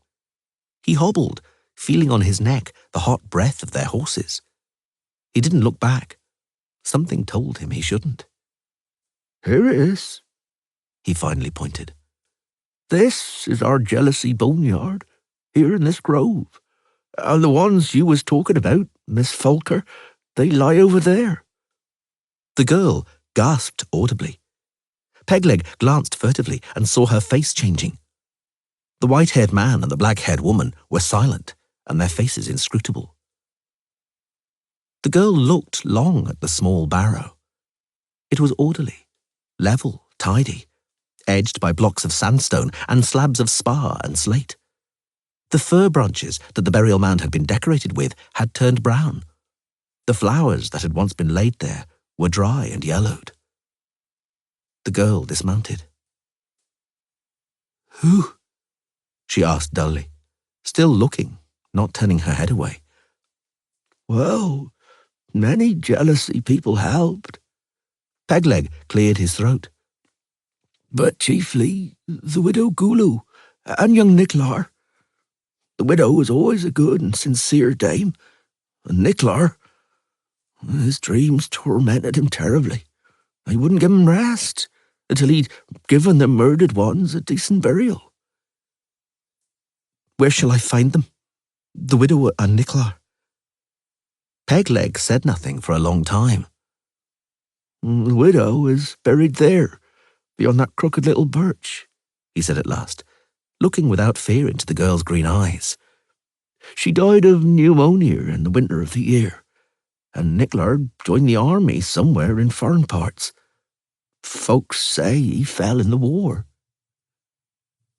I forgot, she whispered. I forgot that destiny tied both of them to me. She approached the small burial mound and knelt down, or rather fell onto one knee.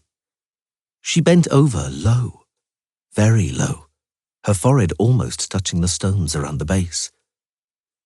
Pegleg saw the white-haired man make a movement, as though meaning to dismount, but the black-haired woman caught him by the arm, stopping him with a gesture and a look. The horses snorted, shook their heads, the rings of their bits jingling. The girl knelt for a long, long time at the foot of the burial mound, bent over, and her mouth moved in some silent litany. She staggered as she stood up. Pegleg held her up instinctively. She flinched hard, jerked her elbow away, and looked at him malevolently through her tears. But she didn't say a word. She even thanked him with a nod when he held her stirrup for her. "Yes, noble Miss Falker," he dared to say. "Fate ran a strange course. You were in grievous strife then and bitter times. Few of us here in jealousy thought you'd get out of it alive. And finally, you're healthy today, my lady, and Gulu and Nickler are in the beyond. There's not even anyone to thank, eh? To repay for the burial mound." "My name's not Falker," she said harshly. "My name's Ciri, and as far as thanks are concerned, feel honoured by her." The black-haired woman interjected coldly, and there was something in her voice that made Pegleg tremble. "Grace, gratitude and reward have befallen you, you and your entire settlement." "You know not even how great," said the black-haired woman, slowly enunciating her words. "For the burial mound, for your humanity, and for your human dignity and decency." On the 9th of April, soon after midnight, the first residents of Clermont were awoken by a flickering brightness, a red blaze that struck and flooded into the windows of their homesteads. The rest of the town's residents were roused from their beds by screams, commotion, and the insistent sounds of the bell tolling the alarm. Only one building was burning. It was huge and wooden, formerly a temple, once consecrated to a deity whose name even the oldest grandmothers couldn't remember. A temple now converted into an amphitheatre, where animal baiting, fights, and other entertainment was held, capable of hauling the small town of Clermont out of its boredom, depression, and drowsy torpor. It was the amphitheatre that was now burning in a sea of roaring fire, shaking from explosions. Ragged tongues of flame, several yards long, shot from all the windows. "Fire!" roared the merchant Huvernagel, the owner of the amphitheatre, running and waving his arms around, his great paunch wobbling.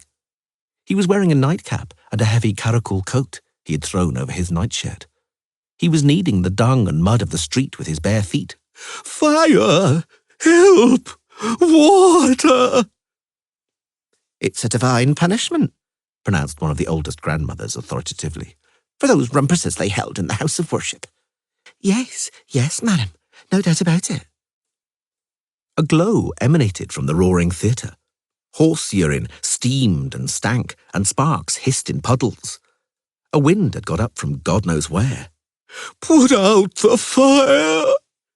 Huvernagel howled desperately, seeing it spreading to the brewery and granary. "Help! Fetch buckets! Fetch buckets!" There was no shortage of volunteers. Why, Clermont even had its own fire brigade, equipped and maintained by Huvernagel. They tried to put the fire out doggedly and with dedication, but in vain. "We can't cope," groaned the chief of the fire brigade, wiping his blistered face. "That's no ordinary fire. It's the devil's work." "Black magic," another fireman choked on the smoke. From inside the amphitheatre could be heard the terrible cracking of rafters, ridges, and posts breaking. There was a roar, a bang, and a crash. A great column of fire and sparks exploded into the sky, and the roof caved in and fell onto the arena. Meanwhile, the whole building listed over. You could say it was bowing to the audience, which it was entertaining and diverting for the last time, pleasing it with a stunning, truly fiery spectacle. And then the walls collapsed. The efforts of the firefighters and rescuers meant half of the granary and about a quarter of the brewery were saved. A foul-smelling dawn arose. Huvernagel sat in the mud and ash in his soot-covered nightcap and caracul coat. He sat and wept woefully, whimpering like a child. The theatre, brewery and granary he owned were insured, naturally. The problem was that the insurance company was also owned by Hoovernagel. Nothing, not even a tax swindle, could have made good even a fraction of the losses. "Where to now?" asked Geralt, looking at the column of smoke, a smudged streak discolouring the sky glowing pink in the dawn. "Who do you still have to pay back, Ciri?" She glanced at him, and he immediately regretted his question. He suddenly desired to hug her, dreamed of embracing her, cuddling her, stroking her hair, protecting her, never allowing her to be alone again, to encounter evil, to encounter anything that would make her desire revenge. Yennefer remained silent. Yennefer had spent a lot of time silent lately. "Now," Ciri said calmly, "we're going to ride to a settlement called Unicorn. The name comes from a straw unicorn, the poor, ridiculous, miserable effigy that looks after the village. I want the residents to have, as a souvenir of what happened, well, if not a more valuable, then at least a more tasteful totem. I'm counting on your help, Yennefer, for without magic, I know, Ciri. And after that, the swamps of Periplut. I hope I can find my way to a cottage amidst the swamps. We'll find the remains of a man in a cottage. I want those remains to be buried in a decent grave." Geralt still said nothing, and didn't lower his gaze. "After that," Ciri continued, holding his stare without the slightest difficulty, "we'll stop by the settlement of Dundara. The inn there was probably burnt down, and the innkeeper may have been murdered. Because of me. Hatred and vengeance blinded me. I shall try somehow to make it up to his family." "There's no way of doing that," he said, still looking. "I know," she replied at once, hard, almost angrily. "But I shall stand before them in humility. I shall remember the expression in their eyes. I hope the memory of those eyes will stop me making a similar mistake. Do you understand that, Geralt?" "He understands, Ciri," said Yennefer. "Both of us, believe us, understand you very well, daughter. Let's go." The horses bore them like the wind, like a magical gale. Alarmed by the three riders flashing by, a traveller on the road raised his head. A merchant on a cart with his wares, a villain fleeing from the law, and a wandering settler driven by politicians from the land he had settled, having believed other politicians, all raised their heads. A vagabond, a deserter, and a pilgrim with a staff raised their heads. They raised their heads, amazed, alarmed, uncertain of what they had seen. Tales began to circulate around Ebbing and Jesu, about the wild hunt, about the three spectral riders. Stories were made up and spun in the evenings in rooms smelling of melting lard and fried onions, village halls, smoky taverns, roadhouses, crofts, tar kilns, forest homesteads and border watchtowers. Tales were spun and told about war, about heroism and chivalry, about friendship and hatred, about wickedness and betrayal, about faithful and genuine love, about the love that always triumphs, about the crimes and punishments that always befall criminals, about justice that is always just, about truth which always rises to the surface like oil. Tales were told. People rejoiced in them, enjoyed the fairy tale fictions, because, indeed, all around in real life, things happened entirely back to front. The legend grew. The listeners, in a veritable trance, drank in the carefully measured words of the storyteller, telling of the witcher and the sorceress, of the Tower of the Swallow, of Ciri, the witcher girl with the scar on her face, of Kelpie, the enchanted black mare, of the Lady of the Lake. That came later, years later, many, many years later. But right now, like a seed swollen after warm rain, the legend was sprouting and growing inside people. May came suddenly, first at night, which flared up and sparkled with the distant fires of Viltana.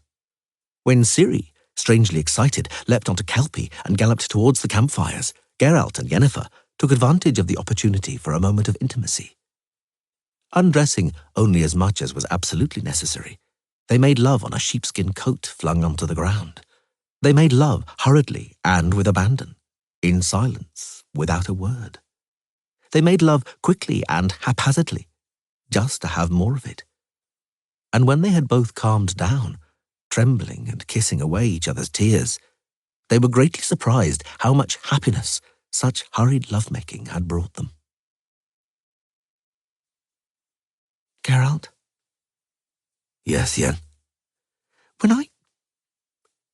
When we weren't together, did you go with any other women? No.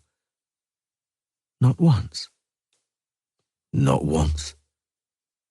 Your voice didn't even waver. So I don't know why I don't believe you. I only ever thought about you, Yen. Now I believe you. May came unexpectedly during the daytime too. Dandelions spattered and dotted the meadows yellow, and the trees in the orchards became fluffy and heavy with blossom. The oak woods, too distinguished to hurry, remained dark and bare, but were already being covered in a green haze, and at the edges grew bright with green splashes of birch. One night, when they were camping in a valley covered in willows, the Witcher was woken by a dream. A nightmare where he was paralyzed and defenseless, and a huge grey owl raked his face with its talons and searched for his eyes with its curved beak. He awoke, and wasn't sure if he hadn't been transported from one nightmare into another. There was a brightness billowing over their camp that the snorting horses took fright at. There was something inside the brightness, something like a dark interior, something shaped like a castle hall with a black colonnade. Geralt could see a large table, around which sat 10 shapes, 10 women. He could hear words, snatches of words. Bring her to us, Yennefer. We order you. You may not order me. You may not order her. You have no power over her. I'm not afraid of them, Mama. They can't do anything to me. If they want, I'll stand before them. Is meeting in the 1st of June at the new moon. We order you both to appear.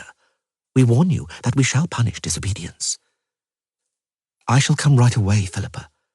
Let her stay with him a little longer. Let him not be alone.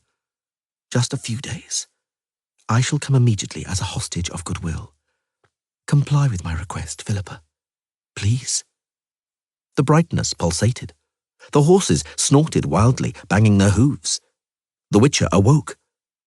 This time for real. The following day, Yennefer confirmed his fears after a long conversation conducted with Ciri in private. I'm going away, she said dryly, without any preliminaries. I must.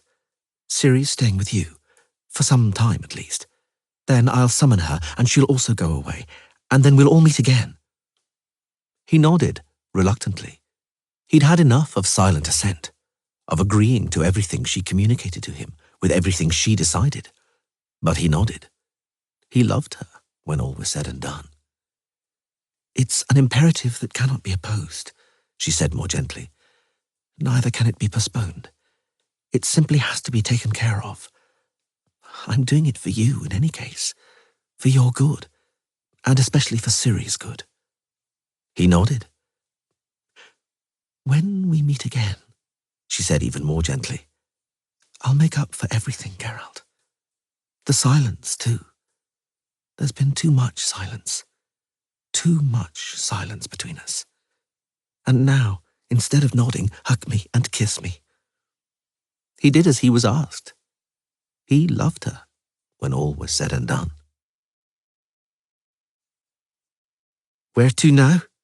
Ciri asked dryly, a short while after Yennefer had vanished in the flash of the oval teleporter. The river. Geralt cleared his throat, fighting the pain behind his breastbone that was taking his breath away. The river we're riding up is the Sans Retour. It leads to a country I must show you, for it's a fairy tale country. Ciri turned gloomy. He saw her clench her fists. Every fairy tale ends badly, she drawled, and there aren't any fairy tale lands. Yes, there are. You'll see. It was the day after the full moon when they saw Toussaint bathed in greenery and sunshine, when they saw the hills, the slopes and the vineyards, the roofs of the castle's towers glistening after a morning shower. The view didn't disappoint. It was stunning. It always was. How beautiful it is, said Ciri enraptured. Oh my, those castles are like children's toys, like icing decorations on a birthday cake. It makes me want to lick them. Architecture by Pharamond himself, Geralt informed her knowledgeably. Wait till you see the palace and grounds of Beauclair close up. Palace? We're going to a palace? Do you know the king here? Duchess.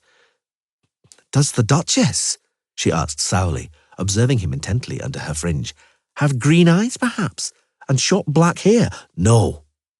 He cut her off, looking away. She looked completely different. I don't know where you got that from. Leave it, Geralt, will you? What is it about this Duchess, then? As I said, I know her. A little. Not too well, and not too close, if you want to know. But I do know the Duchess's consort, or rather a candidate for the Duchess's consort. You do too, Ciri.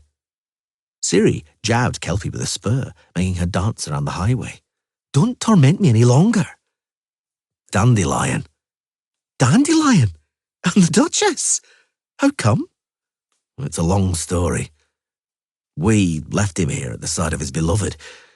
We promised to visit him, returning after. He fell silent and turned gloomy.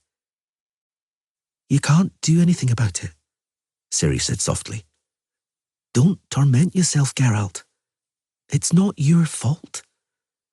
Yes, it is, he thought. It's mine. Dandelion's going to ask, and I'll have to answer. Milva, Cair, Regis, Angoulême. A sword is a double-edged weapon. Oh, by the gods, I've had enough of this. Enough. Time I was done with this. Let's go, Ciri. In these clothes? She croaked. To a palace? I don't see anything wrong with our clothes. He cut her off. We aren't going there to present our credentials, or to a ball. We can even meet Dandelion in the stables. Anyhow, he added, seeing her looking sulky, I'm going to the bank in the town first. I'll take a little cash out, and there are countless tailors and milliners in the cloth holes in the town square. You can buy what you want and dress as you wish. Have you got so much cash? She tilted her head mischievously. You can buy what you want, he repeated. Even ermine, and basilisk leather slippers. I know a shoemaker who ought to have some of it left in stock. How did you make so much money? By killing. Let's ride, Ciri, and not waste time. Geralt made a transfer and prepared a letter of credit, received a cheque and some cash in the branch of the Cianfinelli's bank. He wrote some letters that were to be taken by the express courier service heading over the Yaruga.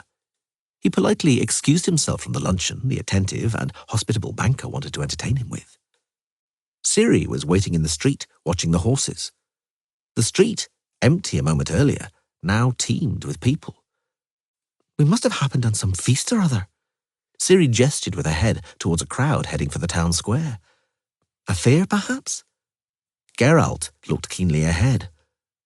It's not a fair. Ah.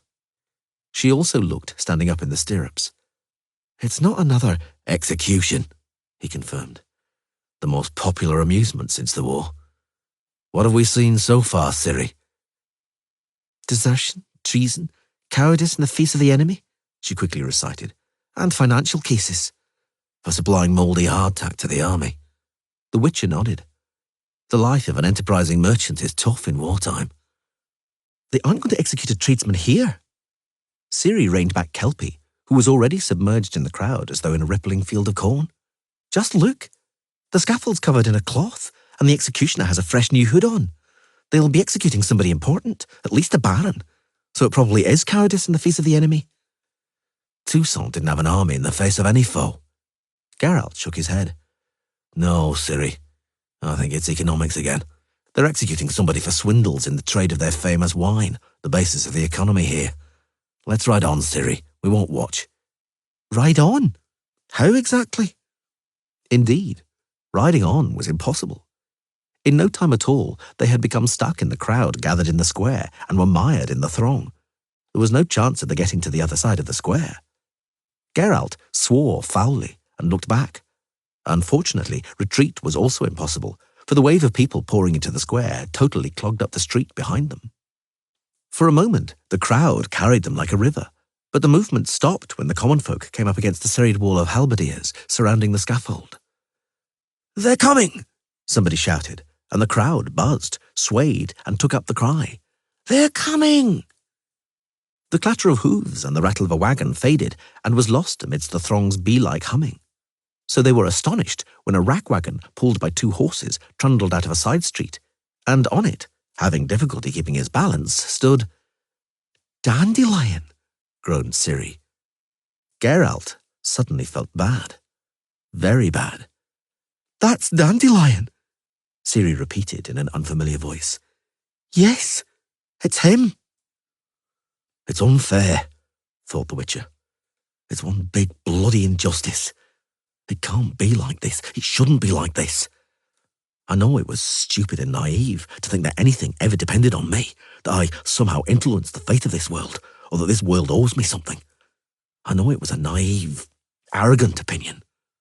But I know it. There's no need to convince me about it. It doesn't have to be proved to me. Particularly like this. It's unfair. "It can't be Dandelion," he said hollowly, looking down at Roach's mane.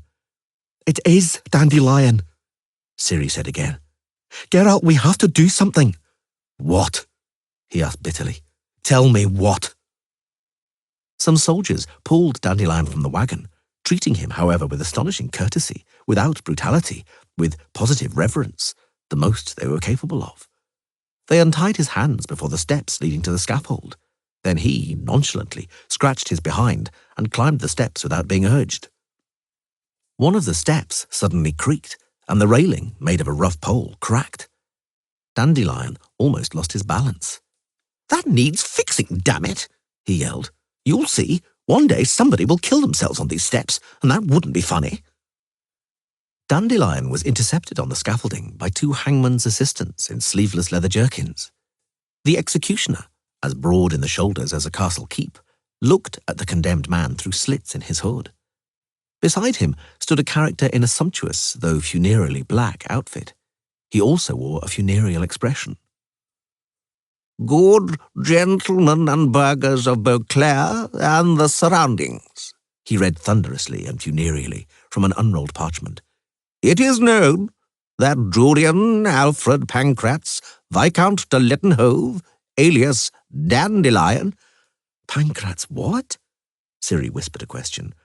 "By sentence of the Ducal High Court, has been found guilty of all the crimes, misdeeds, and offences of which he is accused, namely, lèse-majesté, treason, and furthermore, sullying the dignity of the noble estate through perjury, lampooning, calumny, and slander, also roistering and indecency, as well as debauchery, in other words, harlotry. Thus, the tribunal has adjudged to punish Viscount Julian, etc., primo, by defacing his coat of arms, by painting diagonal black lines on his escutcheon, secundo, by the confiscation of his property, lands, estates, copses, forests, and castles." "Castles?" groaned the Witcher. "What castles?" Dandelion snorted insolently. The expression on his face demonstrated emphatically that he was heartily amused by the confiscation announced by the tribunal. "Tertio, the chief penalty. Anna Henrietta, reigning over us as Her Enlightenment, the Duchess of Toussaint and Lady of Beauclair, has deigned to commute the punishment provided for the above-mentioned crimes of being dragged behind horses, broken on the wheel and quartered, to beheading by axe. May justice be done." The crowd raised several incoherent shouts. The women standing in the front row began to hypocritically wail and falsely lament. Children were lifted up or carried on shoulders so as not to miss any of the spectacle. The executioner's assistants rolled a stump into the centre of the scaffold and covered it with a napkin. There was something of a commotion, since it turned out someone had swiped the wicker basket for the severed head, but another one was quickly found. 4 ragged street urchins had spread out a kerchief beneath the scaffold to catch blood on it. There was great demand for that kind of souvenir. You could earn good money from them. Geralt! Ciri didn't raise her lowered head. We have to do something. He didn't answer. I wish to address the townspeople, Dandelion proudly declared. Make it short, Viscount. The poet stood on the edge of the scaffold and raised his hands. The crowd murmured and fell silent. Hey, people, called Dandelion. What cheer? How go you? Muddling along, muttered someone, after a long silence, in a row towards the back. That's good. The poet nodded. I'm greatly content. Well now, we may begin. Master Executioner, the funereal one said with artificial emphasis, do your duty. The executioner went closer, kneeled down before the condemned man in keeping with the ancient custom, and lowered his hooded head. Forgive me, good fellow, he requested gravely. Me? Asked Dandelion in astonishment. Forgive you? Uh-huh. Not a chance. I'll never forgive you. Why should I? Have you heard him, the prankster? He's about to cut my head off, and I'm supposed to forgive him. Are you mocking me or what, at a time like this? How can you, sir? Asked the executioner, saddened. For there's a law, and a custom. The condemned man must forgive the executioner in advance. Good sir, expunge my guilt, absolve my sin. No. No? No! I won't behead him, the executioner declared gloomily, getting up from his knees. He must forgive me, otherwise there's nothing doing. Lord Viscount, the funereal clerk caught Dandelion by the elbow. Don't make things difficult. People have gathered. They're waiting. Forgive him. He's asking politely, isn't he? I won't forgive him, and that's that. Master Executioner. The funereal man approached the executioner. Chop off his head without being forgiven, eh? I'll see you right. Without a word, the executioner held out a hand as large as a frying pan.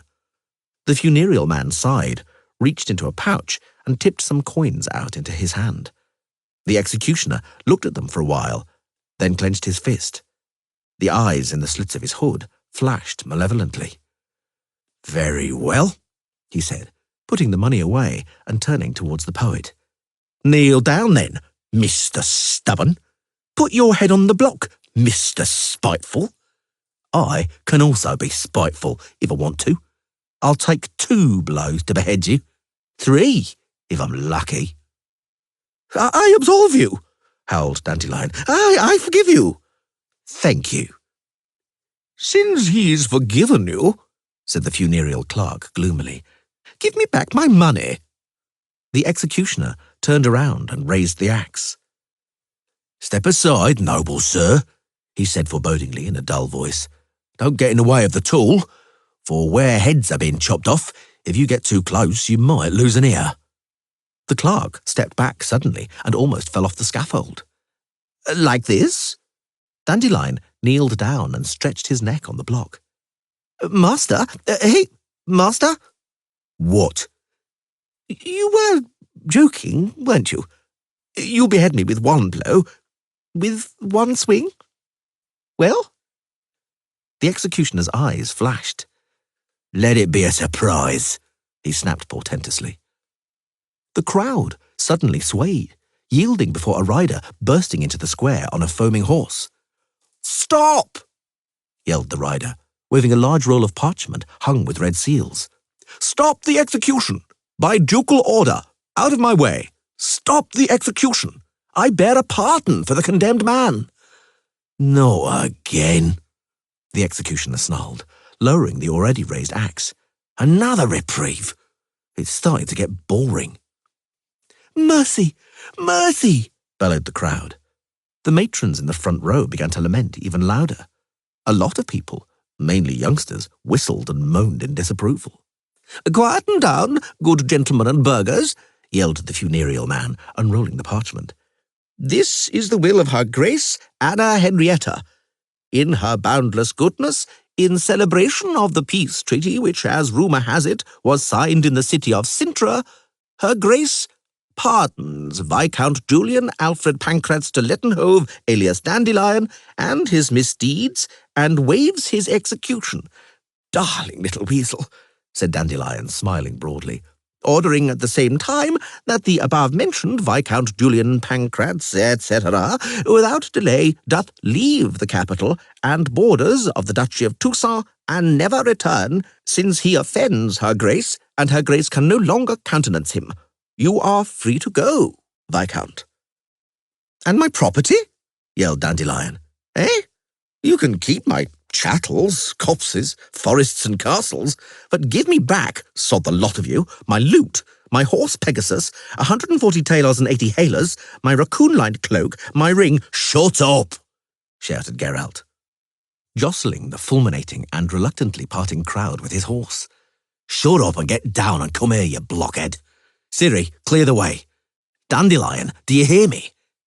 Geralt? Is that you? Don't ask, just get down. Over here, leap onto my horse. They forced their way through the throng and galloped down the narrow street, Ciri first, and Geralt and Dandelion on Roach behind her. Why the hurry? Said the bard behind the witch's back. No one's following us. For now. Your Duchess likes to change her mind and suddenly cancel what she's already decided. Come clean, did you know about the pardon? No, I didn't, murmured Dandelion. But I confess, I was counting on it. Little Weasel is a darling and has a very kind heart. Enough of that bloody little weasel, damn it. You've only just wriggled out of less majesty. Do you want to fall back into recidivism? The troubadour fell silent. Ciri reined back Kelpie and waited for them. When they caught up, she looked at Dandelion and wiped away a tear. Oh, you, she said. You Pancratz. Let's go, urged the Witcher. Let's leave this town and the borders of this enchanting duchy while we still can. A ducal messenger caught up with them almost at the very border of Toussaint, from where one could already see Gorgon Mountain. He was pulling behind him a saddled Pegasus and was carrying Dandelion's loot, cloak and ring. He ignored the question about the 140 talars and 80 halers. He listened, stony-faced, to the bard's request to give the Duchess a kiss. They rode up the Sans Retour, which was now a tiny, fast-flowing stream. They bypassed Belhaven and camped in the Newey Valley, in a place the Witcher and the bard remembered. Dandelion held out for a very long time. He didn't ask any questions, but he finally had to be told everything, and be accompanied in his silence, in the dreadful, pregnant silence that fell after the telling and festered like a sore. At noon the next day, they were at the slopes outside Riedbrunner. Peace and order reigned all around. The people were sanguine and helpful. It felt safe. Gibbets, heavy with hanging corpses, stood everywhere. They steered clear of the town, heading towards Dolangre. Dandelion. Geralt had only just noticed what he should have noticed much earlier. Your priceless tube. Your centuries of poetry. The messenger didn't have them. They were left in Toussaint. They were. The bard nodded indifferently. In little Weasel's wardrobe, under a pile of dresses, knickers and corsets, and may lie there forever. Would you like to explain? What's there to explain? I had enough time in Toussaint to read closely what I'd written. And I'm going to write it again, anew. I understand. Geralt nodded. In short, you turned out to be as poor a writer as you were a favourite. Or, to put it more bluntly, you'll make a fucking mess of whatever you touch. Well, but even if you have the chance to improve and rewrite your half a century, you haven't got a fucking prayer with Duchess Henrietta. Ugh, the lover driven away in disgrace. Yes. No point making faces. You weren't meant to be ducal consort in Tucson, Dandelion. We shall see about that. Don't count on me. I don't mean to be there to see it. And no one's asking you to. I tell you, though, little Weasel has a good and understanding little heart. In truth, she got somewhat carried away when she caught me with young Nike, the Baron's daughter, but now she's sure to have cooled off. Understood that a man isn't created for monogamy. She's forgiven me and is no doubt waiting. You're hopelessly stupid, stated Geralt, and Ciri confirmed she thought the same with an energetic nod of her head. I'm not going to discuss it with you, Dandelion sulked, particularly since it's an intimate matter. I tell you one more time, little Weasel will forgive me. I'll write a suitable ballad or sonnet, send it to her, and she'll have mercy, Dandelion. Oh, there's really no point talking to you. Let's ride on. Gallop, Pegasus. Gallop, you white-legged flyer. They rode on. It was May. Because of you, the Witcher said reproachfully. Because of you, oh my banished lover, I also had to flee from Tucson like some outlaw or exile. I didn't even manage to meet up with Fringilla Vigo. You wouldn't have seen her. She left soon after you set off in January. She simply vanished. I wasn't thinking about her. Geralt cleared his throat, seeing Ciri prick up her ears in interest. I wanted to meet Reynard and introduce him to Ciri. Dandelion fixed his gaze on Pegasus's mane. Reynard de Boisfren, he mumbled, fell in a skirmish with marauders on the Cervantes Pass sometime at the end of February, in the vicinity of the Vedette Watchtower. Anarietta honoured him with a posthumous medal. Shut up, Dandelion. Dandelion shut up, admirably obedient. May marched on and matured. The vivid yellow of dandelions disappeared from the meadows, replaced by the downy, grubby, fleeting white of their parachutes.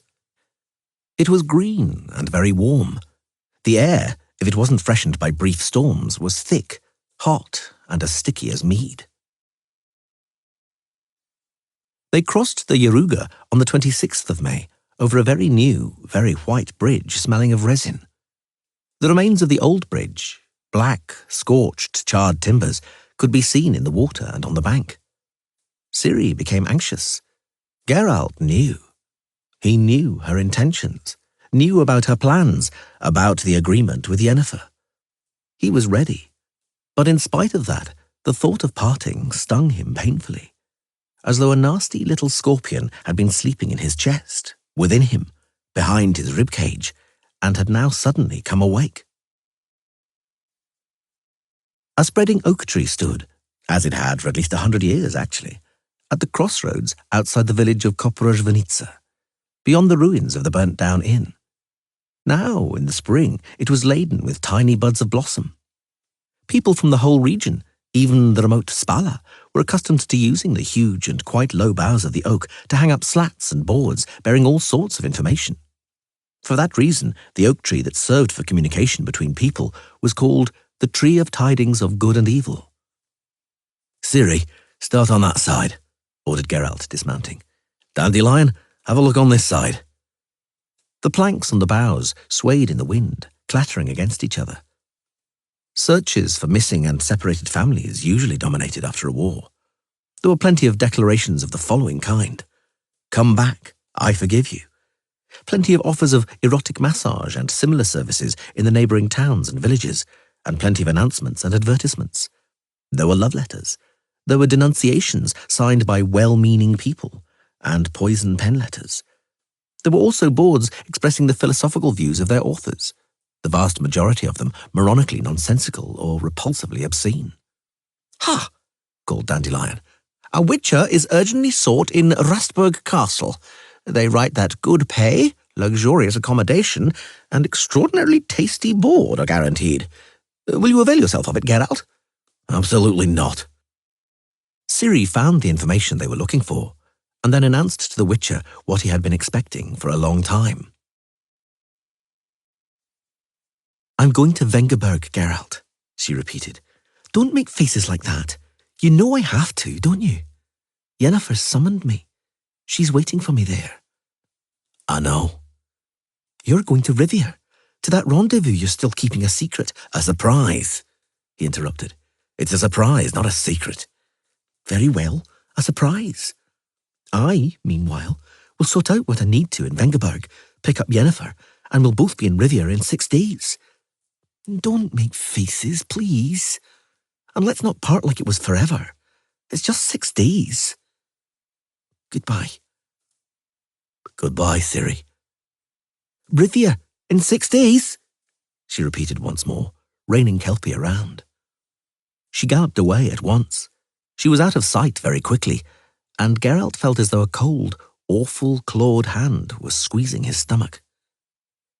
6 days, Dandelion repeated pensively. From here to Vengerberg and back to Rivier. Altogether, it'll be close to 250 miles. It's impossible, Geralt. Indeed, on that devilish mare on which the girl can travel at the speed of a courier 3 times quicker than us, theoretically, very theoretically, she could cover such a distance in 6 days, but even the devilish mare has to rest. And that mysterious matter that Ciri has to take care of will also take some time, and thus it's impossible. Nothing is impossible. The Witcher pursed his lips. For Ciri. Can it be? She's not the girl you knew. Geralt interrupted him harshly. Not any longer. Dandelion was silent for a long time. I have a strange feeling. Be quiet. Don't say anything, I beg you. May was over. The new moon was coming. The old moon was waning. It was very thin. They rode towards the mountains, barely visible on the horizon. It was a typical landscape after a war. All of a sudden, graves and burial mounds had sprung up among the fields. Skulls and skeletons lay white amidst the lush spring grass. Corpses hung on roadside trees, and wolves sat beside the roads, waiting for the miserable travellers to weaken. Grass no longer grew on the black patches of land where fires had passed through. The villages and settlements, of which only charred chimneys remained, resounded with the banging of hammers and the rasping of saws. Near the ruins, peasant women dug holes in the scorched earth with hoes. Some of them, stumbling, were pulling harrows and ploughs, and the webbing harnesses bit into their gaunt shoulders. Children hunted for grubs and worms in the newly ploughed furrows. I have a vague feeling that something's not as it should be here, said Dandelion. Something's missing. Do you have that impression, Geralt? Eh? Something's not normal here. Nothing's normal here, Dandelion. Nothing. During the warm, black and windless night, lit up by distant flashes of lightning and restless growls of thunder, Geralt and Dandelion saw from their camp the horizon in the west blooming with the red glow of fire. It wasn't far, and the wind that blew up brought the smell of smoke. The wind also brought snatches of sound. They heard, like it or not, the howling of people being murdered, the wailing of women, and the brash and triumphant yelling of bandits. Dandelion said nothing, glancing fearfully at the Witcher every now and then. But the Witcher didn't even twitch, didn't even turn his head around, and his face seemed to be cast in bronze. They continued on their journey the next morning. They didn't even look at the thin trail of smoke rising above some trees. And later, they chanced upon a column of settlers. They were walking in a long line, slowly, carrying small bundles. They walked in complete silence. Men, boys, women and children. They walked without grumbling, without tears, without a word of complaint. Without screams, without any desperate wailing. But there were screams and despair in their eyes, in the empty eyes of people who had been damaged, robbed, beaten, driven away. Who are they? Dandelion ignored the hostility visible in the eyes of the officer supervising the march. Who are you driving like this? The Nilfgaardians, snapped a sub-lieutenant from the height of his saddle.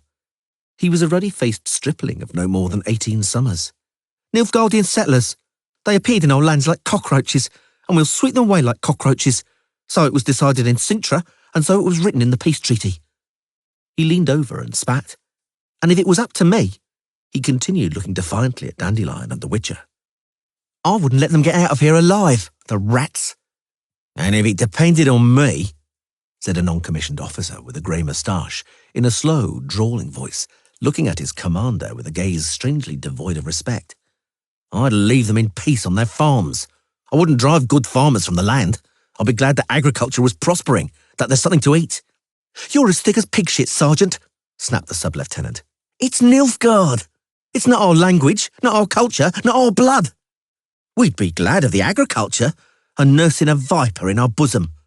Traitors, ready to stab us in the back. Perhaps you think there'll be harmony with the Black Cloaks forever. No, they can go back where they came from. Hey, soldiers, that one has a cart. Get it off him, at the double." The order was carried out extremely zealously, with the use not only of heels and fists, but truncheons too. Dandelion gave a slight cough. "What? Something not to your liking, perhaps?" The youthful sub-lieutenant glared at him. "Perhaps you're a Nilfgaard lover." "Heaven forbid." Dandelion swallowed. Many of the empty-eyed women and girls, walking like automatons, had torn garments, swollen and bruised faces, and thighs and calves marked by trickles of dried blood. Many of them had to be supported as they walked. Dandelion looked at Geralt's face and began to be afraid. "Time we were going," he mumbled. "Farewell, gentlemen."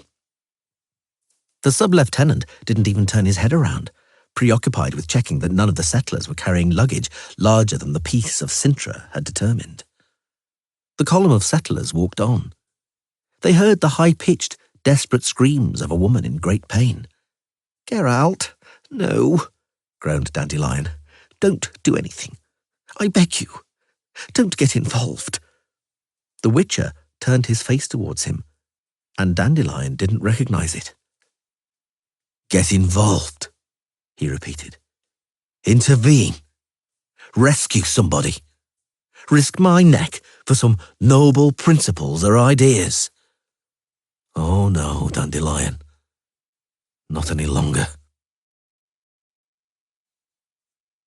One night, a restless night lit up by distant flashes of lightning, a dream woke the Witcher again. He wasn't certain this time, either, if he hadn't gone straight from one nightmare to another. Once again, a pulsating brightness that frightened the horses rose above the remains of the campfire. Once again, there was a great castle, black colonnades, and a table with women sitting around it in the brightness.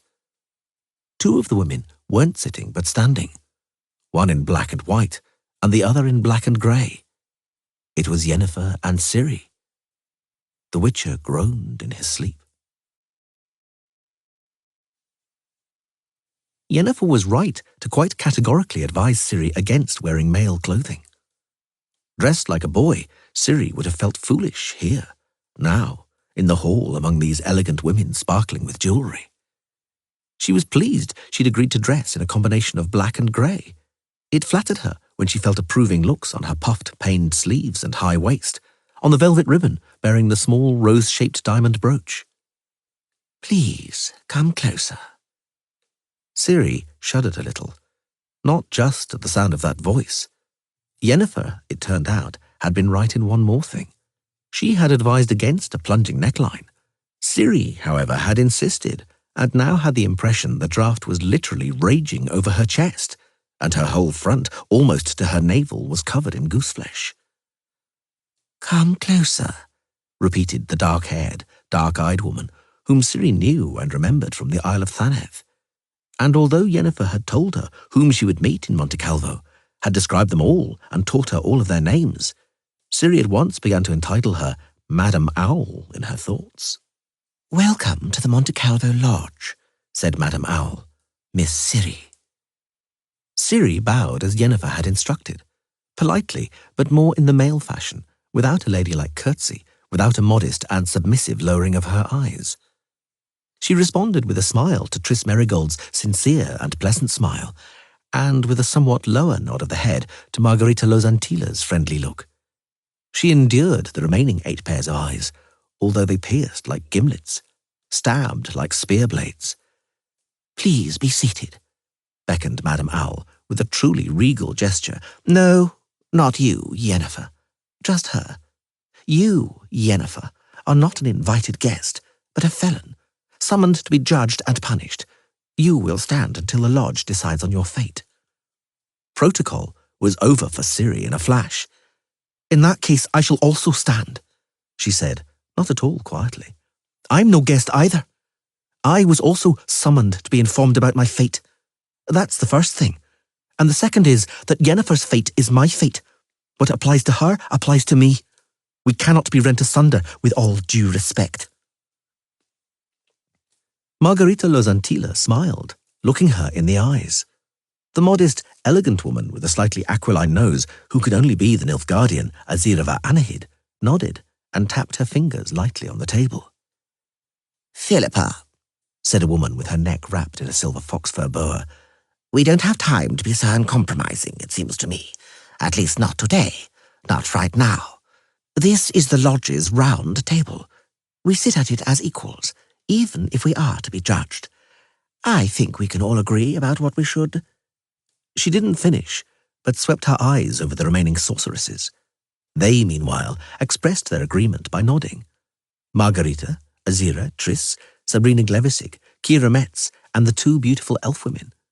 Only the other Nilfgaardian, the raven-haired Fringilla Vigo, sat motionless, very pale, not resting her eyes from Yennefer.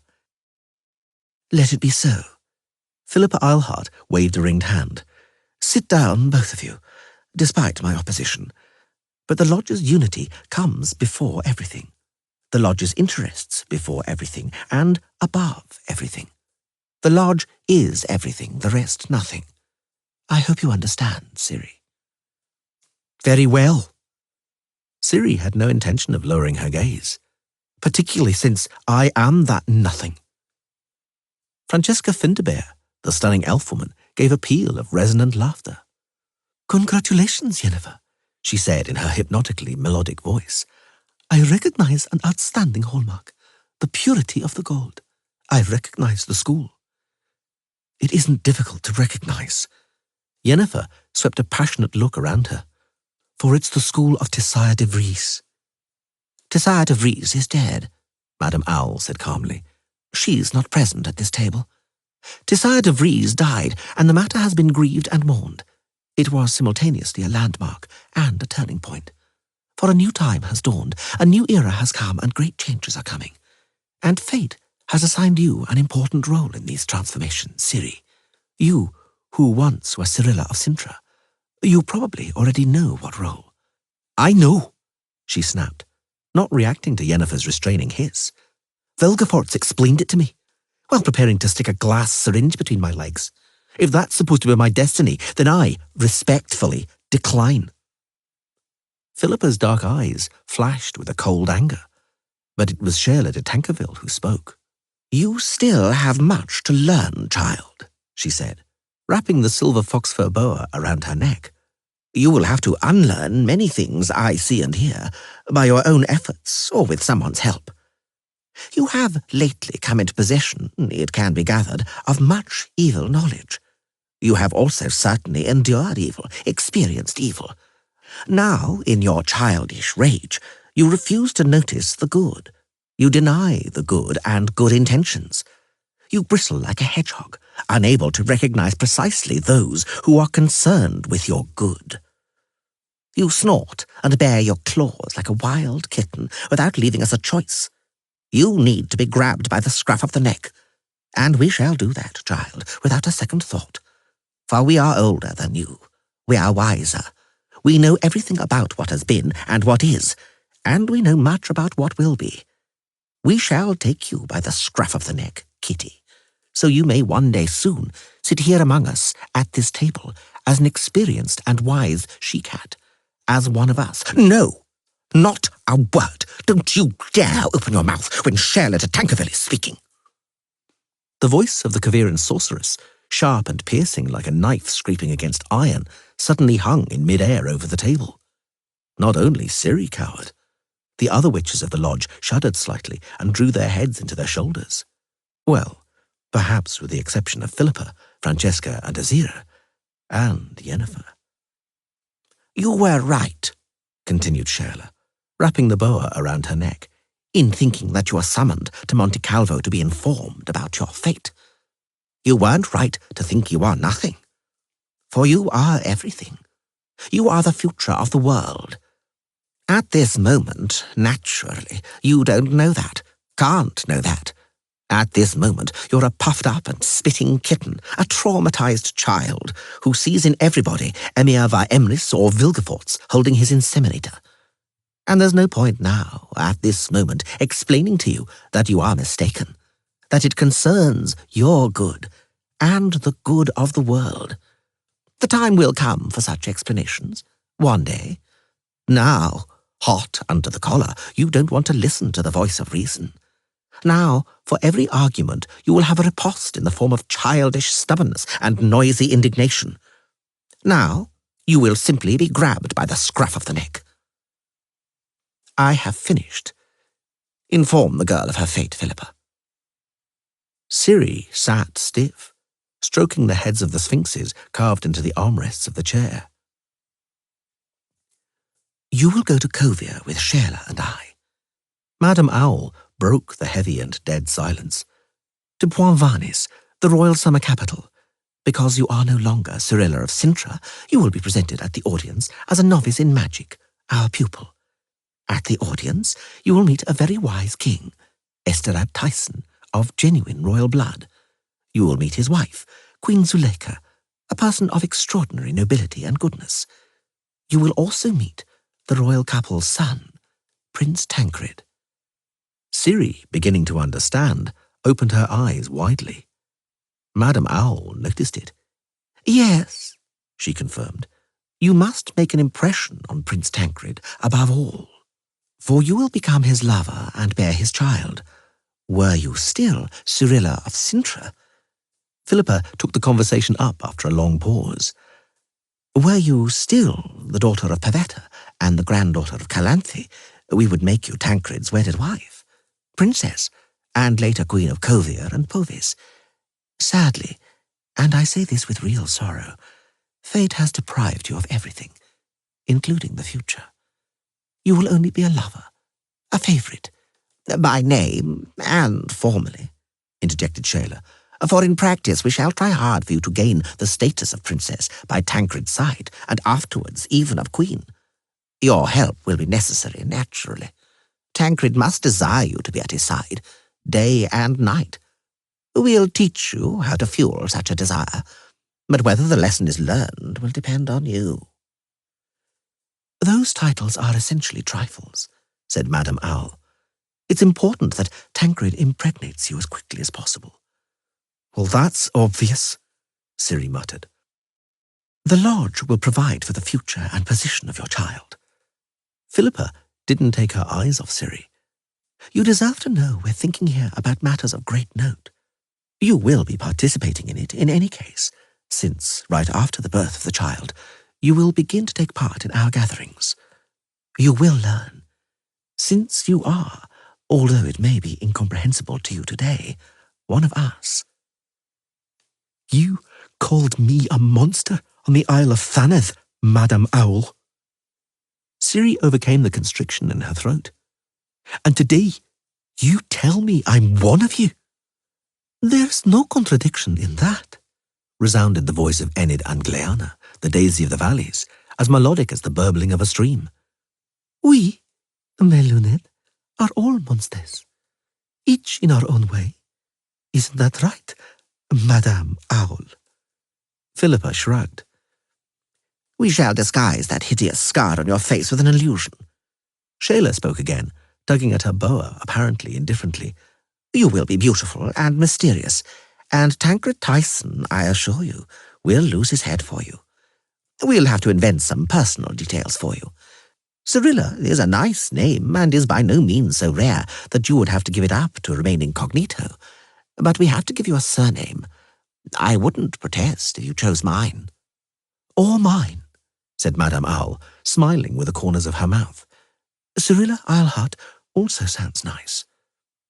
That name, The silver bells of the Daisy of the Valleys jingled in the hall again. sounds nice in every combination, and each of us sitting here would like to have a daughter like you, Zirael, O swallow with the eyes of a falcon, you who bear the blood and the bones of Laradoran's blood and bones. Each of us would give up everything, even the lodge, even the fate of the kingdoms and the whole world, to have a daughter like you. But it's impossible. We know that it's impossible, which is why we envy Yennefer. Thank you, Madame Philippa, Ciri said a moment later, clenching her hands on the Sphinx's heads. I'm also honoured at the offer of bearing the name Tankerville. However, because a surname is the only thing in this whole matter that depends on me and my choice, the only thing that isn't being imposed on me, I have to gratefully decline and choose for myself. I want to be called Ciri of Vengerberg, daughter of Yennefer. Ha! A black-haired sorceress, whom Ciri guessed was Sabrina Glevisig of Kaidwin, flashed her teeth. Tancred Tyson will prove to be an ass if he doesn't wed her morganatically. If instead of her, he lets some drippy princess be foisted upon him, he'll turn out to be an ass and a blind man, unable to recognize a diamond among pieces of glass. Congratulations, Yenna. I envy you, and you know how sincerely I can envy. Yennefer thanked her with a nod of her head, without even the ghost of a smile. And thus, said Philippa, everything is settled. No, said Ciri. Francesca Finderbear snorted softly. Sheila de Tankerville raised her head, and her facial features hardened unpleasantly. I have to think the matter over, Ciri declared. Ponder it. Sort everything out in my mind, calmly. Once I've done that, I'll return here to Monte Calvo. I'll appear before you, ladies. I'll tell you what I've decided. Sheila moved her lips as though she'd found something in her mouth she ought to spit out at once, but she didn't speak. I have arranged to meet the Witcher Geralt in the city of Rivia. Ciri lifted her head up. I promised him I'd meet him there, that I'd ride there with Yennefer. I'll keep that promise, with your permission or without it. Madame Rita, who is here, knows that I always find a crack in the wall if I'm going to Geralt. Margarita Lozantila nodded with a smile. I must talk to Geralt, say goodbye to him, and admit he's right. Because you ought to know one thing, ladies. When we were riding away from Stigger Castle, leaving corpses in our wake, I asked Geralt if it was the end, if we were victorious, if evil had been overcome, and if good had triumphed. And he just smiled, somehow strangely and sadly. I thought it was from tiredness, because we had buried all of his friends at the foot of Stigger. But now I know what that smile meant. It was a smile of pity, at the naivety of a child who thought that the slit throats of Vilgefortz and Bonhart meant the triumph of good over evil. I really must tell him I've grown wiser, that I've understood. I really must tell him. I must also try to convince him that what you want to do with me fundamentally differs from what Vilgefortz wanted to do to me with a glass syringe. I have to explain to him that there is a difference between Monte Calvo Castle and Stigger Castle, even though Vilgefortz was concerned with the good of the world, and you are also concerned with the good of the world. I know it won't be easy to convince an old wolf like Geralt. Geralt will say I'm a chit, that it's easy to beguile me with appearances of nobility, that all this bloody destiny and good of the world are stupid platitudes. But I must try. It's important that he understands and accepts it. It's very important. For you too, ladies. You haven't understood anything, said Sheila de Tankerville harshly. You're still a child, passing from the stage of callow howling and foot-stamping to callow arrogance. The only thing that raises hope is your sharpness of mind. You'll learn quickly. Soon, believe me, you'll laugh, recalling the nonsense you talked here. As regards your trip to Rivia, I pray you let the Lodge express its opinion.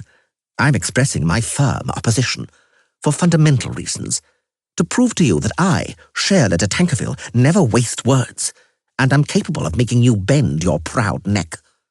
You need to be taught discipline for your own good. Let's settle this matter then, Philippa Eilhart placed her palms on the table. Ladies, please express your opinions.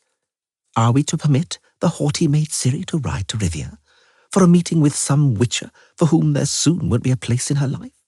Are we to let sentimentalism grow in her, sentimentality that she will soon have to utterly get rid of? Sheila is opposed, and the rest of you ladies? I'm against, declared Sabrina Gleversig, also for fundamental reasons. I like the girl. I like what she says, her insolence and hot-tempered impudence. I prefer it to spineless acquiescence. I wouldn't have anything against her request, particularly since she would certainly return. People such as she don't break their word. But the little madam has threatened us. She must know we disregard such threats. I'm opposed, said Kira Metz, for practical reasons. I like the girl too, and Geralt carried me in his arms on Thaneth. There isn't a scrap of sentimentality in me, but it was awfully pleasant. It would be a way of repaying him. But no. For you are mistaken, Sabrina. The girl is a witcher and is trying to outwit us. In short, make a run for it. Does anyone here, Yennefer drawled malevolently, dare to doubt the words of my daughter? You, Yennefer, be quiet, hissed Philippa. Don't speak or I'll lose my patience. There are 3 votes against. Let's hear the rest. I vote to allow her to go, said Triss Merigold. I know her and vouch for her. I'd also like to accompany her on her journey, if she agrees. Help her in her deliberations and reflections, if she agrees. And in her conversation with Geralt, if she agrees. I'm also in favour, smiled Margarita Lozantila. What I will say will astonish you, ladies, but I'm doing it for Tissaia de Vries. Were Tissaia here, she would be outraged at the suggestion that compulsion and the restriction of personal freedom are necessary to maintain the unity of the lodge. I vote in favour, said Francesca Finderbear, straightening the lace on her neckline. There are many reasons, but I don't have to reveal them, nor do I intend to. I vote in favour, said Ida Emain Epsivni, just as laconically, because my heart compels me thus. And I'm opposed, declared Azirva Anahid dryly. I'm not driven by any sympathy, antipathy, or fundamental issues. I fear for Ciri's life. She is safe in the lodge's care, but an easy target on the roads leading to Rivia. And I worry that there are people who, even having taken away her name and identity, will still think that's not enough. It remains for us to learn the position of Madame Fringilla Vigo, said Sabrina Gleversig quite scathingly, although it should be obvious, for I take the liberty of reminding you all of Rhys Run Castle. Although I am grateful for the reminder, Fringilla Vigo lifted her head proudly, I vote for Ciri, to show the respect and affection I have for the girl. And more than anything, I'm doing it for Geralt of Rivia, the Witcher, without whom that girl wouldn't be here today, who, in order to rescue Ciri, went to the end of the world, fighting everything that stood in his way, even himself. It would be wickedness to deny him a meeting with her. Yet there was too little wickedness, Sabrina said cynically, and too much naive sentimentality. The same sentimentality we mean to eradicate from this maiden. Why, there was even talk about hearts, and the result is that the scales are in the balance, in deadlock. We haven't decided anything. We'll have to vote again. I suggest by secret ballot. What for? They all looked at the person who had spoken. Yennefer. I am still a member of this lodge, said Yennefer. No one has taken my membership away from me. No one has taken my place. I have the formal right to vote. I think it's clear who I'm voting for. The votes in favour prevail, so the matter is settled.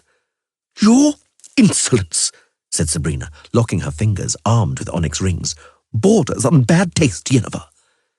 In your place, madam, I would sit in humble silence, added Sheila grimly, bearing in mind the voting of which you soon will be the subject. I backed Ciri, said Francesca, but I must take you to task, Yennefer. You left the lodge, fleeing from it and refusing to cooperate. You don't have any rights. You do, though, have obligations, debts to pay, a sentence to hear. Were it not for that, you wouldn't have been allowed to cross Monte Calvo's threshold. Yennefer restrained Ciri, who was itching to stand up and shout. Without resisting, and in silence, Ciri sank into the chair with the armrests carved into sphinxes, watching Madame Owl, Philippa Eilhart, getting up from her chair and suddenly towering over the table. "Yennefer doesn't have the right to vote, that is clear," she announced in a ringing tone. "But I do. I've listened to the votes of all the women present here, so I can finally vote myself, I believe." "What do you mean by that, Philippa?" Sabrina frowned.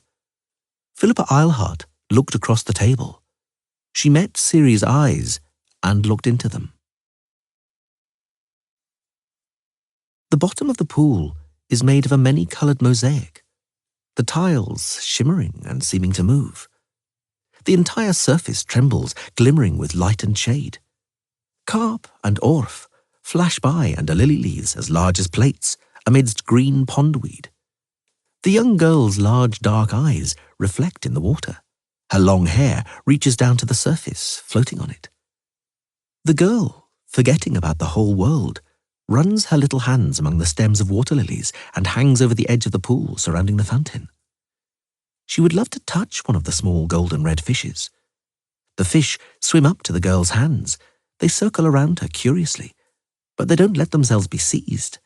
They're as elusive as apparitions, like the water itself. The dark-eyed girl's fingers close on nothingness.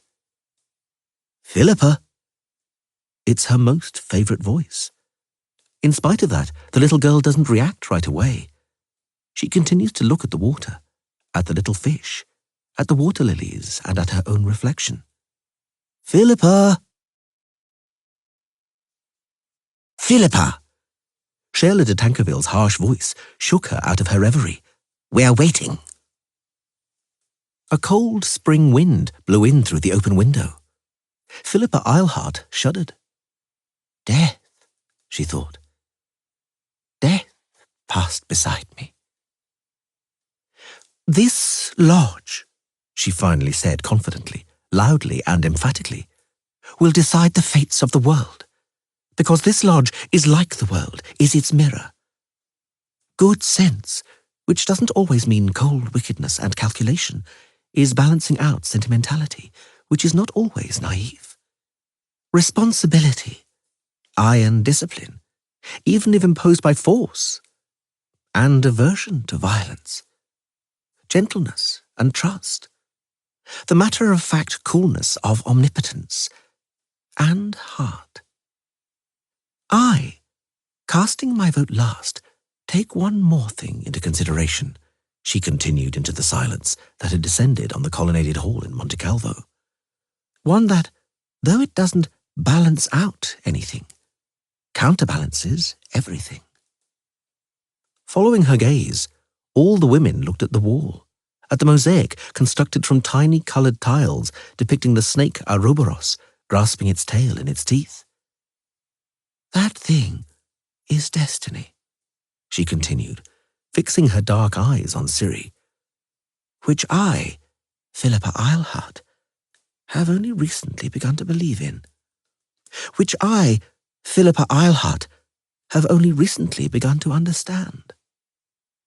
Destiny isn't the judgments of providence, isn't scrolls written by the hand of a demiurge, isn't fatalism. Destiny is hope. Being full of hope, believing that what is meant to happen will happen. I cast my vote. I vote for Ciri, the child of destiny, the child of hope." The silence in the colonnaded hall of Monte Calvo Castle, plunged in subtle chiaroscuro, lasted a long time. The cry of an osprey circling over the lake reached them from outside the window. "Madame Yennefer," Ciri whispered. "Does that mean—" "Let's go, daughter," answered Yennefer in a soft voice. "Geralt's waiting for us, and there's a long road ahead." Geralt awoke and leapt to his feet with a cry of a night bird in his ears. Then the sorceress and the witcher were married and held a grand wedding party.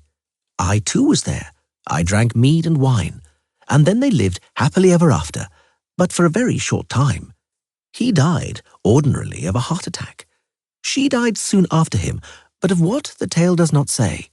They say of sorrow and longing, but who would lend credence to fairy tales? Florence Delanoy, Fairy Tales and Stories. Chapter 12. It was the 6th day after the June new moon when they arrived in Rivia. They rode out of the forests onto the hillsides, and then, beneath them, down below, suddenly and without warning, twinkled and glittered the surface of Loch Escalot, which filled the valley in the shape of the rune from which it took its name. The hillsides of Crea-Gros, the protruding end of the Mahakam Massif, covered in fir and larch, gazed at their own reflections in the lake's surface, as did the red tiles of the towers of the stout Rivia Castle, the winter seat of the kings of Lyria, standing on a headland extending into the lake.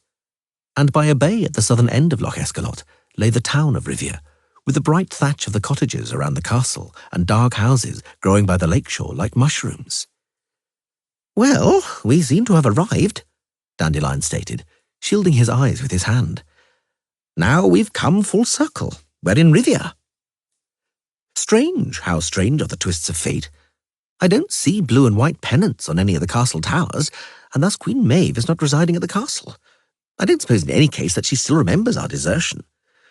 "Believe me, Dandelion," Geralt interrupted, steering his horse down the hillside. "I don't give a damn who remembers what." A colourful tent resembling a cake stood outside the city not far from the turnpike. A white shield with a red chevron hung on a pole in front of it. A knight in full armour and a white surcoat decorated with the same arms as the shield was standing under the raised flap of the tent. The knight was scrutinising women in headscarves, tar and pitch makers with kegs containing their wares, herdsmen, peddlers and beggars. His eyes lit up in hope at the sight of Geralt and Dandelion riding slowly along. "The lady of your heart," Geralt dispelled the knight's hope in an icy voice.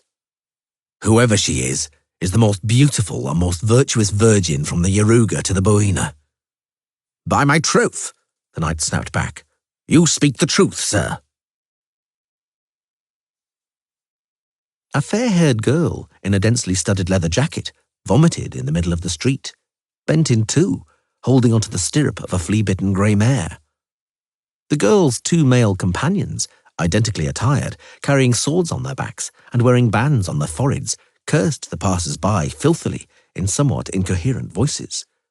Both were more than tipsy, unsteady on their feet, bumping into horses' sides and the bar of the hitching post situated outside the inn.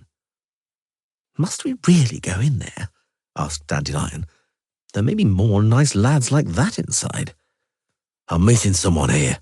Have you forgotten? This is the rooster and mother hen mentioned in a notice on the oak tree." The fair-haired girl bent over again, puked spasmodically and extremely profusely. The mare snorted loudly and jerked, knocking the girl over and dragging her through the vomit. "What are you gawking at, you fool?" mumbled one of the youngsters. "You grey-haired old bum." "Geralt," muttered Dandelion, dismounting, "don't do anything foolish, please."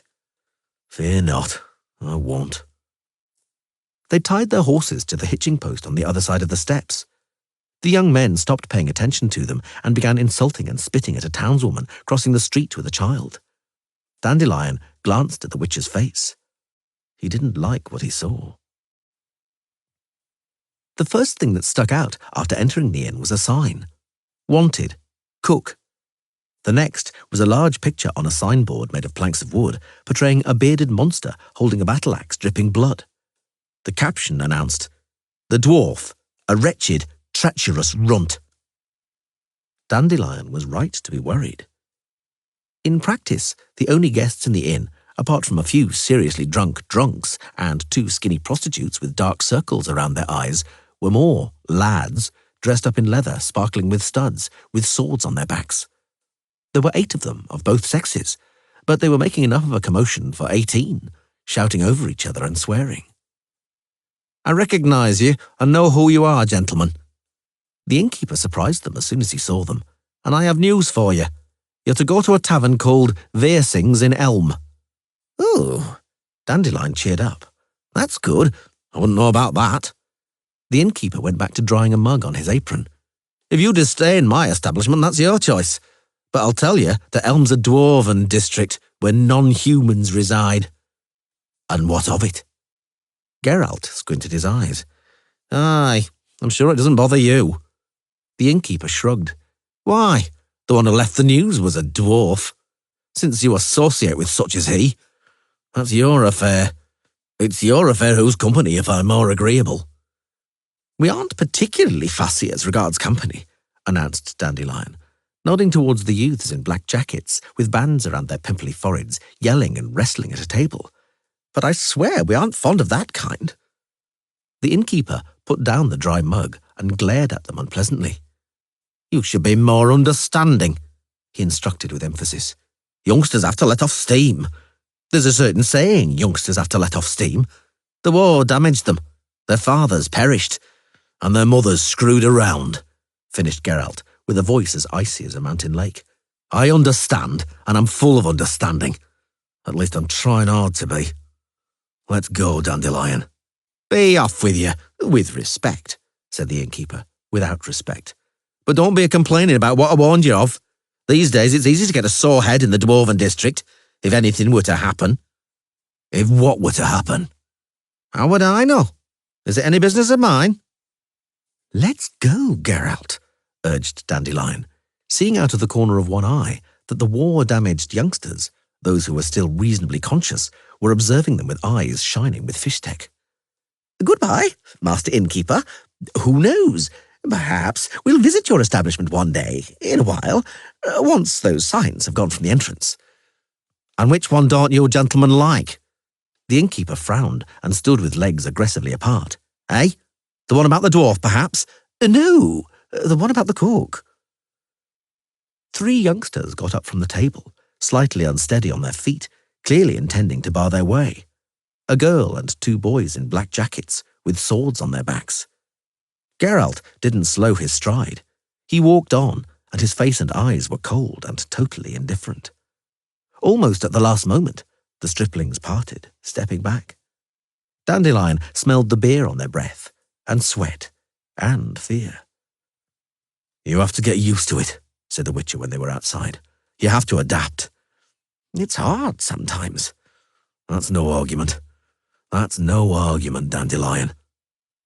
The air was hot, dense and sticky, like soup. Outside, in front of the inn, the 2 boys in black jackets were helping the fair-haired girl wash in a horse trough. The girl snorted incoherently, indicating that she was feeling better, and announced that she needed a drink. And of course she'd go to the bazaar to overturn some stalls for a lark, but first she needed a drink. The girl's name was Nadia Esposito. That name became etched into the annals. It passed into history. But Geralt and Dandelion couldn't have known that then. Neither could the girl. The narrow streets of the city of Rivia bustled with life, and what seemed to wholly occupy the residents and visitors was trade. It seemed as though everybody was trading in everything there, and trying to exchange anything for something more. A cacophony of shouts resounded from all sides. Goods were being advertised. People were bargaining heatedly, insulting each other, thunderously accusing each other of cheating, thievery and swindles, as well as other peccadilloes absolutely unconnected to commerce. Before Geralt and Dandelion had reached Elm, they were presented with a great deal of attractive offers. They were offered, among other things, an astrolabe, a brass trumpet, a set of cutlery decorated with the coat of arms of the Frangipani family, stocks in a copper mine, a large jar of leeches, a tattered book entitled An Alleged Miracle or the Medusa's Head, a pair of ferrets, an elixir to increase potency, and, as part of a package deal, a none too young, none too slim, and none too fresh woman. A black-bearded dwarf tried to convince them extremely aggressively to buy a shoddy little mirror in a pinchbeck frame, attempting to prove it was the magical looking-glass of Cambuscan, when soon after somebody threw a stone and knocked the ware out of his hand. "Lousy kobold!" bellowed a barefoot and dirty street urchin. "Unhuman, bearded old goat!" "And may your guts rot, you human shithead!" roared the dwarf. "May they rot and leak out of your ass!" People looked on in gloomy silence. The district of Elm lay right beside the lake, in a bay among alders, weeping willows, and, naturally, elms. It was much more quiet and peaceful. No one bought anything or wanted to sell anything here. A light breeze was blowing from the lake, especially pleasant after getting out of the stuffy, fly-blown stink of the city. They didn't have to search long to find Versing's tavern. The first passer-by they encountered pointed it out to them without hesitation. Two bearded dwarves, sipping beer from mugs hugged against their bellies, were sitting beneath a roof covered in bright green moss and swallows' nests on the steps of a porch enveloped in climbing peas and wild roses. "Geralt and Dandelion," said one of the dwarves and belched daintily. "What took you so long, you rogues?" Geralt dismounted. Greetings, Yap and Zigrin. Glad to see you, Zoltan Chive. They were the only guests of the tavern, which smelled strongly of roast meat, garlic, herbs, and something else, something elusive but very pleasant. They sat at a heavy table with a view of the lake, which looked mysterious, charming and romantic through tinted panes in lead frames. "Where's Ciri?" Yap and Zigrin asked bluntly. "She can't be—" No, Geralt quickly interrupted. she's coming here. She'll be here any moment. Well, beardies, tell us how things are going. "Didn't I say?" Yapin said with a sneer. "Didn't I say, Zoltan? Comes back from the end of the world, where if rumours can be believed he waded in blood, killed dragons, and overthrew empires, and he asks us how things are going. That's the Witcher all over. What smells so appetising here?" Dandelion interjected. "Dinner," said Yapin Zigrin. "Meat. Dandelion, ask me where we got the meat." "I won't, because I know that joke. Don't be a swine. Where did you get the meat?" "Crawled here itself." "And now, more seriously." Yapin wiped away tears, although the joke, to tell the truth, was pretty hoary. "The situation with victuals is quite critical, as usual after a war. You won't find meat, not even poultry. It's also hard to get fish. Things are bad with flour and spuds, peas and beans. Farms have been burned down, stores plundered, fish ponds emptied, and fields lie fallow." There's no turnover, added Zoltan. There's no transport. Only usury and barter are functioning. Did you see the bazaar? Profiteers are making fortunes beside beggars selling and exchanging the remains of their possessions. If the crops fail on top of that, people will begin to die of hunger in the winter. Is it really that bad? Riding from the south, you must have passed villages and settlements. Think back to how often you heard dogs barking. Bloody hell! Dandelion slapped himself on the forehead. I knew it! I told you, Geralt, that it wasn't normal, that something was missing. Ha! Now I get it. We didn't hear any dogs. There weren't any around. He suddenly broke off and glanced towards the kitchen and the smell of garlic and herbs with terror in his eyes. "Fear not," snorted Yapin. "Our meat doesn't come from anything that barks, meows, or calls out mercy. Our meat is totally different. It's fit for kings." "Let us in on it, dwarf." "When we received your letter and it was clear we'd meet in Rivia, Zoltan and I pondered over what to serve you. We racked our brains till all that racking made us want to piss, and then we went down to a little lakeside alder. We looked, and there were positively tons of snails. So we took a sack and caught a load of the dear mollusks, as many as we could stuff in it." "A lot of them escaped?" Zoltan Chive nodded. "We were a tad drunk and the devilish fast." Again, both dwarves wept with laughter at another old chestnut. "Versing," Yapin pointed at the innkeeper bustling around by the stove, "knows how to cook snails, and that, you ought to know, demands considerable arcane knowledge. He nonetheless is a born chef de cuisine. Before he became a widower, he and his wife ran the roadhouse in Maribor, with such a table that the king himself entertained guests there. We'll soon be tucking in, I tell you. And before that," nodded Zoltan, "we'll have a starter of freshly smoked whitefish caught on a gaff in the bottomless depths of this lake, and we'll wash it down with hooch from the depths of the cellar." "And the story, gentlemen," reminded Yapin, pouring. "The story." The whitefish was still hot, oily, and smelled of smoke from alder chips. The vodka was so cold it stung the teeth. Dandelion spoke first, elaborately, fluently, colourfully, and volubly, embellishing his tale with ornaments so beautiful and fanciful they almost obscured the fibs and confabulations. Then the Witcher spoke. He spoke the same truth, and spoke so dryly, boringly and flatly, that Dandelion couldn't bear it and kept butting in, for which the dwarves reprimanded him. And then the story was over, and a lengthy silence fell. To the archer Milver. Zoltan Chive cleared his throat, saluting with his cup. To the Nilfgaardian. To Regis the herbalist, who entertained the travellers in his cottage with moonshine and mandrake. And to Angoulême, whom I never knew. May the earth lie lightly on them all. May they have in the beyond plenty of whatever they were short of on earth, and may their names live forever in songs and tales. Let's drink to them.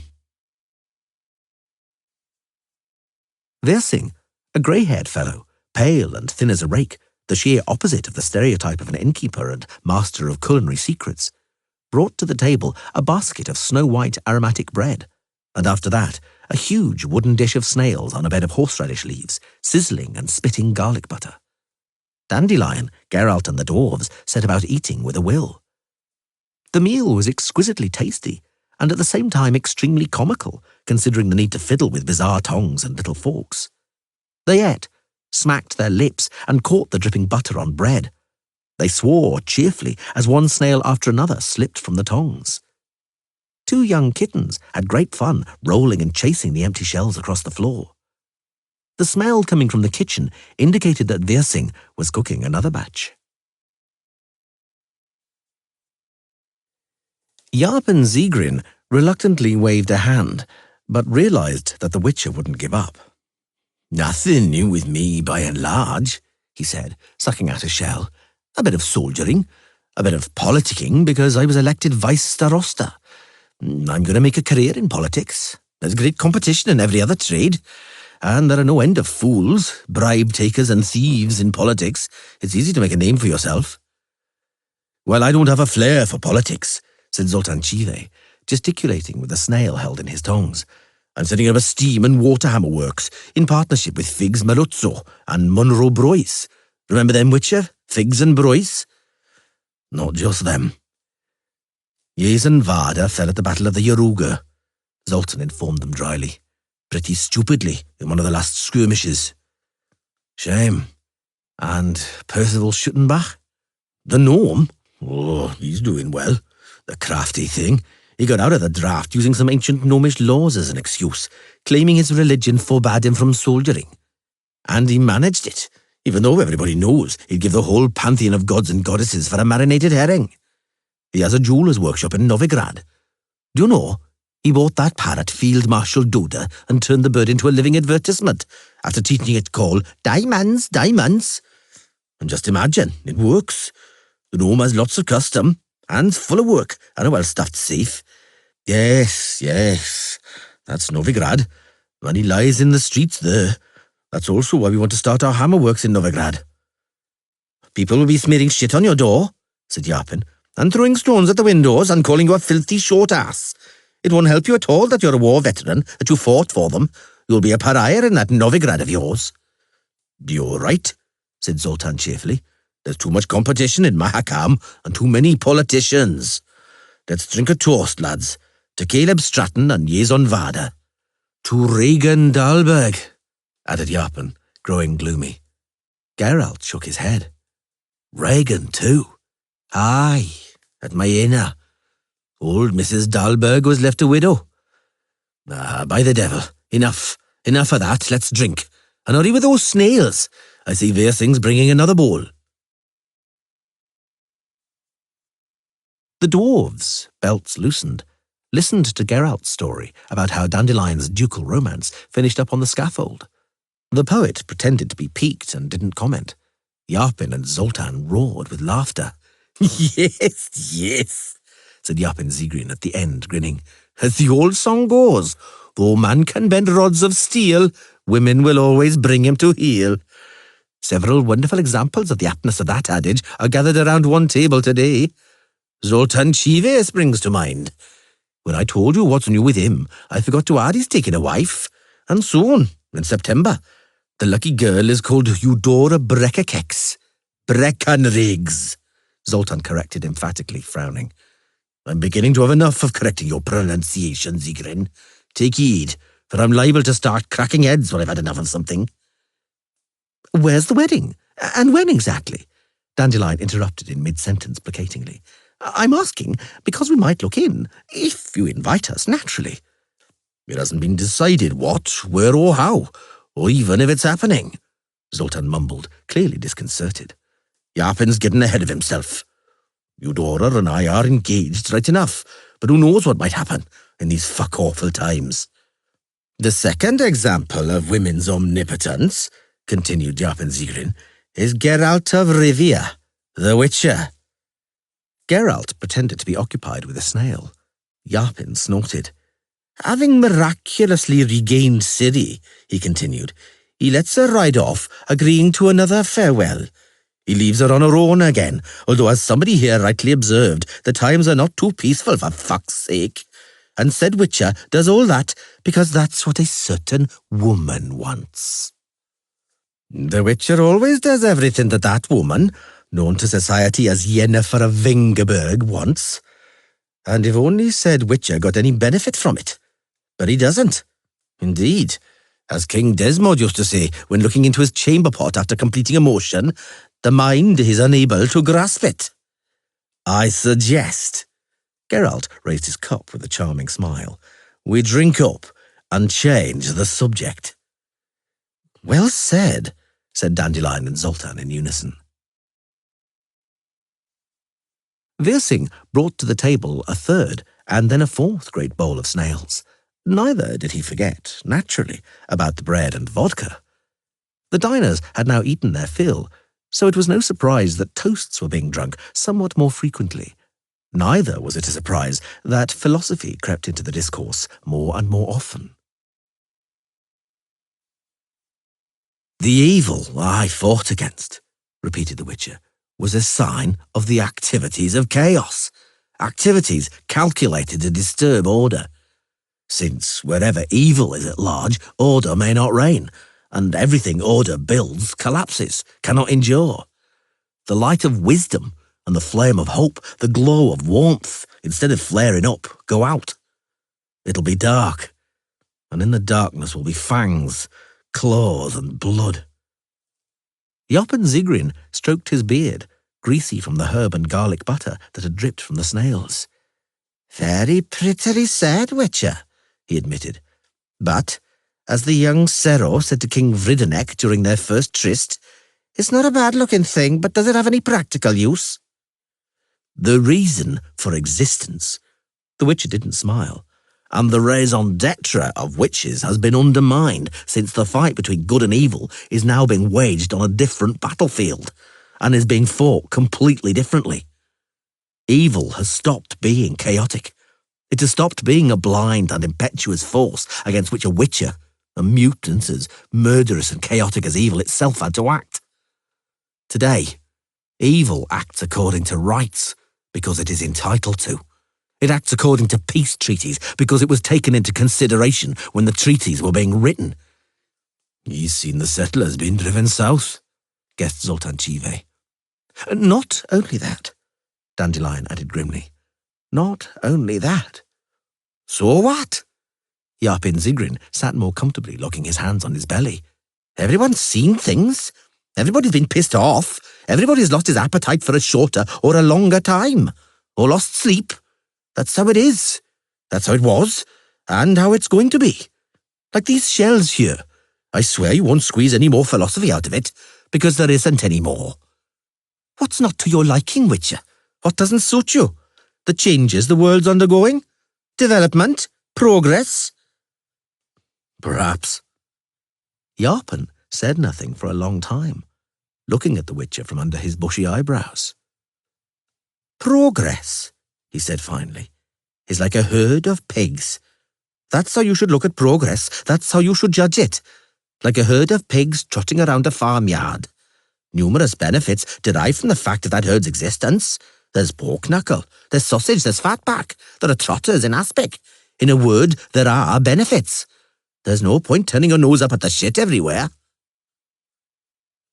They were all silent for some time, weighing up in their minds and consciences the various important issues and matters. "Let's have a drink," said Dandelion finally.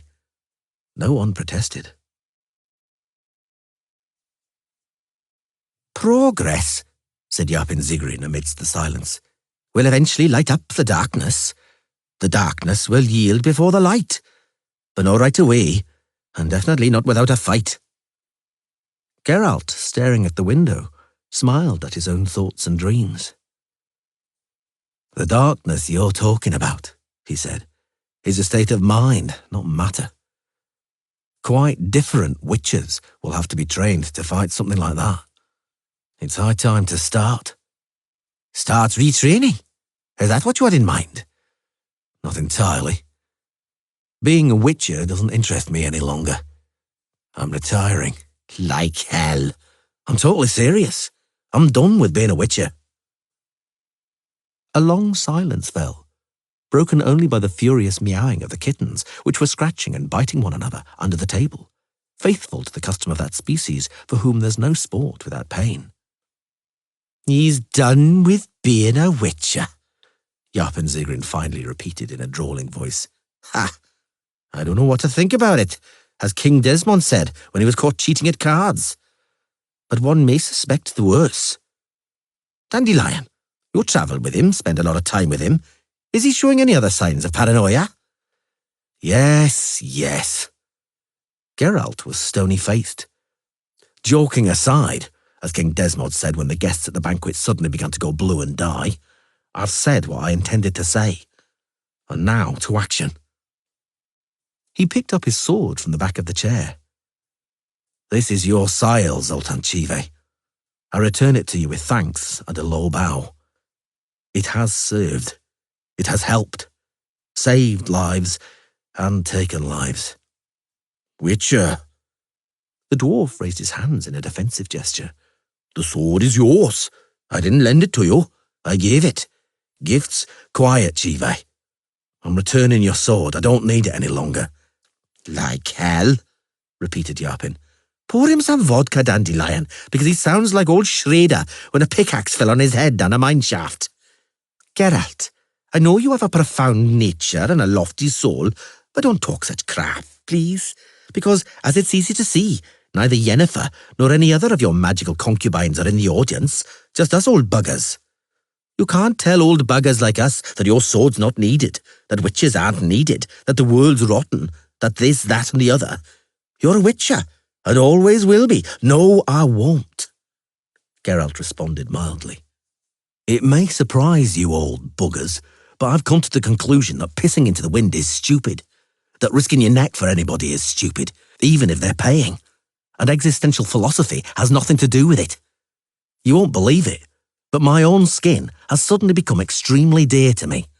I've come to the conclusion it will be foolish to risk it in someone else's defence." "I've noticed," Dandelion nodded. "On one hand, that's wise. On the other—" "There is no other." "Do Yennefer and Ciri," Yapin asked after a short pause, "have anything to do with your decision?" "A great deal." "Then everything's clear," sighed the dwarf. "Admittedly, I don't exactly know how you, a professional swordsman, intend to sustain yourself and intend to organize your worldly existence, even though, however you slice it, I can't see you in the role of, let's say, a cabbage planter. Nonetheless, one must respect your choice. Innkeeper, if you be so kind, this is a Mahakam Sile sword from the very forge of Rundurin. It was a gift. The receiver doesn't want it. The giver may not take it back. So you take it. Fasten it above the fireplace. Change the name of the tavern to the Witch's Sword. May tales of treasure and monsters, of bloody wars and fierce battles, of death be told here on winter evenings, of great love and unfailing friendship, of courage and honour. May this sword cheer up the listeners and inspire the storytellers. And now, pour me vodka, gentlemen. For I shall continue talking, shall present profound truths and diverse philosophies, including existential ones. The cups were filled with vodka silently and solemnly. They looked into each other's eyes and drank, no less solemnly. Yarpen Zigrin cleared his throat, swept his eyes over his audience, and made certain they were sufficiently rapt and solemn. Progress, he said with reverence, will lighten up the gloom, for that is what progress is, for as, if you will pardon me, the our soul is for shitting. It will be brighter and brighter, and we shall fear less and less the darkness and the evil hidden in it. And a day will come, perhaps, when we shall stop believing at all that something is lurking in the darkness. We shall laugh at such fears, call them childish, be ashamed of them. But darkness will always exist, and there will always be evil in the darkness, always be fangs and claws, death and blood in the darkness, and witches will always be needed. They sat in reflection and silence, so deeply plunged in their thoughts that the suddenly increasing murmur and noise of the town, angry, baleful, intensifying like the buzzing of annoyed wasps, escaped their attention. They barely noticed as a first, a second, and a third shape stole along the silent and empty lakeside boulevard. Just as a roar exploded over the town, the door to Versing's inn slammed wide open, and a small dwarf rushed in, red from effort and panting heavily. "What is it?" Yarpen Zigrin lifted his head. The dwarf, still unable to catch his breath, pointed towards the town centre. His eyes were frantic. "Take a deep breath," advised Zoltan Chive, "and tell us what's going on."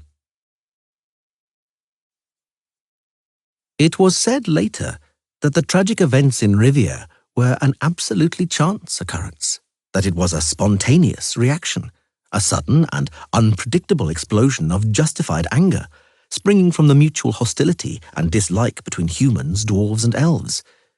It was said that it wasn't the humans but the dwarves who attacked first, that the aggression came from them, that a dwarven market trader had insulted a young noblewoman, Nadia Esposito, a war orphan, that he had used violence against her. When then her friends came to her defence, the dwarf mustered his fellows. A scuffle broke out, and then a fight, which took over the whole bazaar in an instant. The fight turned into a massacre, into a massed attack by humans on the part of the suburbs occupied by non-humans and the district of Elm. In less than an hour from the time of the incident at the bazaar to the intervention by sorcerers, 184 individuals had been killed, and almost half of the victims were women and children. Professor Emmerich Gottschalk of Oxenfurt gives the same version of events in his dissertation. But there were also those who said something different. How could it have been spontaneous? How could it have been a sudden and unforeseeable explosion, they asked, if in the course of a few minutes from the altercation at the bazaar, wagons had appeared in the streets from which people began to hand out weapons? How could it have been sudden and justified anger if the ringleaders of the mob, who were the most visible and active during the massacre, were people no one knew and who had arrived in Rivia several days before the riots from God knows where, and afterwards vanished without trace? Why did the army intervene so late, and so tentatively at first? Still other scholars tried to identify Nilfgaardian provocation in the Rivian riots, and there were those who claimed it was all concocted by the dwarves and elves together, that they had killed each other to blacken the name of the humans. Utterly lost among the serious academic voices was the extremely bold theory of a certain young and eccentric graduate who, until he was silenced, claimed that it was not conspiracies or secret plots that had manifested themselves in Rivia, but the simple and indeed universal traits of the local people: ignorance, xenophobia, callous boorishness, and thorough brutishness. And then everybody lost interest in the matter and stopped talking about it at all. "Into the cellar," repeated the Witcher, anxiously listening to the quickly growing roar and yelling of the mob. "Dwarves, into the cellar, without any stupid heroics." "Witcher," Zoltan grunted, clenching the haft of his battle-axe. "I can't. My brothers are dying out there." "Into the cellar. Think about Eudora Breckakex. Do you want her to be a widow before her wedding?" The argument worked. The dwarves went down into the cellar. Geralt and Dandelion covered the entrance with straw mats. Virsing, who was usually pale, was now white as cottage cheese. I saw a pogrom in Maribor, he stammered out, looking at the entrance to the cellar. If they find them there, go to the kitchen. Dandelion was also pale. Geralt wasn't especially surprised. Individual accents were sounding in the hitherto indistinct and monotonous roar that reached their ears, notes that made their hair stand up on their heads. Geralt, groaned the poet, I'm somewhat similar to an elf. Don't be stupid. Clouds of smoke billowed above the rooftops, and fugitives dashed out of a narrow street. Dwarves of both sexes. 2 dwarves dived into the lake without thinking and began to swim, churning up the water, straight ahead towards the middle. The others dispersed. Some of them turned towards the tavern. The mob rushed out of the narrow street. They were quicker than the dwarves. Lust for slaughter was winning out in this race. The screaming of people being killed pierced the ears and made the coloured glass in the tavern's windows jingle. Geralt felt his hands begin to shake. One dwarf was literally torn apart, rent into pieces. Another, thrown onto the ground, was turned into a shapeless, bloody mass in a few moments. A woman was stabbed with pitchforks and pikes, and the child she had defended until the end was trampled, crushed under the blows of boot heels. 3 of them, a dwarf and 2 dwarf women, fled straight towards the tavern. The crowd raced after them, yelling. Geralt took a deep breath. He stood up, feeling on him the terrified eyes of Dandelion and Virsing. He took the scythe, the sword wrought in Mahakam, in the very forge of Rundurin, down from the shelf over the fireplace. Geralt, the poet groaned pathetically. Very well, said the Witcher, walking towards the exit. But this is the last time. Damn it, it really is the last time. He went out onto the porch and jumped straight down from it, filleting, with a rapid slash, a roughneck in bricklayer's overalls who was aiming a blow with a trowel at a woman. He cut off the hand of the next one, who was grasping the hair of another woman. He hacked down 2 men kicking a dwarf on the ground with 2 swift, diagonal slashes. And he entered the crowd quickly, spinning around in half-turns. He cut with wide blows, apparently chaotically, knowing that such strokes are bloodier and more spectacular. He didn't mean to kill them. He just wanted to wound them. He's an elf! He's an elf! Yelled someone in the mob savagely. Kill the elf! That's going too far, he thought. Dandelion, perhaps, but I don't resemble an elf in any way. He spotted the one who had shouted, probably a soldier, because he was wearing a brigantine and high boots. The Witcher wormed his way into the crowd like an eel. The soldier shielded himself with a javelin held in both hands. Geralt cut along the shaft, chopping off the soldier's fingers. The Witcher whirled, bringing forth shrieks of pain and fountains of blood with the next broad stroke. Mercy! An unkempt young man with crazy eyes fell on his knees in front of him. Spare me! Geralt spared him, stopped the movement of his arm and sword, using the momentum intended for the blow to spin away. Out of the corner of his eye, he saw the unkempt youth spring to his feet and saw what he was holding. Geralt interrupted the turn to spin back the other way, but he was stuck in the crowd. He was stuck in the crowd for a split second. All he could do was watch as the 3-fanged fork flew towards him. The fire in the grate of the huge hearth went out, and it grew dark in the hall. The strong wind, gusting from the mountains, whistled in the cracks in the walls, wailed, blowing in through the draughty shutters of Kaer Morhen, the seat of the witches. Damn it! Eskel blurted out, stood up and opened the sideboard. Seagull or vodka? Vodka, said Cohen and Geralt as one. Of course, said Vesemir, hidden in the shadows. Of course, naturally. Drown your stupidity in booze, sodding fools. It was an accident, muttered Lambert. She was managing well on the comb. Shut your trap, you ass. I don't want to hear your voice. I tell you, if anything's the matter with the girl... She's good now, Cohen interrupted gently. She's sleeping peacefully, deeply and soundly. She'll wake up a bit sore, and that's all. She won't remember at all about the trance or what happened. As long as you remember, panted Vesemir. Blockheads! Pour me one too, Eskel.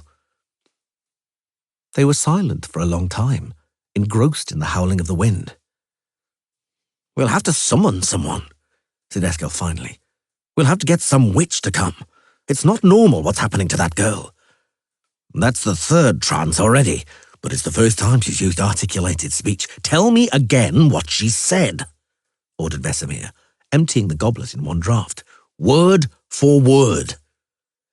I can't tell you word for word, said Geralt, staring into the embers. And the meaning, if there's any point looking for meaning in it, was me and Coin are going to die. Teeth will be our undoing. We'll both be killed by teeth. In his case 2, in mine 3. It's quite likely we'll be bitten to death, snorted Lambert. Teeth could be the downfall of any of us at any moment. Although if that prediction is a real prophecy, you two will be finished off by some extremely gap-toothed monsters.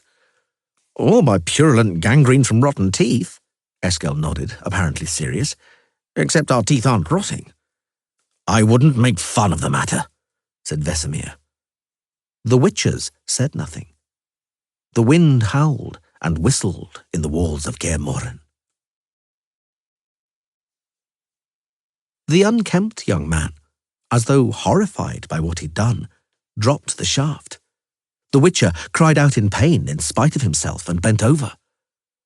The trident, sticking into his stomach, overbalanced him, and when he fell onto his knees, it slid out of his body and fell onto the cobbles. Blood poured out with a swoosh and a splash worthy of a waterfall. Geralt tried to rise from his knees. Instead, he fell over on his side. The sounds around him resonated and echoed. He heard them as though his head was underwater. His vision was also blurred, with distorted perspective and totally false geometry. But he saw the crowd take flight, saw them run from the relief, from Zoltan and Yarpen holding battle axes, Versing holding a meat cleaver, and Dandelion armed with a broom. Stop, he wanted to cry. Where are you going? It's enough that I always piss into the wind. But he couldn't cry out. His voice was choked by a gush of blood. It was getting towards noon when the sorceresses reached Rivia.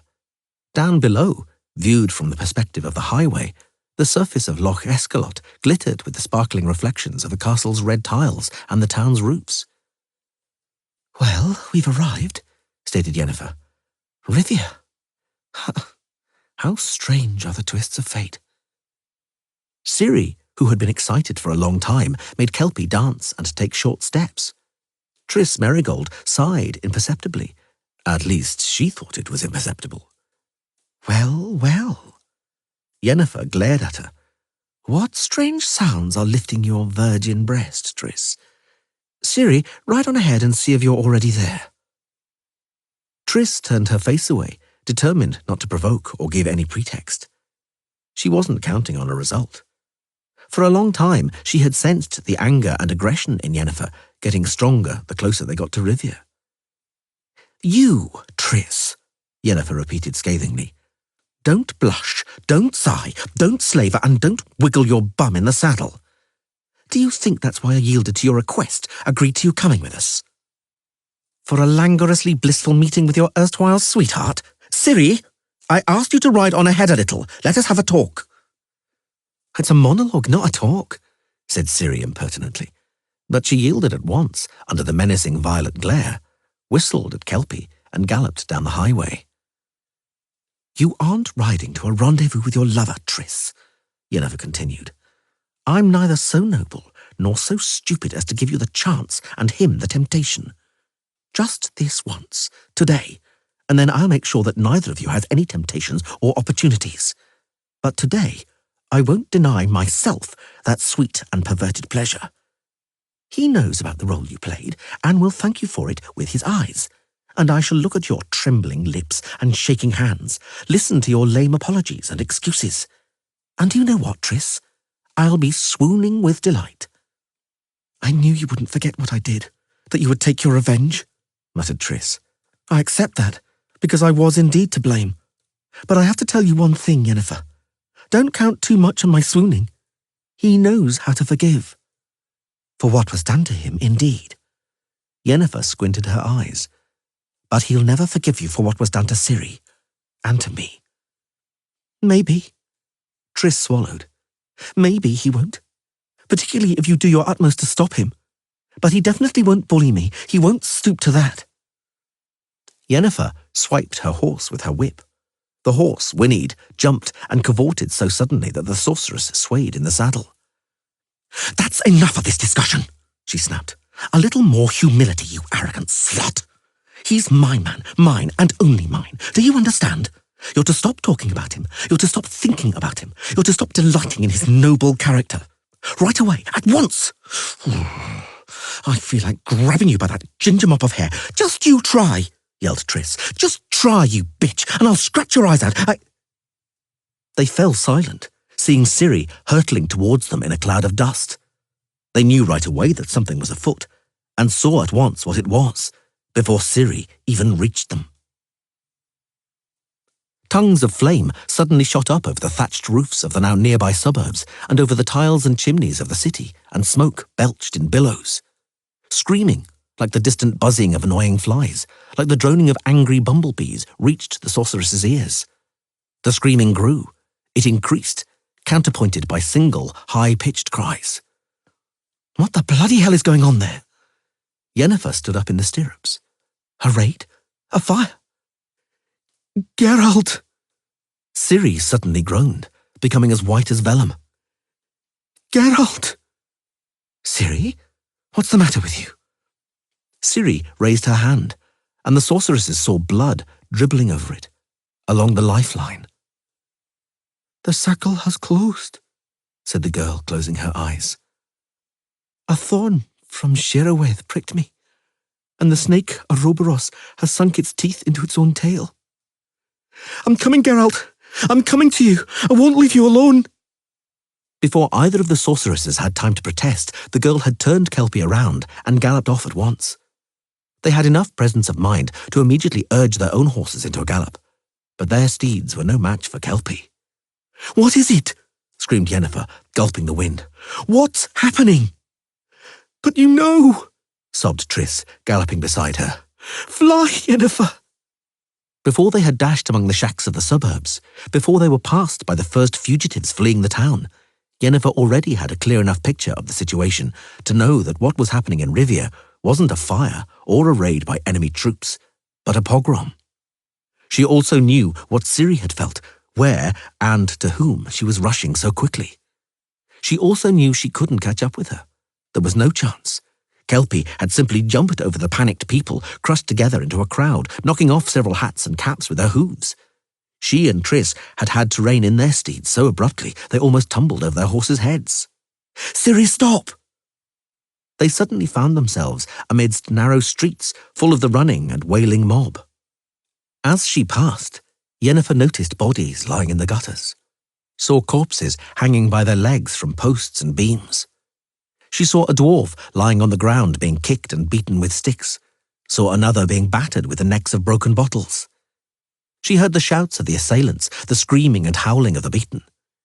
She saw a throng clustering around a woman who had been thrown from a window and the glint of metal bars rising and falling. The crowd closed in, the roar intensified. It seemed to the sorceresses that the distance between them and Ciri had shortened. The next obstacle in Kelpie's way was a small group of disorientated halberdiers, whom the black mare treated like a fence and jumped over, knocking a flat kettle hat off one of them. The others simply squatted down in fear. They burst into a square at full gallop. It was black with people and smoke. Yennefer realized that Ciri, unerringly, led by her prophetic vision, was heading for the very heart, the very center of events, to the very core of the conflagrations where murder was rampaging. For a battle was raging in the street she had turned towards. Dwarves and elves were fiercely defending a makeshift barricade, defending a lost position, falling and dying under the pressure of the howling rabble attacking them. Ciri screamed and pressed herself to her horse's neck. Kelpie took off and flew over the barricade, not like a horse, but like a huge black bird. Yennefer rode into the crowd and reined her horse in sharply, knocking a few people over. She was dragged from the saddle before she managed to yell. She was hit on the shoulders, on the back, and on the back of her head. She fell onto her knees and saw an unshaven character in a shoemaker's apron preparing to kick her. Yennefer had had enough of people kicking her. From her spread fingers shot pale blue hissing fire, cutting like a horsewhip the faces, torsos, and arms of the people surrounding her. There was a stench of burning flesh, and for a moment howling and squealing rose above the general commotion and hullabaloo. "Witch! Elven witch! Enchantress!" The next character leapt at her with a raised axe. Yennefer shot fire straight in his face. His eyeballs burst, seethed, and spilled out onto his cheeks with a hiss. The crowd thinned out. Someone grabbed her by the arm, and she recoiled, ready to fire, but it was Triss. "Let's flee from here, Yenna. Flee from here." I've heard her talking in a voice like that before, flashed a thought through Yennefer's head. With lips like wood that not even a droplet of saliva can moisten. Lips that fear paralyzes, that panic makes tremble. I heard her talking in a voice like that, on Sodden Hill, when she was dying of fear. Now she's dying of fear too. She's going to die of fear her whole life, for whoever doesn't overcome the cowardice inside themselves will die of fear to the end of their days. The fingers that Triss dug into her arm seemed to be made of steel, and Yennefer only freed herself from their grasp with the greatest of effort. "Flee if you want to," she cried. "Hide behind the skirts of your lodge. I have something to defend. I shan't leave Ciri alone, or Geralt. Get away, you rabble! Out of the way if you value your lives!" The crowd separating her from her horse retreated before the lightning bolts shooting from the sorceress's eyes and hands. Yennefer tossed her head, ruffling up her black locks. She looked like fury incarnate, like an angel of destruction, a punishing angel of destruction with a flaming sword. "Begone! Get you home, you swine!" she yelled, lashing the rabble with a flaming whip. "Begone, or I'll brand you with fire like cattle." "It's only one witch, people," a resonant and metallic voice sounded from the crowd. "A single bloody elven spellcaster." "She's alone. The other bolted. Hey, children, take up stones." "Death to the non-humans! Woe betide the witch!" "To her confusion!" The first stone whistled past her ear. The second thudded into her arm, making her stagger. The third hit her directly in the face. First, the pain exploded intensely in her eyes, then wrapped everything in black velvet. She came to, groaning in pain. Pain shot through both her forearms and wrists. She groped involuntarily, felt the thick layers of bandage. She groaned again, dully, despairingly, sorry that it wasn't a dream, and sorry that she'd failed. "You didn't succeed," said Tissaia de Vries, sitting beside the bed. Yennefer was thirsty. She wanted somebody to at least moisten her lips, which were covered in a sticky coating. But she didn't ask. Her pride wouldn't let her. "You didn't succeed," repeated Tissaia de Vries, "but not because you didn't try hard. You cut well and deep. That's why I am here with you. Had it only been silly games, had it been a foolish, irresponsible demonstration, I would have nothing but contempt for you. But you cut deeply, purposefully." Yennefer looked at the ceiling vacantly. "I shall take care of you, girl, because I believe it's worth it. And it'll require a good deal of work. Oh, but it will. I'll not only have to straighten your spine and shoulder blade, but also heal your hands. When you slit your wrists, you severed the tendons, and a sorceress's hands are important instruments, Yennefer." Moisture on her mouth. Water. "You shall live." Tissaia's voice was matter-of-fact, grave, stern even. "Your time has not yet come. When it does, you will recall this day." Yennefer greedily sucked the moisture from a stick wrapped in a wet bandage. "I shall take care of you," Tissaia de Vries repeated, gently touching her hair. And now we are alone here, without witnesses. No one will see, and I shan't tell anyone. Weep, girl. Have a good cry. Weep your heart out for the last time. For later you won't be able to. There isn't a more hideous sight than a sorceress weeping. She came to, hawked and coughed up blood. Someone was dragging her across the ground. It was Triss. She recognized her by the scent of her perfume. Not far from them, iron-shod hooves rang on the cobbles and yelling resounded. Yennefer saw a rider in full armour, in a white surcoat with a red chevron, pummeling the crowd with a bullwhip from a high lancer's saddle. The stones being hurled by the mob bounced harmlessly off his armour and visor. The horse neighed, thrashed around and kicked. Yennefer felt she had a great potato instead of her upper lip. At least one front tooth had been broken or knocked out, and was cutting her tongue painfully. "Triss," she gibbered. "Teleport us out of here." "No, Yennefer." Triss's voice was very calm and very cold. "They'll kill us. No, Yennefer. I shan't run away. I shan't hide behind the lodger's skirts. And don't worry, I shan't faint from fear like I did at Sodden. I shall vanquish it inside me. I've already vanquished it." A great pile of compost, dung and waste in a recess of moss-covered walls rose up near the exit of the narrow street. It was a magnificent pile. A hill, one could say. The crowd had finally succeeded in seizing and immobilizing the knight and his horse. He was knocked to the ground with a terrible thud, and the mob crawled over him like lice, covering him in a moving layer. After hauling Yennefer up, Triss stood on the top of the pile of garbage and raised her arms in the air. She screamed out a spell, screamed it out with true fury, so piercingly that the crowd fell silent for a split second.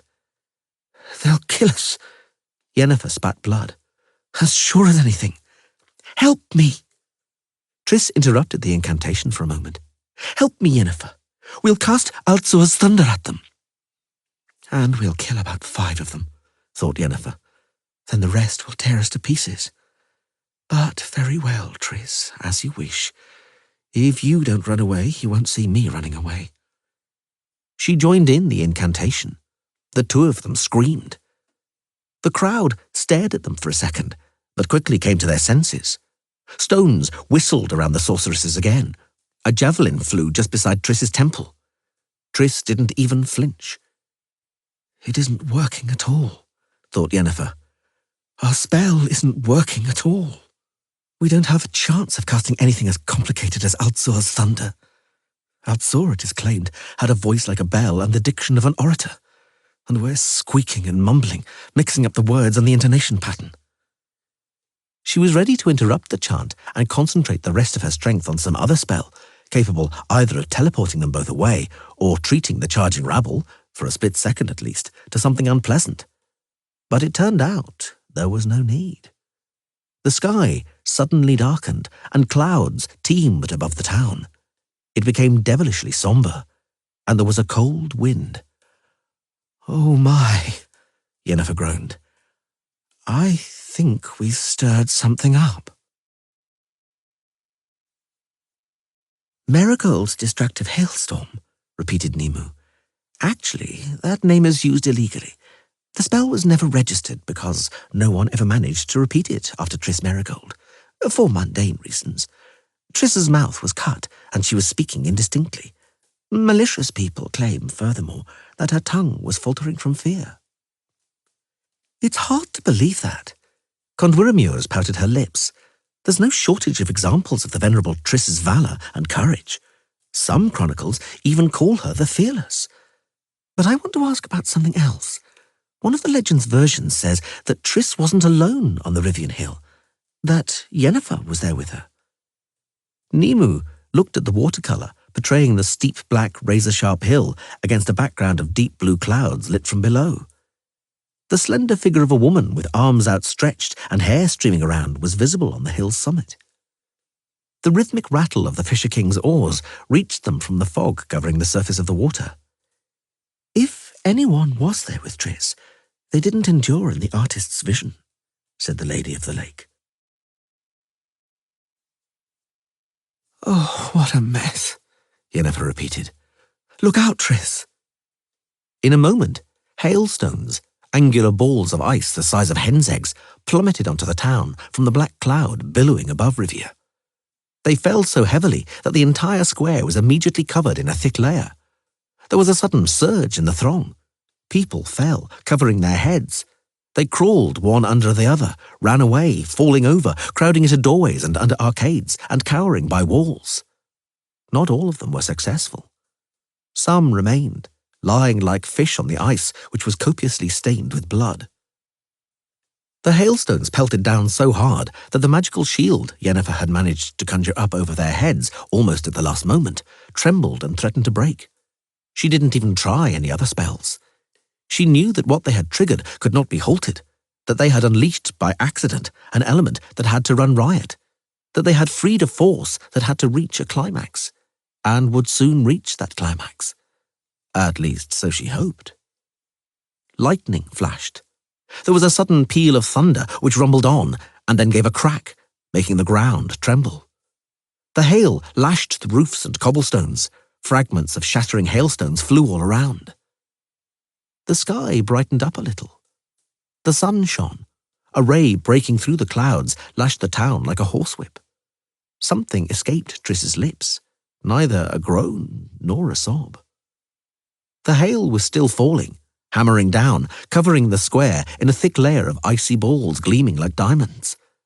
But now the hail was lighter and more patchy. Yennefer could tell from the change in the thudding on the magical shield, and then it stopped. All at once, all of a sudden. Armed men rushed into the square. Iron-shod hooves crunched on the ice.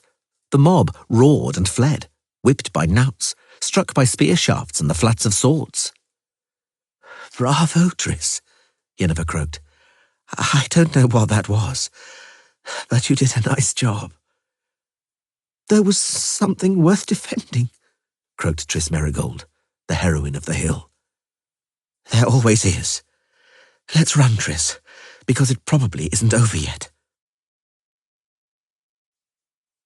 It was over.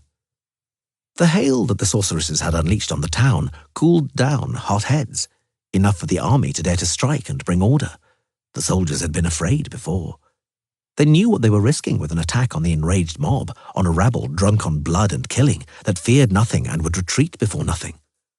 But the explosion of the elements had brought the cruel, many-headed beast under control, and a charge by the army accomplished the rest. The hailstones had caused awful havoc in the town, and a man who a moment earlier had beaten a dwarf woman to death with a swingle tree and shattered her child's head against a wall was now sobbing, was now weeping, was now swallowing back tears and snot, looking at what was left of the roof of his house.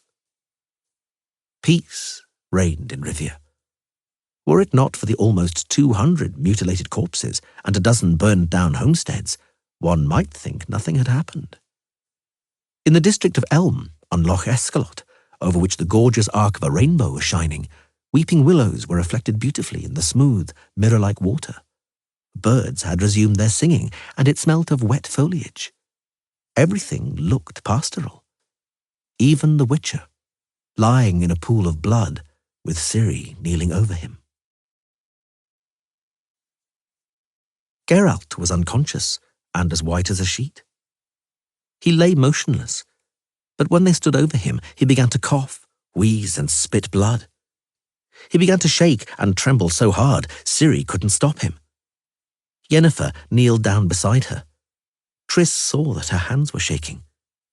She herself suddenly felt as weak as a kitten, and everything went black. Someone held her up, stopped her from falling. She recognized Dandelion. It's not working at all. She heard Ciri's voice emanating despair. Your magic isn't healing him at all, Yennefer. We arrived. Yennefer had difficulty moving her lips. We arrived too late. Your magic's not working, Ciri repeated, as though she hadn't heard her. "What's it worth then, your confounded magic?" "You're right, Ciri," thought Triss, feeling a lump in her throat. "We know how to cause a hailstorm, but we can't drive death away, although the latter would seem to be easier." "We've sent for a physician," said the dwarf, standing beside Dandelion hoarsely. "But he's taking his time."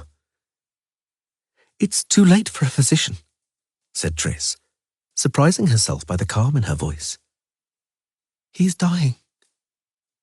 Geralt trembled once more, coughed up blood, tensed, and went still. Dandelion, supporting Triss, sighed in despair, and the dwarf swore. Yennefer groaned. Her face suddenly changed, contorted and grew ugly. "There's nothing more pathetic," Ciri said sharply, "than a weeping sorceress. You taught me that yourself. But now you're pathetic, really pathetic, Yennefer. You and your magic, which isn't fit for anything." Yennefer didn't respond. She was holding Geralt's limp, paralyzed head in both hands and repeating spells, her voice quavering. Pale blue sparks and crackling glimmers danced over her hands and the witch's cheeks and forehead. Triss knew how much energy spells like that used up. She also knew the spells wouldn't help in any way. She was more than certain that even the spells of expert healers would have been powerless.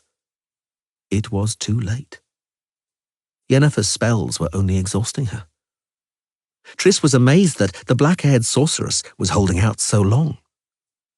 She stopped being amazed when Yennefer fell silent halfway through the next magical formula and slumped down onto the cobbles beside the Witcher. One of the dwarves swore again. The other stood with head lowered.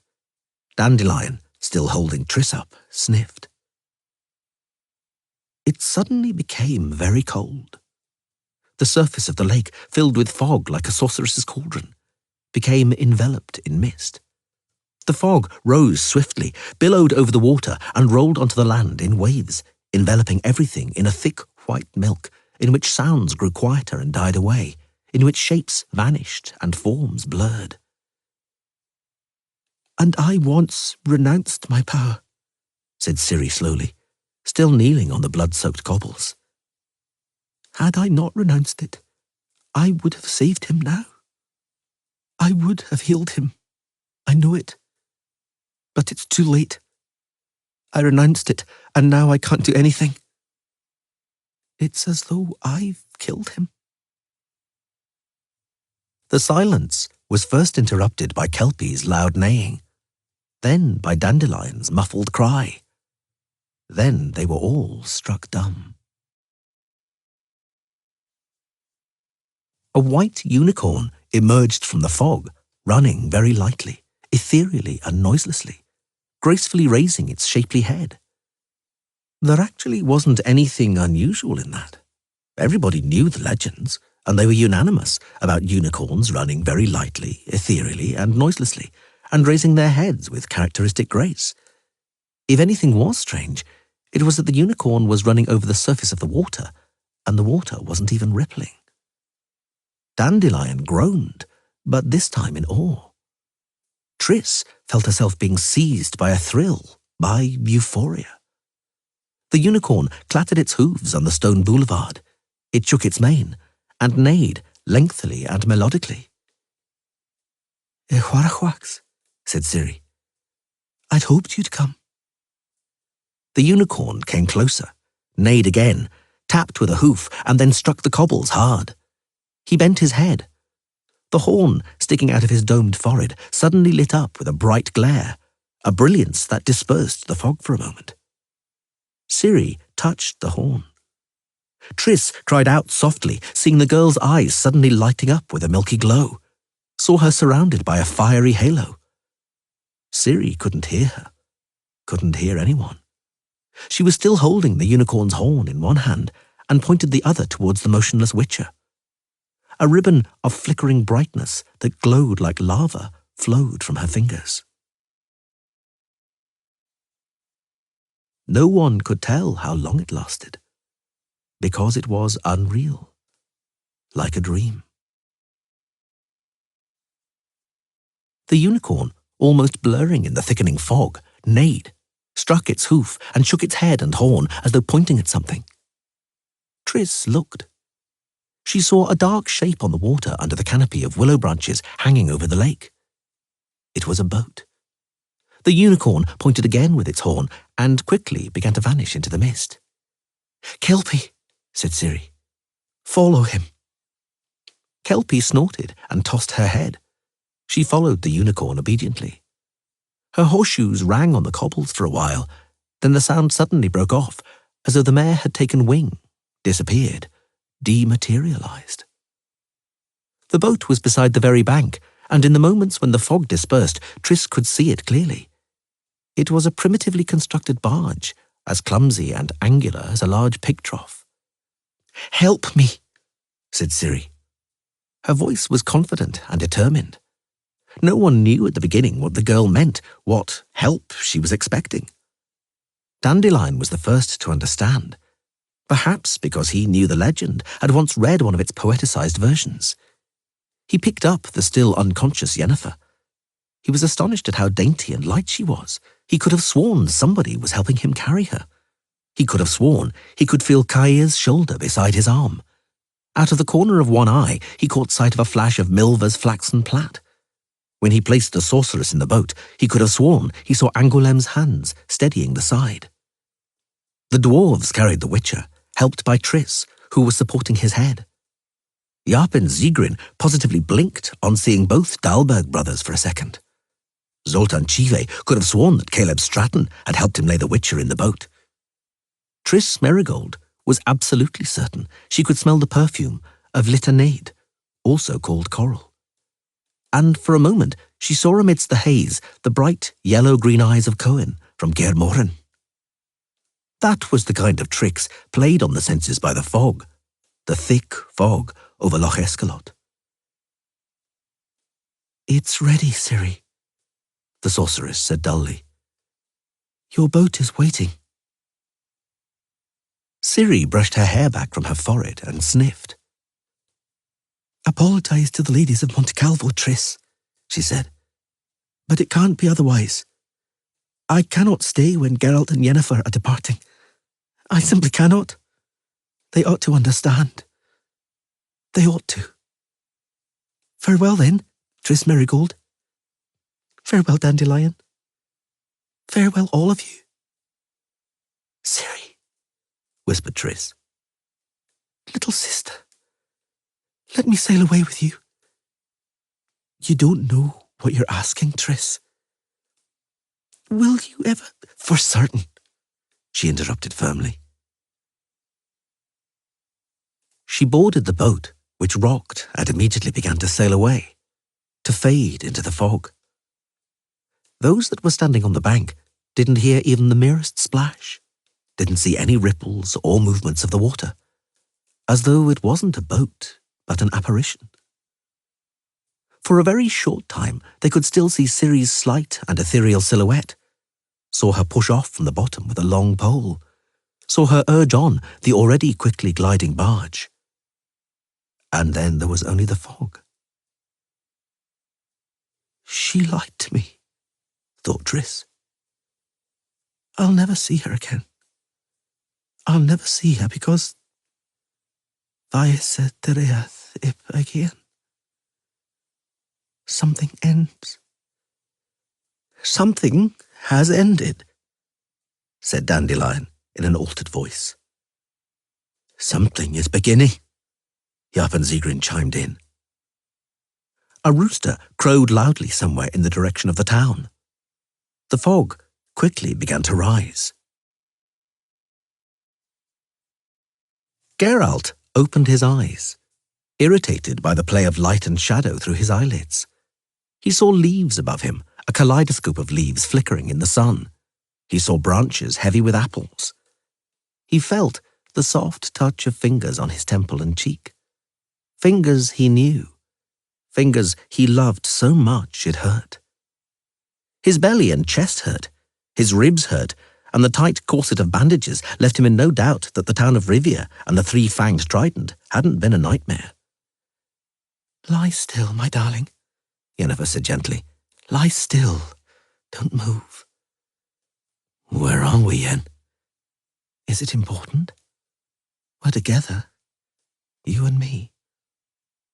Birds, either greenfinches or thrushes, were singing.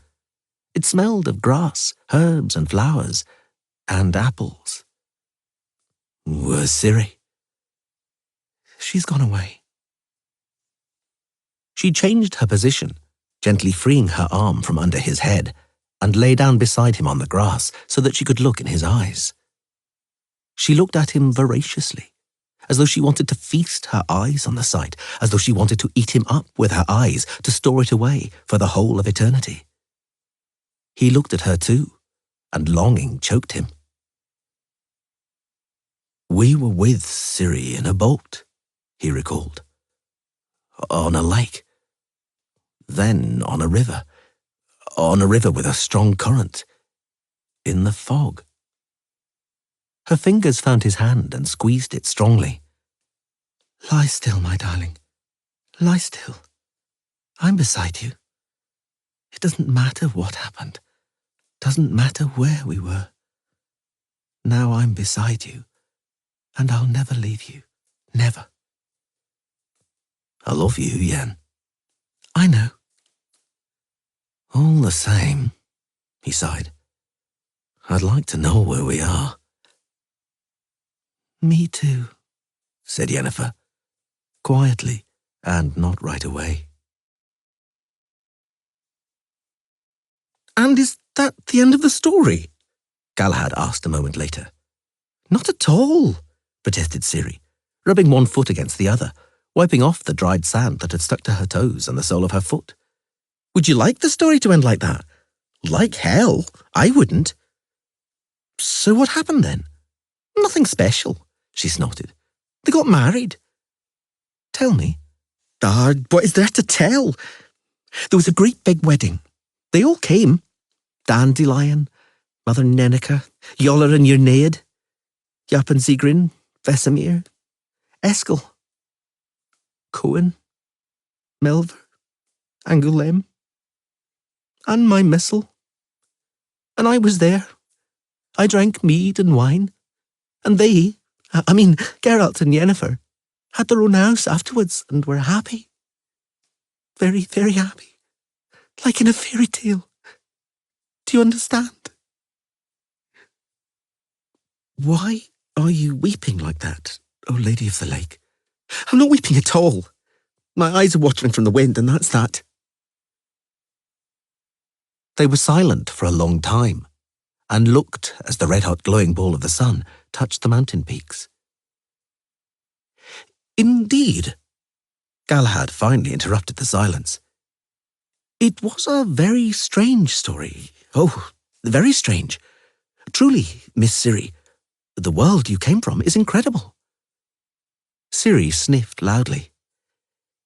Yes, continued Galahad, clearing his throat several times, feeling a little uncomfortable by her silence. But astounding adventures also occur here in our world. Let's take, for instance, what happened to Sir Gawain and the Green Knight, or to my uncle, Sir Bors and Sir Tristan. Just consider, Lady Ciri, Sir Bors and Sir Tristan set off one day for the west, towards Tintagel. The road led them through forests, untamed and perilous.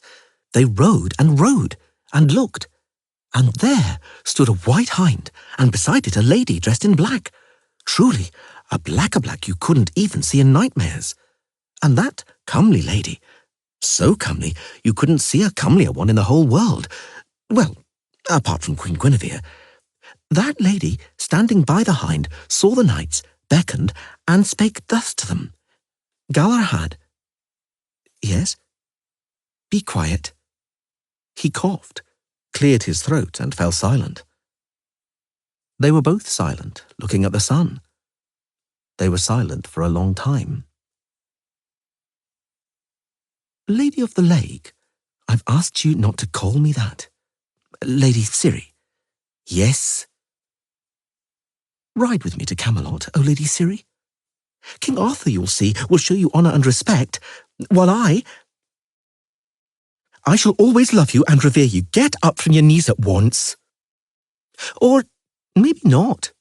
If you're there, rub my feet. They're really frozen. Oh, thank you. You're sweet. I said my feet. My feet finish at the ankles. Lady Ciri, I haven't gone anywhere. The day is drawing to a close. Indeed. Ciri fastened her boot buckles and stood up. Let's saddle up, Galahad. Is there somewhere around here we can spend the night? I can see from your expression that you know this place as well as I do. But never mind, let's set off. Even if we have to sleep under an open sky. Let's go a bit further into a forest. There's a breeze coming off the lake. Why are you looking like that? Ah, she guessed, seeing him blush. Are you imagining a night under a filbert bush on a carpet of moss in the arms of a fairy? Listen, young man, I don't have the slightest desire. She broke off, looking at his blushing cheeks and shining eyes, at his actually not bad-looking face. Something squeezed her belly, and it wasn't hunger.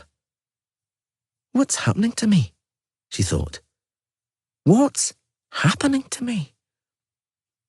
Don't dilly-dally, she almost shouted. Saddle your stallion. When they mounted, she looked at him and laughed out loud. He glanced at her, and his gaze was one of amazement and questioning. Nothing, she said freely. I just thought of something. On we go, Galahad. A carpet of moss, she thought, suppressing a giggle. Under a filbert bush, with me playing the fairy. Well, well. Lady Ciri? Yes? Will you ride with me to Camelot? She held out her hand, and he held out his. They joined hands, riding side by side. By the devil, she thought. Why not? I'd bet any money that in this world a job could be found for a witcher girl. Because there isn't a world where there wouldn't be work for a witcher. Lady Ciri, let's not talk about it now. Let's go. They rode straight into the setting sun, leaving behind them the darkening valley. Behind them was the lake, the enchanted lake, the blue lake as smooth as a polished sapphire. They left behind them the boulders on the lakeside, the pines on the hillsides. That was all behind them. And before them was everything.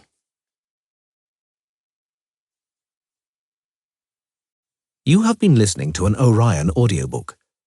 The Lady of the Lake, written by Andrzej Sapkowski, translated from the Polish by David French, and read by Peter Kenny. The executive producer was Pandora White. This is a Strathmore Publishing production, directed and engineered by Mary Price, and edited by Wolfgang Dienst. The text is copyright 1999 by Andrzej Sapkowski. The English translation is copyright 2017 by David French, and the recording is copyright 2017 by the Orion Publishing Group, an Hachette UK company. For information about other Orion audiobooks, visit the website at www.orionbooks.co.uk. Audible hopes you've enjoyed this program.